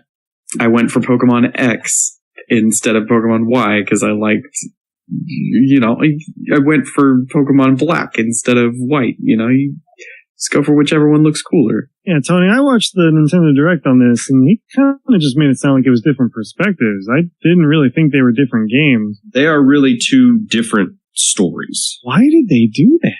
That's weird. Make more Fire Emblem. I think the thing that is weird to me is, how do you convey that to people that aren't in the know? Because I have no idea. It sounds like if I'm going to play Fire Emblem, I'm just going to go to Awakening. That sounds like the game for me. Like I'm just going to bypass all this crystal black and white stuff. Birthright on the left, Conquest on the right. And what's the middle one? Revelations. Okay. Revelation. What is that again? Is it a different family? Is it like a what's the third game? No, it's a sort of continuation of the story that takes place after those 2 games. From which side? Like both of those roads, the left and the right, will eventually meet in the middle. And then, so this is like the epilogue? Yeah. Oh, so it literally is the answer then. Okay. So if you have that Mega cartridge, do you know if like all 3 are just selectable from the front? They are, I believe. So how are they going to make this Mega cartridge after the 3rd game comes out, or is this like the pre-order was the only way to get it?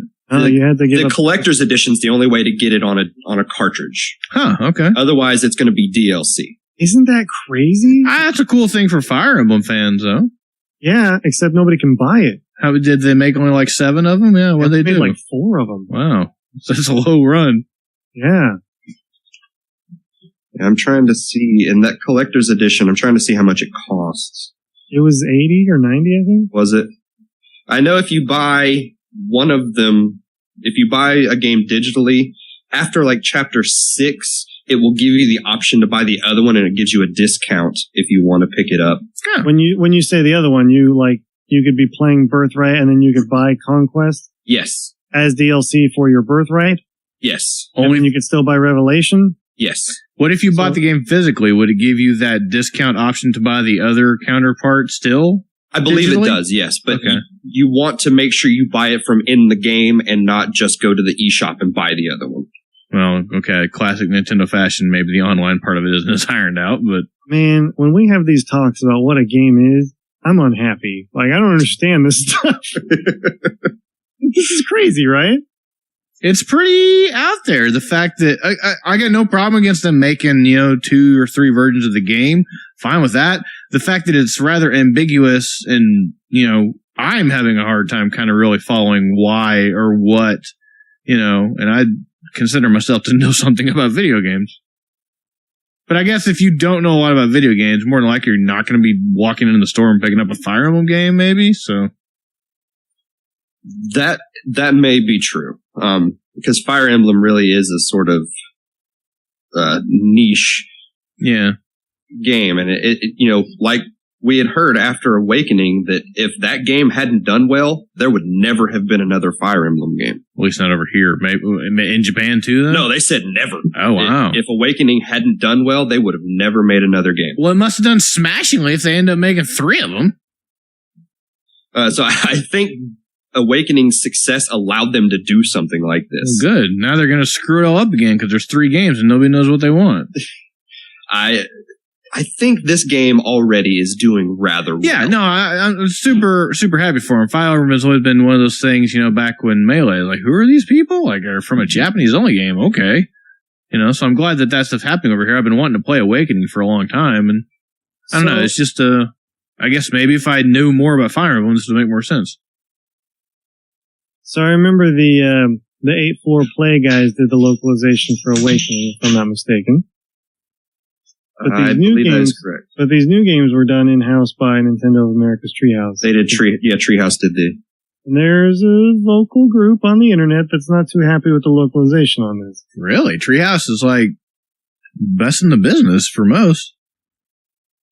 They've made some decisions that are concerning some people. I have no problem whatsoever with the translation of this game.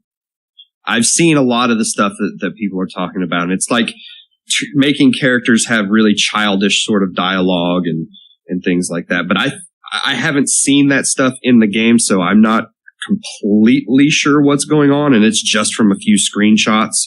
But I think nothing seems really crazy or out of place or out of tone, like tone deaf. No, and those kind of characters have been in Fire Emblem before. So it's not like it's unprecedented. And I think they're using that sort of dialogue to get a point across to what this character is acting like. But I haven't seen it in the game yet, so I don't know any of that stuff in context. Yeah, I certainly don't know. What Fire Emblem peeps made it to Project Cross Zone 2?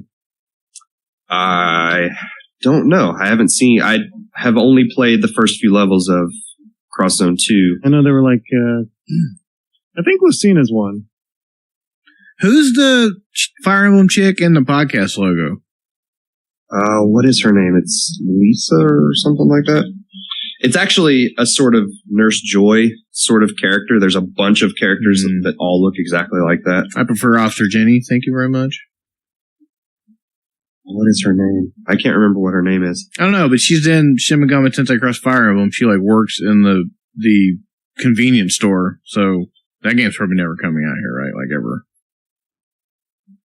Her name is Anna. Okay, Anna. She's cool. Is that game ever come? Are we ever getting Shin Megami Tensei Cross Fire Emblem? I really want that game. I sure hope we do. I don't think we're going to get it at this point. I really hope we do. I haven't talked about it in like 3 years. It just came out in Japan not that long ago. Yeah, it just came out in Japan. I don't know, man. The Wii U. I don't know. I guess we'll see. There's probably a direct coming soon, right? It sounds like we're about due for one.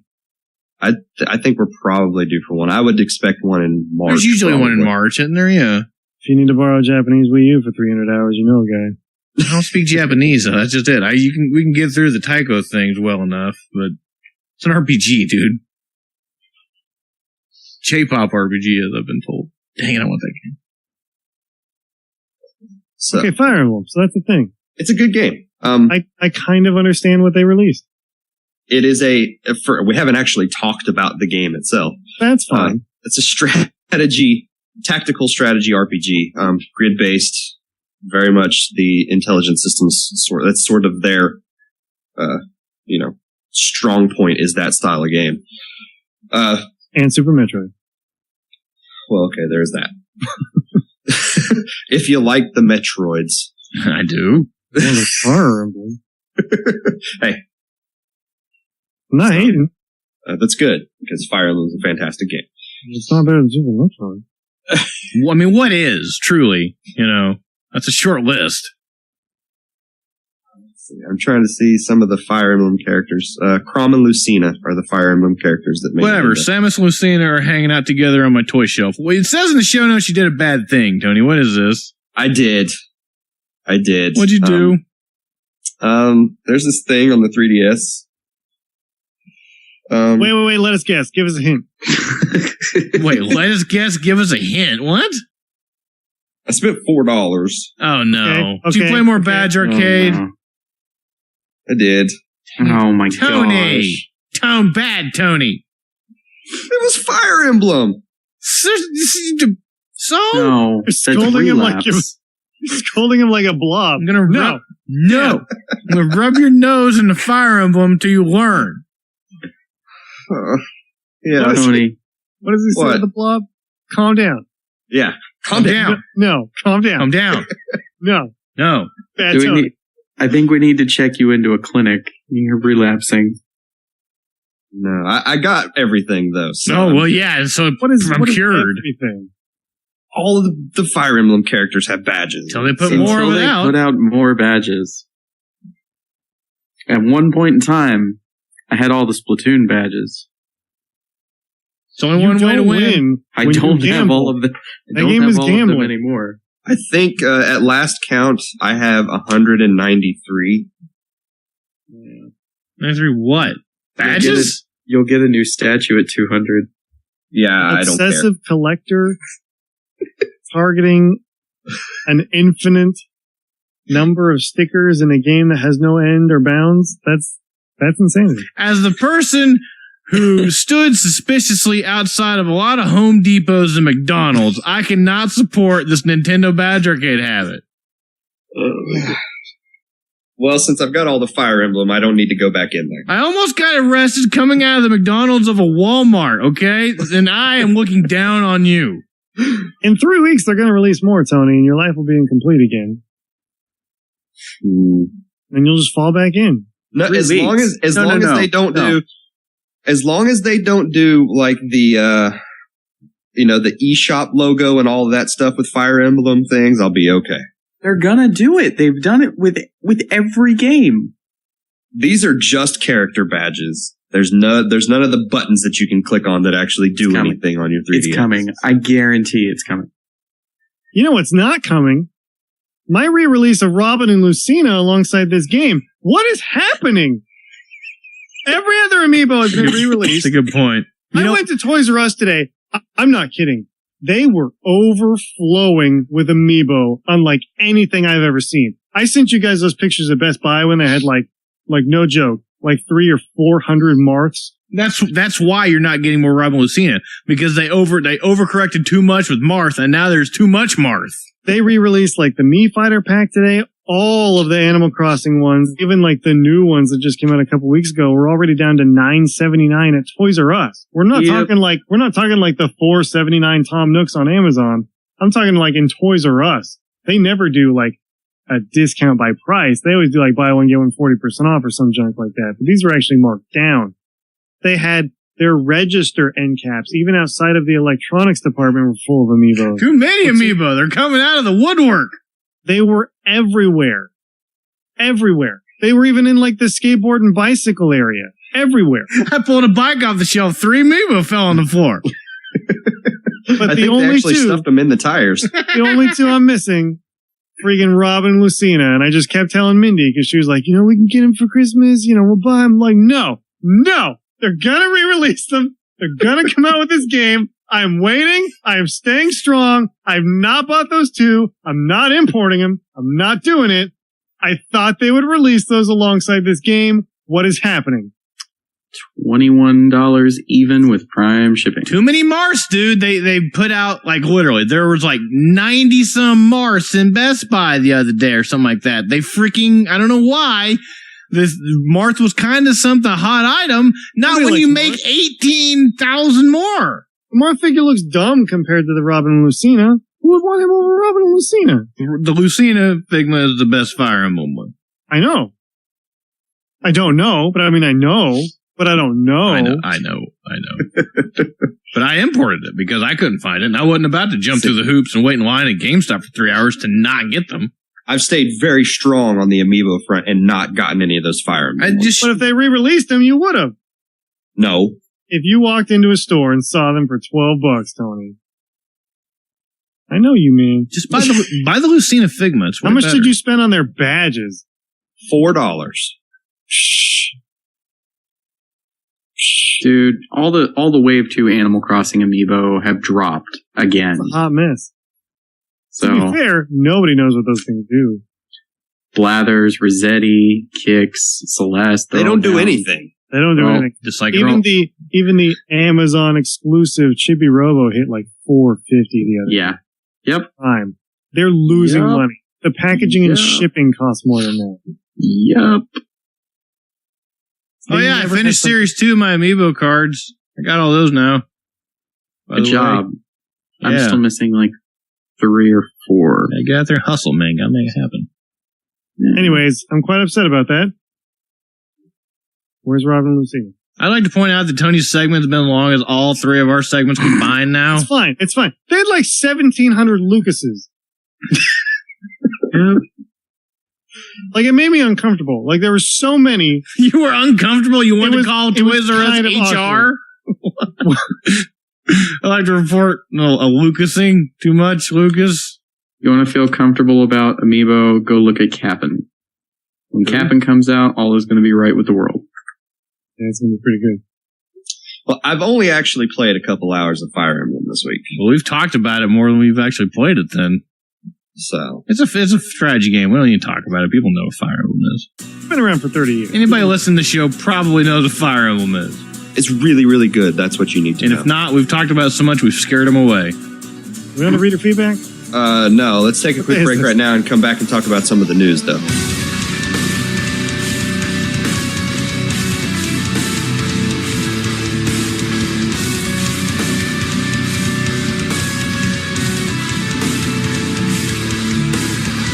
All right, guys. We talked about it a few weeks ago, but Miitomo and My Nintendo signups started this week. The process was super painless. It really only took 2 or 3 minutes.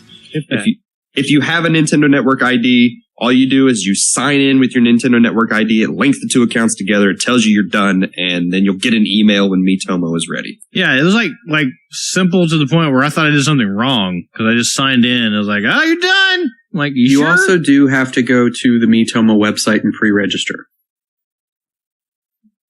I don't know if I did that. Yeah. Go ahead and do that, because signing up for the My Nintendo account is not the final step. You create your My Nintendo account, and then you also have to go to the Miitomo website and pre-register.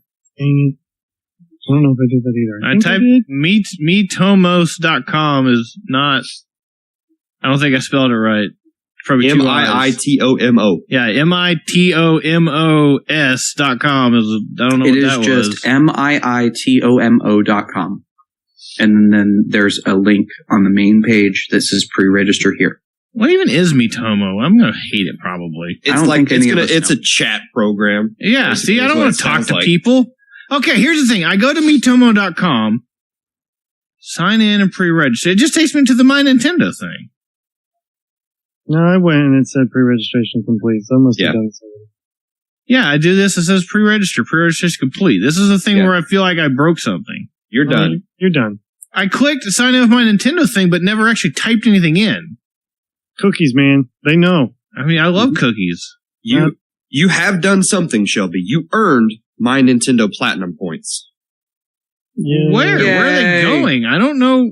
Whatever. This is loyalty program. This is a great sign of things to come. I don't know. Maybe it's just it's super pre-early stuff. I don't know. I'm gonna hate Miitomo anyway. Probably. Yeah, but that's not the point. I don't know, man. If it's you like get platinum points for My Nintendo. Whatever that means, because we don't know what that means yet. Well, so you think I can buy a Rhythm Tengoku arcade machine with platinum points? No. I bet you'll get a wallpaper. Okay. You might, because your platinum points that you get for pre-registering for Miitomo expire 6 months after the launch. Oh, great. So nice. I'm glad to know that we're quick. Glad to know we haven't moved on from expiring reward points.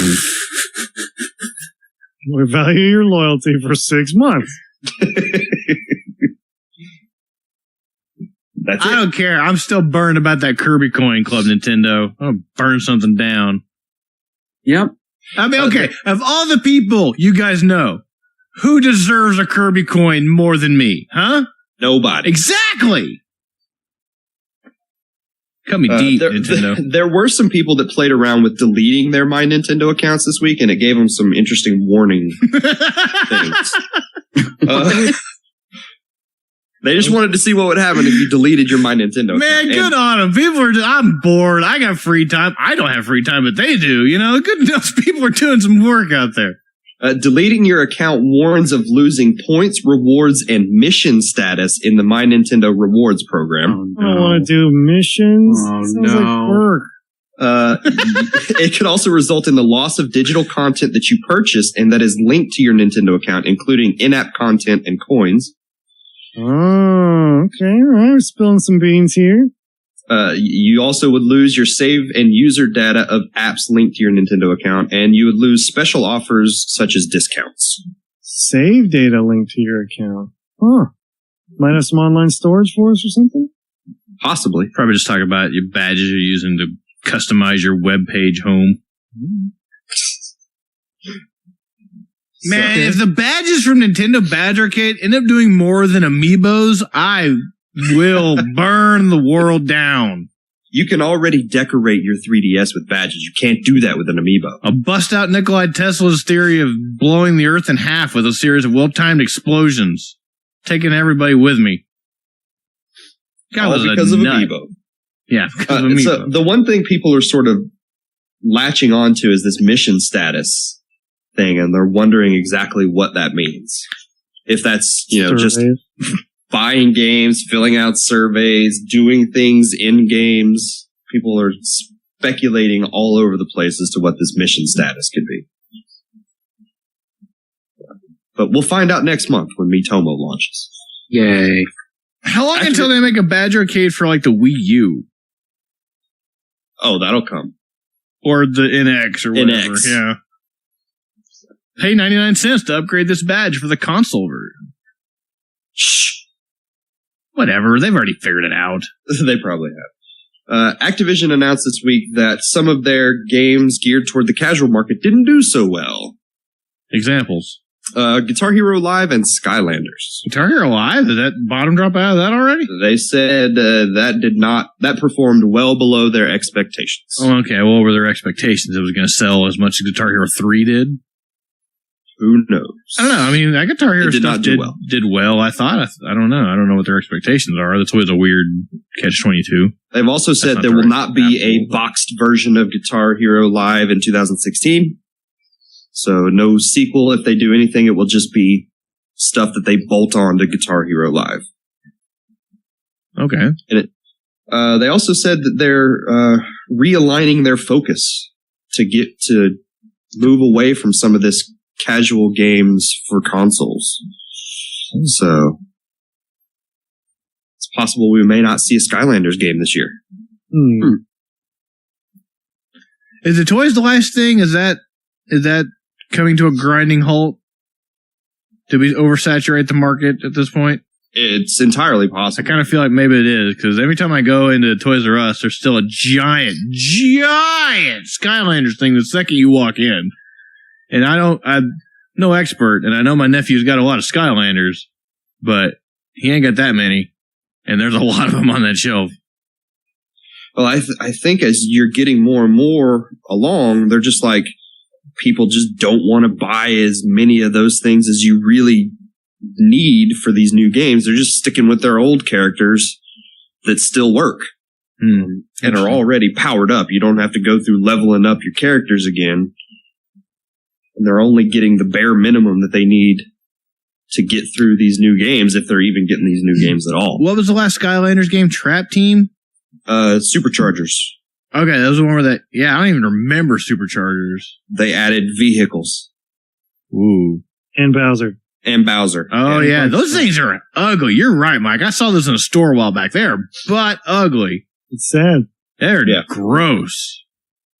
Yeah, the Donkey Kong and Bowser Amiibo Skylanders are gross-looking figures. Yeah. So, maybe we won't see Skylanders this year, though. Huh. All right.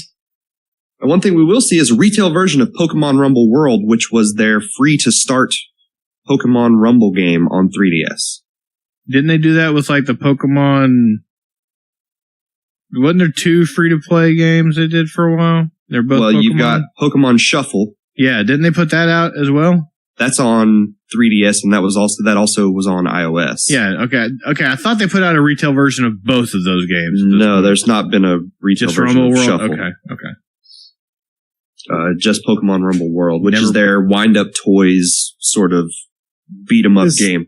This isn't the NFC one. No, that was on Wii U. That seems like a decade ago. The Pokemon Fightos was UFC. It's a different FC.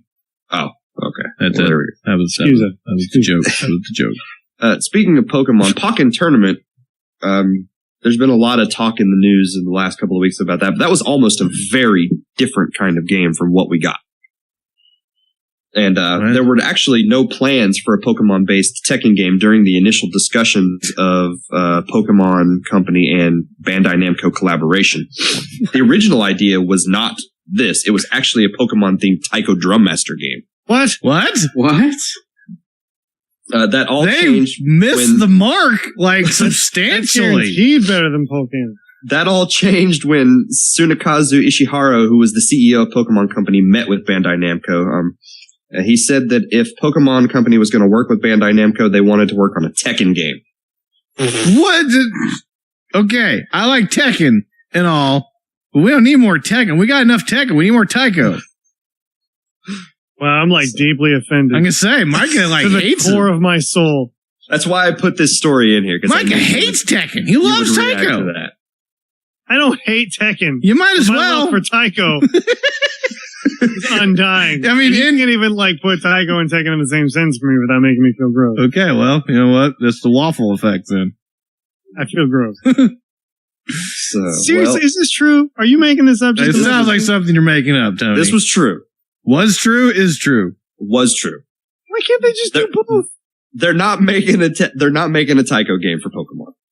I will say there are a lot of Pokemon songs in Taiko games. Like the game I just got in November does have some Pokemon songs in it.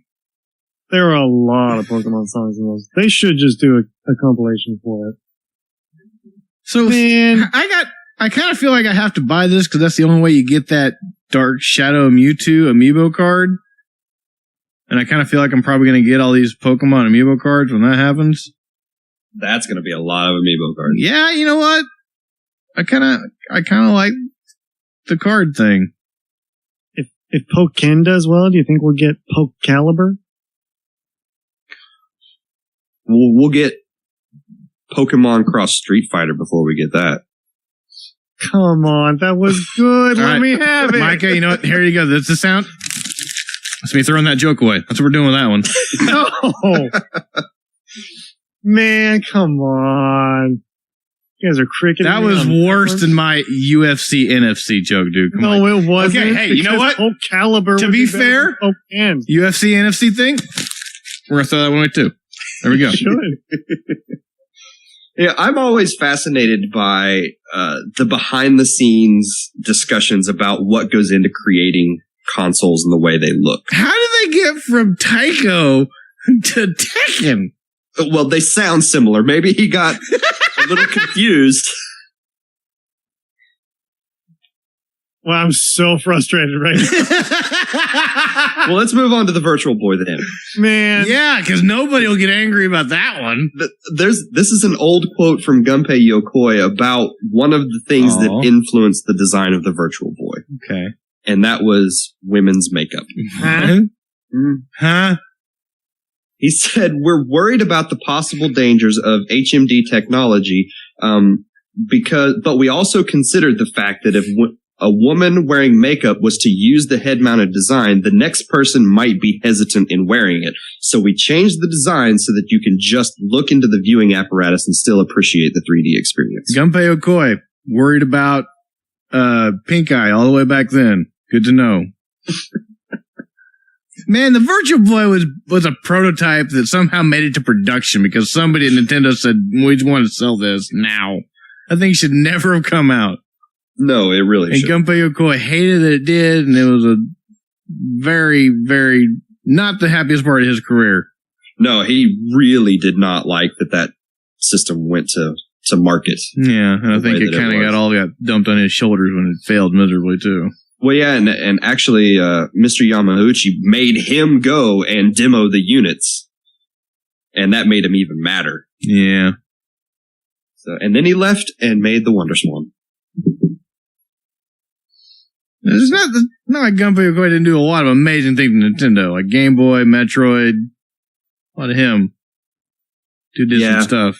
Virtual Boy wasn't the greatest. No, was not. So, but it's interesting that they put so much thought into that one little thing. They changed the design of the system slightly so that it wasn't resting on your face and you just had it around your eyes. Yeah, well, maybe the Oculus Rift people take a note from the Virtual Boy. So, Micah, earlier we were talking about characters in Project Cross Zone 2. There's one character that didn't make it in that was considered at one If you say Don-chan, he is going to rage quit the show, dude. No, I don't want to talk about the story either. Bayonetta. What? That's almost worse. She would fit. That was stupid. They should have Apparently, a fan on Twitter asked Hideki Kamiya about Bayonetta possibly appearing in Project Cross Zone 2, and his response was, there was an offer, but I said no. Now I kind of regret that I said no. Dang it. He did say, though, that he would consider letting the character appear if there was a third Project Cross Zone game. Yeah. Yeah, Bayonetta would have been a perfect fit into Project Cross Zone. She would have. Absolutely. But that's how I go then. It didn't happen. Yeah, let it go, Mike. I don't know why Tony put it in here. He shouldn't have brought that up. Some things are best left unsaid, Tony.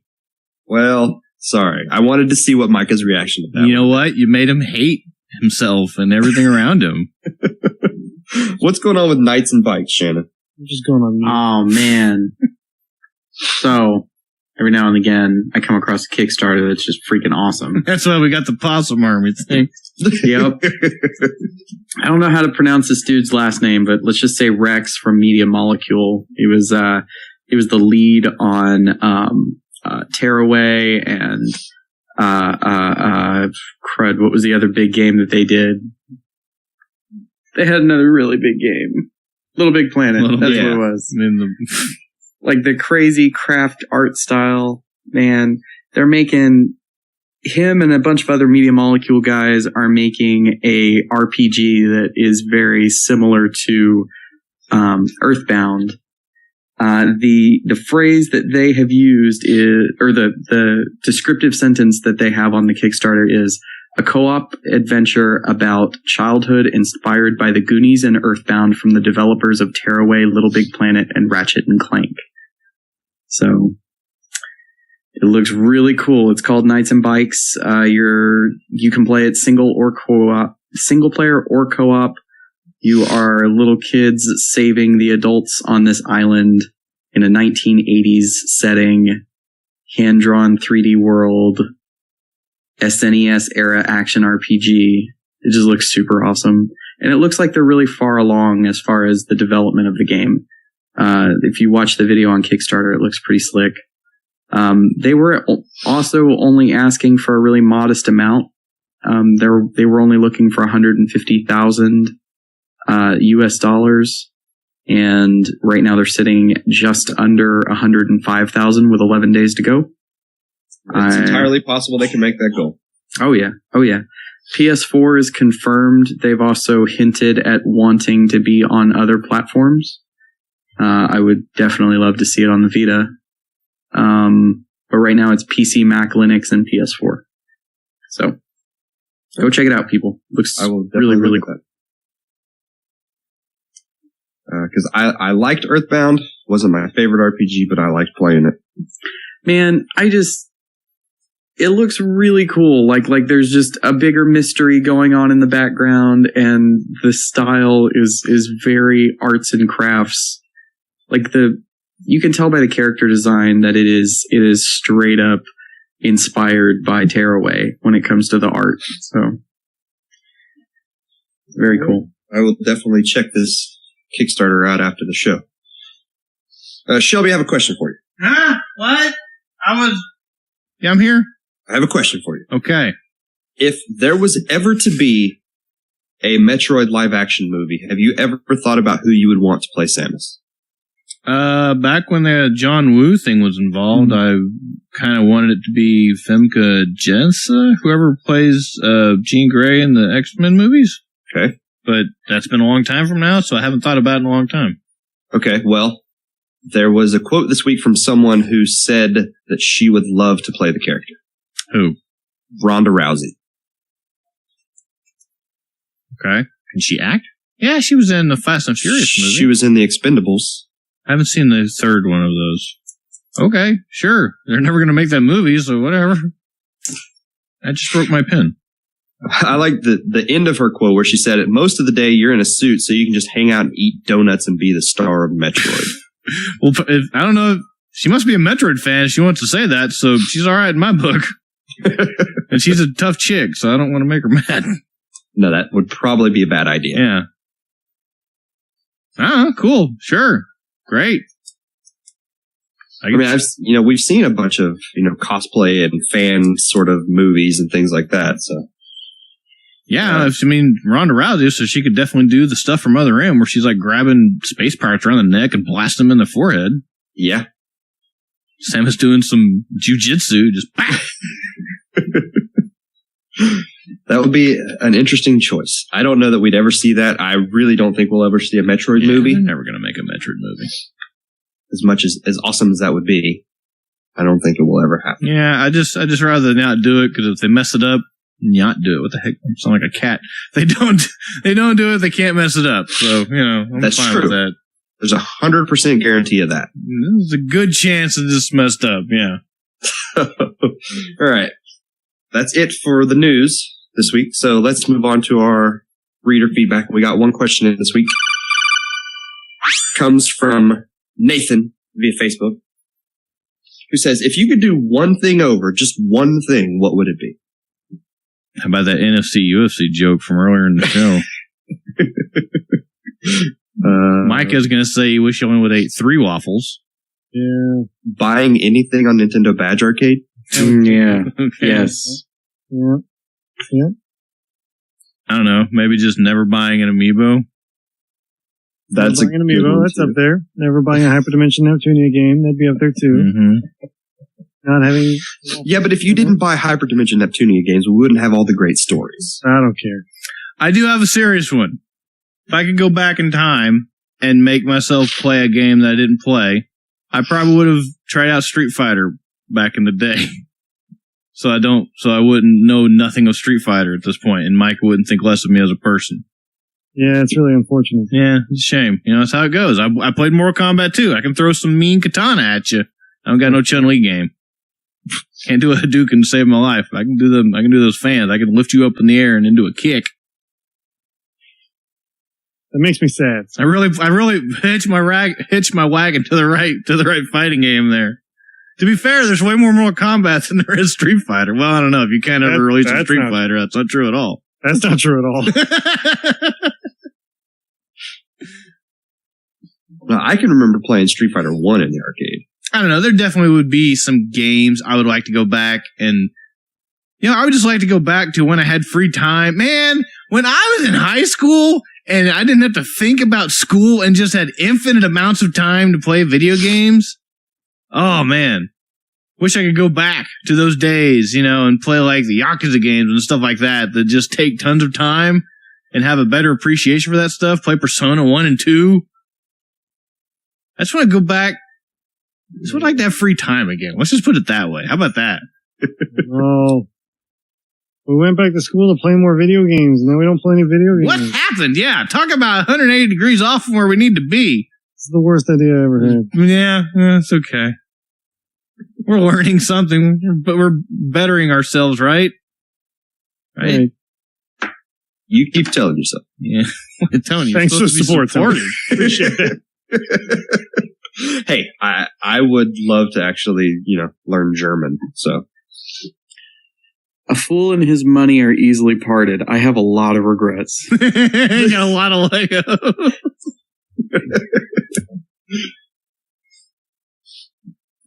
Remember when you bought the Circle Pad Pro for your XL 3DS? Yeah. You want to take that one back? I wish I could. Oh, man. When's the last time you used that thing? You still have it? No. Remember Pokemon Typing of the Dead?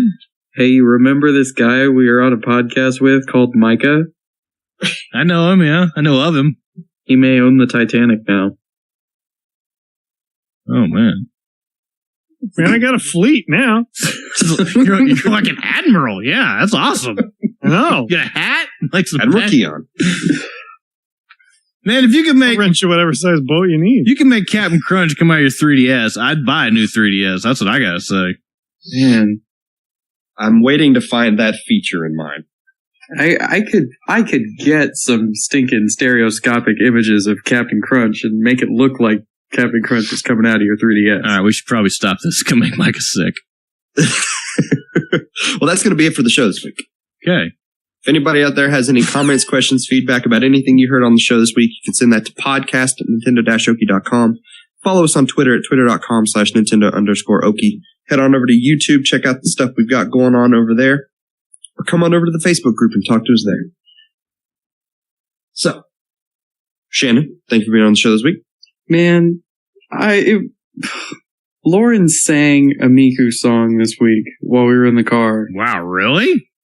Yeah. Wow, is it like on purpose? Yeah, she made like an attempt to sing Summer Idol. It's pretty entertaining.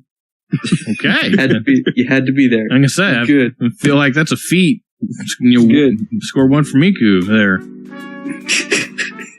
Good. Thank you, Micah. You're welcome, Tony. And Shelby, as always, thank you for coasting this crazy. I wish I would have ate 4 waffles before the podcast started. Now I'm really hungry. You guys are fools. I don't know, man. I don't even know what you're saying. We go back and change that one thing. Wish I'd had waffles. I got some of those pancakes and sausage, like corn dog looking things in the freezer. I could eat the some breakfast pigs in a blanket. good. Yeah, that's pretty good. All right. I gotta go a quick trip now or something. I don't know. Having said that, we'll see everybody again in 7 days.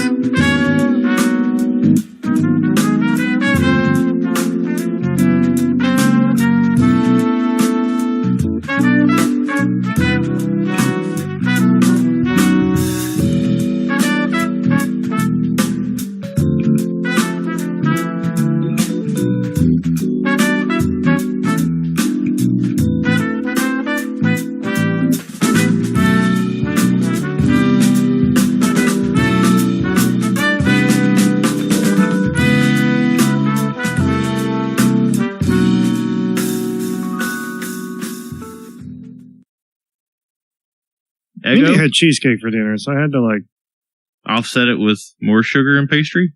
No, I had to take care of myself the only way I knew how to. With a frozen waffle. Look, man. Hey, man. I got nothing against frozen waffles, dude. I mean, you need a waffle in 5 minutes. You gotta go frozen. Hey guys, I'm Jason Heine, and this episode of the All Gen Gamers podcast is proudly brought to you by GameGavel.com, the auction site built by gamers for gamers. Make money selling your own games and consoles online rather than trading them in for pennies down the street. You also get to sell your stuff without the high fees of the leading auction sites. Register today for $1.99 a month for 20 listings or $7.99 a month for unlimited listings. Be sure to register today at GameGavel.com. Welcome to the All Gen Gamers, a podcast for people in video games of all generations, starring Pete Dorr, Gamester81, Jason Heine, and Metal Jesus Rocks.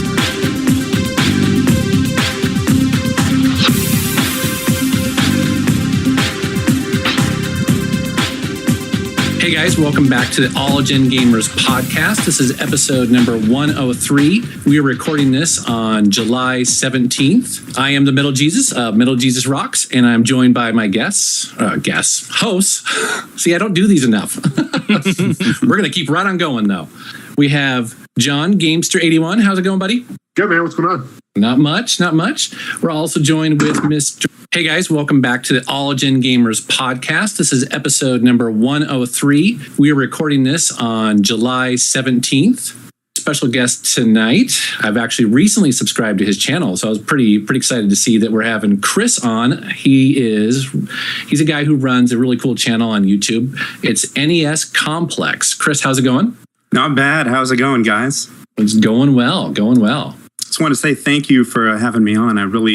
This is kind of like a dream almost to be on this podcast. I've been listening since the first episode, so. Wow. So it's awesome. We appreciate that for sure. Thank you. Yeah, that's cool. Now, as we mentioned before, of course, we are nude from the waist down, and as you indicated, you are as well, right? Yeah. Okay, that's all we ask. That's the only way to record this. So yeah. It is. It's too hot in California over here, so yeah. That's cool. Now, tell us a little bit about your channel, how it got started, and what you like to do on it. Well, I've actually been wanting to have a channel for a very long time, and actually signed up, I think, 2.5 years ago. I set everything up. I set up the backgrounds and everything. I was ready to go, but then I just got a little bit concerned. Like, is there room for one more? I mean, there's so many channels out there, and I thought that I wanted to make sure that I had something to offer that might be a little bit different, a little bit of a different spin, at least. Than what I was seeing out there, and so I waited a long time, and then finally, I guess I was getting back into Atari, and I kept watching a lot of the Classic Game Room episodes about different games, and I thought, there's stuff sort of like that, but I didn't see anything like that about Nintendo games, where he had little mini reviews of pretty much every Atari 2600 game that I could find, and I just wanted to do something similar with NES games. And so I just thought of this simple concept of just getting to the nuts and bolts of a game. Is it fun? Instead of just talking, like rating graphics and rating sound, just did I have fun playing it? I mean, isn't that really what we want to know? Is a game absolutely. fun? And so I just wanted to cut it down. Yeah. Oh, I'm sorry, Chris. I didn't mean to cut you off there, but go ahead. No, I'll ask you a little bit later. Go ahead. I don't know what I was going to say. I was going to ask you, I know we usually ask our guests what their favorite game of all time is. Do you happen to know what that is? Oh, man, there's no question about it. I think I knew it the first time I played it even, and that's Super Metroid. And nice. I know some people have different opinions of Super Metroid, whether or not they appreciate it as much as I do, but it seems like a lot of people recognize the art form that I think Super Metroid is. Because I think Super Metroid is more than just a game at this point. The way people speed run it, and they shaving off seconds by perfectly timing every single aspect of it. It's really an art form. And one thing I really appreciate about the game is the ability to break the way the game was designed to be finished, getting things out of order, exploiting glitches and that sort of thing. It sets that game apart, in my opinion. Well, Mr. Pete Dorr and the Jason Heine here we do have a question for you about the Metroid style of games. Yeah, and I know Mr. Pete and I we're curious if you enjoyed the what is it, Pete? The Metroidvania style of games. I just had to say it. Oh yeah. Yeah, actually, I wonder about, like, a lot of people seem to hate that phrase, and that's I don't really know. Yeah, why though? I have no idea either. I just think it's funny. Now, Chris, you're being a little modest about your videos. I want to kind of get back to for a second, because I'm really impressed with your quality of videos that you do, and I was just curious. I mean, do you have a background in video editing? No, no, I'm just a teacher. I do videos for my class, and I edit them quite a bit. But no. Wow. I think I watch a lot of videos, and I don't know, maybe I caught some things here and there. Mm-hmm. But I try to, imitation is the sincerest form of flattery, right? So I try to borrow ideas and how people cut things, and, when music comes into a cut, things like that. Mm-hmm. Just stuff I saw. Yeah. What do you use to edit, Chris? What program? Well, if you watch my videos, about the 5th or 6th video, I just got a MacBook Pro, and I bought Adobe Premiere Elements, which I'm not really that happy with, actually. But that's currently what I'm using. Yeah, they're excellent quality. So, and Well, also too, the lighting as well is something that a lot of people, when they first start off with, don't know that they need to have good lighting, and you definitely have that. So, well, thank you. Yeah. Yeah, I came across a cool idea for lighting that I've been using, and I just bought some PVC pipe, and there's a fabric called non-run nylon or something like that, and I just kind of screwed it in, I made like a sheet of this nylon, and I have a light behind it that diffuses the light, so it creates a soft light, and it only costs about $20 to make. So I've been using those. Huh, I might have to steal that idea. That sounds awesome. you guys want to hear a funny story? Speaking of lighting, like when I first started off, my camera was just a Canon, really shitty Canon camera that I got for pretty much as a wedding gift, and kind of got me into YouTube. I don't think I've ever explained that, but parents got me this camcorder, and really poor quality. It wasn't HD. It was like the lighting was terrible. I mean, like it wouldn't pick up light for life of it. So like I struggled for a long time getting lighting, as far as like, because my earlier videos, if you guys noticed, they're very, very dark. And it got to the point where I am getting like floodlights for some reason. I don't know why, because I was a noob when it came to this kind of thing. And I got floodlights to help me out with some of my lighting. It got to the point I had like 4 or 5 of these hooked up in my upstairs, and I still can get lighting right. But not only was I sweating my ass off, and it was, keep in mind I live in Phoenix, where it's always, Jason knows it's 115 out, right? It's hot. But so I'm sweating in my videos. Not only that, but like I shit you not, I like blew out breakers. Like literally, like my power would go out, and I'd go outside and switch a breaker and see what's going on. So like, it's time to invest in a new camera, and the lights that I use. Really, I was going to say the lights that I use are pretty much like that. I only have 2, but they're soft boxes, but they have 500-watt bulbs in each one of them.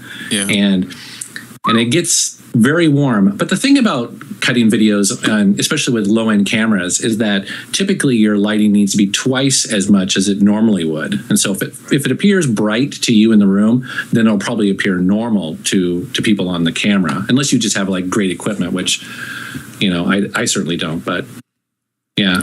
I just wanted to offer up a little tip that not many people know about on YouTube. They have like a sort of a very basic lighting editor and stuff built into YouTube. So when you upload a video, you can actually edit it. And let's just say that you forgot to adjust the lighting in your editing program, or you don't have an editing program. Like let's say you're using Windows Movie Maker, which a lot of people do. You can go right into YouTube, and it allows you to play with settings like temperature. So if your videos make everything look like sort of cold and like a bluish tint, you can go in and adjust the color and make it look more natural, like get some better skin tones and everything, which I've done some of my videos, like I've uploaded them. And I'm like, I just look too pale and white. Like just the lighting was too... it just didn't look right, and you can just go right into YouTube, and it takes a little bit to render it out, but it'll change the coloring for you. They also have a shakiness editor, which I have used before on, it's good for videos where you're walking around and you're using a camera that doesn't have like a, like any kind of, what do you call it? Stabilization. Stabilization. And it was funny because I recently did it on the Metroid video that I uploaded for the Metroid figure. And obviously that's a stationary camera, but it's like, hey, your video is shaky. I'm like, it is? Okay. I guess because I was moving the Metroid all over the place, and I tried to use the stabilization filter on that to smooth it out. It turned the video into like this really trippy, like wavy, like the background is like pulsating and the camera's like zooming in and out, and I'm like, what in the hell? I had to quickly undo it, and it took a while to render it back to normal. But I mean, YouTube has these features, and most of them work pretty well. So people that didn't know, next time you upload a video, just go to the edit feature, and they got some pretty decent stuff in there. The notification, like you can chop out front and like if you uploaded a video and you're not happy with like the start of it, you can chop out you can crop it too. It's pretty decent. The notification on it would say like, watch while high for best result. That reminds me, guys, have you, the Game Chasers obviously make amazing videos, right? Really high quality. But earlier this year, they uploaded this one that Billy took from his cell phone. Did you see that one? And essentially his cell phone was dying, I believe. And so it would record his face and him talking, but then it would trip out to like this demonic voice, and the picture would blur, and it was the coolest thing. It was so awesome. Anyways, I remember seeing that. Yeah, it was really funny, and actually they got a lot of shit for it because I think Billy just threw it up there because he thought it was funny, and I totally got it. I was just like, man, this is one of the weirdest, most bizarre videos ever. But yeah. Anyways, you should definitely check it out if you like the Game Chasers. That's cool. Mm-hmm. All right, so Chris, you mentioned you're a teacher, right? Yeah. What do you teach? Let's get into some of that. Well, I know it seems like a very non-video game related thing, but I'm so passionate about games that I can't just be a teacher. I have to, use my whole personality. And so I spent quite a bit of time kind of analyzing and dissecting what it is about games that makes them fun. Because at the core, video game is actually failing a lot. You die a lot, yet we keep trying to play. But in a classroom, if a kid fails, it seems like they often want to just shut down. And so I was just thinking, what is it that keeps people coming back? But I broke it down, and things like choice. In a game, you have choice. You're not just restricted. I mean, some, I guess you are, but in general, you have choices. And even split-second decisions, it's all about choice. And so in my class, I don't always I do have direct lessons, but I have a period of time that I call choose your own adventure, where I give kids a point total, and they have to, get as many different assignments to reach this point total. And I've designed like 50 assignments, things like make a MySpace page for a historical figure, even though MySpace is dead. It's Facebook now, actually. I forgot I just changed that. But, or to do like trading cards for historical figures. So I'm a history teacher, and all these different types of strange assignments. And so there's choice there. And then I try to mix in variation, which is big in games. I mean, even the oldest games know that level to level, you got to make some sort of changes, something that varies it, whether it's introduction of new enemies or whatnot. If a kid comes into a classroom and they're seeing the same thing that they saw yesterday and the day before, that monotony, I think, kind of shuts them off. And so, I think I have a unique opportunity as a history teacher to, I use PowerPoint with all sorts of visuals and pop culture clips like The Simpsons and, whatever I need to use to get across the point. But the next day, there might be some simulation where they're sitting on the floor, pretending they're in a feudal system or something. And then like games, we require high production values from games. So for me, I try to make sure that the PowerPoints I use are really high quality. Even the handouts, if I give them out, I don't want them to just look like a piece of crap paper, I want it to have good graphic design, I guess. Or engage, man, are you not the coolest history teacher on the face of the earth, dude? Seriously, like my history teacher was like 200 years old, and this guy like came in every day to school with like a horse-drawn buggy, man. Yeah, I think I work with him actually. Oh, geez, yeah, he's still alive. Yeah, there's sort of a joke that history teachers don't retire; they die. They just stay there until you find them at their desk one day. Oh, that's cool, man. Chris, I got your next lesson plan. Next time you go out, okay. What you do is we're in time as Carmen Sandiego for the NES. Right. And you give the encyclopedias how you put it to work. Oh gosh. Though, with that, it's kind of a problem because, while I think it's cool and maybe some of my colleagues think they understand it, there's a lot of people in the teaching world that really look down upon these kind of things, and it seems stupid. Why? It's just when they realize you're modeling it after a video game, suddenly they shut down. as if a video game isn't an art or something. But, you know, as a history teacher, I'm keenly aware that games are just as central to being a human as, you know, music and food and architecture and fashion. Every culture from the beginning of time has played games. It's just because ours are like a modern form and it's not completely fully accepted by the upper echelons, you know. They don't see it as art, and so they look down on it. So I have to spend a lot of time defending games. Yeah, and games, you know, if you think about it, they teach some of the things that schools ought to be teaching, but instead teachers are ramming factoids down kids' throats, but games teach decision making, or, weighing odds and taking risks, the fast-paced, quick decision making, all these types of things, spatial awareness, multitasking.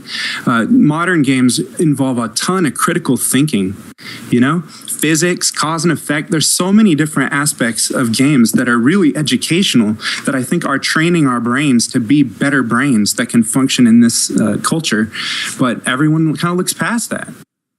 It blows me away. You make it interactive. That's what I see. That is really, really cool. Yeah, history was always boring for me and a lot of people, because we just sit there and listen to this old dude talk for an hour and a half. That's it, right? I mean, that's what my history class was, and I hated it. But man, if I was a part of your class, make it interactive like that, seriously, I would have loved it. Really. Well, I try, but I think it's kind of impossible to please everyone. Though I still have the California state standards that have to be taught, even if they're kind of stupid at times. Yeah, let's be honest. Well, I know Metal Jesus, you learned a ton from the guy game playing that, right? Everything he knows about sexuality, I won't be bringing that in my class. Definitely not kid appropriate. Yeah. That's really cool. That's awesome. What grade do you teach, Chris? I teach 7th grade. Nice. So yeah, everyone always thinks that'd be hard or something, but I really like 7th graders. They're just starting to form their adult opinionated type personalities, and I really think they're fun. A lot of people they think they're crazy. It's not like TV, that's for sure. Kids aren't jumping off desks and throwing airplanes all the time. I'm just trying to think what game. I'm trying to think what games were out when I was in 7th grade. I want to say like Super Mario Kart I played after school, like Super Nintendo. So whenever you were born, plus 12. I don't know. 80, were you born in 81? Yeah. That's what 81 stands for. Okay, so like 93. 83, yeah. Oh yeah, we were deep into Super Nintendo right now. That's Super Nintendo. Turtles in Time. Oh yeah, one of the best. Yeah. Speaking of history, man, they go back in time. There you go. Yeah, that's part of the Nintendo Power Time Machine thing. Yeah, I like those videos, by the way, man. Why don't you elaborate a little bit on that, the new segment you're doing? That's pretty cool.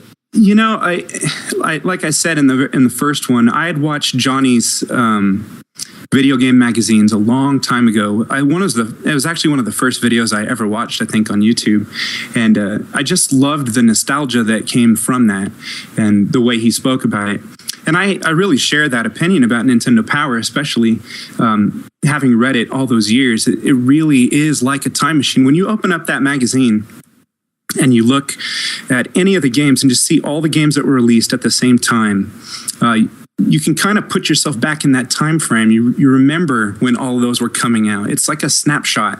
And so I just wanted to try to recapture that, and not just the things happening in the video game world, but just kind of give a point of reference for maybe what's happening in music at the time and movies, just, everything that was happening at that time to try to hopefully send people back a little bit of nostalgia. But I was definitely influenced by your Nostalgiaholic channel as well. I watched, tons of your Nintendo Power reviews, and I was just looking at it, and I didn't see too many people that were doing it. It seemed sort of untapped. And I know AVGN, of course, has his Nintendo Power episode, and I really enjoy it. But, it didn't seem like too many people were doing anything along those lines. And so I wanted to try to combine bits and elements of what the three of you guys have done, try to build something, create a series. I don't know. It's been fun. That's cool. Mm-hmm. It's taken a lot of time, I imagine, to do those. They sure do. I mean, that's one thing for sure I wasn't prepared for with YouTube. I'm such a perfectionist that every video is like, 10 hours. It's driving me crazy. It's difficult to separate that, isn't it? It really is. Mm-hmm. Yeah, I don't, people who watch them, and, I watched for years tons of YouTubers. I had no idea what goes into it, really. And then you make it, and it's annoying. You put 10 hours into it, and then some idiot just for no reason just dislikes it. What's bad about it? Why do you dislike it? What's wrong with you? You know what's funny about that, Chris? I don't know if you noticed this or not, but I'd say about 95% of my dislikes come with the first 2 minutes of me posting the video. So that means like the people same thing who happens to me. I don't know me what too. the hell it is. I swear I uploaded a video one time and like it got 15 dislikes within the first 15 minutes. Sorry, so, not even 10 minutes. So I think it was like the same person that just had 15 different accounts and they would like log out, log in, log out, log in. I was like, what? I was watching the dislike counter go up like right after I uploaded it. And then it just stopped. And then it was all likes. That's weird. Yeah, but YouTube doesn't care about that. Dislikes, they actually don't really factor into much. It's at the lowest part of what they use to promote stuff. It's actually audience retention, right? And whether or not they land on your video, they watch it for 30 seconds and leave, or do they watch it to almost the very end, is what they actually care about the most. So likes, and you see this on some of the biggest channels on YouTube. You know, you'll go there and they'll have 30,000 dislikes, but yet it's on the front of YouTube. And it doesn't really mean anything. So because everyone's watching it. Yep. And they're watching it and they can sell advertising for it. So don't let the thumbs down get you down. Well, I'm not worried about that. I just don't understand the mentality. Like, you know, you see it all the time. Yeah. I prefer the star system they had back in the day. I don't know if you guys remember like the 5-star rating that they had. I actually prefer that. I remember, but I can understand why they got rid of it because like they said, like nobody was rating 2, 3, or 4 star. It was very extreme. It was either 1 star or 5 stars. Except now we just have a bar that represents, you know, like. Well, that's a problem with any rating system, really. I mean, how do you discern the difference between a 7 or an 8 minute? It's really arbitrary. So true. And everyone has a different opinion, and everyone's entitled to their own opinion, and they're all different. So it's like you like or don't like, but it just gets confusing, people. I think they should do away with likes and make it recommends. So if you are a member of YouTube and you have friends or anything, and instead of liking a video, you'd recommend a video to friends, then it shows up in like your friends' feeds. And if you don't recommend it, well, then guess what? You don't recommend it. Yeah. Or you could shun them. just put another button. You know, you got a thumbs up, a thumbs down, and then another button that's just a middle finger that you can just send back to everyone. You know, to all the people that thumbs thumb up, thumb down, and the bird, and just a big fuck you. You know. Cute. It's so funny, Jason. Oh God. Now, Chris, tell us a little bit about your collection, if you don't mind. Oh yeah. Well, I pretty much collect only what has a nostalgic value to me. And that mostly is Nintendo because I wasn't really well off growing up. And so my parents were very strict about what I was able to get. So I had an NES and an SNES and Game Boy. It's pretty much anything Nintendo. And while I don't think I'm a Nintendo fanboy because I have modern games and modern systems, but it's pretty much Nintendo. I have every iteration of every Nintendo handheld except the Game Boy Pocket Lite that was in Japan, and I don't have a DS Fat. I traded that in. Well, I got rid of that too. That's one of the few consoles where when I got the Lite, I was like, I had no use for the Fat. I'd never use it again. That thing was like just abysmal, you know? So I'm like, I'm getting rid of this. I don't care if I get $40 for it. I don't even want to see it anymore. So yeah, it's pretty bad, but it's, the completionist in me kind of wants it. Chris, do you have any of the Game & Watches? I have the Mario Brothers one. Oh, nice. Yeah, so do I. That's the only one I have. Yeah, and I don't even know how I got it. I think maybe a friend let me borrow it in middle school, and I don't know what happened. I just still have it. Oh, you bastard. You stole it. I do. You just straight jacked him. Yep. We know your kind. No, it wasn't on purpose. In fact, I think that guy probably has a few of mine, too. You both are laughing about it. Well, I don't know. I haven't talked to him a long time. But other than that, I mean, I got a Virtual Boy. Actually, I think after watching Pete's video on that, I went and bought one, and it was a little wonky, so I had to buy a second one. Kind of mixed and matched all the pieces to get like the perfect one. Yeah, see now, the one that you got, so when you turn the games on, the screen was sort of like, I don't know, tearing, or it was pixelated or something like that? No, it was weird. The audio was weird. It was like coming out of one channel. Oh, wow. I don't understand it. Yeah, it was weird. Definitely wasn't the cleanliness of the game, so it's something in the system. But yeah, I have most of those games boxed. I'm missing the big ones like Waterworld and Jack Brothers, but what's your favorite one so far?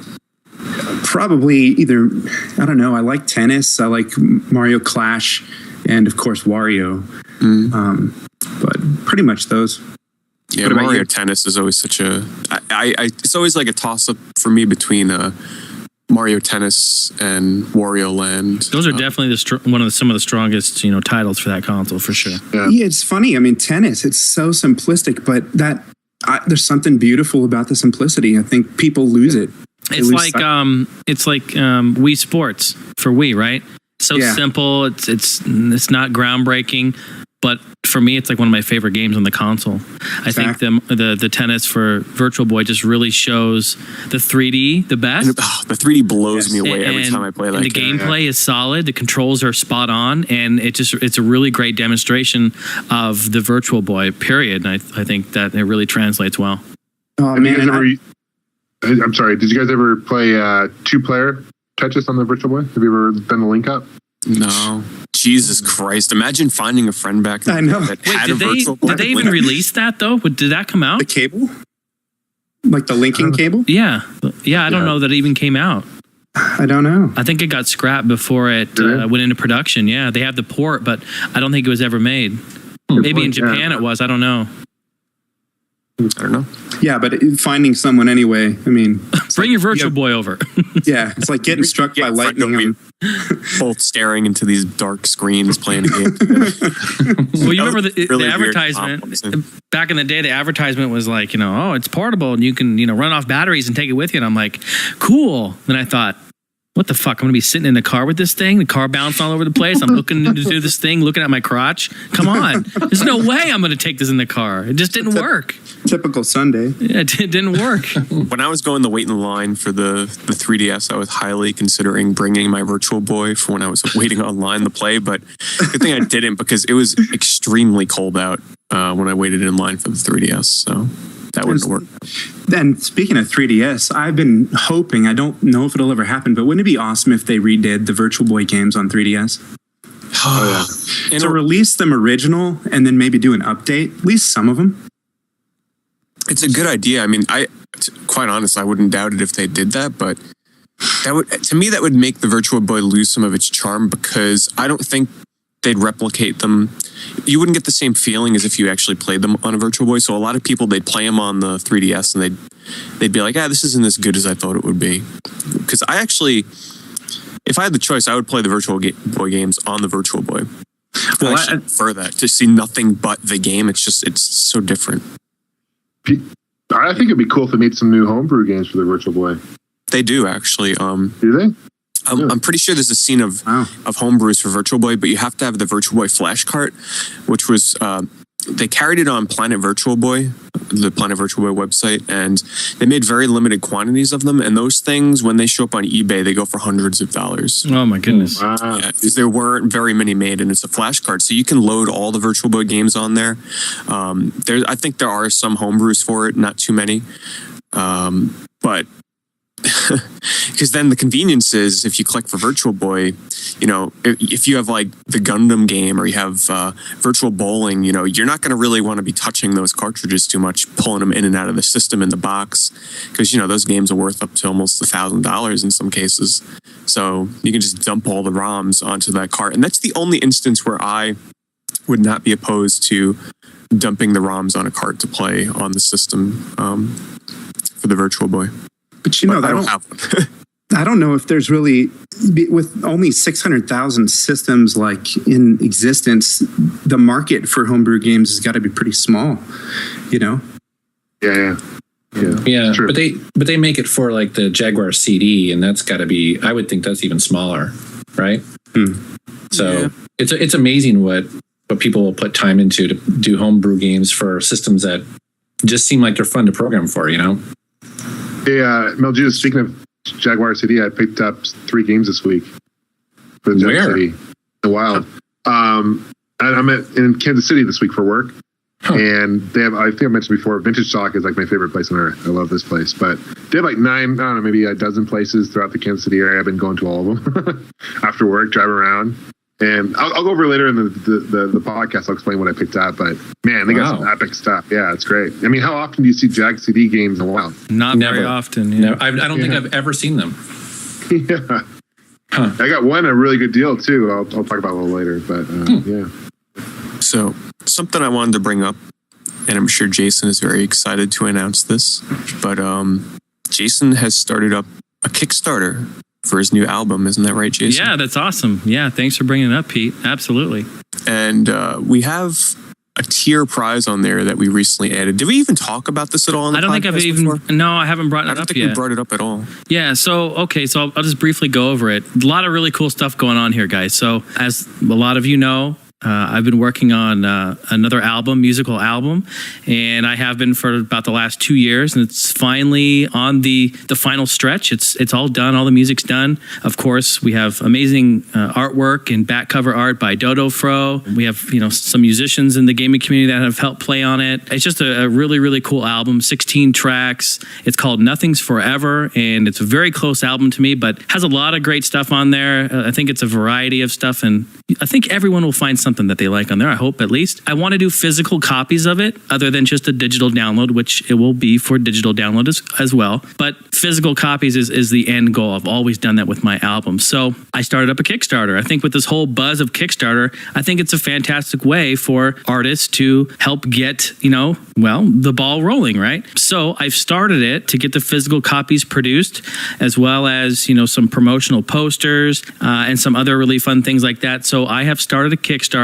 It's, at kickstarter.com. Just search my name, Jason Heine. And of course, that will bring it up. And I have some really cool stuff going on there. And it's been live as of recording this for 1 week. And it's sitting right now with 20 backers, and $888 is already pledged, and I'm just absolutely blown away. I'm just humbled by it, really, and I want to take this time and just thank the three of you guys, John, Pete, and Jason. You guys were the first guys to get on there and pledge and back it, and I really just want to thank you guys. You guys are great friends, and I really appreciate the support on that, so thank you guys, really. Yeah, no problem. Yeah, no worries, man. No worries. And actually, your video was pretty interesting. I like how half of your pledge video is you talking about sort of the plans for it and the different pledge levels and the stuff you're going to do with it. And then the second half of that video is samples from the entire album. It was pretty neat. I think I messaged you about this, but has someone told you that you really remind me of Eminem and his sort of like rap style? Is that cool to say? Yeah, it's one of those things, like, I take it as a compliment, and I don't want to sound anything like him.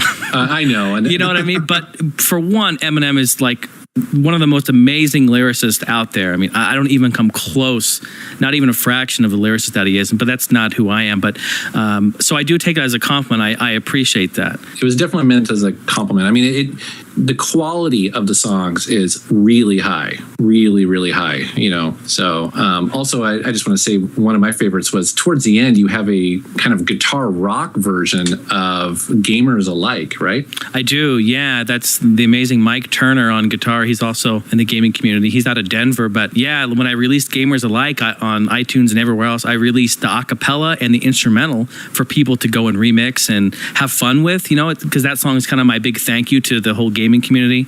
And he sent that back to me, and I was blown away by it. Blown away by it that I decided to include it on the album. I think it's so worthy of being on. Also, he's now has helped out with the album, doing guitar work on some of my other songs. So, but yeah, I'm really glad. I figured you'd like that one. It's very, very rock, metal kind of. Oh, it's a really cool kind of blend of the two. It just really came out nice. Yeah, I mean, he's a fantastic guitarist. I was like, oh my God. Oh, super talented. Yeah, super talented. You kind of remind me a lot of like Britney Spears. And good. Well, if that's the case, I'm gonna come on over there and jiggle your balls a little bit. I know it's what you've been wanting me to do. Hell yeah. Hell yeah. You're such a groupie. God.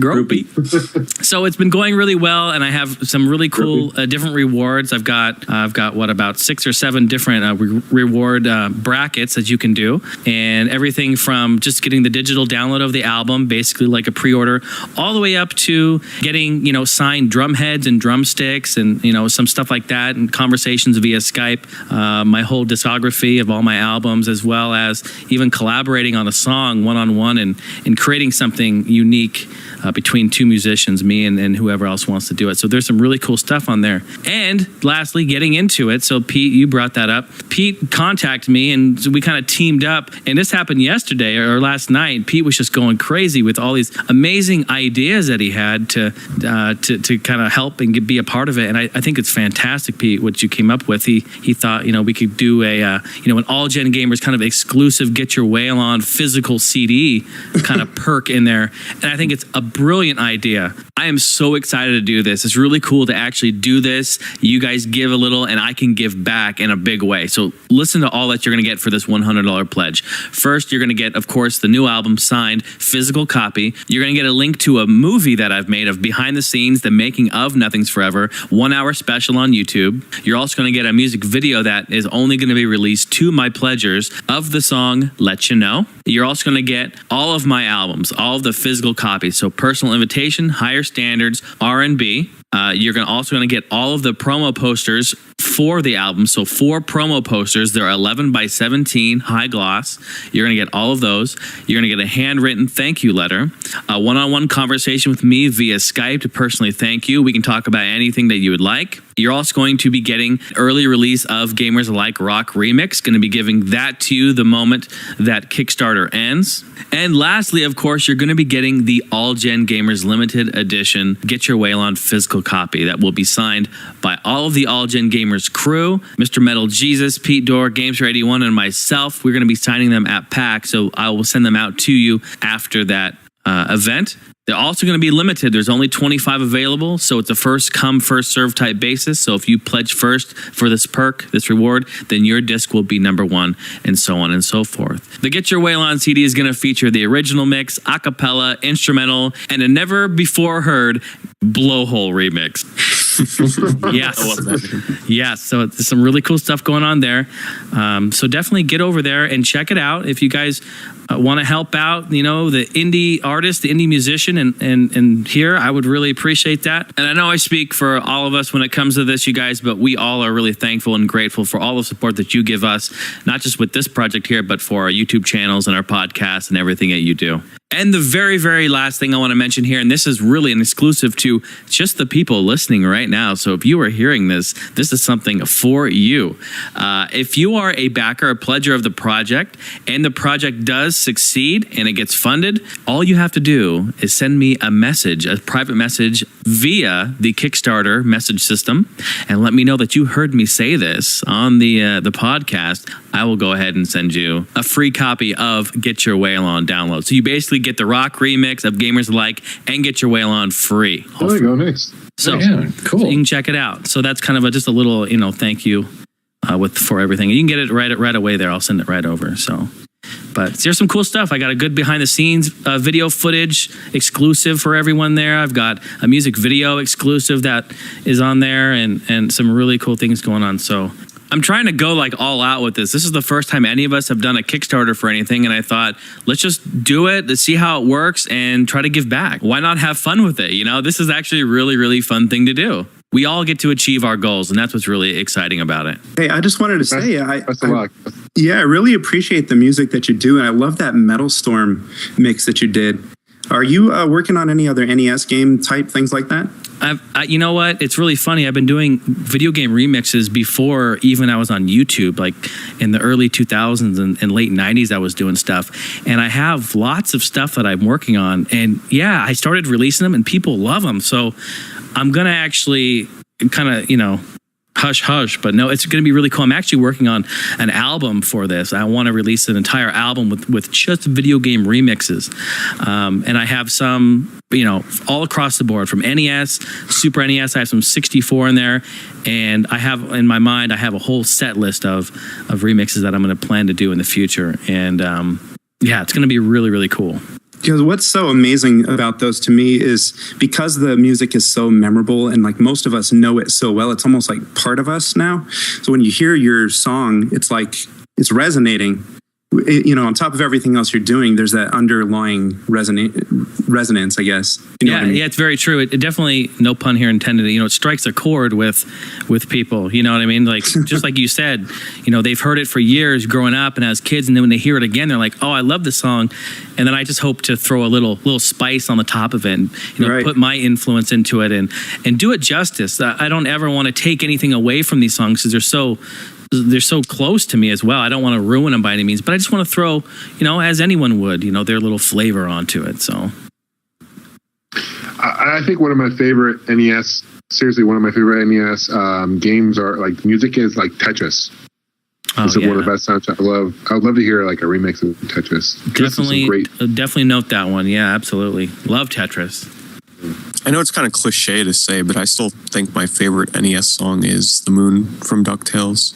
Like I don't know what it is about that song. I know it's blown up in popularity a lot recently because the videos on YouTube get a lot of hits. But God, I've been listening to that song for so long. It's so catchy.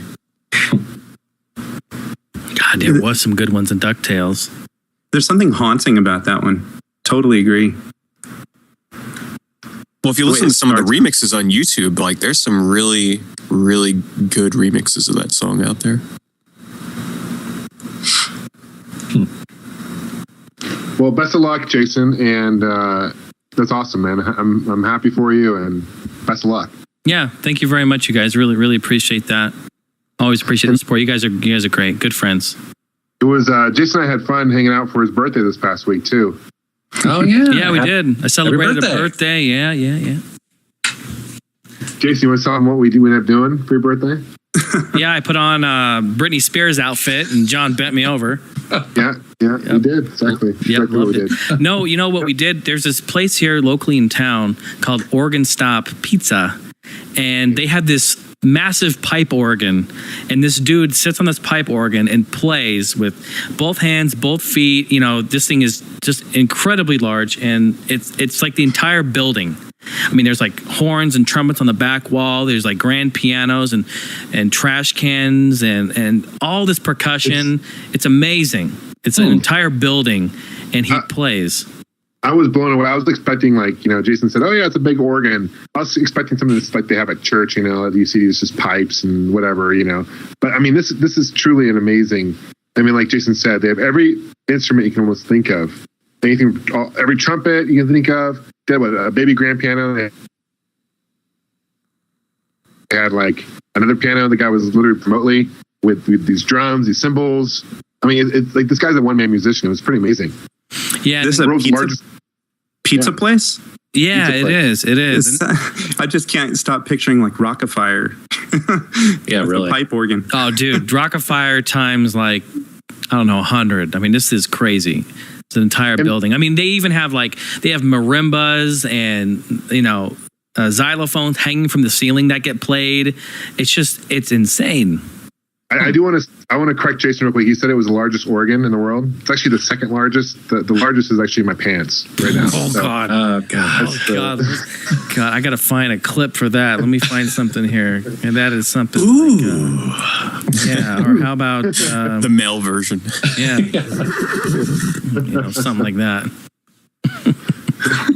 No, it was a good time. It's a really cool place. And Jason being a musician, I know he has appreciation for it. But my wife was blown away. She was talking about it yesterday, Jason. She just loved that place. So. Oh, that's cool. Yeah, that's cool. Yeah. Now, how does this one guy play all that stuff? That's the amazing thing. He plays with his feet. He plays with his hands. Forehead. He has 3 arms. Yeah, he looks like just a dolphin up there just flapping around. He's just playing everything. Yeah, I don't know. The guy's very talented, and I'm sure it takes years and years to master how to play something like that. But all the songs were in his head, too, to top it all off. He had no music in front of him. I mean, it's just like, dude, where are you from, man? You know? He played Star Wars, like all the songs from Star Wars. Yeah, it was amazing, too, because I went in there and I put on, I mean, dude, this guy's getting so many cards of, like, requests and stuff. And I put on there, you know, I'm celebrating my birthday. And I said, can you please play, you know, some sounds from Star Wars? And it was really crazy. We just sat down, and it was the first one he picked. So he played the whole Star Wars medley. It was amazing stuff. John was over there just like foaming at the mouth, like shaking, pizza hanging out of his mouth. He's like, holy shit, they're playing Star Wars stuff. It was awesome. It was awesome. Yep. That's cool. So how young are you? I turned into big 2-0. You can almost drink. I can almost drink. I still get the X on my hand. No, I turned 30. The big 3-0. Nice. Uh-oh. Yep. And I'm welcoming it. A lot of people get depressed and go into a drunk stupor. I heard. I'm actually really excited to be 30, and I'm excited for this next chapter, you know. Any gray hairs on your pubes or anything we need to know about? Gray hairs on the pubes. No. You know, what's left of the pubes down there. Sorry. It's a creepy visual, I know. It really is. I know. This is really going south. Oh. But yeah, that's really about it for me on my end. Cool. Ooh. Is it? I'm gonna throw you guys for a loop. I'm gonna do it. Sure. I haven't in a while. I haven't in a long time actually. But I think it's time that I throw you guys for a loop. Uh-oh. Jason's question. It's that time for Jason Heine's random weekly question. I don't even think that people like this shit anymore. So I haven't done it in like 2 months because everyone says it sucks. But you know what? I don't care. You're the boss. Your fabulous prizes. Yes, the fabulous prizes. So, yeah, it's my random weekly question. I guess I should rename it to random yearly question now. But so I ask a random question now. Metal Jesus, I don't even know if I've done one with you on the show before. I don't think so. So this is I'm a virgin. Yeah, new experience. Okay. Oh yeah. So I ask a random question, and you know whoever gets it right gets a really cool prize. All right. So do you guys want to know what you're playing for? Are they pubes? See, no one gives a shit. Nobody cares. Hey, Chris, you want to play? When we never got our gifts or prizes. It's still in the mail, you guys. You have to take that up with the USPS, you know, the Postal Service. They have a hold on that sort of thing. You need to go sign for it. So taped it on a snail. Yeah, I sent it to India. Just make sure to go check them out there. All right, so you guys are playing for a Connectix QuickCam, released in 1994, developed by Connectix. It was the first official webcam for a computer with a very, very high resolution of 320 by 240. It retailed for $100 and is able to do 15 frames a second. Did I mention it's also black and white? Oh, very, very nice. Very nice, you guys. It connects to your computer via the serial port, so you're going to have a little, you know, maybe problems there. It's never going to connect, but no big deal. This was before USB, so, you know, it's not going to work. That's okay. No, it doesn't matter. You're never going to get it. Okay, so... And for our question here, you guys, so Electronic Arts officially announced Battlefield 4. Not sure if you guys knew this. Yeah, I read that on your Facebook. I'm like, you gotta be fucking kidding me. The question is, when did Battlefield 3 come out? 1 year ago. All right, I hear 1 year. Boy. Pretty good guess. 9 months ago. Okay, 9 months ago. I'm going to say May of last year. May of last year, okay. I was going to say 15 months, which is about the same. Okay. So I guess I'll say June then. Okay, June. All right, the correct answer is Battlefield 3 came out last week.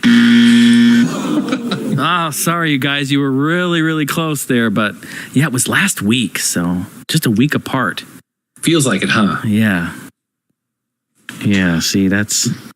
No one likes that. Yeah. What? What are you talking about? No one likes that. Where's your logic in that? Come on. Yeah. Well, thanks for playing, you guys. I'm glad y'all had fun.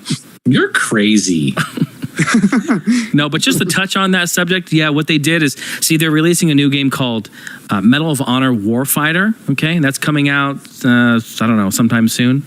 Frostbite 2 powered. It's a new shooter from EA and DICE, which looks cool. You know, I'll probably pick it up or whatever, you know, because I do that sort of thing. But they announced that if you pre-order the limited edition or special edition, whatever it is, they're going to give you a early access to the Battlefield 4 beta. And here's the kicker, guys. Guess when the beta is going to come out? Oh, Jesus. Fall of 2013. Oh. So Wow. you got a few days to wait in there. Yeah, so the people that are complaining that it's coming so soon, this ain't no year apart. It's still going to be like a 2 year It's going to be 2 years. Exactly. I ain't that bad, though. No, it's not. It's really not. People are freaking out about it. They're like, they officially announced it. And like, they're just saying that the beta may come out in the fall. So it's going to be a good 2 years apart anyway. So, but that still really seems so soon, though. Like, it really does feel like 3 just came out not that long ago. Mm-hmm. It does. To me. I don't know. Now, when did it actually come out? For real? I don't know. Let me look. Last week, disqualification. Let me take a look. I remember it was let's see, released on October 25th, 2011. Wait, so did I win that one? I said 9 months. What is that? No, let's see. Hold on. Let's see. Yeah. No, the correct answer was last week. So, damn, I was so close. Close though. So close. I'll ship you out one of those webcams anyway. Good luck hooking it up. I would do my next video on YouTube in that thing. It'd be awesome. 15 frames a second, black and white, serial thumbs port. down, thumbs down, thumbs down. Just thumb after thumb, down. Finger. Yeah. Middle finger. It'd be cool to record like a show on using like a Game Boy camera or some shit. Broadcasting I was just live. thinking the same thing. Yeah. Nice. Be awesome. Wait, you actually probably could, though. How would you keep? Yeah, I don't know how you would upload it though. But you could record the screen. Then screen cap it. Oh man. Yeah. That would be awesome. Oh my God, Pete. If you do it, I'm going to just jump off the bridge. I don't even have a working Game Boy camera anyway, so. So guys, I mentioned kind of a little bit earlier, I picked up some games these last couple days. Went on a spending spree. Let me show you. I'll tell you the game, and you guess how much I paid for it. How's that? Okay. Hey. Okay. All right. I picked up a lot of Game Boy games, actually. I love the classic Game Boy. I want to get more into that. I picked up Wave Race for the Game Boy. Wave Race? Have you ever played Wave Race on the Game Boy? Yeah, I have. Doesn't it use sort of like the top-down perspective, sort of? Is it top-down? I don't know. Yeah. What do you think I paid for it? $1. $3, Bob. $2. $4.99, Bob. $4.99? They get ripped. No, that's a fair price. I picked up Turtles 2 for the Game Boy back from the sewers. It's like is that like a $20 game usually, right? Something like that. 15. $9.99, Bob. $5. $4.99. $8. Oh, God. How much? 8. Oh. The Real Ghostbusters. I never played this game for the Game Boy. I remember the cartoon was classic. The Activate. Didn't know there was a game. Yeah. It's kind of it's the first time I've ever seen in a while. What do you think I paid for it? Oh, God. $12. At the rate you're going, John. It's just $7.50, Bob. 30. All right. $3.50. Pete, you're $12.99. Pete's getting. Wow. The next one's 16. Is that? Empire Strikes Back for the Game Boy. $10. $9. $18, Bob. I think you'd pay whatever it takes. Guess who made this game though? By Empire Strikes Back. JVC? No, it wasn't JVC. They made the the Nintendo and the Super Nintendo, but did not make the Game Boy version. Same people who made Mag Max. Ubisoft. Isn't that weird? Oh, weird. Oh. Yeah, $7. And I picked up Mickey's USA Speedway. Ooh, good game, John. I know you guys mentioned it, and I saw this. I'm like, oh man, I got to get this because you guys. I think the last episode you guys talked about this, right? All right, I'm gonna get this one right. You paid $12, Bob. 15. No, that's too much. No, dude, Vintage Talk has great prices. I bought it for $3. What? Wow, how'd you get free? Shit. $3 at the Seattle Retro Gaming Expo. Yeah. Wow. And I got ripped. I got 15. I paid 15 for it. It's worth it though. It's good. It is, yeah. Okay. Have you played it yet? Oh no, you're no. traveling. Yeah, I'm still traveling. Okay, I picked up some Game Gear games. Jesus. Aladdin. I got a shit ton of games. Aladdin for the Game Gear. $1. 3. 4. No idea. $5. $5, Buster. Land of Illusion for Mickey Mouse. This is starring Mickey Mouse for the Game Gear. 8. 10. 9. No, I don't have a Game Gear. I have no idea. Should I collect for the Game Gear? No, don't do it. Okay. I'm not saying that because the problem with the Game Gear is unless you like loose cartridges for handhelds, don't do it because getting complete games, unless it's the most common stuff, is like completely. It's very hard to do, and then they get very expensive for the rare games. How many good games do you think are on the Game Gear? Like 12? I don't know. I have no idea. I don't have too many, honestly, because I just don't like playing the Game Gear. The thing is just, I didn't grow up with it. I grew up with Nintendo handhelds. The thing is so goddamn bulky, uses so many batteries, and they die like instantaneously. But I know there's a handful out there. They got like Shining Force games. They got a whole bunch of exclusive Sonic games that are available on consoles now in the collections. There's a Mega Man game on there. Okay. What'd you pay, John? $5. $5. More Game Boy games. I went shit up crazy here. Street Fighter 2 for the Game Boy. Oh my goodness. 10. 7. 13. 12. 7. It's about time. Mario Land, Super Mario Land 3 for the Game Boy. 10. $4.99. 7. No clue. Chris, 10. Man, he's on fire right now. He's heating up. I didn't even know this game actually existed for the Game Boy Color, honestly. Donkey Kong Country. Oh, yeah. Yeah, and that game looks amazing. It does. Did you stream that one night, Jason? Like, I couldn't get over the sprites on that game. Yeah, it's really, really good. Is it the same port, like from the Super Nintendo? Or different? Mm-hmm. It's very similar, yeah. Well, it's only using 2 buttons, though, so. Mm-hmm. Well, I don't even know it. Are the graphics like Donkey Kong Land, or are they better? It's like Donkey Kong Land, but a little better, and of course the color adds a whole lot to it. Okay. Yeah. It's a good game. How much? 13. Yeah, I was going to say 12 or 13. 12. I'm going to say 8. Boy, I don't know. 5. 10.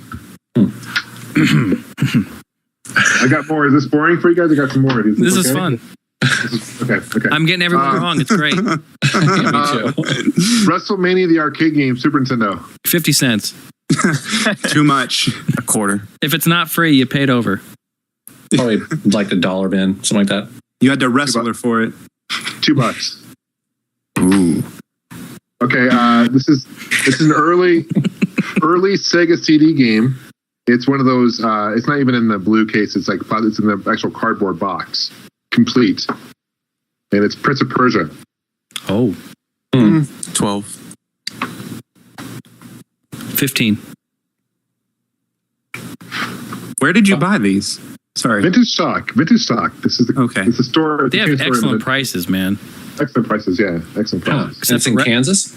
Kansas. Well, they're in throughout the Midwest, yeah. Except those wrestling games. I don't know about that. So I heard someone say 13. 13. No, I actually paid $4 for it. Oh. But that's complete. I thought it was a pretty good deal with the box and pretty good shape. Okay, I've never heard of this before. It's called a CyberPad. It's a programmable. Have you heard of this? CyberPad, programmable control pad with memory. for the Sega Genesis. So it's complete, and what it does is you can program your action buttons, and then you can play it on your Genesis. Kind of weird. It's really, really weird looking. Save your program moves, even if your system is turned off. Whoa. That's what it says on here. Auto fire. It's got a teach button, on off switch. It looks like it's wireless, possibly. So it's a controller. Wow. No, it's 8 foot forward. Actually, it's wired. So save your game even if your system's turned. So like if you're playing the game, you just hit the power button, it'll save the game. No, you can program your controller. Oh. So I don't know. It almost sounds like the Mortal Kombat controllers for the Genesis with little cartridges, you know? Yeah. It actually is shaped like a whale, to be honest with you. I wish I could show you a picture of this, but whale? It's shaped like a whale. It's got like a little tail and big head. A little blowhole. So what do you think something like that's worth? $2. Complete box. After you just found out it makes you dinner and everything, $2. I'd buy that for $1. I'll say $20, $19.99. 15. You know, sometimes those things don't go for very much. I'm going to guess 5, even though it sounds cool. $4. Oh, Pete. Mm-hmm. All right, final three. These 3 are the Jag CD games I was talking about. So now my Jag CD collection is complete, other than I'm missing Primal Rage. I was going to say, tell me you got Primal Rage for $5. I would have been pissed. Okay. So Space Ace for the Jag CD. Oh, wow, for Jag CD? Holy shit. It's like complete and everything? Complete, yeah. Perfect condition. $30. Yeah. $25. No clue. Oh, Jesus. What do you think? I'm guessing 30. $20. Wow. That's a pretty good deal, I'd think. That game's rare on Jag CD. I don't think I've even ever seen it. Yeah. Yeah, I didn't even know. Yeah, it's weird. This game here is called Baldies for the Jag CD. Have you guys heard of this game? Mm-hmm. It's a top down. It almost looks like, look at the pictures here in the back. It looks like it's like almost a sim game, like a Sim City style game. Like a strategy game. So it kind of looks weird. So what do you think that's something like that's worth? Complete base.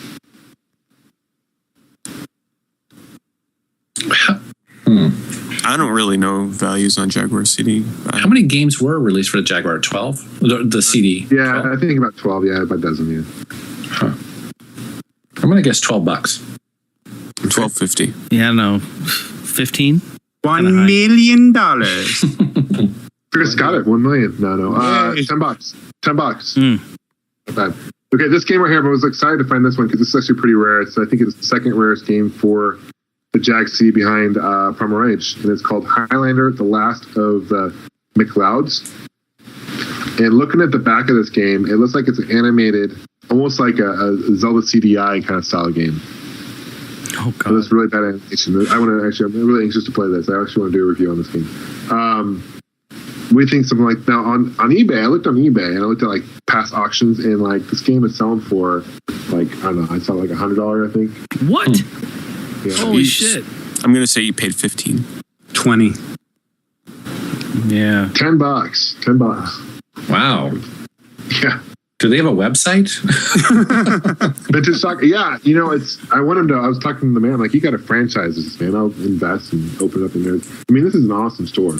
But they not only have, yeah, that's me. They not only have like games though, but they have like, it's like vintage everything. So anything from collectibles to like books to DVDs to like records and stuff. Is this the same place you bought Atari carts?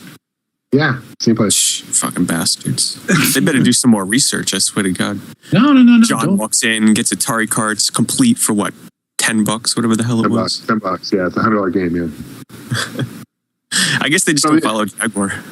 It's hard for me to go in the store and not spend any money, though. It's like, it sucks in some ways because I need to save my money because they got a lot of trips coming up. But man, they got some cool shit. So, wow, yeah, that's cool.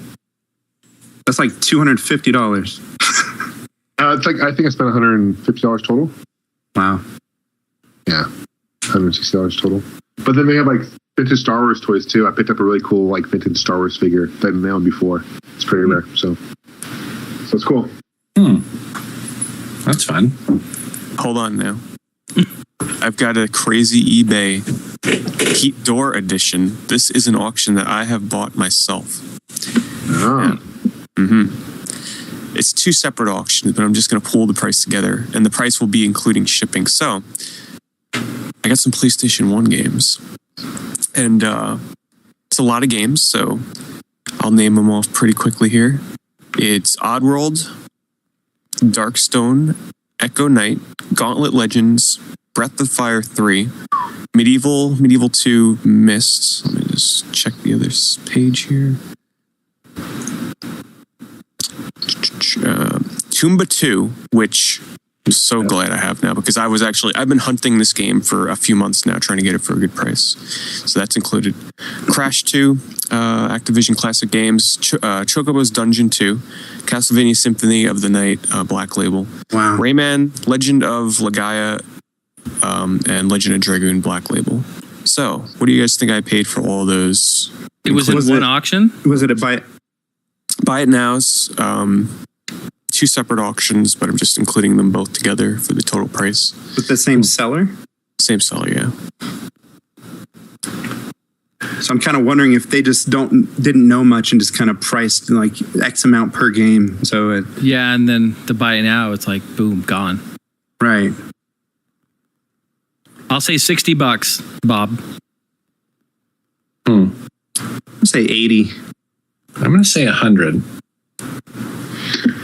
I'm going to say $90. So Jason Heine wins. I actually only paid $58 shipped for all those games. Wow. Yeah. Stop! Beautiful.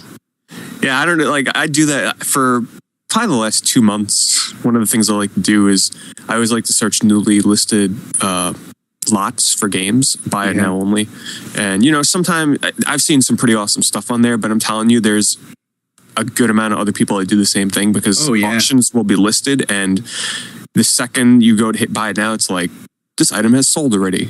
I'm like, fuck, God, I don't even want to look. I don't even want to look back at my ended auctions, because I swear it'll bring back bad memories of auctions that I lost out on. But yeah, I was lucky with these. I was the first person to view them, and the first one that came up was the one. Like, I couldn't even believe it. I didn't even read the description. All I saw was the buy it now price for like $25, and it had Tomba 2 in there, and I'm like, oh my God, because that game alone is like $50. You know, not even counting the other ones.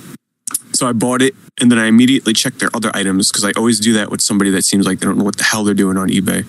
And they had another auction up with the other lot of games. The most notable one was Breath of Fire 3, which I already have, but that game is worth, you know, that basically makes up the value of the whole other auction.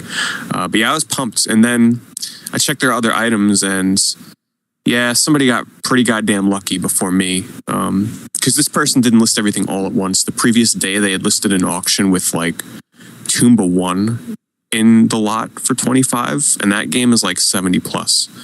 So somebody snagged that. And then today or yesterday, they listed one that just killed me inside a little bit.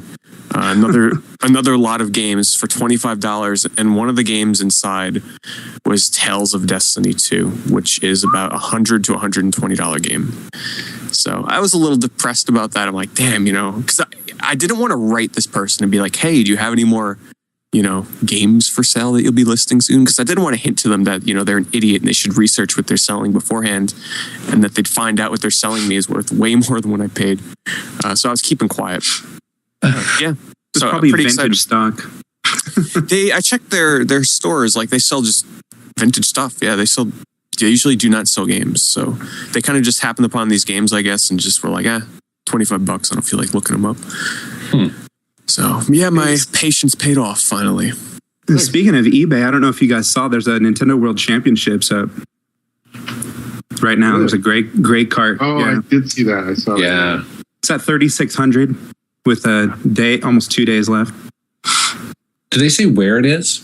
It's in Germany. Okay. And he gives a little bit of the history about the previous owner. So, you know, trying to, I guess, add validity where he got it for those who've tracked and plotted the point where all these games were. Now, I would think with a game like that, it'd be hard to tell if someone's selling like a what do they call, a fake, basically, which I assume that they make, correct? Like, can you buy a fake? Oh, yeah. Yeah. Huh. No, a lot of times people will take a picture of the actual board, but this guy doesn't have a picture of the board. I don't know. No, there's two on now. There's two on eBay right now. Oh, really? Crazy? Yeah, there's another one that's a buy it now for $10,000. 9999. It's a gray? Gray. It's a gray one, yeah. Right. And is that pretty much what that game is worth? With stuff like that, I guess it's worth what someone will pay. It's hard to say. Yeah, because it doesn't sell very often, right? Yeah, there's so few. Yeah. What are sort of the top 5 crazy games that never come up? That's one of them, right? Oh yeah. Stadium event. Are you talking about just NES alone, or what? Just in general, sort of like games that are over like a couple $1,000s. What's that Atari game, like Air Raid or Air something? The one that like showed up once, complete in the box, and people just went like batshit insane for it. I forget the name of it. It's the one where the cartridge it's got like the handle on it, and I'm pretty sure the cart is yellow. Oh, you guys know what I'm talking about? Yes, I know what you're talking about. Yeah, it's really weird. It's like bright yellow, and it has this like T-shaped handle on the end of it. It's weird. Let's see if I can find out. Other than that, I mean, almost like a cleaning cartridge. That's what it looks like, kind of. Now, Pepsi Invaders isn't crazy expensive, is it? Oh yeah, yeah, it is. Why do you have one? Yeah, no. Yeah, it is Air Raid. And the cart, actually, the pictures I'm looking at, it's not yellow. It's actually like a light blue. But yeah, it's a really wacky looking cart. Well, it's always some game that wasn't actually released exactly, Yeah, true. Well, the only game I've ever thought about buying that was like sort of semi one of a kind was the supposed original prototype for Sonic Extreme. That's a skateboarding game, right? No, that one, what the hell's the name of that one? I forget the exact name. I know what one you're talking about, the one that someone like found on an Xbox or something like that. Yeah, because I played it at Portland because that kid lives around here, and he bought a used Xbox from a developer here locally, and it just happened to have a copy of it on the hard drive. Yeah, so someone made a video about that. I don't know. I remember seeing footage of that, but Sonic Extreme was the Sega Saturn game that was never released, and it was a very early prototype before they switched it to sort of like the fisheye view. But yeah, someone was selling like the original prototype disc for that, and they had ways of proving it was the original and not the bootleg, because eventually people were making copies of it somehow. But I think that even went for like $2,000 or $3,000 or maybe less. I forget exactly what it went for, but it went through my mind. But then I'm like, you know what? It's a goddamn disc that just says like Sonic Extreme on it. If it was like complete in the box and all that shit, I would have been all over it. But got to draw the line. I would not have spent $2,000. By the way, I would not have spent $2,000. Maybe at most $500, but not $2,000. Do you guys know much about the title? It's called Destiny of an Emperor for the NES. I don't know. No, I've never see. It's a Capcom title for the NES, so I figured it's got to be decent. But I've heard it's not that decent, if I remember correct. Really? Oh shit. Yeah. Destiny of an Empire? Of an Emperor. Emperor, yeah. Yeah, I don't remember for sure. I think I have it, but I don't know if I played it. I paid $13 for it, so... Sorry. Yeah, it's hard to imagine Capcom having a bad game, but... Yeah. I'm probably wrong. Seems like you paid about market, maybe a little. Yeah, loose carts are going for like 16. A complete copy sold for $6.29. Oh no, wait, that's not the original box. Okay. Yeah, so I mean, there's not many on eBay. This is definitely not a common game because searching completed listings, there's only 15 results, and most of them are just like ads or whatever. So, how far back does that go when you search that way?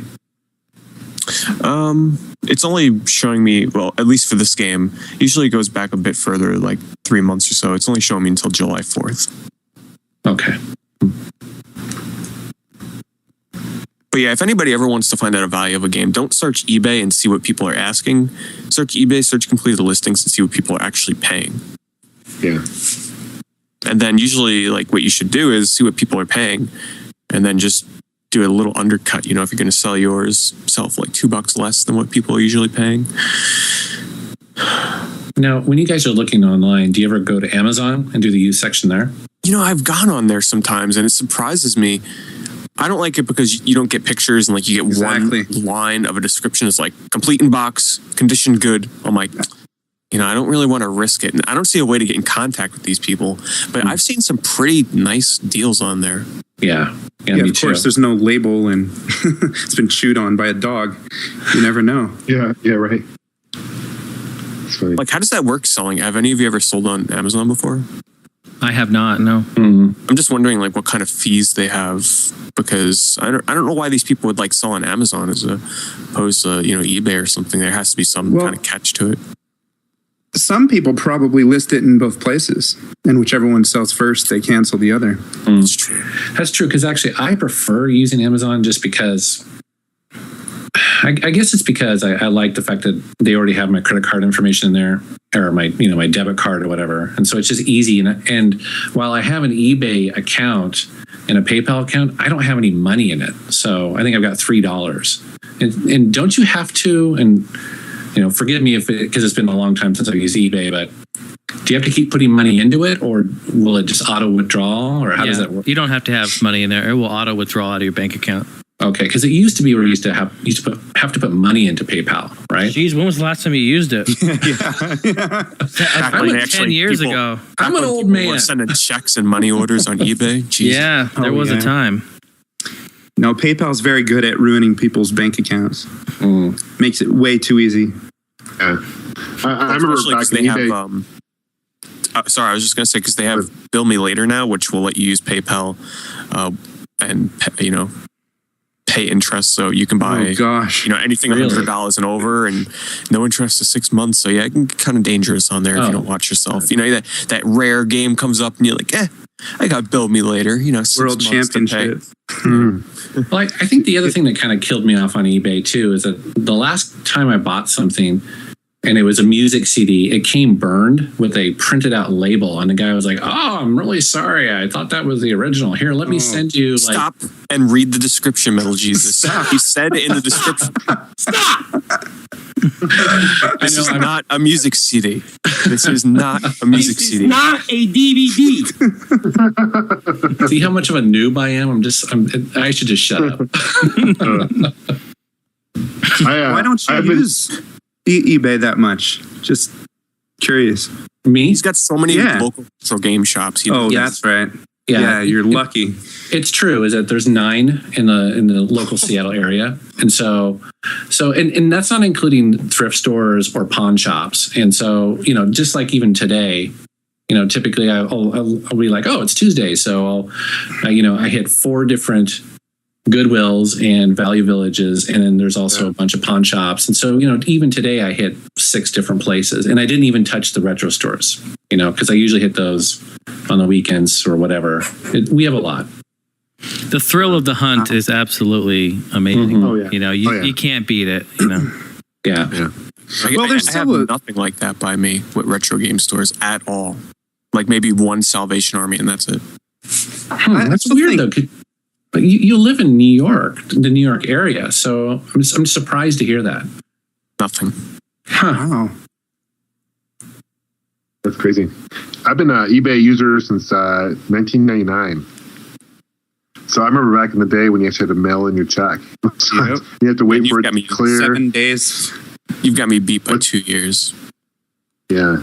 It's funny. The first thing I bought on eBay, I didn't read the description fully. Stop. And I left the guy in neutral and shit. Like I was so bad. It was for a copy of Klonoa on the PlayStation 1. That was you? Oh my god. It was right after I played the demo, and I'm like, I have to own this game. So I found like the cheapest one on there, and he's right, I didn't read the description good enough. So I got the game, and it was just the disc and like the case with just the cover of the manual, and I was pretty damn pissed. So I'm like, I left him in a neutral, and I'm like, wasn't the full game or something. I don't know what the hell I wrote, and the guy left me like a neutral back when sellers can leave feedback. Oh yeah, they could. You guys could go at it back then. Yeah, so I was stupid and didn't read the description, and ever since then I always read it. Except for when something pops up at a really cheap price and I'm just like, buy it now. Can't even wait 5 seconds, because I've done that. Cheap shit pops up, I read a description for like 10 seconds and it's sold, so. Yep. And I guess that's the thing about eBay now, is that it just seems so competitive. Like, I don't know what I would gain going on there. And I know obviously I live here, but I mean, does everybody, do you other guys also go on eBay all the time and buy from there? Yes. I do, yes. Can't really, well, that's exclusively where I go when I need a retro game, but you got to watch yourself though, because it's like searching. I can search for any game. Like, there's a lot of games I can search for, but I try and limit myself to like just a handful of a couple of games that I'll search for like however long it takes me until I get them. You know, because if I search for everything I want, it can get pretty dangerous, you know. And you could probably find everything you want, right? Well, that's the thing. Yeah, every single thing is pretty much there. And there's a lot of them, so that it can be flooded. So that also allows you to get a pretty good deal on it sometimes. What about shipping, though? Do you feel like shipping's pretty fair? It's fair because eBay changed everything about it. It used to be that sellers can put up a buy it now or something for like, I don't know, let's just say Battlefield 4 for $30. And then you're like, oh, wow, that's a really good deal. And then they charge $30 for shipping. Yeah. So they don't let them do that anymore. If they're listing a video game, they have a cap of $4 shipping. Yeah, but what bothers me is when someone has a series of games and you want to pick them out and they combine shipping so-called by, now it's only $3 extra per game, and you end up spending like $30 for shipping on That's a load 10. of crap, yeah. Well, you I can hate that. complain to eBay and you can get the difference refunded. Can you? Wow. Yeah, if someone overcharges you by $1 for shipping, you can actually get that $1 back. Wow. Because sellers are not allowed to charge for like packing costs or not anything like that. They're not allowed to factor that into their shipping. Now in California, I heard they're at least with Amazon, they're changing laws now where they're going to charge sales tax for Amazon. So that's going to change Washington wants to do that as well. California leading the way again. So wait, you mean if you buy anything on eBay, you're also going to get charged tax? Well, California is in such bad financial state that it's trying to milk for as much money as it can. And so many people buy on Amazon that they're looking at that as an untapped tax revenue. They're annoying. Yeah, because they're looking at it as though Amazon is selling in our state as if it was just a brick and mortar store down the street, which, you know, if I walked in there in California and paid for something, I would be giving the state some sales tax as well. So Washington's excuse is, and I agree, it's a fine line, that if I'm not buying something locally, but I'm buying it online, yet I'm in my home in the state, that's where they're like, maybe we should collect sales tax. But yeah, it's tough because, you know, do I drive up to Canada to do all my online purchases, or, you know, go down to Oregon to do it? It's kind of ridiculous. Well, it is a problem because all the brick and mortars are closing, you know? Yeah. Like half the Best Buys just closed around here. So I have to drive 20 minutes to find one. Used to be one just down the street. They closed it. It was brand new, massive store. And now I have to drive 20 minutes. They're closing. I've heard Best Buy is really on its way out. That Costco, of all places, is going to take over as the place to get your laptops and your big screens. At least for now. Yeah, I've heard that too, actually. It's crazy. So are people buying 60-inch flat screen TVs online? I mean, is that where you think the trend is going? Stuff like that, I don't think that it's happening. I don't know if people trust it enough. Yeah, I don't think scares me. Yep. Yeah. Huh. But definitely music and everything else, right? Yeah. Interesting. Times have changed, you know. So, what have we been playing? We heard John's. He's got a whole bunch of pickups. That's what he was buying. That's what I'm about to. This is what I'm about to play. But I've been playing a few games. Next week. Go ahead, Jason. What have you been playing? You can start. You can go. Well, at the time of recording this, I'm not sure if it will still be going when this episode's released, but the Steam summer sale is here. Hide your wallets, hide your purses, because, ladies and gentlemen, we're fucking broke. You are, not me. I'm trying to watch myself. I'm trying to watch it too. We got travels coming up, a lot of events, and it's been really difficult to not buy anything. What have you bought? About 50 games. Really? No. 50? No, I actually haven't bought any. Except Jason Heine. Well, don't even kid us. I'm not.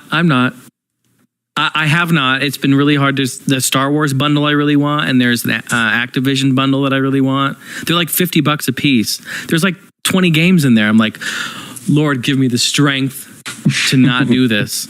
But I will say that I did receive a game for my birthday on Steam, which has been very cool. Phantom Jest actually gifted me a game. Dirt Showdown, a game I've been looking at for a while now. And I absolutely love it. Oh my goodness, you guys. Now you know me and my racers here. But how about a game? Isn't it kind of like the Destruction Derby? It is like flat out Ultimate Carnage meets Destruction Derby meets your favorite drift game. Seriously, it's awesome. There's really cool like drifting and events. It's like fully sponsored and licensed, by like Kicker and DC Shoes and, all the stuff you'd see on TV, right? It has all of that. All these cars, they go through these events and these tracks and they drift. And that's really becoming really popular right now. It's been popular for a while, but it's kind of going mainstream now with these drivers. And so this game really kind of shows that, but also has some really good Destruction Derby type elements to it. And it has really good racing. And it's done by Codemasters. And I love these guys. They're just on top of their game when it comes to racing. One of the best racing games I've played in a long time, really. I'm really happy with it. So it went on sale and she gifted it to me. So very nice. So I've been playing some of that. I really was craving some Unreal Tournament 1999 Game of the Year edition. I had to pick up that pack. I did that. So I got Unreal Gold, Unreal Tournament, and Unreal 2, and a bunch of old school, late 90s, early 2000, shooters, Unreals. Love them. Good games there. And then what else have I played? That's really about it. Still. No, hold on now, Jason. Oh.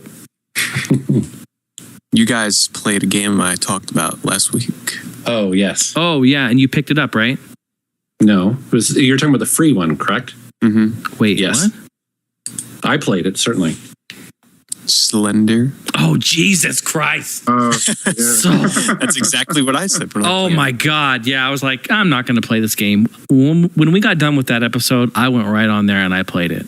Me too. And I'm telling you what, I was like, this game isn't scary. These guys are full of shit. And then, Pete, the music. Oh, my God, I got goosebumps just thinking about it. Dude, the game is scary as shit. I'm never playing it again. I only played it for maybe about a half an hour, and that was more than enough because the lights were out. I had headphones on, and I chills up and down my spine. It was, oh my God, it was awesome. Yeah. But did you guys make it to the bathroom scene, the indoor space with like the really tight corners and shit, like the tiled walls? Yes. Mm-hmm. That's like the worst part. Sounds like home. Chris, have you heard of this game called Slender? I saw that Pete posted a video on it. I haven't seen it yet, though. And obviously, I haven't heard that episode. Just go play it. Do yourself a favor. It's really nice. It's like a Disney type, theme game. It's really nice. You'll laugh and cry. Sounds great. So I saw that video that Pete sent the link last week. Is it just I saw a girl playing it. You just walk around and this guy follows you? Is that the deal? It's really good at shock scares. Like you're walking around, you just have to collect the 8 pages that are scattered around the environment. But like this Slender Man guy, who it's just a very basic figure who doesn't move. He doesn't like run or anything. Like oh God, he'll just appear in the background, and sometimes like he'll just pop up out of nowhere and like they do the sort of the shock scare sound, and it gets you every time, no matter what. It's all in the sound design. The sound design is incredible. They really fuck with you. Yeah, because you can't stare at him for too long, otherwise you'll die. And so you always need to be a safe distance from him. But yet he seems to be anywhere and everywhere, and you're just never quite sure where he's going to turn up. It's crazy. Did you guys just look at your windows in your room there? Because I just did. Just like, is he out there? Slender out there? Yeah, so I played that. Thanks, Pete. Scared me. It was fun though. Like you have to admit, it was sort of like a unique experience. It was. Sure. It was. I typically don't like those games. I don't know why I played it. Not the scariest game ever. It's just really good at one thing, and that's shock scare. Yeah, That's it. The atmosphere on it's really eerie. You know. Now, what platforms is this available for? PC only. It's free download. Or Mac too. That's how I played it. Okay. Yeah. I'm on it. Yeah, definitely. Yep, that's it for me. Cool, Chris. What have you been playing? A lot. I just bought a ton of handheld games. I haven't got to try them all, but I bought an auction with 25 Game Boy games, and I'm not going to name them. But no, we'll do the guessing what you paid for them. Each one. And John will probably win every one. The whole lot was $50. Wow. For 25 games. And some of them were duplicates. Only 2 of them were in questionable condition. There are some good games, though. Some games I've been kind of had my eye on, but never really tried, like Mercenary Force. Have you ever played or heard of Mercenary Force? No. Original Game Boy. What's weird about it, it's kind of like you're a feudal Japan type game, and you have a party of 4 people, but it almost plays like a side-scrolling shoot 'em up, like a space shooter or something, R-type. Oh, I'm on this shit. Well, Mercenary Force. Okay. So there's 4 people, and you can create different formations. And at the beginning, before you play the level, you get to choose the composition of your 4 people, and they just kind of march to the right, and you're shooting and trying to kill everything. It's just a weird kind of mix. I'm watching a video of it now. Yeah, it's interesting. So I did play that one, but mostly I've been playing some DS games. I don't even know how to pronounce it. I know it's popular on Dreamcast as well, but is it Bangai-O Spirits? Mm-hmm. Is that how you say it? Bangai-O, yeah. Okay. Yeah, it's a good game on the DS. The sprite work is just insane on that game. It's also insanely hard, I think. Just it feels like each level is more like a puzzle. How to get through it just without dying. It's you have to really time everything, or maybe I just don't know what I'm doing. But then I've been playing Kirby's Canvas Curse a little bit. What's your opinions on that game? Like, do you think would you consider it a true Kirby game? Because I know a lot of people kind of shun it, but it is a really good game. Well, I kind of feel like Kirby in general has been a dumping ground in a sense. Like they've just used the Kirby name and slapped it on something else. You know, a lot of the puzzle games could have been anything, but they slap Kirby or Epic Yarn. So I think Kirby gets treated that way a lot. But as a game, I think that the mechanics are pretty cool, especially for an early DS game. I think that they did some nice things. It does feel a little barren in a way. I don't know how to describe it, but it feels like not enough's happening for me. Like a one-trick pony in a way. Yeah, exactly. And then I got like about 16 DS games too, but I've only been able to play about 4 of them. Rhythm Heaven. Oh God, so amazing! I love that game. It's so quirky. I was playing. My daughter was sitting next to me, and I was playing it, and she was just watching. We got to that just the second level with the 3 little kids trying to sing Glee Club. Yep. It just cracks me up when you screw up, and the 2 other little kids give you this eye. Like you're an idiot. I love that game. If people haven't, I never really was. I didn't know if I wanted to even try it. It just seemed like another mashup of, I don't know, it just kind of looked bad from what you see, but you have to experience this game. Like I laughed out loud, and I continuously laugh out loud. It's just a beautiful game. Just a warning, that game gets progressively harder. Like towards the end of the game, you are going to be cursing as you fail the songs over and over and over. It gets really difficult. It's pretty hard to begin with, in my opinion. Well, that's the thing. It looks like a game for kids or like a casual mini game compilation, but it's anything from that. Like this is I'd say a game for hardcore like music rhythm fans, because there's you have to have a really good sense of rhythm for this game. Yes, you do. It's pretty tough. It's unforgiving. You have to be exact. Yeah, like the third one, I think you have to. There's these robots that are being stacked, and then you have to fill them with oil. And man, I kept screwing that one up. But the next one, which I assume was supposed to be harder, I got near perfect on it. You know, monkeys clapping and stuff. It's just such a weird like mashup of all different kinds of like imagery and stuff. It's beautiful though. If I had to make like a top 5 DS game list, that game would definitely be up there. Like it is that good. It's one of my favorite games on the DS. Yeah, So anybody that likes music rhythm, I'm telling you, Rhythm Heaven is just amazing. Or if you don't have a DS and you have a Wii, get Rhythm Heaven Fever. It's the same thing basically. Almost. Sweet. I also have been playing some regular Nintendo. Some of it just to do some reviews on my channel, but I got a copy of Sweet Home. I don't know if you guys know Ballin' Nick 1982, but he sent me a copy of Sweet Home. Have any of you played that? I have it. I still have to play it. Oh I my bought the reproduction for it. Yeah. Yeah, and you know what? As I play this, I keep thinking that you would really like it, Pete. I know you like games where, well, first of all, you like RPGs. I know that, and you like games where death is final for your characters. It's a roguelike traditional RPG. I know it's like perfect for me. I need to play it. But it like, you know, it really pulls out a lot of the things that turn off people about RPGs. While there are random battles and they don't seem too frequent, but it kind of gets rid of all the loading and waiting between each battle. It cuts to the guy you're fighting, and as soon as you're done, it doesn't screw around. You're back to playing. And just the mechanics behind it, you got 5 characters, and you can group them into parties of 2 or 3. But you're stuck, like whoever you put in your party, you walk around all over this house you've been trapped in with those 2 or 3 people. And if you need a specific item that someone has and he's not in your party, you've got to find a way to get him to the spot where you're headed. It's a strange mechanic. Each of the 5 characters has a unique item. So like one guy has a vacuum for cleaning up broken glass, or for vacuuming dust off these paintings, these frescoes that are hidden in or not hidden, but scattered throughout the mansion. Someone else has a lighter to light up darkened areas or burn ropes. Someone has a camera, and all these things are necessary throughout the game, but you just have to have the right person in the right spot at the right time. So it's really unique. And, you know, it doesn't really surprise me that it wasn't released over here, because it's pretty gruesome considering the strict rules Nintendo had at the time. But it's Capcom, and it's it really is an amazing game. It may be one of the best RPGs on the NES, and it's a shame that we didn't get it.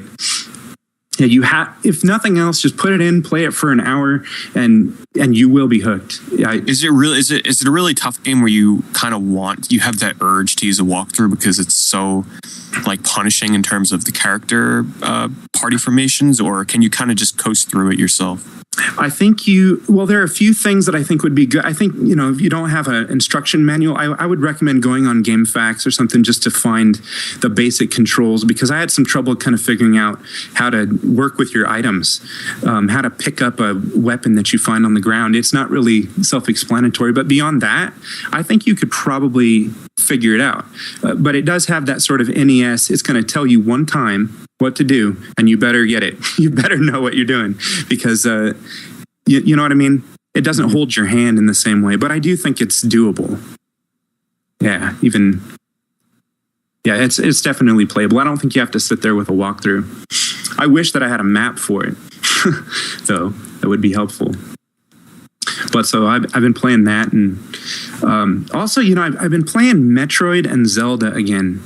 And, you know, I got the newest Nintendo Power, and they had an article about the year 1987 and all the amazing games that came out within a very short time. So like between July and August, in a 1 month period, Zelda 1, Kid Icarus, and Metroid came out in 1 month.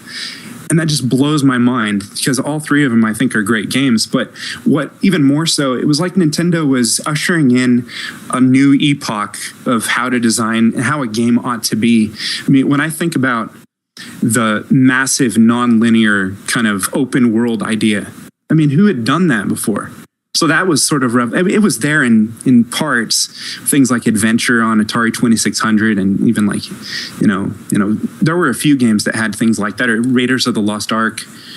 But it pushed it to a new level. And the fact that the game was so big that it required something like a save or a password, so new.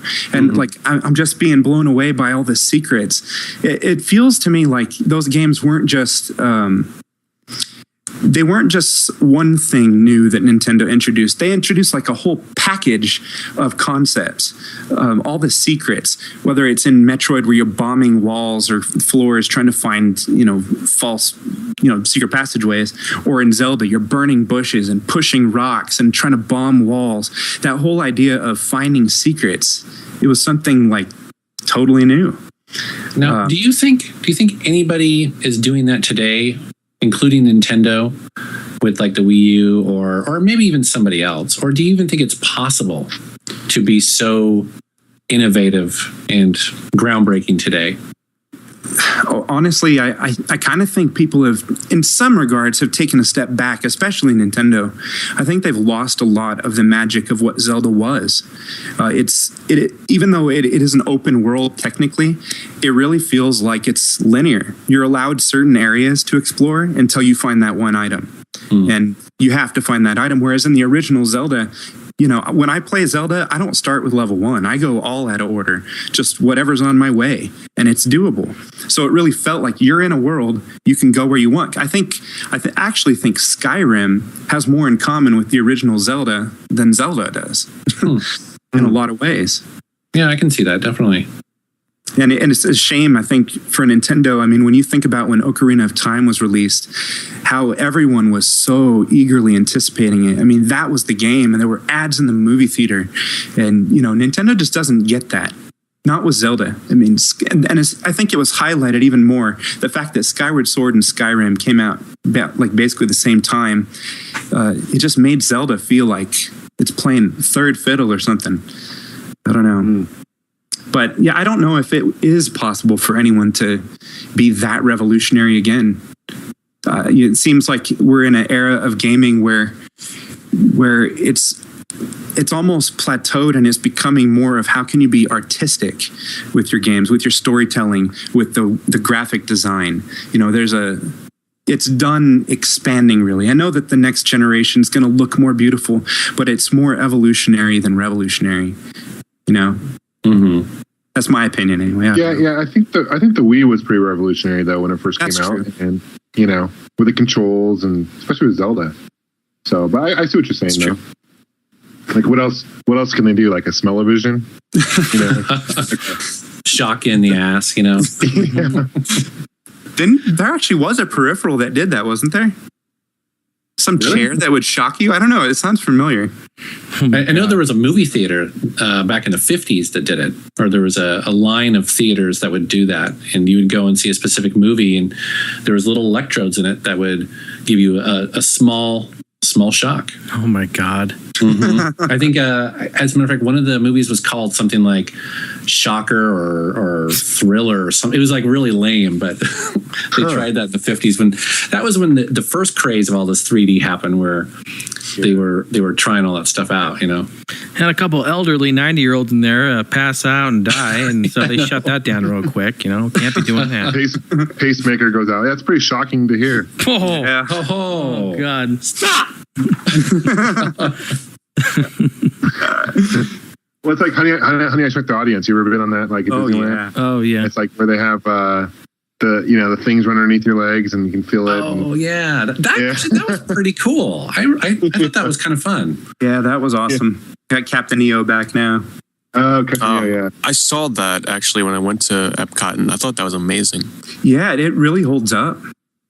Yeah.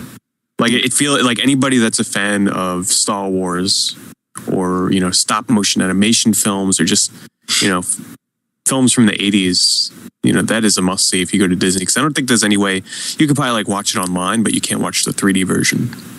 Yeah. I have a bootleg DVD of it. Do you? Yeah. The 3D? No, just the 2D. Yeah. Do they have it like for home on 3D? Not official. Like it's not officially released at all, I don't think. But they could totally do it, right? With Blu-ray and 3D televisions. What they should do is have it on a download for like 3DS. Oh, that would be awesome. Now, doesn't the 3DS do 3D movie trailers? Yeah. That's pretty cool. That's what I'm saying. They should have it as a download. It'd be awesome. One of the early selling points was that they were going to release movies. I don't know if Netflix. I guess they were talking about working with Netflix to have a 3D section or something. I don't know if you remember any of that. But can you imagine your battery? Like halfway through the movie, you have to plug it in. I mean, yeah, it's in 3D. Pete, what have you been playing? So I found my 3DS finally. Oh wow! Where was it? A couple of days ago. It was on top of all things, on top of my Wii, but on top of the 3DS was a DVD and like other random shit. And it really was like I was looking right around the area too because it was right in front of my TV. So I'm like, and right above my TV is where I kept a lot of my handhelds. So I'm like, maybe it fell behind my TV. Like I'm looking all around that area except for on top of my Wii. Because, the 3DS is pretty thin, so if a DVD is laying on top of it, a case, it's kind of hard to notice it. So you thought it was a DVD? Yeah. It's not a DVD! Stop! It's not a DVD! So much mileage out of that. It's awesome. I know. It works for everything. Yeah. Well, because what it was, I was going to play my Wii. Which too bad I didn't think of doing. I was thinking about playing my Wii for like the past 2 weeks and I never did, or else I would have cleared it off and hooked it up and everything and played it. But so I got my 3DS and then I had to reorder because I canceled my pre-orders because I didn't want the goddamn game staring me in the face when I didn't have my 3DS. So I finally got Final Fantasy Theater Rhythm, and the game is just as good as I had hoped it would be. And I've been playing that a lot. I've got about 15 hours in it right now. And I mean, it's exactly what you expect. It's a Final Fantasy music rhythm game with tons of songs from all the games in the series, except for 14 and a lot of the spin-off games. But I don't know. I'd highly recommend this. It's a fantasy games. Even if you only played a couple and you appreciate the music, it's kind of hard to recommend to people that are not fans of Final Fantasy or have never played a Final Fantasy before. I mean, the music is good, but most of the charm of this game is all the cameo appearances from characters, and you got like video playing in the background from all the games, which, by the way, just a warning here, there's one song each so far for every Final Fantasy game where it will spoil some major parts of the game for you because a video plays in the background while you're playing the song. So, it'll show you the ending of the games in Theater Rhythm, like the end cutscenes and everything. So just a warning for those of you that are going to play it. Just try not to pay attention to the backgrounds on, they call them like it's the third song that you play. It's like the story song or something. I forget what they call them. But I've been enjoying it a lot. I actually did a live stream of it for people to check out. And it's funny because the game starts off on normal difficulty and they force you to play it on normal, and to me that's just way too slow because I've been playing a lot of music rhythm games lately, so normal is just like way too slow. So the second I could, I dived right into ultimate, which you have to beat expert first to play songs on ultimate, and that's just the perfect difficulty for me. I'm playing that and it goes really fast and I like the challenge. And the way the game works is you tap, hold, and you slide in 8 different directions with the stylus, which those are definitely the hardest notes. So there'll be times where you have to hold the note, and then at the end of the note, you don't just let go. You have to slide your stylus, let go and slide your stylus in a certain direction, diagonally, left, right, up, down. And you play it all to Final Fantasy music, and they're not remixes or anything like that. They're all like straight original songs from all the games. And the really cool thing is every week they're going to be releasing DLC, like 4 songs every week, and I've already bought a few DLC songs, which is very quick and seamless. The game stores your credit card information. Well, not the game, but I guess the system lets you just basically hit confirm the downloaded songs. You don't got to input credit card information every time. And I've been really enjoying it. It's definitely possibly the best 3DS game I have right now. Wow. Maybe tied, maybe behind Kid Icarus. I'm not quite sure, but I'm really enjoying it. Of course, it's based solely upon, I love the Final Fantasy games and the music, so that helps a lot. So your mileage may vary depending upon how much you like the series. Another game, which, I don't know, Chris, do you have a 3DS? Oh, yeah. Okay, so this is a game I'm going to highly recommend to you and everybody else too if you like games like Professor Layton or Rhythm Heaven or any music rhythm games. There's a game called Rhythm Thief and what is it? The Emperor's Stolen Treasure, I think is the subtitle to it. But this is like 1-for-1, a blend of Professor Layton and Rhythm Heaven, or any music rhythm game that uses very simple inputs like just 2 buttons or touching on the touchscreen. So every time you meet someone in the world, instead of doing a puzzle, they make you do like a rhythm game? Almost. Yeah, almost. It's not quite as frequent as Professor Layton. But it's the same concept. It's static screens, and there's animated characters that stand still, and you tap on them and get dialogue. I'm a little disappointed that they don't have... I haven't encountered too many like random little music rhythm games with most of the characters you talk to. Most of them are just dialogue, but it does happen sometimes where you'll talk to somebody, and it's set in like England. You talk to somebody and they'll throw you like a little music rhythm game. The main story, it's got a pretty decent story to it, but it's Professor Layton 100% in terms of the style it's going for, because you're tapping on the screen to try and find hidden coins in the environments. Static screens, obviously, so you have to...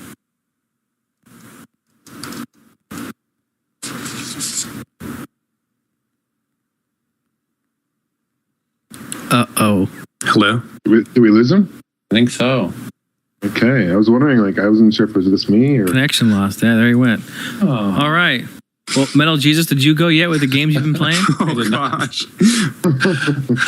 Pete. All right. Well, you bring him back. I've been playing this really awesome brand new game to me. No, it's not a game. I've been putting a ton of time into Final Cut Pro 10 and Motion 5. So I haven't been playing a lot of games. I've been learning this massive behemoth that is called Final Cut. Actually, Gamester, do you use that? Yeah, I do. Yeah. Really quickly, if you drag in gameplay footage, do you get the bars on the right hand and left hand side if it's not the same size? Or I need to talk to you about that offline and sort of figure out how to do. But you're getting like a black bars on the left and right? I'm not. It's showing the video through like my background video, and I need to figure out how to do that, because in iMovie it was really simple. You just drag over the, and it put the black bars there. It didn't show the background through it. So does that sound vaguely familiar? No. So you have like a widescreen behind it, and it's only showing the footage on top, but on the side it's showing whatever was behind it? Yeah, because my footage that I capture is in standard def, because it's you have to either go in and distort it and change the aspect ratio of it, and then stretch it. Well, a really silly, stupid thing you could do, and I'm sure there's an easier way, but there's a problem I kind of run into with that, where some of my gameplay will have like a weird white line on the side. So I just went into the titler and I drew some black rectangles and put them on the sides. And I just stretched it through the whole video, anywhere there's footage. I mean, that's a cheap way around it. Oh, you know what? You can also crop too if you need to crop. That would, okay, huh. See, I knew that there had to be an easy way to do that. And it's like I said, in iMovie, it's like painfully simple, but in Final Cut, although I love Final Cut for other things that I've been able to do, like crazy sort of title transitions and stuff like that. So really fun. As far as games I've been playing, I've just been playing a few. I'm going to mention one that I'm still addicted to, and that's on the PlayStation 1. It's a game called Hot Wheels Turbo Racing. Hot Wheels Turbo Racing. Dude, that game is so much fun. Have you played that, Jason? Oh, I own it. I love it. I just did the guy's voice. If you hit start, that's what he said. Okay. Hot Wheels Turbo Racing. You are that guy, aren't you? Don't say anything, but yeah, they hired me for that. Dude, that game is so much fun. It's just, I love the level design. Yeah, it's a blast. Yeah, if you are into racing games and you like wacky games with stunts and crazy level design, yeah, that's just a gimme, and it's nice because it's not very expensive. Please have that game out when we party at PAX. We're gonna have to play that. Definitely. That and some Micro Machines V4, right? Lord, give me strength. Love it. And then let me see here. Then basically I've been playing just a couple shoot 'em ups on the iPhone and iPad. I just want to mention them really quick. One of them they're from the same developer. One of them is called Buster Red, and the other one's Buster Spirit. Kind of weird names, but what's cool about them is that the first one is kind of for beginners, so it's very easy, and it has a really cool art design where it's all hand drawn. So typically, you know how these things are pre-rendered and they're sort of like really high-tech looking. This one looks like you're playing on somebody's notebook the entire time. So all the ships, all the weapons, everything, all hand-drawn. It's beautiful. It's called Buster Red. And then he just released another game called Buster Spirit. And this is the opposite of that. So this is all 8-bit kind of Scott Pilgrim versus the world sort of look to it. And it's much harder. And so if you're into shoot 'em ups and you like a challenge, definitely check out Buster Spirit. It's really cool. And it costs $1. So that's pretty fun. And then, of course, I mentioned earlier Slender scaring the pants out of me. Back there, is he still? Nice. Yeah, my cable cut out I had to go reset my router and shit. Oh. But I was done anyway because all I had played was Smite after that. And Rhythm Thief, I recommend it. So, yes, that's it. Hey, Pete, you should definitely check out on your iPad a game called Buster Spirit. That's Spirits. Yeah, it's a shoot 'em up. It's got that 8-bit style to it. It's hard as hell, but it's awesome. Checking out a video right now. Oh, yes, I can see. A lot of shit going on screen. A lot of shit. Yeah, it's definitely a bullet hell shooter. Is this a new game? Mm-hmm. Yep. Does it have some kind of gimmick to it where there's like a puzzle to it, or is it just like straight up shooter? I haven't gotten that far into it because I can't beat the first level, which sounds like my kind. That's your kind of game. So that's it for me. Did John go? No, I haven't yet. Mine's pretty short. Mobilely, I've been playing MLB Baseball, the show, for the PS Vita, and I've been enjoying that. Had my own pitcher. I've been kind of progressing, and now he's pitching for the Cubs and just signed a really long contract, so I'm pretty excited about that. And I've also been playing Donkey Kong on the Game Boy as well, which is a really fun game. It's totally different than the Donkey Kong arcade, but I think it's the first like Mario versus Donkey Kong game. I think more played like that. As far as other games like retro games, I've played some MAME. Like I volunteer. My wife and I volunteer Friday at this place for kids, like for like junior hires to hang out. Like it's got a basketball court and stuff like that. But they also have a mini arcade there too. So some of the arcade cabinets they have a Galaga machine. They have a Simpsons arcade, and they have NBA Jam Tournament Edition. Oh, nice. And they're getting Gauntlet Legends, and they're getting a Miss Pac-Man soon. So it's pretty sweet. But I've been playing a lot of Galaga. I just love that game. Such a classic. Mm-hmm. And on MAME, I've been playing Galaga 88, which is like Galaga 90 for the TurboGrafx, and just kind of a reboot of that. There's a really fun game for the Super Nintendo I've also been playing. It's called Kings of the Round. Capcom. Yeah, Knights of the Round, yeah. Knights of the Round. There you go, Knights of the Round. Yeah, it's just a really, really great game. It's kind of like medieval meets like Final Fight. Mm-hmm. It's a great game. I remember renting it back in the day. Yeah, it's really fun. There's another game. It's called Wild Guns. You guys played that? Oh yeah. It's kind of interesting. Very hard game. Very hard. It's very, very hard. It's the game. It's kind of hard to explain. I mean, how would you describe this, Jason? As far as gameplay, it's like a shooter, but almost like Operation Wolf style. Yeah, I'm sure that's a certain like camera angle that has a name. Like it's over the shoulder, but like it's really hard to control. I think. I mean, it's kind of weird because you have to control the character left and right because you see over the shoulder, like third person, but then you're also like controlling the crosshair. The cursor move around. Yeah. And it's, you can hold it down, but then if you tap it, you get this lasso. Like it's weird. It's cool. And then the last game I'm playing on MAME, Double Dragon. It's classic. But dude, that game really lags on the arcade. I forgot how much that game lags. It is slow. Yeah, it is. It is. I think the NES version really is my favorite out of all of them. Yeah, it's classic. It's classic. So that's pretty much it as far as games I've been playing recently. Hey, I was curious. I do. Go ahead. I just wanted to ask about Wild Guns. How much did when did you get that, or how much did you pay for it? Do you remember? I don't have the cart. Oh, right, you were playing it on there. Yeah, as I've been trying to get that for the Super Nintendo, I just missed an auction. It went for 150 loose. Yeah, wow, it's insane. It's a rare game for sure. I do have a rant though, just to design of the 360 because I was playing. What game was I playing? 2 games. You know, I had that. Oh shit! I can't remember the game I was playing. Max Payne 3, and I was on the second disc, and I was moving my my 360. I was lifting it up, and the game wasn't there, and it like loosened the disc, and it scratched my whole disc. Wow. And now I won't read it. It's a design flaw of the whole system. That's common. Yeah, I hear about and that. It's just bullshit. And so now I have to go buff it out. But it also happened, it's like the 3rd time it's happened. I've like scratched 3 discs doing it. And it's just really frustrating because I wanted to beat that game. I'm like halfway through the 2nd disc. Does that it just do you think it matters if you have your system vertical or horizontal? I have it standing up like I think. Well, I don't know if it matters or not looking at that, but I forget even the reason why I was moving. I was just trying to have all these chords, and I was just trying to move it, and the game was on, and I just went, just started scratching. Oh shit, and even trying to open the tray was a pain in the ass because the disc was in its way. Well, because I've heard of that happening even if you didn't move it. Just and I wondered if it had anything to do with the orientation of the system. I don't know.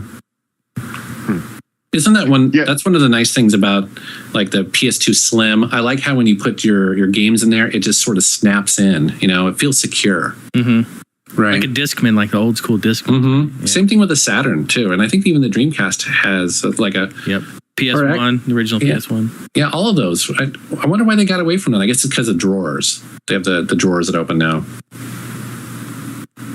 Yeah, it's like there's another game I happened to me recently too. It's I forget the name of it, but it's that game where it's like Rock Band, but it's not because it uses a real guitar. Oh, 6-string. Came out. Is it 6-string something? Rocksmith, right? Rocksmith. Thank you. Yeah. So I was trying to do Rocksmith, and the same shit happened to me, and now I can't even play it because the disc is unreadable. It's just frustrating. It's bullshit. So that's pretty much it. Everyone else left? No, that's it. Is everyone good? I picked up a kind of an interesting console that you guys maybe have never heard of. It's a Kmart exclusive. Back in the day. Really? Does it have a blue light on it? Oh boy, blue light special. Look at this guy. I'm trying to look up information about it. Yeah, because it's interesting. I never heard of it, and I saw it on eBay, and I paid like $25 for it. It's a Pong. It's part of a Pong kind of when it came out in 1977, and it's Kmart Electronic SC8000. But it's funny because they spell out the 8000. It's like number. They don't just say 8000. It's like the word 8 and the word 1000. And what it is, it comes with 8 games. Yeah, it's really weird. It's black. The version I have is black, but also came in like a wood finish too, like the retro wood finish, and it comes with a light gun. It comes with two built-in paddles.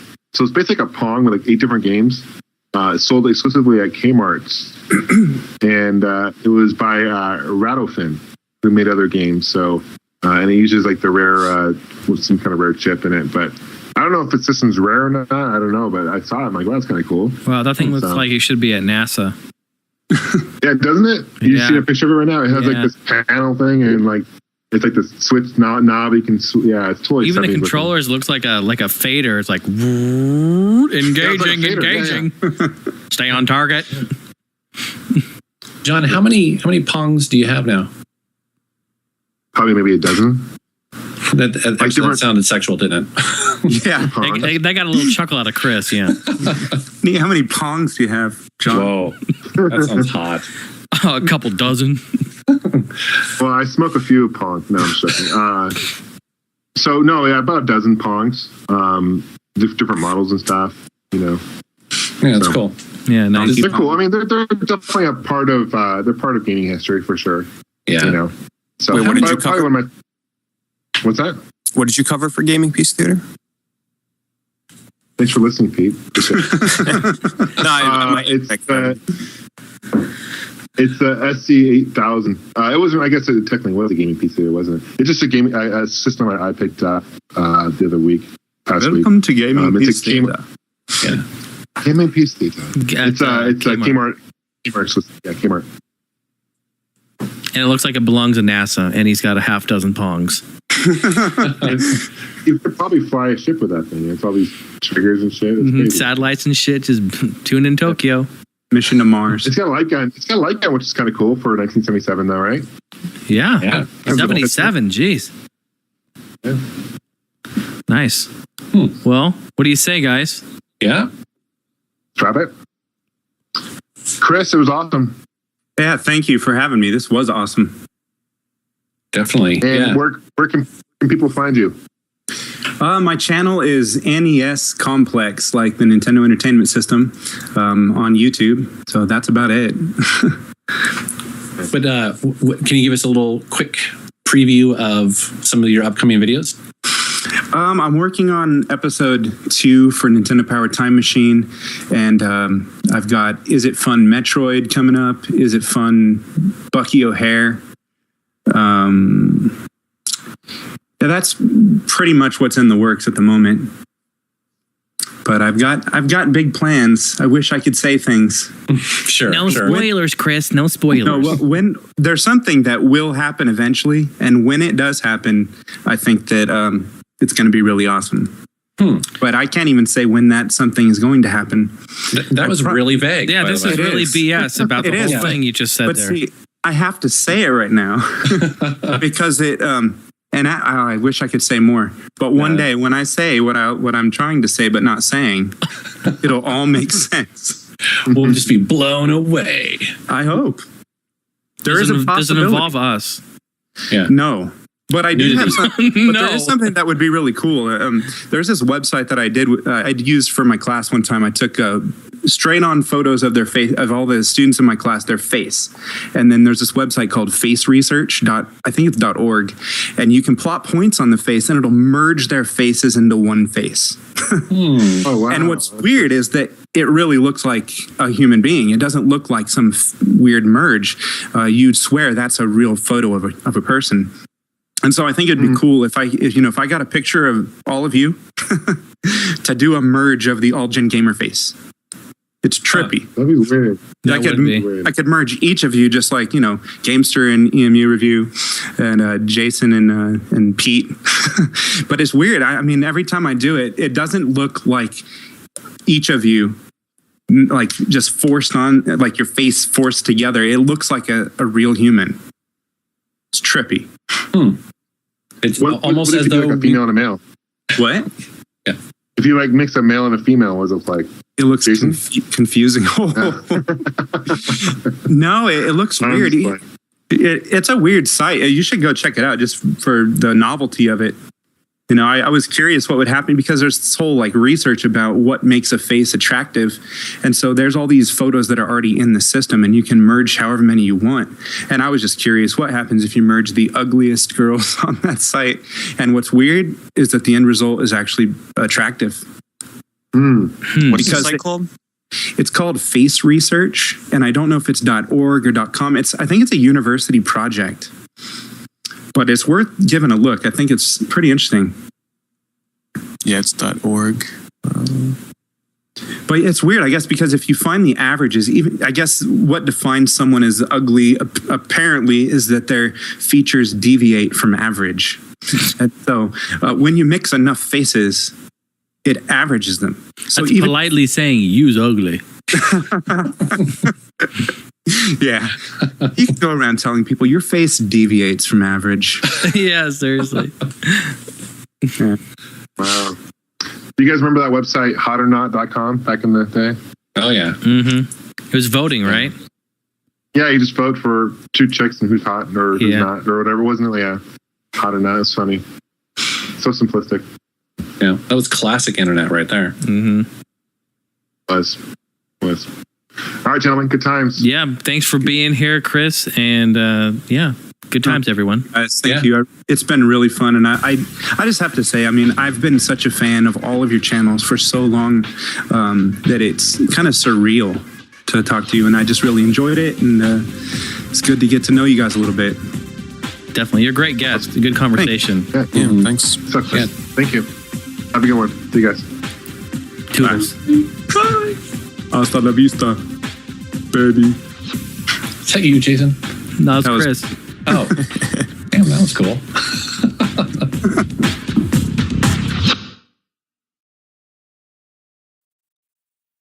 All right, mic check. Tony, go. Checking the microphone. Playing Pokemon. I should probably put it away. Yeah, probably. Shannon, go.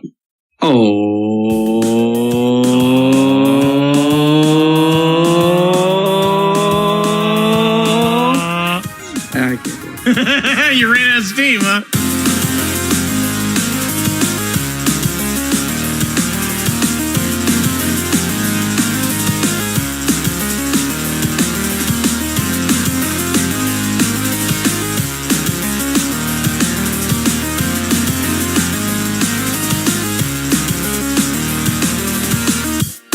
Howdy, everybody. Welcome to episode 303 of the Nintendo Oki podcast for Monday, February 29th, 2016. I am your host, Tony, and joining me as he does every week, we've got Shelby. So I don't know how often you go strolling down the cracker aisle in your local grocery, Tony. Every time I buy crackers. Okay. What do you see lately when you go to the Cheez-It section? Cheese nips. Okay, well, no, one, you're in the wrong friggin' place, okay? But no, I'd like to point you out to the number one most requested flavor for Cheez-Its, extra toasty Cheez-Its. You heard about this? Have you seen this? I have seen this, yes. I'm a fan of the jalapeno ones, not one. The cheddar, the pepper jack ones, right? No, there are... I don't remember exactly. The hot and spicy with the Tabasco sauce. Yes, that's okay. Yeah, that's pretty good too. But the extra toasty one, they literally just cook the Cheez-Its longer, and they're all brown and burnt and toasty, and they're so delectable. They just overcook them. And it's amazing. I wrote so many emails to them. But people realized they could do that themselves. Just take all the Cheez-Its, put them on a cookie sheet, shove them in the oven for a while. It's not the same, you know. It's not the same thing, man. Okay, that makes I can chop a potato and put it in the oven and bake it. And yeah, it'd be good, but it's not. I can't make Pringles, you know? No, but the ones you would make in your oven are probably better for you. Yeah, we've talked about home making. That's my favorite Pringles. Maybe I don't want to talk about this anymore. You need a Pringle press. Do they make that? I don't know. But if Pringles sold a Pringle press, don't you think it would be a huge hit? I'm going to get on Google real quick. Well, while you do that, I'm going to introduce the third member of the show. Micah is out. He's at a birthday party tonight, but we do have Shannon here. Man, toasty Cheez-Its are really good, and my name was on the back of the box. Right? For a while there. Said Shannon R. Thank you for making toasty Cheez-Its. And I'm like, I said, instantly said a thing to Shannon. Like, dude, you got, be straight with me, straight up. You got an inside thing. The Pringle Press apparently is a fall newsletter that comes out for Camp Pringle. Has nothing to do with actually making the potato chips. So what? I got really excited there for a second. When you actually saw Pringle Press? I saw the Pringle Press. All right. Well, you know what? Sometimes dreams just don't come true. I could probably take it. Maybe someday. I could probably take a tortilla maker and adapt it, right? It's possible. I gotta curve it though. That'd be a. All right, I got a new goal in my life. I got access to 3D printers and modeling software. I can make this happen. Could you just take and make a mold of a Pringle? And then make your own Pringle mold? The flaw to that plan is if I have a single Pringle in front of me, I'm going to eat it. Oh. Every time. Just like a volcano engine. I don't know what to do for you then, because I would love to make homemade Pringles, but I think that shape is probably trademarked. Mitch Hedberg has a hilarious joke. The Pringles is a laid-back company, but their original plan was to make tennis balls. But instead, the day the rubber was supposed to show up, a bunch of potatoes showed up, and they said, heck with it, cut them up! Let's do this. I will say, homemade potato chips are pretty good. Yeah. The trick to making them, you use a cheese slicer. Yep, good call. Yeah. He knows what's up. That checks out. Yeah, because that's the only way you're going to get those things sliced thin enough and It's consistent and easy. Yeah, like you can use a really sharp knife and stuff like that, but the cheese grater thing, it works so well. It's good stuff. Cheese grater. Sorry, you're not making julienne. That's how you make shoestring potatoes. Yeah. You know, those cheese potato slicer sticks. thing. Yeah, if you've got like one of those little pyramid 4-sided cheese graters. Most likely there's a cheese slicer on one side. Man, if only you didn't have to cut up the potato and you could just bake it like that and just have a potato chip the size of an apple. Man. Right? Wow, that's a potato. Oh, man. Okay, dreams are being made right here. There's probably a way to process that and puff it up to make it work. Like, I would just take the potato and eat it raw. Like, puff it up. That makes me think like we're going to somehow genetically cross potatoes and popcorn. No. You take the whole potato, then you put it in like put it in a food processor, and then you take the mush that you get out of it afterwards. Yeah. And then just fry that in a big lump. You know, now you're just making Pringle balls. Wait. Hey, wait now. I think we've solved both problems in one go. I gotta go buy a food processor, y'all. I'll be back later. Screw this podcast.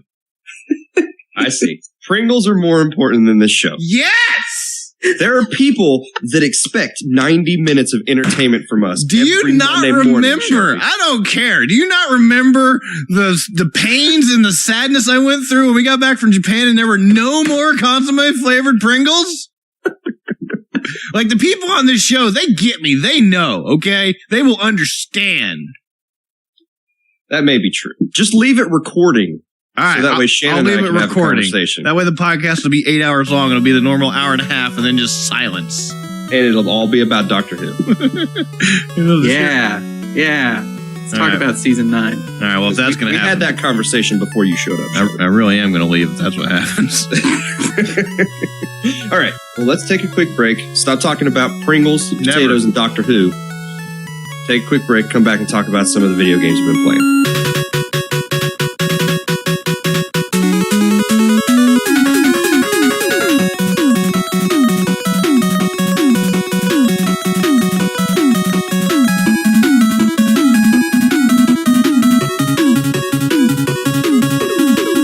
Shannon, you and I were talking before the show. You've been playing one game. Yeah. Well, I've been playing a lot of Destiny. When I say a lot of Destiny, I mean that's the only game I've played all week. Shelby's really excited to hear about Destiny, actually. Oh, yeah. It's Iron Banner week, and did a whole lot of that with Stuart, Jason, and Ethan. Who are those people? I got my rank maxed out on Iron Banner, which felt pretty cool. What's your light? Where's your light sitting right now? My light is 301. Ooh, that's significant. You were like 170 something last time. Yeah. I have completely worked my way up, and then today, Jason, Stewart, and I did Trials of Osiris, which was a bad time. I don't know if you guys know what Trials of Osiris is, but that's like 3v3, one match, no revive. But you can't respawn yourself, but teammates can revive you. But it's pretty brutal. And I don't think we went up against a single team that had anything lower than a 300 light. And at that point, I was going into it with a 280 light. Stuart and Jason were basically carrying me to try and get the bounties for it. And out of those bounties, I ended up getting equipment that brought me up to the 301 that I am now. So very nice. Yeah, it was a good time. I got a pretty sweet pulse rifle, and I've got a sword that is now at 280. So the next quest line that I have is to get my super special sword, which is going to be a bad time. But enough about Destiny. That's nothing against Destiny. I think that game's all right, but I don't know. Like, when that game came out, I just got so sick of hearing everyone talk about it that I'm just kind of Destinied out, I was right there with you, and had Ethan not have purchased this game for me, I would have never played it. So I should blame Mr. King.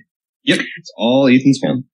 I have literally spent so much time playing Destiny. I think I made Lauren incredibly upset on multiple nights. Shannon, no. That's when you stop playing Destiny. I think it's time to stop, because I mean, we would put Travis to bed, and then I would play Destiny until like 11 o'clock, and then I would go to sleep for 4 hours, wake up, go to work, and then come back home and do it all over again. And that yeah. I'm not an expert on relationships or marriage of any kind or anything like that. But I'm pretty sure Warren's not happy. Things were not going to go well in that situation. Yeah. Things are better now, but midway through the week, things were not looking so good. Okay, well, you know what? Yeah. Maybe stop playing Destiny. Nothing against Destiny, you know. It's a fine game made by the fine people at Bungie. I think even the people at Bungie would tell you to stop playing Destiny. I had a brief moment where like, Bungie or 343? Which one is it? It's both. Addictive. It's so addictive. And remember when we said we were going to stop talking about Destiny? Yeah. I remember. They just need to quit waving the bacon in front of me so I can stop chasing after it. Never heard anybody use bacon in that analogy. Waving the bacon, is that a thing? Is that a phrase I'm not aware of? Is that a thing, It's like Tony? some people might say, put the carrot at the end of the stick. Or whatever. That I'm used to. Carrot on a stick. Waving the bacon, that's a new one on me. I'm not a fan of carrots, so I'd rather chase after bacon. Okay, I'm with you. I see it. I'm picking up what you're putting down here, That's but perfectly logical. like I would have maybe went with another vegetable at least. You know, you jump straight to bacon. I mean, that's like. Well, would you not follow bacon if it was on a stick? You know me, Tony. I'm not much of a fan of bacon. I mean, if you give me some bacon, I'll eat it. I mean, I'm not a monster or anything, but I mean, like if I gotta work to get bacon, you know what? Probably not. Bacon's not worth that much effort. To be fair, if there was like a carrot and they're like, hey, this carrot's on this stick that's going to slowly get away from me, like, well, screw your carrot. I don't want that either. What if the carrot was wrapped in bacon? That's a miss. I got nothing to do with that. Yeah, you can have it. You can take your stick and your bacon and carrot and go home for all I care. No bacon wrapped carrots? No. No, thank you. Good. Why would you do that? I'm not saying it's a good idea. I'm saying it's not a good idea. Oh man, I don't like raw carrots. What are you trying to get out of that? Are you trying to make the carrot taste like bacon or the bacon taste like carrot? I think you're trying to make the carrot taste like bacon. Or are you just trying to make a really messed up carrot cake? I'm not sure. People keep slicking bacon into baked goods, and just because bacon and baked goods kind of sound similar and are hard to say in succession like that, I'm kind of impressed that I nailed that one. I think it all stems from someone in the South. They were asked what they were doing, and they said bacon, and things just went downhill from there. Speaking of downhill, welcome to the Nintendo Oogie Podcast, episode 303. We just spent the last 3 minutes talking about bacon-wrapped carrots. No. There you go. Bacon-wrapped carrots. No, that's right. Carrot-wrapped bacon. That's even worse. Carrot-wrapped, that would be a completely different thing. Would you have to hollow out the carrot and, like, stuff the bacon in with a stick? How would you even do that? Like, I guess you could kind of, like, slice them open and, like, carve out the inside of the carrot, make it hollow like a double-baked potato? I think at that point, it would just be a stuffed carrot and not carrot-wrapped bacon. At that point, yeah, just, like, buy some celery and some peanut butter. Like, you're going to way too much effort here for this. Like, celeries are already, like, hollow and, like, you easy access to the inside of the celery. That is very true. And celery and peanut butter makes a fantastically delicious Pretty snack. good. It's crunchy. It's sweet. You know, it got the celery kind of helps not the bake. Gosh dang it. I don't want bacon in my celery either. I think the merchant has been way too quiet. Oh, is that why we're still here? Okay, that's on me. You know what? That's my fault. I got distracted by some things, okay? I'll take full credit for that one. Totally was not stalling or anything like that. What are you buying? I thought Shannon was just laughing too hard in order that he couldn't talk. I didn't really know. He may still be going. Oh, man. There's going to be so much talk about bacon and carrots on the Facebook group now. Okay, so Pokemon Yellow came out. I don't know how far I'm going to get into this. It's been a long time, but we'll see. We'll see. It's been a very long time since I played Pokemon Yellow. Hey man, if Twitch can beat that game. Oh, I know. I know I can beat it. It's just, do I really want to sink that much time into a game? Because, if you're going to go in, you got to go in and get everybody leveled up to 99. Or you catch one Pokemon and you go home. No. Because you only need Ditto. Oh. The best Pokemon. Because he's the every Pokemon. He is the every Pokemon. God, it's so freaking cute. He's just like this blob. So here's the thing. I was walking around at work, and there was this marker board, and people were like writing ideas, pros and cons or whatever. And somebody had written Ditto underneath something to say like, yeah, this too. And so I was standing there, and I had a moment where I was like, well, here's a purple pin. It says Ditto on the screen. So I drew Ditto on the whiteboard. Nice. I'm pretty sure I nailed this picture of Ditto. I'm going to send this to you, gentlemen, and you can tell me how you think this Ditto came out, because this worked great for the podcast. Maybe I should attach this to the podcast post or something. Make a incorrect Ditto? Hey, man. I mean, I nailed this Ditto. You just be the judge. It's coming at you. You tell me how good I did on this Ditto. I'll be there. I'll give you my professional Ditto opinion. give me a Ditto rating here. Scale. Oh, that's a pretty good Ditto. That's a pretty good Ditto, right? Like, I think that's the best thing I've ever drawn in my life. I'll attach this to the post. Ditto. Not that anyone will care at this point, but That is a pretty good Ditto. Thank you. I like how the O looks like a halo above his head. It kind of worked out that way, yeah. He's such an angelic Pokemon. I don't know about that. Oh, man. So Bayonetta 2 recently got a re-release. Well, I say re-release. It's now on its second print, so where it doesn't have the first game with it. Speaking of Harry Ditto. So I don't even know where I want to go with this. I found a couple copies on the cheap, and I'll be turning the first prints on eBay. So you'll hear that in the what he's selling eventually. We don't have that segment. Oh, I mean, we can. Like, I got that sound effect. I also found a copy of Project Cross Zone 2 that was, I don't even know. What are you I don't even selling? know what's up with this. Right there. Bam. Got it. Yeah. So, okay. Yeah. Tell this story, Reifenberg, because you even felt guilty about this one, which means something. I did. I was in Target, and in their clearance electronics area, they had Project Cross Zone 2 with an as-is sticker on it for like $10.60.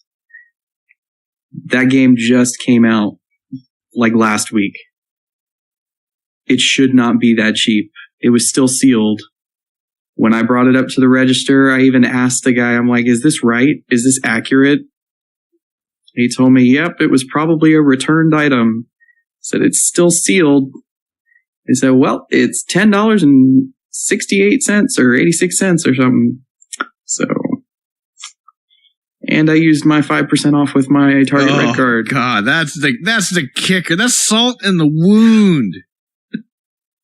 It's every now and again I find something crazy, and you gotta check the end caps at your Target. That's the only suggestion I have for you.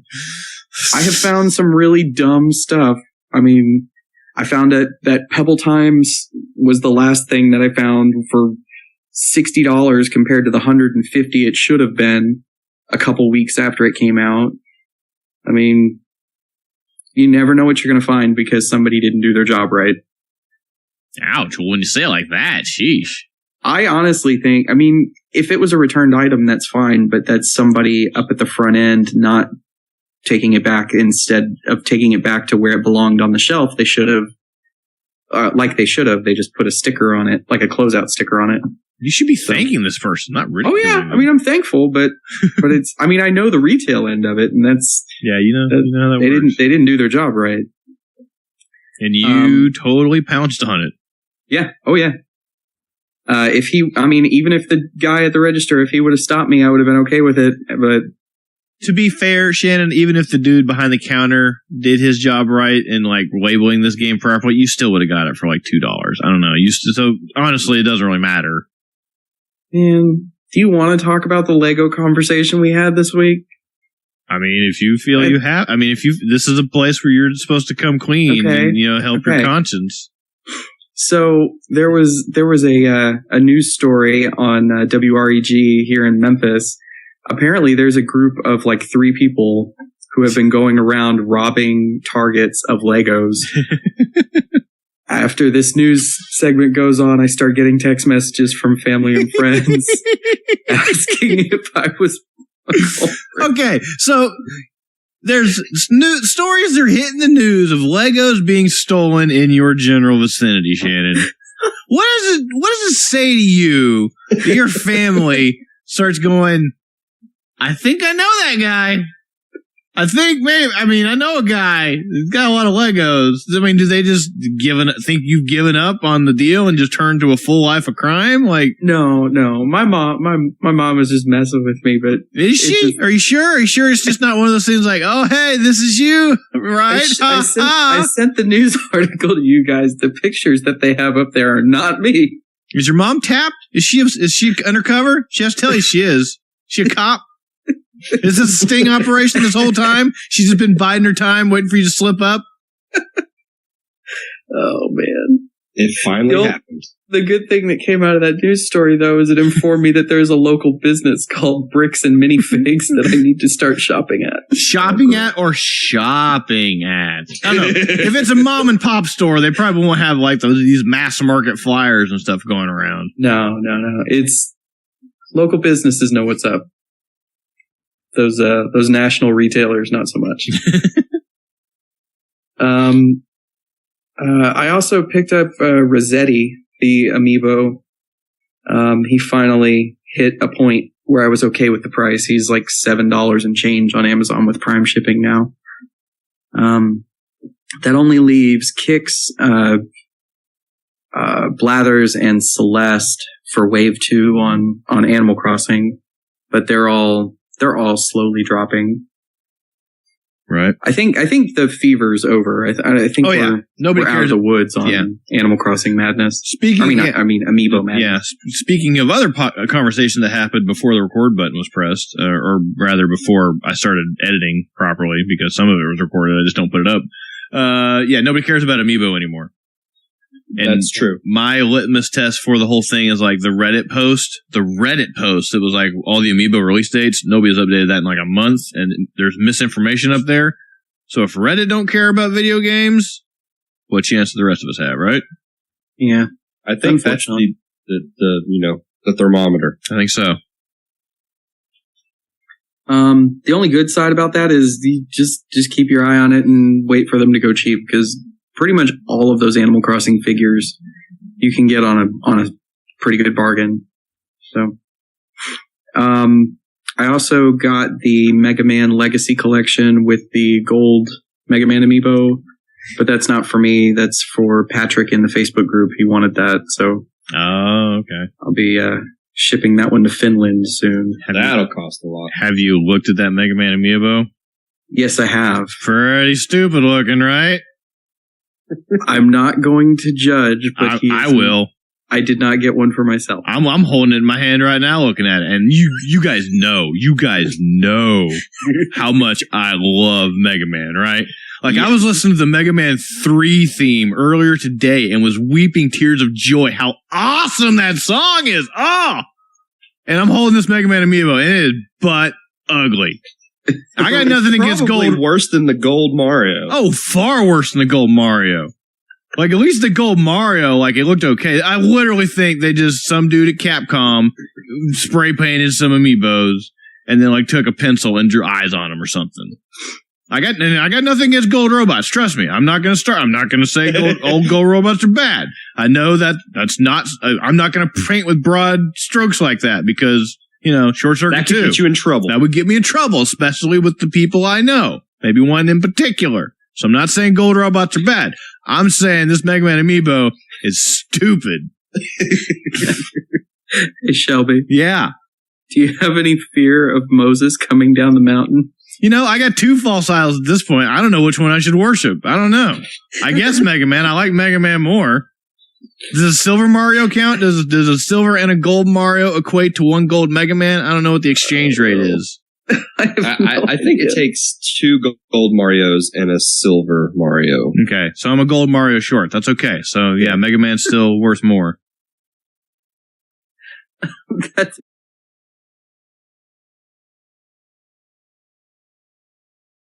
cast coming in that 2026 class. Starting at the top, Joey Crawford, of course, he's one of the longest tenured and most accomplished officials in NBA history. You got Mark Few, and we know he's got quite the resume in college basketball. Doc Rivers, talk about a name. He's got more than 1,180 wins in 27 seasons as an NBA head coach across a handful of different teams. And Amare Stoudemire, 6-time NBA All-Star, 2003 NBA Rookie of the Year. They'll be going into the Hall of Fame. And on the women's side, just some phenomenal additions. Talk about trendsetters. 1996 U.S. Olympic team. They took that gold in Atlanta, paved the way for the start of the WNBA in 1997. Eye-catching stat here, won their games in Atlanta by an average of 28.6 points. Elena Deladon, she's going in on her own. Just a phenomenal player and an even better person. She played volleyball her first year of college. Now she's in the Basketball Hall of Fame. And then 2 of Pat Summitt's greatest players at Tennessee, and that's saying a lot. We're talking Candace Parker and Shamika Holdsclaw, 5 NCAA titles between them. They're absolutely highlighting that class, but let's talk about your highlights from this evening. We'll take you in to your top sounds. Sports Center all night. Oh my goodness! Check it out on Sports Center tonight. Today's top sound. How good is that? Are you ready to take? Number 5.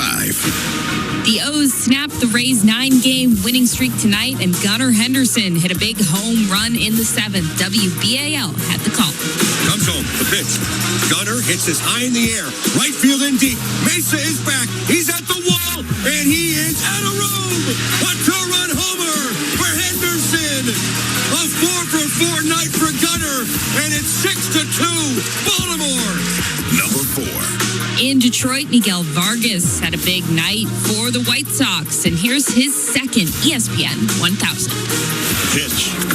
Swinging a high fly ball out into left center. It is deep, and it is gone. A 2-homer game for Vargas. They get one of those runs back. It's 9-5. Number 3. The Blue Jays beat the Yankees, and Alejandro Kirk gave them the insurance they needed in the 8th. You've got the call on Sportsnet 590, The Fan. 2-1 Blue Jay leading. Kirk drives one. Deep right center. Back to the fence. Jones. Forget about it. Solo homer Alejandro Kirk. It's 3-1 Blue Jays in the bottom of the 8th inning.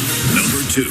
Week 1 of the NFL preseason continued this evening, and Caleb Douglas, he made the catch of the evening for the Dolphins in Washington. Big 105.9. Malik out of the shotgun. Back to throw. Right side, and it's... Ooh, wow. What a great catch by Douglas. Oh, my God. Douglas went up. Back shoulder, left hand, knocked it back to himself. What a catch for the rookie. Oh, Lord. Number 1. In Houston, Christian Walker set the fans home happy with a walk-off 3-run home run.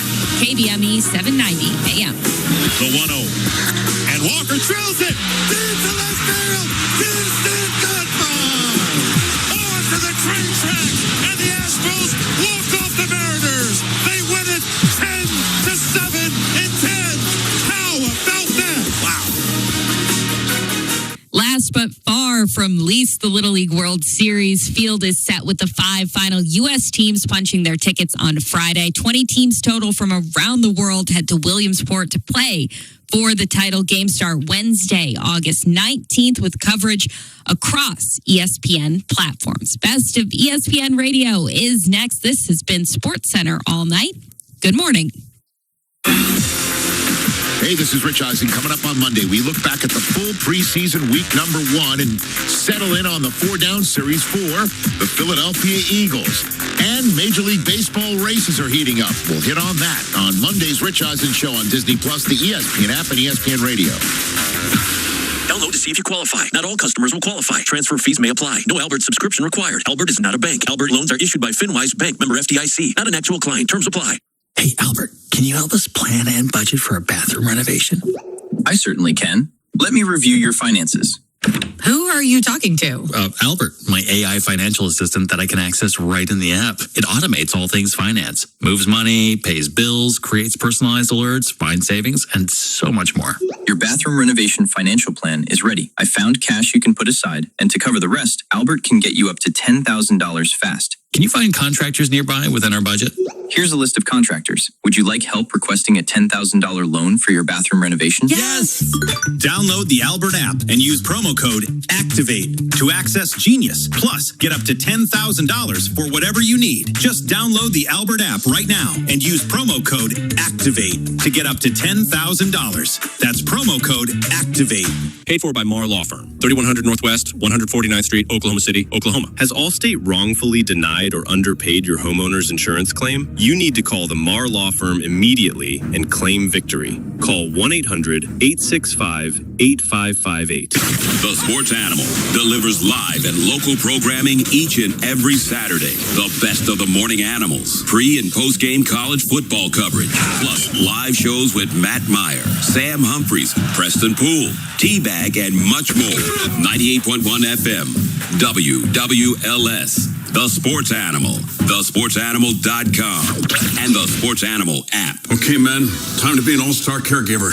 Drive them to physical therapy, doctor's appointments, be there emotionally and physically. Don't give up. Don't ever give up.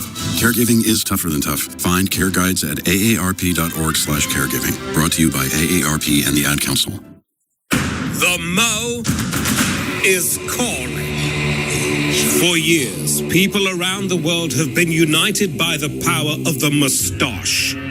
This Movember, unite to take on mental health, suicide, prostate and testicular cancers.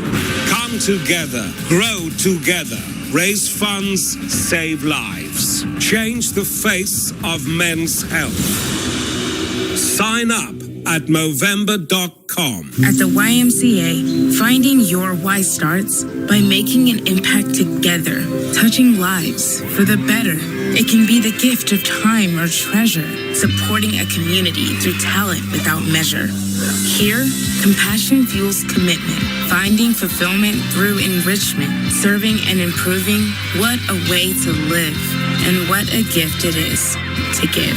Find your why and get involved today at ymca.org for a better us. Hi, we're the Goo Goo Dolls. We're fortunate that Broadcasting sponsored by Parish Devon Injury Lawyers. Visit pepperwinds.com. WWLS FM, The Village, Oklahoma City. The Sports Animal, a Cumulus station.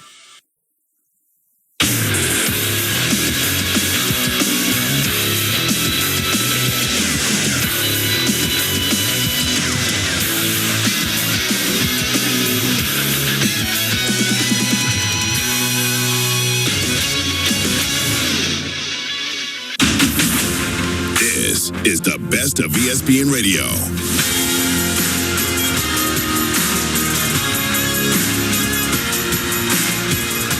Joining us now, she is a Hall of Famer.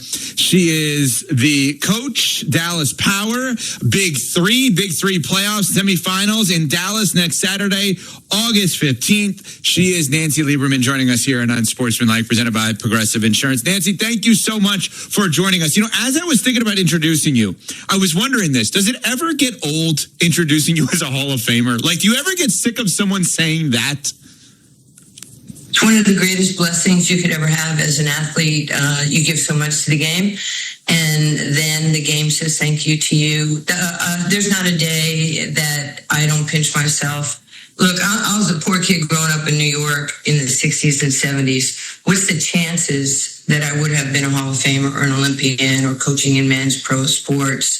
Or finally getting on, a podcast or a show like this with Chris Canty. I mean, think about it. Who would have thought? Chris, you were here in, I think it was 2005, right, to 8? That's right. I played ball with all your brothers, from Witten to Tony Romo. Mm-hmm. Actually, he's the best player, a football player, basketball player that I have ever played with. And we had an incident playing with Mike Irvin and Junior Spivey and Torrey Hunter, Dion, where I was his teammate, and he threw a pass to me and through traffic, and it went through my hands and it went out of bounds, and it was point game, and he starts yelling, "Why didn't you catch the ball?" And you know me, I went, "Why didn't you catch the snap?" Oh my God! Love it! That is the clapback of all clapbacks. Wait, how do we go on from this? You just mic dropped. We're 1 minute into this, Nancy. You just mic dropped. That was amazing. That was amazing. You know, I had to flex on him because, and it's funny when we were walking outside after, he goes, "Everybody's been petrified to say something." And Tony and I are great friends, and I have an issue with my filter, but I'm working on it. Don't work at it. Don't work on it for the next 10 minutes. Not for the next 10 minutes. No. Not when you're on our show. Yeah. Absolutely not. Coach, I do want to ask you about the WNBA. Last night, Fever coach Stephanie White gave an impassioned plea about trying to keep folks outside of the W from stirring controversy or some of the things that have come up in recent days and weeks. I'm curious to know what your perspective is on what the WNBA is experiencing right now, and certainly with all of the controversy around the Indiana Fever.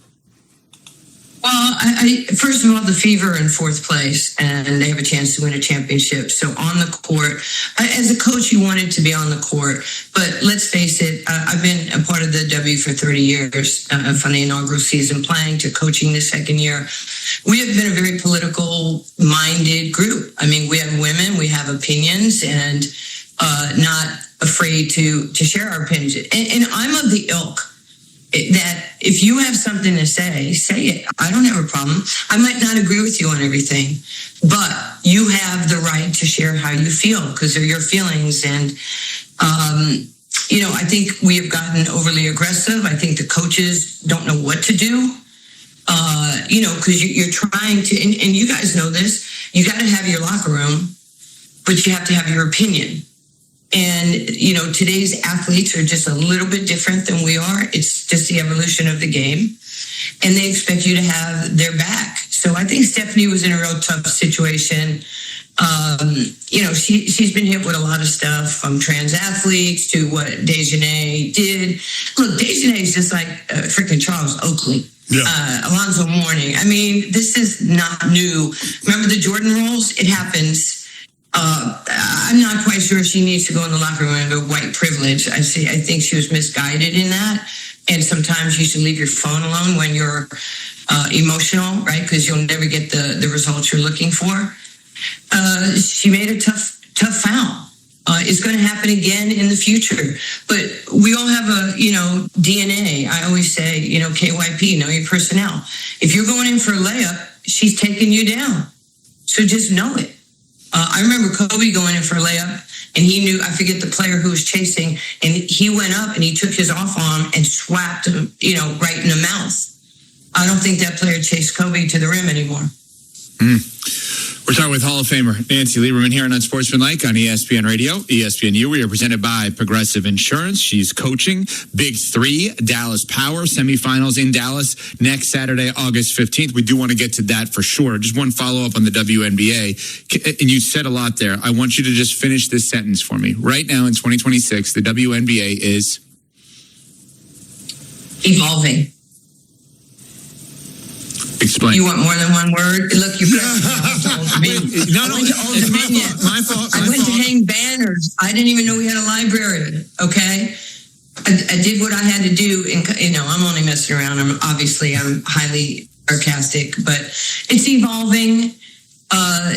Sometimes we're evolving economically. That's a whole nother story. And I'm really proud, by the way, of the league, and virtually everybody in the league is a millionaire or beyond, will be with this new contract and CBA. So I'm super happy for them. And we're going to continue to get better. We're not perfect by any means. And Coach, along those lines, I mean, you talked about the difficulty that coaches and organizations have with empowering players to have an opinion, but also making sure that everyone comes together in the locker room with a team first agenda. I'm curious, when you zoom out and look at the macro with the W, What are some of the things that leadership is doing or should be doing in terms of everybody in the league, making sure that the focus is on the basketball and not creating controversies that could potentially interrupt the progress that we've seen with the WNBA and women's sports as a whole? Well, you're not going to win that battle. We're too far. The genie's out of the bottle. I mean, there's social media, which is a curse and a blessing at the same time. And it has just created a lot of firestorms because, as Madonna once said, everybody has opinion, and apparently we're all entitled to it. Nobody knows my career. Nobody knows what it feels like, to play until I was 50 in the WNBA or not have a league. Nobody knows what it's like to stand there and shoot a foul shot in the Olympic. My players do, Chris, you know what it's like, the pressures of actually trying to perform, because people want your job. The same thing with coaching. There's very limited jobs in this world to what we've been able to do. I do think that and I can't speak for leadership. I won't speak for Adam. I won't speak for Kathy. I'll just say we're going to evolve. We're going to realize that we got to stay out of each other's pocketbooks like men have for years. All right? You can validate me that we don't get in our guys' money. Nope, we don't do that. And this is new to us. It's new to us. I mean, I was an unpaid pioneer. I had to make my money the good old-fashioned hard way, and it's okay. And once everybody starts getting, kind of seen and heard and paid, a lot of things are going to change, and we're not going to be nitpicking on who got to shoot first or who's shooting from the logo. And I'm going to say it: Asia Wilson is the best basketball player in the world. There's nobody close to that, and that won't change my mind. Does she move the needle on TV as much as Caitlin Clark moves the needle? Probably not. I'm sorry. It's just go do the ratings. But it doesn't diminish what a great human being she is.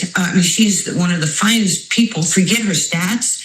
Ask anybody who knows Asia Wilson. They'll tell you she's the first one buying the birthday cake for somebody. If somebody's not feeling well, she's there. She's checking on you. That's just the DNA of who she is. And the fact that she's this enormous talent worldwide, it's okay. More players are getting eyeballs on them. Michael Jordan changed the economics of the NBA, the CBA, collective bargaining, putting people in the seats, which, sponsorships, TV ratings equaled more money. Tiger did that in the early 90s. What are you going to do? Beat up everybody who, gets a little bit more shine? And I'm friends with Caitlin. I told her, I was you in the 80s and 90s. People thought I was the best player in the world. I had 99.9% of the pie. People were jealous of me. People were envious of me. But here I am. And I want to let them know that I care. She cares. Asia cares. Fee cares. Stewie cares. Oh my gosh. Olivia Miles. Are you kidding me? There's so much good to talk about in this league. It's fabulous. And if I'm not jealous, don't be jealous. I celebrate you. I don't tolerate you as today's players because I think you're dope. I think it's amazing what's going on in our sport right now, in women's athletics right now. Nancy Lieberman doing an amazing job with us, Hall of Famer, of course. Head coach, 7-1, top seed, Dallas Power, Big Three, premier global professional 3-on-3 basketball league. They begin their quest for a second Big Three title when they face the reigning champion Miami 305 playoff game, semifinal on Saturday, American Airlines Center, noon Eastern on CBS. Let's walk through your journey with the Big Three because you were an assistant coach with the Sacramento Kings in the NBA. You then, I assume, get some sort of call or connection with Ice Cube, who owns a league, and now you're insanely successful as the head coach of Dallas. Walk us through this as you left the Kings to come here now. Oh, you just gave me chills because Ice Cube is one of the most incredible human beings I've ever been around. And every day it's an honor and a privilege to work for him.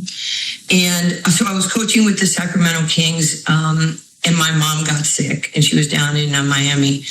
And it's that moment in life where it's either like fame and money and opportunity, right? We talk about faith, family, and then job. And my mom had nothing, we were poor. And I went into Vlade Divac's office, my GM, and I said, Vlade, I got to be with my mom. She's 88, she's sick. And he goes, Nancy, you go, no regrets. And he's smiling. I'm like, what? By the way, for those on the radio side, I have to interrupt Nancy. She's doing the fake cigarette thing that Vlade Divac has been known for, but go ahead. And then he's like, Peja, come here, tell her, no regrets. So they're so sweet, and I forever love these guys. So I stepped down after Summer League. So I didn't know if I would ever get a chance to coach again. It's very competitive, right? You step away, sometimes they forget you. This is a true story. I'm sitting in my house here in Dallas. I'm watching the NCAA tournament men. I'm watching Straight Outta Compton. I'm going back and forth. And my phone rings, and it's restricted. And I'm like, I ain't picking that up. And then apparently I'm a female that has FOMO. So I slide my phone and I go straight New York, Chris, Bronx, Far Rockaway. I go, yo. And the person goes, yo. I said, yo, you called me. And he goes, yo, is Nancy there? I said, who is this? I went so New York in my tone. And he goes, this is Ice Cube. And I said, oh, I'm so sorry. Do I call you Mr. Ice? Do I call you Mr. Cube? And then he says, look, I'm sitting in a room with people who are primarily look like me. I'd love for you to be a coach. I know what happened to your mom. I know you want to be with her. And he says, we'd love for you to coach in this league. And, I think he said be the first female head coach in a men's pro league. And I said, sir, are you trying to check a box? Don't you hate that as a minority? Okay, got white chick, got black person. I don't like that. And he went, no, I think you can win. And I said, well, I appreciate you saying that. That means something to me. This is the best of ESPN Radio.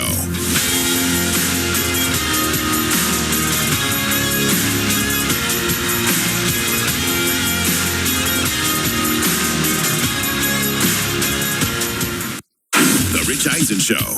Wow, the Red Sox actually lost 2-0. Actually lost the series, yeah. No. You know why? We have the answer in our house. Coop got out of camp. Yeah, go away, Coop. Go back to camp. He went into camp the night they started their 4-game sweep of the Yankees. Really? That's when he went into camp. And so he comes out of camp, they lost 2 in a row. You're done, Brock. I'm like, welcome home, Coop. This is great. The Rich Eisen Show from noon to 3 Eastern on ESPN Radio, ESPN Plus, and on Disney Plus. Evan, Canty, and Michelle are unsportsmanlike. Jalen Hurts just wins all the time. I don't care what his numbers are. I don't care who's the reason for it. He's just the guy that plays quarterback for the team that wins a lot and was once second in the MVP voting. I don't understand why he's just continuously dropped down when all of the stuff we are begging these quarterbacks like Jordan Love and Justin Herbert to do, Jalen Hurts has done. Unsportsmanlike. Weekday morning starting at 6 Eastern on ESPN Radio and on ESPN2. This is Freddie and Harry. Keith in Sweet Home, Chicago. Outside of the Rams, which NFL team is truly in a Super Bowl or bust season? Freddie, Harry, listen, you hear that sound? Shots fired. Atlanta Falcons should be in Super Bowl or bust. I think they're going to bust. Next, New York Jets. Wow. It already blew up. I'm going to fight Keith when I see him in Chicago. I can't wait to see you. Freddie and Harry. Weekdays from 5 to 8 p.m. Eastern on ESPN Radio. The Golix. I so vividly remember my last rep where I knew I was probably not going to make the team. New Orleans Saints 2015. It's my third preseason. I haven't made a team. I overset a 3 technique in a 2-minute drill. Get body bagged. Like Reggie White hump moved onto the ground. And I look up and I see the offensive line coach just shake his head and keep walking. And I said to myself in my head at that moment as I picked my body off the ground, I'm probably not making this team. The Golix. Weekday mornings from 10 to noon Eastern on ESPN Radio. Everyone needs to take care of their mental health, even running back Bijan Robinson. When I'm on the field and feeling the pressure, I usually just take a deep breath. When I'm just breathing and seeing what's in front of me, everything just slows down. It just makes me feel great before I run the play. Just like Bijan, we all need a strong mental game on and off the field. Make a game plan for your mental health at loveyourmindplaybook.org. Love your mind. Brought to you by the Huntsman Mental Health Foundation, the Arthur M. Blank Family Foundation, and the Ad Council. I'm David Ortiz. When I lost my mom, she was only 46. And I lost my dad to cancer. It was the worst pain I ever felt. It made me think, what will happen with the people I love when my time is up? That's why I have life insurance. Ethos makes it easy. It's all online, take about 10 minutes, and you can get up to $3 million in coverage. Get your free quote at ethos.com/game. That's ethos.com/game. Paid testimonial. Time spent on application may vary. Online health questions required. Oklahoma, let's swap keys. At David Stanley Chrysler Jeep Dodge. Tired of that high car payment? Let's swap you into a new Chrysler Jeep or Dodge and possibly lower your current car payment. Yes, new ride, lower payments, and take the rest of the year off with no payments for 6 months. New Jeeps start at just $349 a month. Zero down. Tag title and tax included. Let's swap keys. Think you owe too much on that old ride? Not anymore. Get $18,000 negative equity assistance to swap you into a new Chrysler Jeep Dodge or Ram truck. Oklahoma. If you're tired of that high car payment, let us swap you into a new Chrysler Jeep Dodge or Ram and possibly lower your current car payment and take the year off with no payments for 6 months. $18,000 negative equity assistance. Lower car payment. Let's swap keys. One location only. David Stanley Chrysler Jeep Dodge across from Tinker and Midwest City. Several to choose from. $349 a month for 96 months at 6.49% APR. Plus $649 doc fee on Jeep Compass. No payments for 6 months with Dash Financial. Dealer retains all rebates. No insurance company underwrites drilling operations. That leaves risk management to you and your law firm. Now, some operators deal with that by spreading title work among multiple firms. But spreading the work never reduces risk. It just complicates life and leaves room for finger pointing. Because you can't reduce risk with variable work quality. Or by hiring firms that only have a small piece of the puzzle rather than a proper understanding of your operation. The better way is to hire rock-solid, ass-kicking dirt lawyers and give them full insight to the entire operation. Dirt lawyers who know that title work used for acquisition isn't good enough title work for development. Lawyers who can provide curative title solutions. Keeping your development operations on track and profitable. And your work life simple. I'm Zach Oliva. And I'm Brad Gibbs. Founding partners of Oliva Gibbs, the OG Dirt Lawyers law firm. With oil and gas attorneys in every state with a major oil and gas basin. Because you can't spell oil and gas without O and G at oglawyers.com. You're not wired to have a response to this sound. You're neutral to it. You hear it every time you finish a meal and never feel anything. But if we were able to associate this sound with a new stimulus, save the food, we've achieved pulling a natural response from you. Save the food. Why are we doing this, you may ask? Save the food. Because this ad is trying to change your after-meal behavior through brainwashing. Because food waste costs the average family $1,500 a year. Save the food, cha-ching. And $1,500 extra bucks is like getting a pay raise. Save the food, cha-ching. You're promoted. Which could pay for your child's braces. Save the food, cha-ching. You're promoted. Check out my braces. So when you hear this sound, rethink your behavior. Cook it, store it, share it. Just don't waste it. For tips and recipes, visit SaveTheFood.com. Brought to you by NRDC and the Ad Council. Trophy winner at LSU. And this morning we get the headline that an attorney for Jaden Daniels sent a letter dated August 5th to the LSU athletic department that ESPN got a copy of. Says LSU can't use Daniels' name, image, and likeness anymore. References a prior contract with the school. And at the core of the complaint, LSU they're letting their sophomore cornerback DJ Pickett wear the number 5, the number that Daniels wore during his 2023 Heisman winning season. A statement from Daniels' spokesperson said the family feels, quote, deeply disappointed and profoundly disrespected. They thought the number would stay a part of LSU's legacy and be protected given what he did there. Made it clear he didn't want the number given to another player and expected that wish to be honored. And the statement frames the reassignment as a failure to recognize what he accomplished. So this number, apparently, according to Brian Kelly and Lane Kiffin, had been promised to DJ Pickett during recruiting. Kelly originally didn't go and deliver on that promise, but now Lane Kiffin feels like he needed to. So setting that aside, what do you make of this complaint for Jaden Daniels? Is there anything justifying a move that right now I am seeing universally get torn to shreds on the internet and otherwise? It's embarrassing. It's absolutely positively embarrassing. And I don't know where Jaden Daniels sits on this, if he was talked into this, if he led this. I have no idea.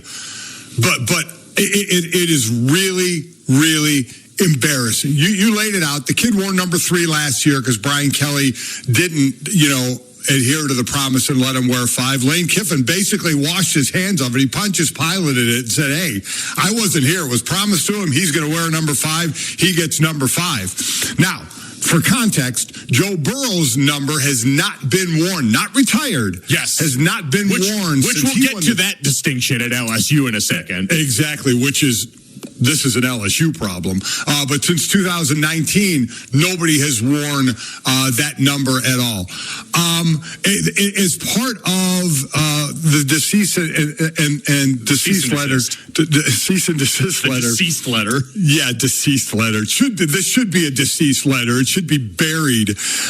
Daniel's contract with LSU permitted the school to use his name, image, and likeness for 180 days beyond his final game in college. Last I checked, that ended a long time ago. He's been out of college for more than 180 days, so you don't get that anymore. And your jersey's not retired. And again, we'll get to the other part of this, but again, all I can say is this is petty and embarrassing for the Daniels group here, and I wish Jaden Daniels would just come out and say, "Hey, no, we're not doing this." I mean, my jersey's not retired, which again at LSU maybe doesn't mean anything. Let this kid wear it and make some NIL money. Don't care. I mean, again, the word I use, embarrassing. This just doesn't invite any conversations that you could or should want if you're Jaden Daniels, right? No. This is usually an argument you want other people to make on your behalf. You want LSU fans indignant that someone was given the number of a Heisman Trophy winner at that school. And instead what you've done is, and especially with the statement, invited a comparison that's not going to be a winner for you. Like, Jaden Daniels is one of 3 Heisman Trophy winners in LSU's history. That is an incredible accomplishment. Wanting to be treated the same as Joe Burrow, who not only won a national championship there, but authored one of the best college football seasons of the 21st century, isn't a comparison that's going to be a winning value proposition for you. So I certainly don't think that works. And then there is the notion of whose number is retired not. So the ESPN article about this, Mark Schlabach, by the way, going to join us, who wrote this article, so we can check in with him on this. LSU has 4 numbers retired at their school. For football numbers. 20, 37, 21, and 4. And the number 20, worn by Billy Cannon, who was also a Heisman Trophy winner and a national champion, the first in LSU's history, is the only one that's not currently worn. So every other one of those 4 retired numbers is currently issued on the LSU roster. One of them's worn by 2 guys on offense and on defense. So again, LSU has this weird thing, because like I went and checked, USC's got 8 numbers retired. They retire all their Heisman Trophy winners' numbers, and those are actually not issued. Like, that is a hard line drawn in the sand. For LSU, you got 4 retired numbers, 3 of which are currently being worn. So the idea that you've got shadow retired numbers, even for guys that like Cannon have that Heisman Trophy distinction, is happening in a place where at best the lines are blurry on this. Again, embarrassing for LSU, because there's retired and permanently retired. Only Billy Cannon is permanently retired for football. They have some others that are permanently retired. Basketball, Bob Pettit, Shaquille O'Neal, Pete Maravich, and then actually the former Tigers baseball coach and athletic director, Skip Bertman's number 15, is permanently retired. So they're coach with a number. That's a coach with a number, yeah. So those can't be worn again. As Mike mentioned, 4 football players' numbers retired, 1 permanently retired. So you can have a retired number that's still worn. Again, what the hell are we doing? What are we doing? That reminds me of the Few Good Men scene. I strenuously object. Like, my number's retired, but not really. Like, this is why the Ring of Honor solves all your problems. Yes. It's great. You still get the numbers in use, and everyone winds up happy with this. I'm with you. I think, and I wonder if Jaden Daniels, after seeing the response to this, can read the tea leaves and say, hey, maybe I was given some bad advice. Come out and say, I have no problem with him wearing the number. I love my time at LSU. Right. Because the other part of this is, you go and have success at a place like LSU. That's a great fan base and school alma mater to have at your disposal. A place where Jaden Daniels only spent 2 years of his college career, was at ASU before that. Right. The last thing you want to do is to either alienate those people entirely, which maybe it won't go that far because you still accomplished a lot, but at the very least to then invite any negative conversation around your time at LSU that was incredibly fulfilling, gave them another Heisman Trophy winner, but still ultimately fell short of a championship. And a lot of the LSU response I've seen to this is that's the dividing line when you're talking about a Joe Burrow, a Cannon, and then a Jaden Daniels. Right. That's exactly right. Again, I can't believe this saw the light of day. I really can't, and I hope it's tamped out pretty quickly because it's just a ridiculous story. Yeah, 888-729-3776, 888-SAY-ESPN. How do you feel about Jaden Daniels and the beef over a retired number here? This is the best of ESPN Radio.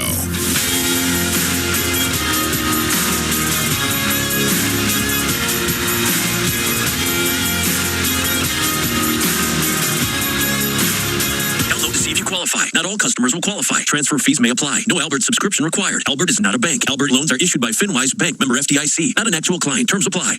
Hey, Albert, can you help us plan and budget for a bathroom renovation? I certainly can. Let me review your finances. Who are you talking to? Albert, my AI financial assistant that I can access right in the app. It automates all things finance, moves money, pays bills, creates personalized alerts, finds savings, and so much more. Your bathroom renovation financial plan is ready. I found cash you can put aside, and to cover the rest, Albert can get you up to $10,000 fast. Can you find contractors nearby within our budget? Here's a list of contractors. Would you like help requesting a $10,000 loan for your bathroom renovation? Yes! Download the Albert app and use promo code ACTIVATE to access Genius. Plus, get up to $10,000 for whatever you need. Just download the Albert app right now and use promo code ACTIVATE to get up to $10,000. That's promo code ACTIVATE. Marty and McGee. Here we go. Listen. Oh, yeah. Right? Yeah. Oh, yeah. I'll be right back. Okay. All right. Well, you carry the show. Right, so we just had a, like DoorDash or whatever. It's a WD-40. And now Marty is literally spraying down the hinges in this door. We did it. Yeah. Engraved the Emmy. It's over. Marty and McGee. Saturday mornings from 7 to 10 Eastern on ESPN Radio and on the SEC Network. Sundays are for the NWSL on ESPN for world-class action. And the header, what a goal! The record-breaking moments. History being made. It's the record-breaking crowd. And all the star power. She scores! Sophia Wilson! Look at that! She's back! Trinity Rodman does everything right. It's the NWSL you love. I want a Sunday kind of love. NWSL Sundays on ESPN, presented by Ally. Also streaming on the ESPN app. The SB Pod with Scott Van Pelt. After last year, 4 leagues, 0 for 4, no playoffs. I have one stated goal. Don't take players on terrible teams. Take players on good teams. Take a receiver on a good team. You say that, but then Mahomes gets hurt, and it's Minshew, and then he gets hurt, and then I don't know who it is. That's the other thing. What if he gets injured? What if anyone gets injured? You can't do that. But you love it. I do. The SB Pod with Scott Van Pelt, wherever you get your podcasts. Sophistication, class, restraint, dignity. None of these words have anything to do with Super Troopers 3. 1, 2, 3, go! Barbara in the house! Hope you guys aren't too drunk already. Now in theaters. No new info on the guy who did it. Oh, so it couldn't have been a woman? Sexist! You ever see Ocean's 8? Enough! Super Troopers 3, Meow, playing only in theater. Rated R. Under 17, not admitted without parent.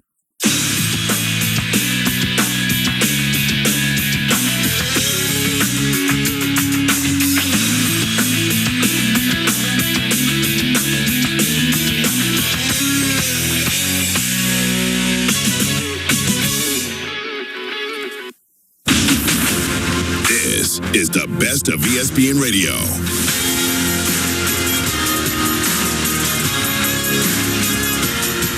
It's Matt Myron here on ESPN Radio, presented by Progressive Insurance. Folks continue to write in saying comments about what the Cowboy fans are saying about Myron's head.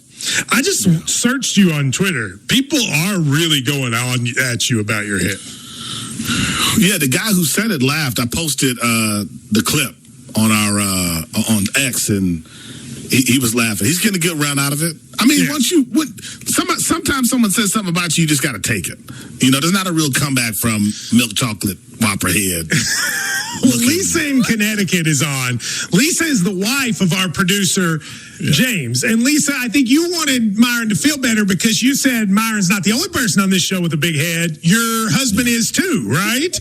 Right. I was going to say, of all the people that work on the show, Myron's head's probably not the biggest.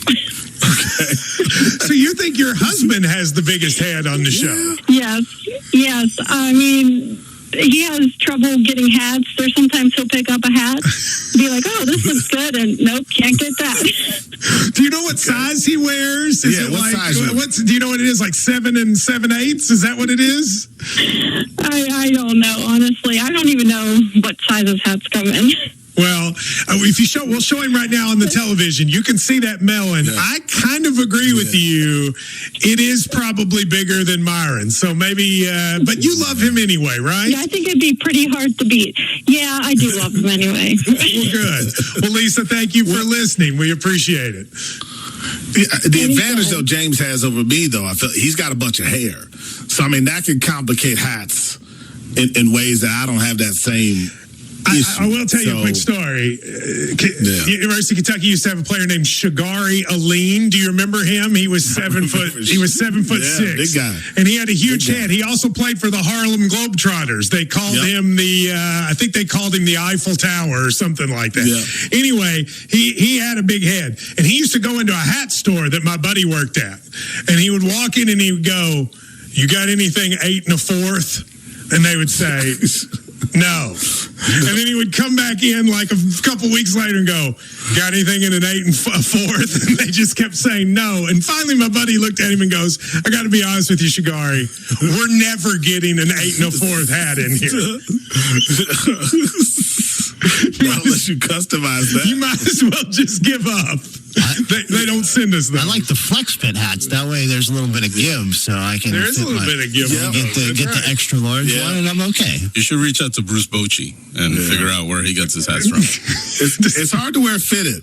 It's hard to wear fitted hats. I don't wear a lot of fitted hats. I admit that. Well, that's okay. 30 for 30's new series, The Betrayal of Shohei Ohtani, is available now on all major podcast platforms. It's The Betrayal of Shohei Ohtani, presented by Gusto. This weekend, the WNBA had some great games, but the main news was once again something that led to a public controversy outside of the world of sports. This time, it was Sophie Cunningham on Friday night goes for a layup, and Dejanay Carrington had a flagrant 2 foul, led to her being ejected from the game. And then after the game, she had some things to say, which we will talk about. But let's just initially, Myron, talk about the foul.